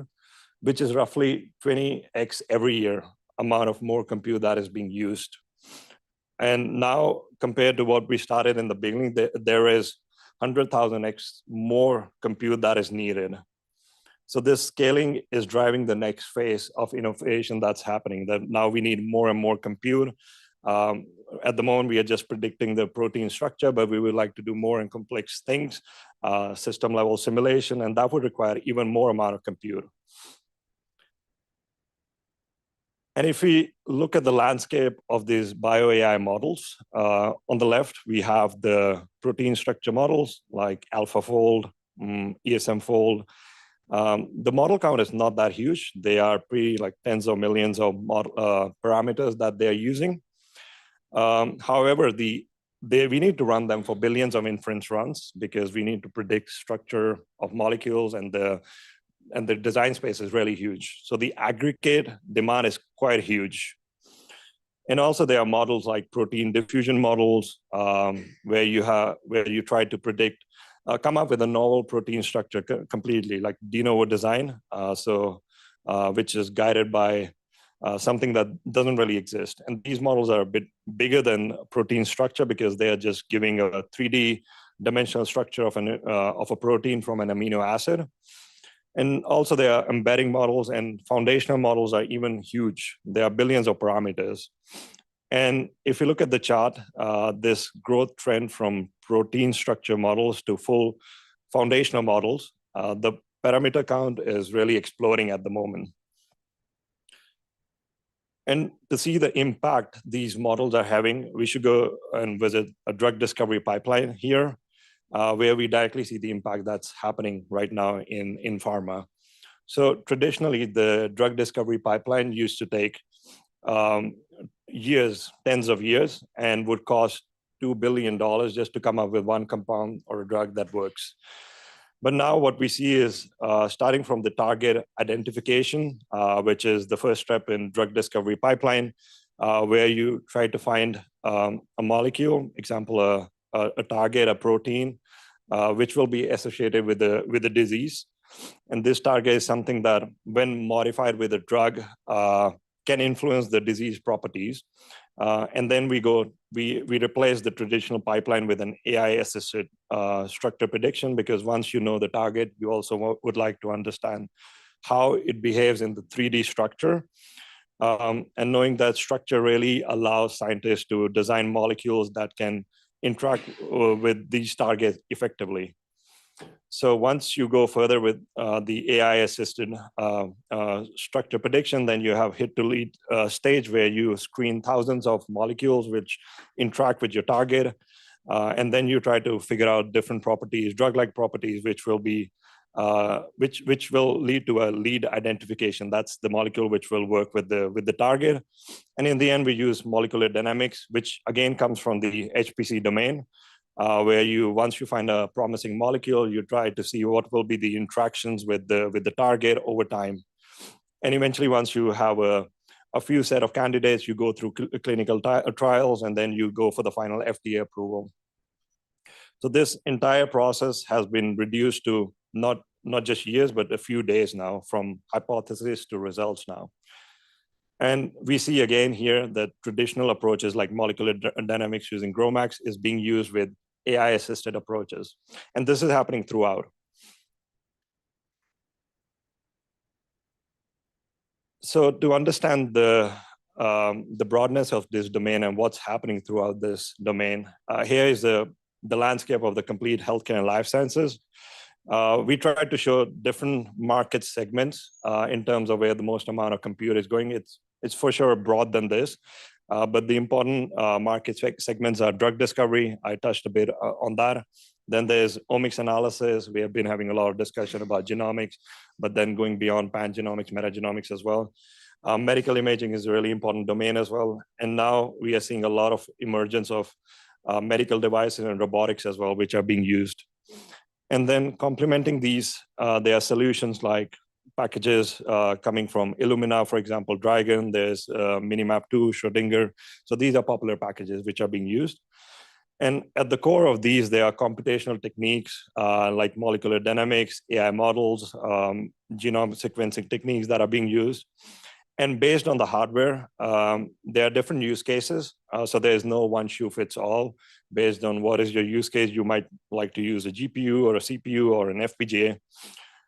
So I wanted to give a bit of complete breadth of what we have been doing across the complete landscape. So I will go through the different use cases we are using for GPUs, CPUs, Ryzen AI, FPGAs. And first, I'll start with the GPU because GPUs are heart of accelerating AI and HPC workloads. So recently, we collaborated with the Lawrence Livermore National Labs to leverage the El Capitan supercomputer, which has 10,000 nodes. And we use these nodes to generate over 40 million new protein structures. And these structures are really important for training these protein prediction model because we don't really have enough data set. So what we do, we use an approach called distillation, where we use a pre-trained model to produce high quality data set that can be used for additional training. And this is really hard to do that because you need to scale the model to really these large amount of nodes. And it's not easy. And also you need a lot of domain knowledge to figure out whether the new data set you are generating is high quality data set as well. So what we did, we also use self-distillation process here to accelerate the process even further. So rather than having a human in the loop, we were using the model itself to bootstrap the improvement and coming up with the virtuous cycle of refinement so that we can generate a large number of molecules. And this, now we are building on top of that. We are using this data set to train the next generation of protein folding model as well. So we are going beyond what is there at the moment. Next on I talked a bit about the drug discovery side, but we have been working a lot on the DNA sequencing side as well, on genomic sequencing. In the morning, John mentioned a bit about base calling, the importance of ONT and how these algorithms are using a lot of deep learning approaches as well. So in this work, we collaborated with the UNSW and PASI Australia. And we use their supercomputer, which is called Sadrosadati, as the largest supercomputer which is available on the in Australia at the moment. And what we did, a lot of these algorithms which are being used for base calling, they are not really optimized for AMD, and they are also not that optimized in general. So we work with the researchers to develop an open source tool called Slorado, which you can run on any devices, not just on HPC, but also on your local systems. And we optimize them further so that they can use lower precision, and we are continuing that work further. And also we are looking into the effect of newer data types, not just traditional int8, but we are also looking at MX data type, which are block scale data types. So it's pretty interesting direction. So these were most of the work we were doing with the large supercomputers and HPC, but we are also working with the pharma, big pharma like AstraZeneca. So this is an example of an open source work, which is there. We made a blog out of it. And this work was collaboration with the AMD Silo, which is the biggest research lab we have in Scandinavia. And they're doing great work. And we are pushing all the efforts with AstraZeneca right now. So they had a pretty interesting drug discovery pipeline they're using. So for molecular generation, they have two different workloads. One workload is called SelmaFlow, where they use a 3D, to predict a 3D molecular structure. They have a different kind of attention algorithm, which is not really being used in flash attention or other things which we have discussed before. And we were able to provide higher training performance, up to 2 times more performance, and even improve the out-of-the-box performance, what they were getting before, and scale their the molecular generation across more nodes rather than just using a few nodes. Then also we worked on the molecular generation using reInvent. So this algorithm is more on the small molecular generations. So it's focused on small molecular designs. And here as well, we were able to show a really high performance and improve the performance by 3.5x. And then one of the important algorithms they are using is in medical imaging. So they use state-of-the-art, it's a transformer-based model. And we were able to improve the accuracy and even fit a bigger chunk of the image into the memory, which led to higher accuracy as well. and we are still building on top of this work. Okay, so those work were more on the GPU side, but we know we have CPU as well, and also CPU are pretty important in cloud or other environment where people might not have access to GPU devices. So, and we know from all the amazing talks that happened in the morning that the cost of human genome has dropped drastically from 3 billion to a few hundred today, because of which there is a large amount of exponential growth in the data which is being generated. So we need a way to process this data fast as well. So in this work, we partner with Sentient, which is one of the genomics analysis tools. And we were able to show increase their pipeline by 23x, so they can have cheaper genomes on the cloud and also on-prem. In the end, now they can develop, actually they can process 114 genomes per day on a single node. And there are many more results, and I would recommend you to go through the links we have on this slide deck. Okay, most of the things which I was discussing before, they were on the server side, on the data center side, but we know the importance of doing in-field analysis as well. And since I mentioned in the beginning, we have quite a broad portfolio of different devices that are possible. So it's really important to look at use cases where we would like to do analysis on the fly or in the field. So there are a lot of situations, for example, when you are sequencing experiments in the space and NASA would like to, for example, NASA is doing experiment in the space stations to understand the signs of life on different planets, or even to monitor the astronauts' health so that they don't bring any sort of viruses back. So in these kind of constrained environments, we don't really have a lot of compute available. So for designing genomic analysis, that could work in such constrained environments. So you need to come up with a bit novel algorithms. You cannot just use whatever is possible on the server grade and try to deploy that. So that has been focus of our work in this on embedded devices. So we know ONT is one of the major companies that are providing in-field analysis sequencing devices. So that one is one of the Minion or MinION nanopore sequencer they have, which provides raw signals, and then you can go through the complete pipeline of genomic analysis if you're able to do something on the embedded devices.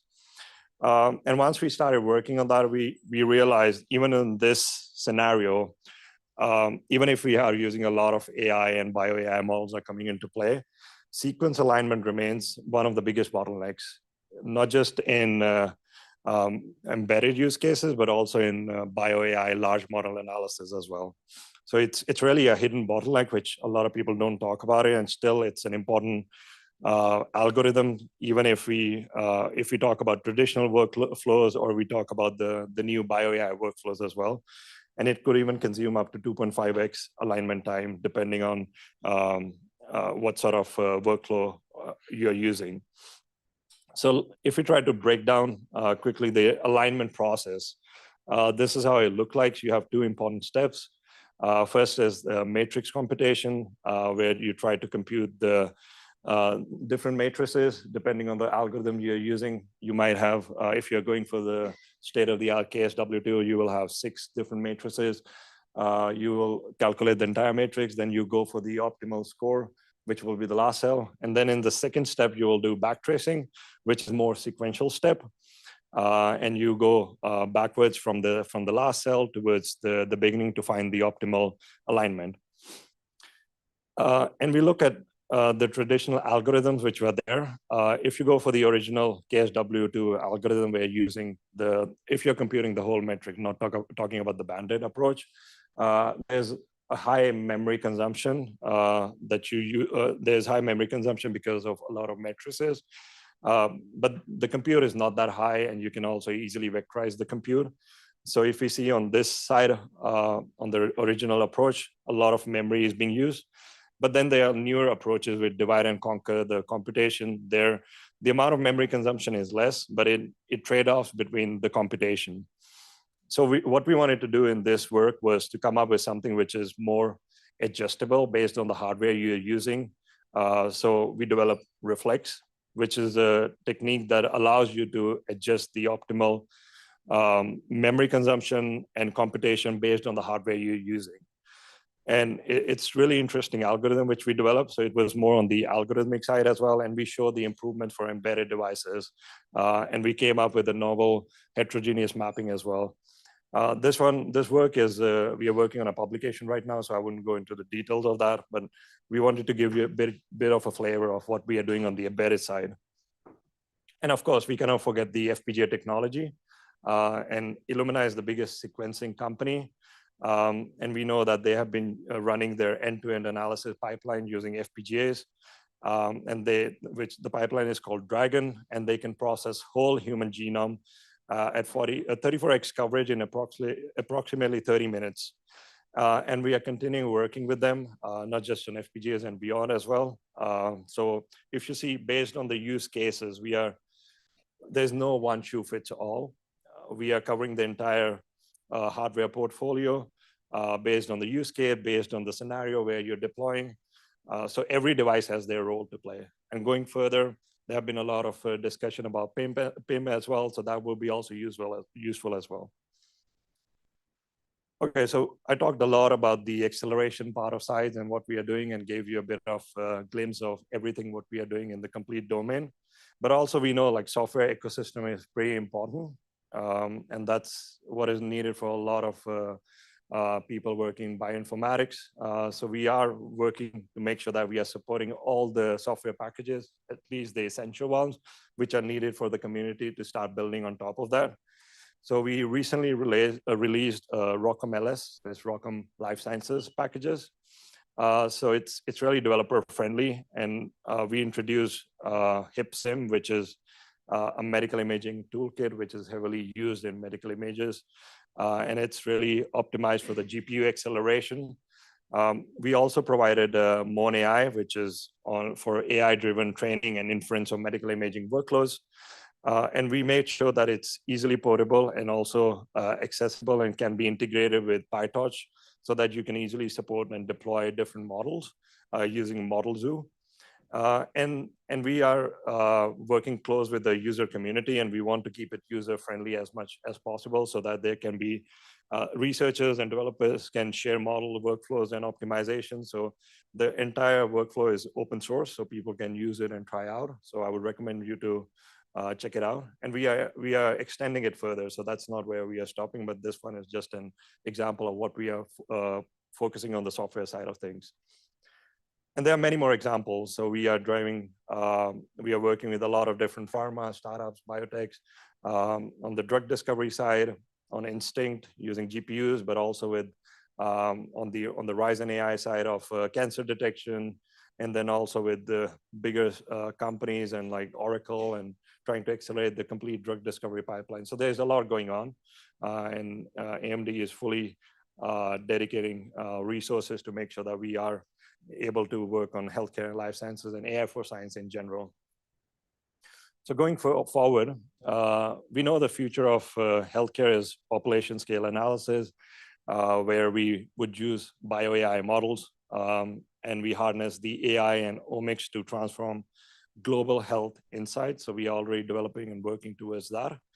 And already John mentioned in his talk, like it's not an easy job because there's a lot of things that we need to tackle in biology because there's a complexity across different scales. So there's a lot to be done, before we can come up with a population scale model, because that means we need to analyze the genomic data, the phenotypic data at scale, to be able to give like some reliable insights. What that means is that biology spans orders of magnitude from atoms to proteins to network cells, organ, population. And each level is introducing its own exponential complexity, which is demanding a lot of compute. So if you think about it, at the moment with protein structure models, we can predict one protein structure, and we are using exascale system already. And if we go further, if you want to do a sophisticated cell modeling, there will be 60,000 proteins in a single cell, 500 ribosomes, and millions of lipids and ions and water molecules which are present there. So it requires a huge amount of compute. So to go there, we would need a Zettascale system. And the path to Zettascale system is going to take a while. So until then, we would require holistic cross-disciplinary optimization from hardware, software, algorithm, and systems. And many of the biology problems does require that. So if you think about it, AI for science is both a big challenge and also an opportunity ahead of us. And today I tried to share a bit of glimpse of what we are doing in AMD throughout healthcare, life science, and in general for AI for science. And there's a lot of conversion happening in AI and HPC. So I'll be happy if anyone is working on these things and would like to collaborate. Do feel free to reach out and would like to discuss something in detail. And before I conclude, I would like to acknowledge all the contribution of my colleagues who are working in healthcare and life science and pushing the boundaries. And thank you. And I'm happy to take questions.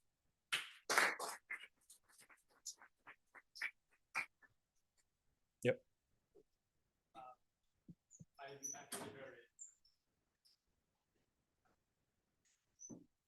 Mm-hmm.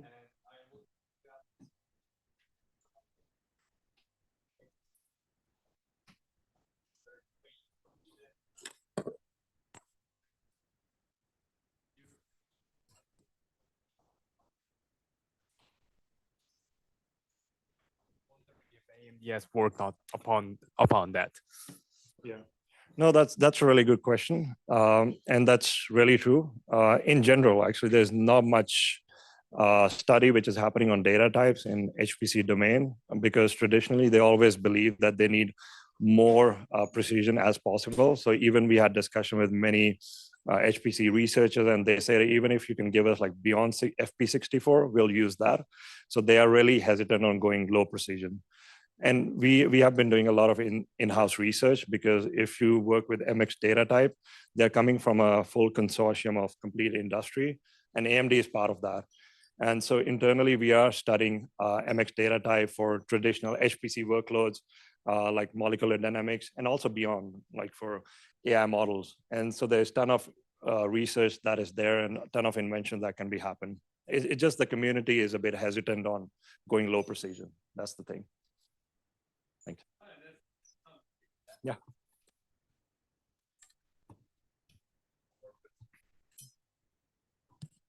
Hi, thanks for the presentation.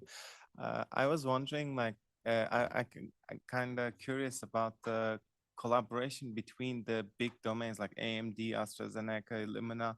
Maybe like, if you can disclose, of course, but how does the ideas originated collaborations or projects are initiated in the very large, in between the large companies? Yeah, I cannot disclose much there, but I can give a bit of like how it works. So all these big pharmas, they keep an eye on research, what's happening. And if you, like I was showing the drug discovery pipeline, right? So they spend billions of dollars to come up with one drug. So the moment you can even save them $1 million, so they start from business point of view. So if they think they can save $1 million by optimizing 10%, they are all in. So they want to work with you. But a lot of the decisions are actually affected by R&D teams. It doesn't come from the business right away. So R&D teams are pretty important with pharma companies. So they keep an eye on research, and then they kind of propose, okay, so we are able to optimize something further, or there is something which is giving higher precision or something with the complete end-to-end drug discovery pipeline. So the R&D teams inform the business decision, and that's how the collaborations are initiated. So if you want to enter the discussion with the pharma, you have to always go through research, which is really good for us because we are coming from the research side of things. So we work together with the pharma R&D, we show some benefits, then it goes to the business side, and then the collaboration leads to some sort of business. Does it help? Yes. Answer. Okay, cool. Thank you, everyone. Okay. Thank you, Gagan, for this talk. It's good to see companies paying attention to this space, genomics and bioinformatics. There should be more, I think. Okay, I think we're down to our final talk, which will be a shorter talk, I think. We have Nastaran Ajinazar joining us from the beautiful British Columbia. Are you there? Can you hear us? Yes, Onur, I can. Can you hear me? Okay, great. Yeah, we can hear you too. That's good. Nice. Okay, wonderful. Okay, Nastaran did her PhD with us, working on processing in memory and virtual memory, rethinking virtual memory. And after her PhD, she has joined, actually she spent time at both CMU and ETH. So she's one of the several people who were here at CMU. I think the only person who was completely at CMU was Sogata. I don't think Sogata has ever been to ETH, so he missed his chance this time, but hopefully next time. But Nastran has been at ETH multiple times, and she joined Intel Labs afterwards, and she's a platform engineer over there, and she's been working on multiple aspects of virtualization, virtual memory, and I think she's going to talk about what she's been doing recently. Nastran, the floor is yours. You can share your slides. It's good to see you. Thank you so much. It's amazing to be back, even virtually.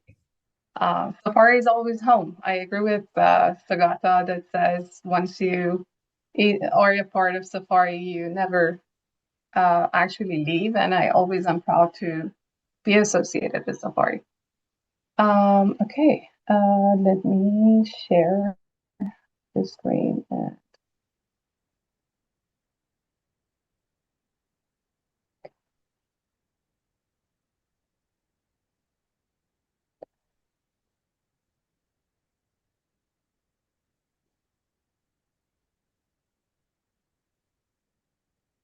Okay, so do you see my slides? Are they coming through?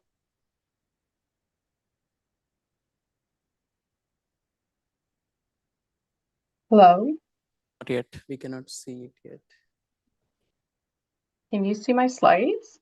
No, not now. Can you share again? Sure. Let me take that out. Okay. Okay. Yeah, it's coming up. It's an empty screen. Mm-hmm. It's the presenter view now. Yes. Yes, it's good. Okay. Amazing. Cool. Very glad to be here. And today I'm gonna be talking about virtual memory management, the XPU from the XPU perspective. This is an area that I have been actively working on for the past couple of years as part of Intel. Let me start by briefly outlining the structure of the talk. I'll begin with two motivating questions: why virtual memory and why XPUs? To review the role of virtual memory as it becomes much more interesting and much more challenging as we move to heterogeneous systems.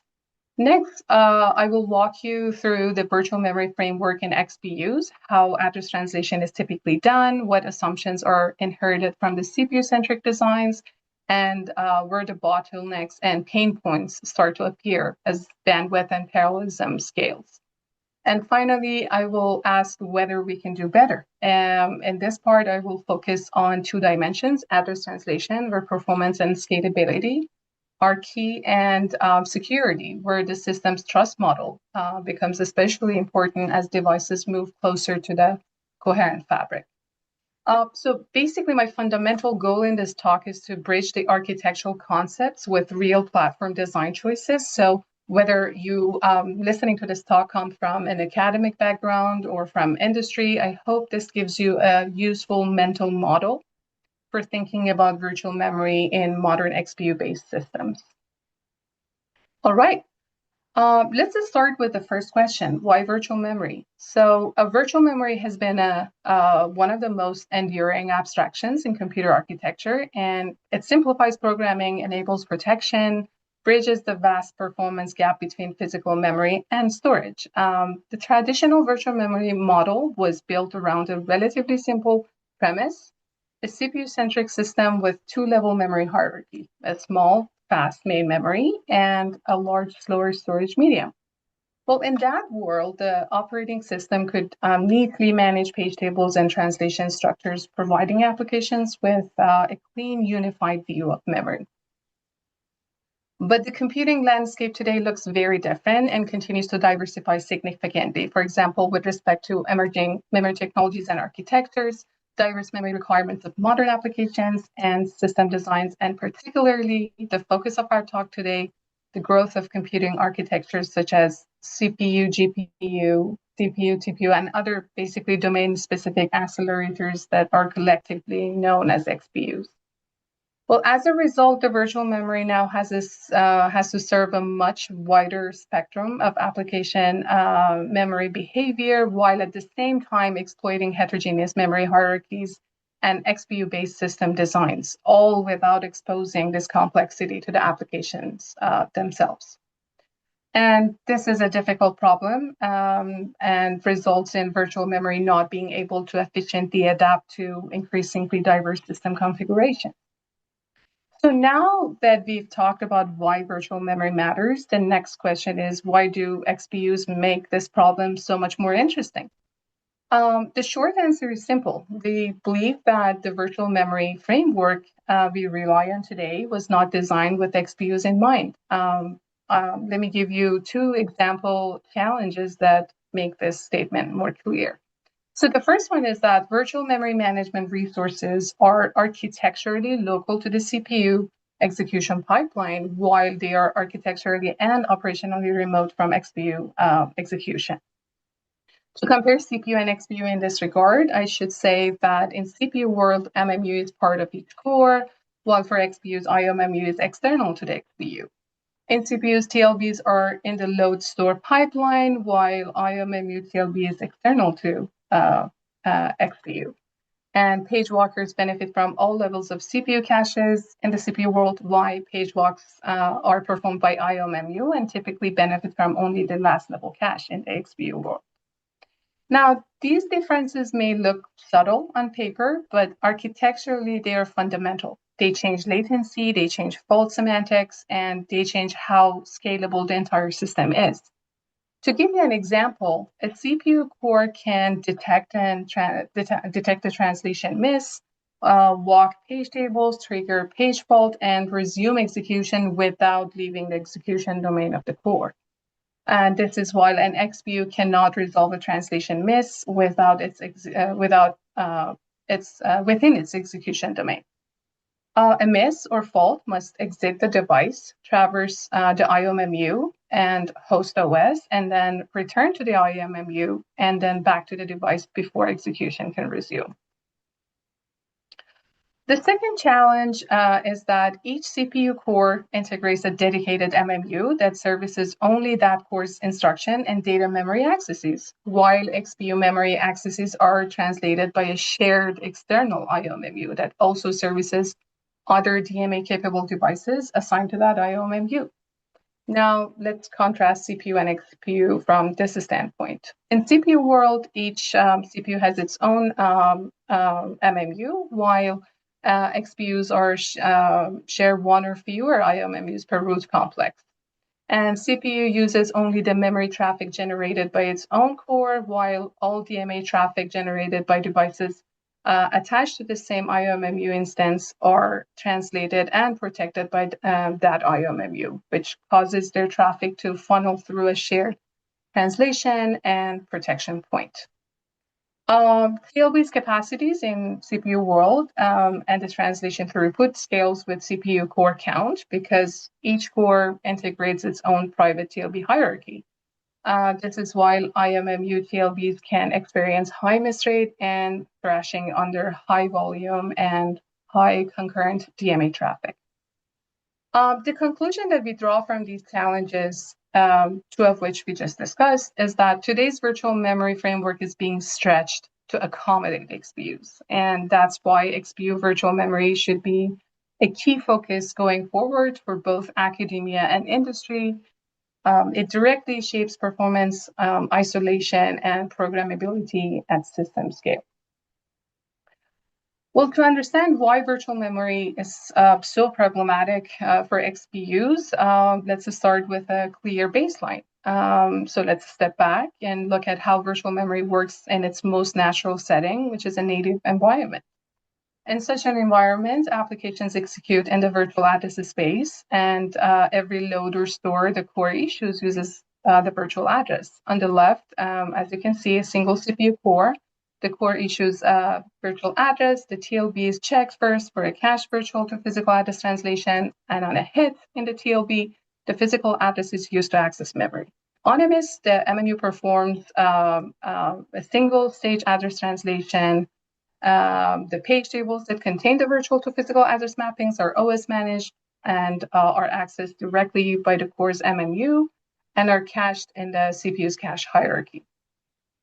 This single stage translation is also the mechanism that isolates one process from another. Each process gets its own virtual address space mapped to the physical address space by processors' own page tables. When the IO MMU translates virtual address to physical address, at the same time, it checks permissions. So even if two processes use the same virtual address, it can map to different physical pages. And if a process tries to touch a memory that it doesn't own, there's no valid mapping and process page table for that access. And the CPU raises a page fault. Now let's extend that native CPU model to a virtualized environment where applications are still written as if they run in a normal virtual address space, but in this case, the space is guest virtual address space owned by the guest OS. And on the left, we again have a CPU core issuing memory accesses with guest virtual address. And in case of a TLB miss, MMU needs to perform address translation. But now translation happens in two stages. In the first stage, page tables are managed by the guest OS or the VM, and to translate guest virtual address to guest physical addresses. Well, from the guest point of view, this looks identical to native execution, and the guest OS believes it owns the physical memory. And just similar to native environments, this stage also provides process isolation inside the VM. Next, in the second stage of address translation, extended page tables are managed by the VMM and translate guest physical address to host physical address. And this stage is what isolates one VM from another VM, meaning that it prevents a guest from accessing memory that belongs to another guest. Now, I would like to note two things. The TLB in this picture, architecturally, you can think of TLB caching guest virtual to guest physical mappings, or a TLB or cache for extended page tables entries mapping guest physical to host physical. But microarchitecturally, implementations usually provide a combined TLB that directly caches guest virtual to host physical translations. And also in the first stage, address translation, MMU walks the guest page table to translate guest virtual to guest physical. And in the second stage, the extended page tables are walked by the same hardware to translate the guest physical to host physical. So when you consider that each of these translation stages walk a 5-level page table in nested fashion, the worst case total number of memory accesses to translate an address can be up to 25 accesses, which is not efficient clearly. So far, everything we've looked at assumes a world where the CPU is the only execution engine that touches memory. But once we introduce XPU into the system, memory accesses no longer originate only from the CPU, and that's when the picture starts to change. So I'm going to add an XPU in this virtualized environment, and you can think of it as an on-chip integrated XPU or an off-chip discrete XPU. And let's see what happens to the picture. So the device driver, which runs on the CPU core, is the component that submits the work to XPU, and it submits the work using guest physical addresses. But because XPUs don't like the highly fragmented guest physical address space, they created a device MMU to provide scatter-gather functionality and allow XPUs to work in a contiguous address space called device virtual address space. So XPU applications run in the contiguous device virtual address space, and device MMU maps the device virtual addresses to the guest physical addresses using device page tables, which are managed by the device driver. I want you to note that the device virtual address space is different from the CPU virtual address space. So next, device MMU also provides intra-VM isolation by protecting one process from another within a VM, and this is done using the permission information stored in the device page table. So the device MMU translates from device virtual address to guest physical address, and IOMMU then takes those guest physical addresses from the device and translates them to host physical addresses. Using the per VM page table that IOMMU owns and are managed by the VMM. This level of address translation performed by IOMMU enforces the hypervisor level isolation. And if you notice, this nested model of address translation mirrors CPU's two-stage, which this basically enables safe pass-through.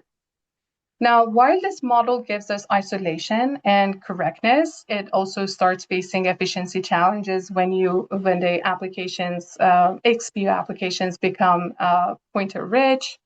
XPU becomes more tightly coupled with CPUs, resulting in control and data flow interleaving between CPU and XPU. So basically, this idea started to appear that if virtual memory works so well for CPUs, why not extend CPU virtual memory resources to the XPU? This is exactly where shared virtual memory comes in. The idea is straightforward. Instead of XPUs operating in a separate device address space, we let them operate in the same virtual address space as the CPU. Well, on this slide, you can see that both the CPU core and the XPU core now issue guest virtual addresses, and the guest virtual addresses on both CPU and XPU are now translated using the same page tables that CPU uses. By sharing the virtual address space, the immediate benefit is that CPU and XPU are now enabled to collaborate with much lower overhead. And while there are so many details on how shared virtual memory works in XPUs, I'm going to keep it short. But I'll be happy to take questions about it after the talk. And so far, what I've been talking about about shared memory, it has been shared memory as a way to simplify programming and also unify the CPU and XPU memory model. But I need to mention that shared memory is also built based on a very important assumption, and that is that the operating system and the hypervisor are trusted. So basically, in a conventional virtualization setup, VMM is fully trusted. It has responsibilities such as managing guest memory, enforcing VM isolation through second stage of address translation in IOMMU, and also scheduling devices.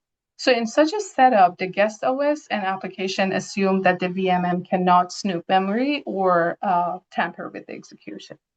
But that assumption is not universally true.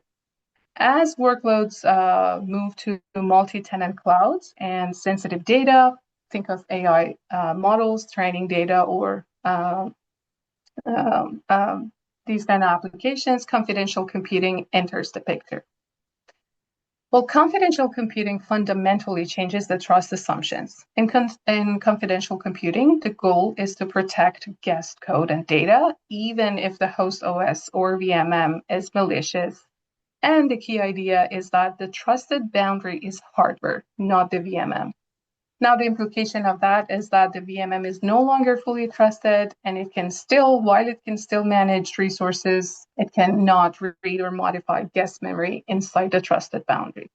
As a result of that, a new layer of isolation is required to prevent the VMM from attacking the VM. To do so, some CPU vendors add a third layer of address translation in both the MMU and IOMMU. And to avoid the performance issues related to an extra layer of address translation, Intel has chosen to do it differently by using a bit in the ECC bit of the memory to remember whether a piece of data belongs to the regular side or the confidential side. Now, this bit is checked by memory controller every time before the memory location is updated, and basically MMUs are unaware. So far, we've seen how address translation in XPUs and even confidential computing keeps layering more layers of indirection in the virtual memory stack. Now imagine that more address translation layers coupled with the fact that there are many cores in the system submitting work to many XPUs in the system. This simply puts pressure on all the VM-related resources, leaving their efficiency and performance at risk even further. So industry's first response has largely been to scale hardware with, for example, higher translation throughput in IOMMU and more caches in the translation path. But this approach is fundamentally limited. It treats translation demand as something that we can always outrun with more hardware, even as the system scales. One example of solutions that industry has done in that area to help XPUs basically with reducing the address translation latency was to add a TLB to the IOMMU to cache the guest virtual address to host physical address mappings of all the XPUs associated with the IOMMU.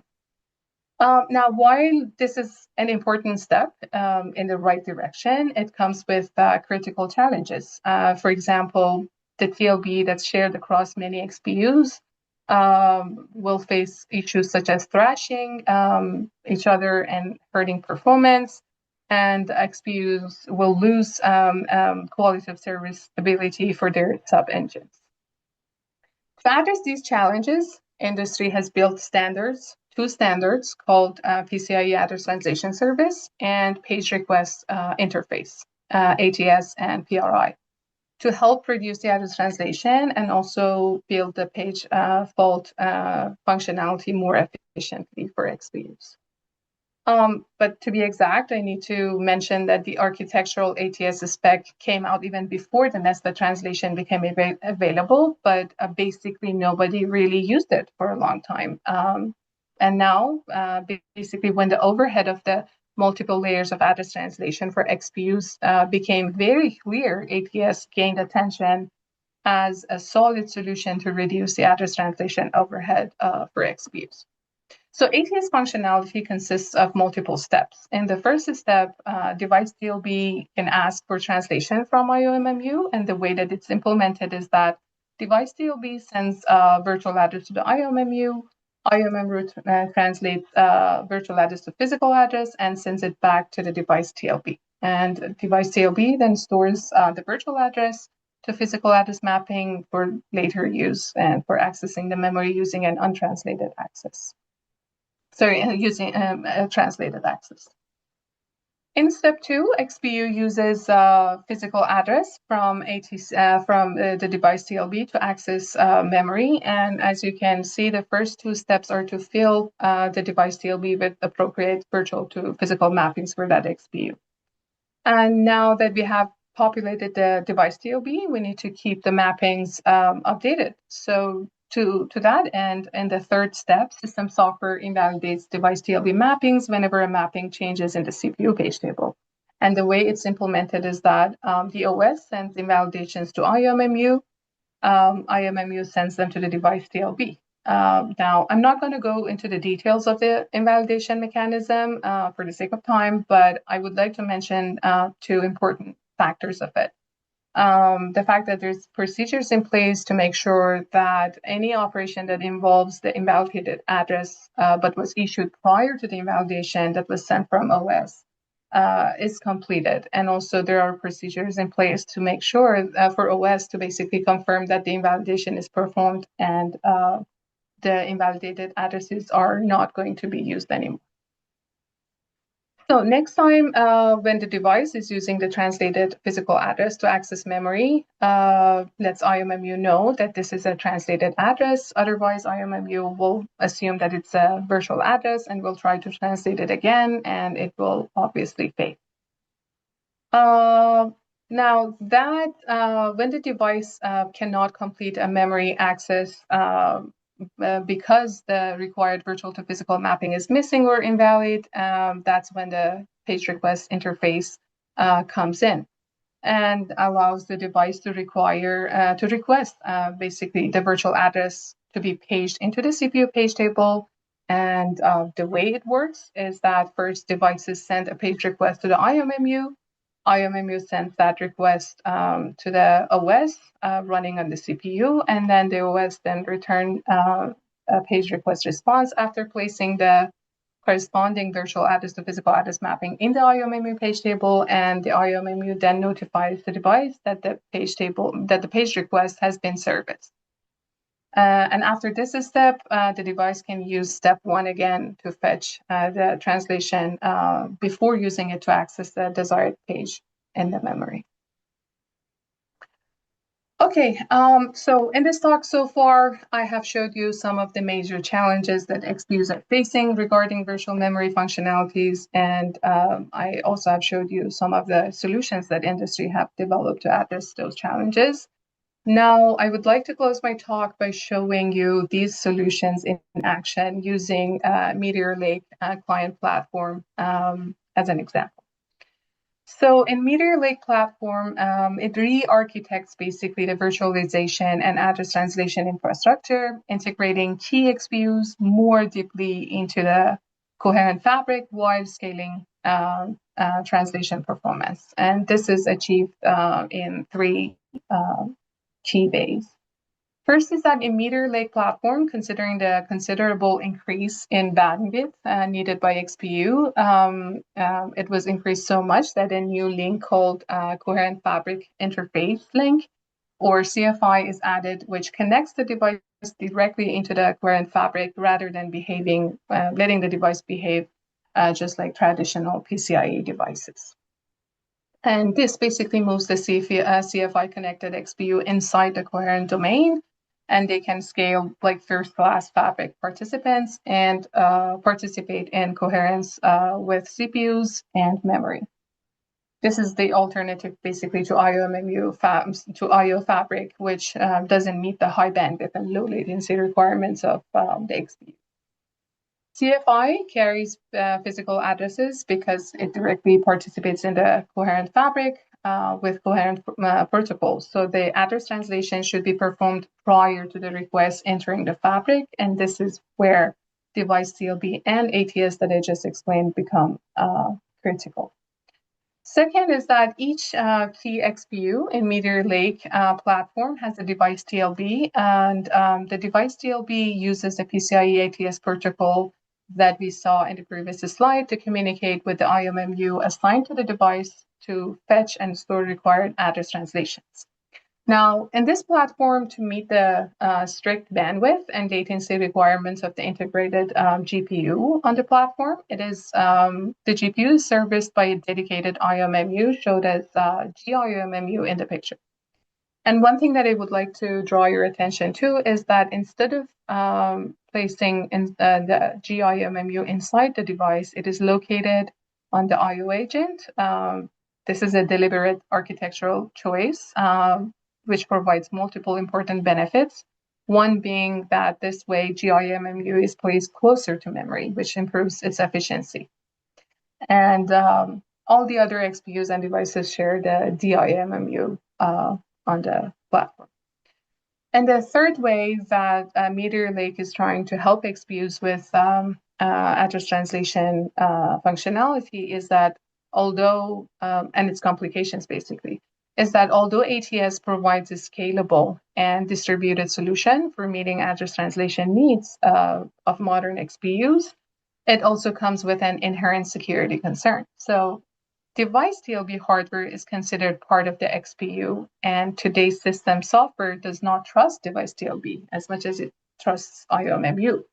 So basically, system software may be concerned that a malicious or buggy device TLB may use a physical address that is different from the physical address that IOMMU provided the device with, and use it to attack the system software.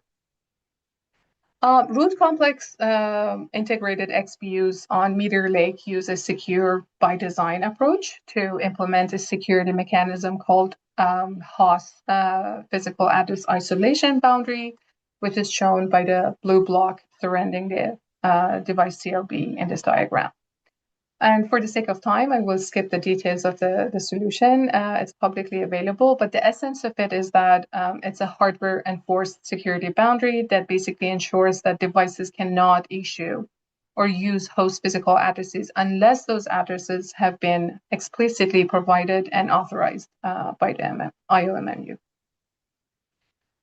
This ensures that the devices cannot invent physical addresses, and IOMMU remains the root of trust, and all fabric visible requests are validated.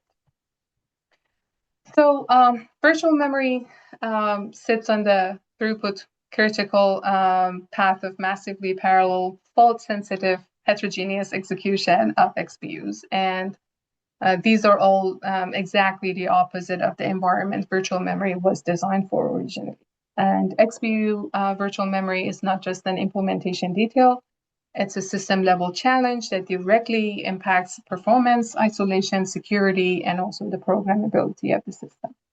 So looking forward, the key question is not how much more hardware we can throw at address translation, but how we rethink the abstraction itself so it scales with heterogeneity. And while virtual memory for CPUs have been extensively studied, research on the performance of virtual memory framework in presence of XPUs remains relatively scarce. So this is where both academia and industry have an opportunity to ensure the virtual memory stack scales with the next generation of XPUs and heterogeneous systems. This was my talk. Thank you for listening. I'd be happy to take questions. And before I finish, I would like to acknowledge the amazing mentorship of Rupin Vakarwala, whose mentorship has made the exciting journey of learning about virtual memory framework in presence of XPUs even more rich and joyful. I'd be happy to take questions.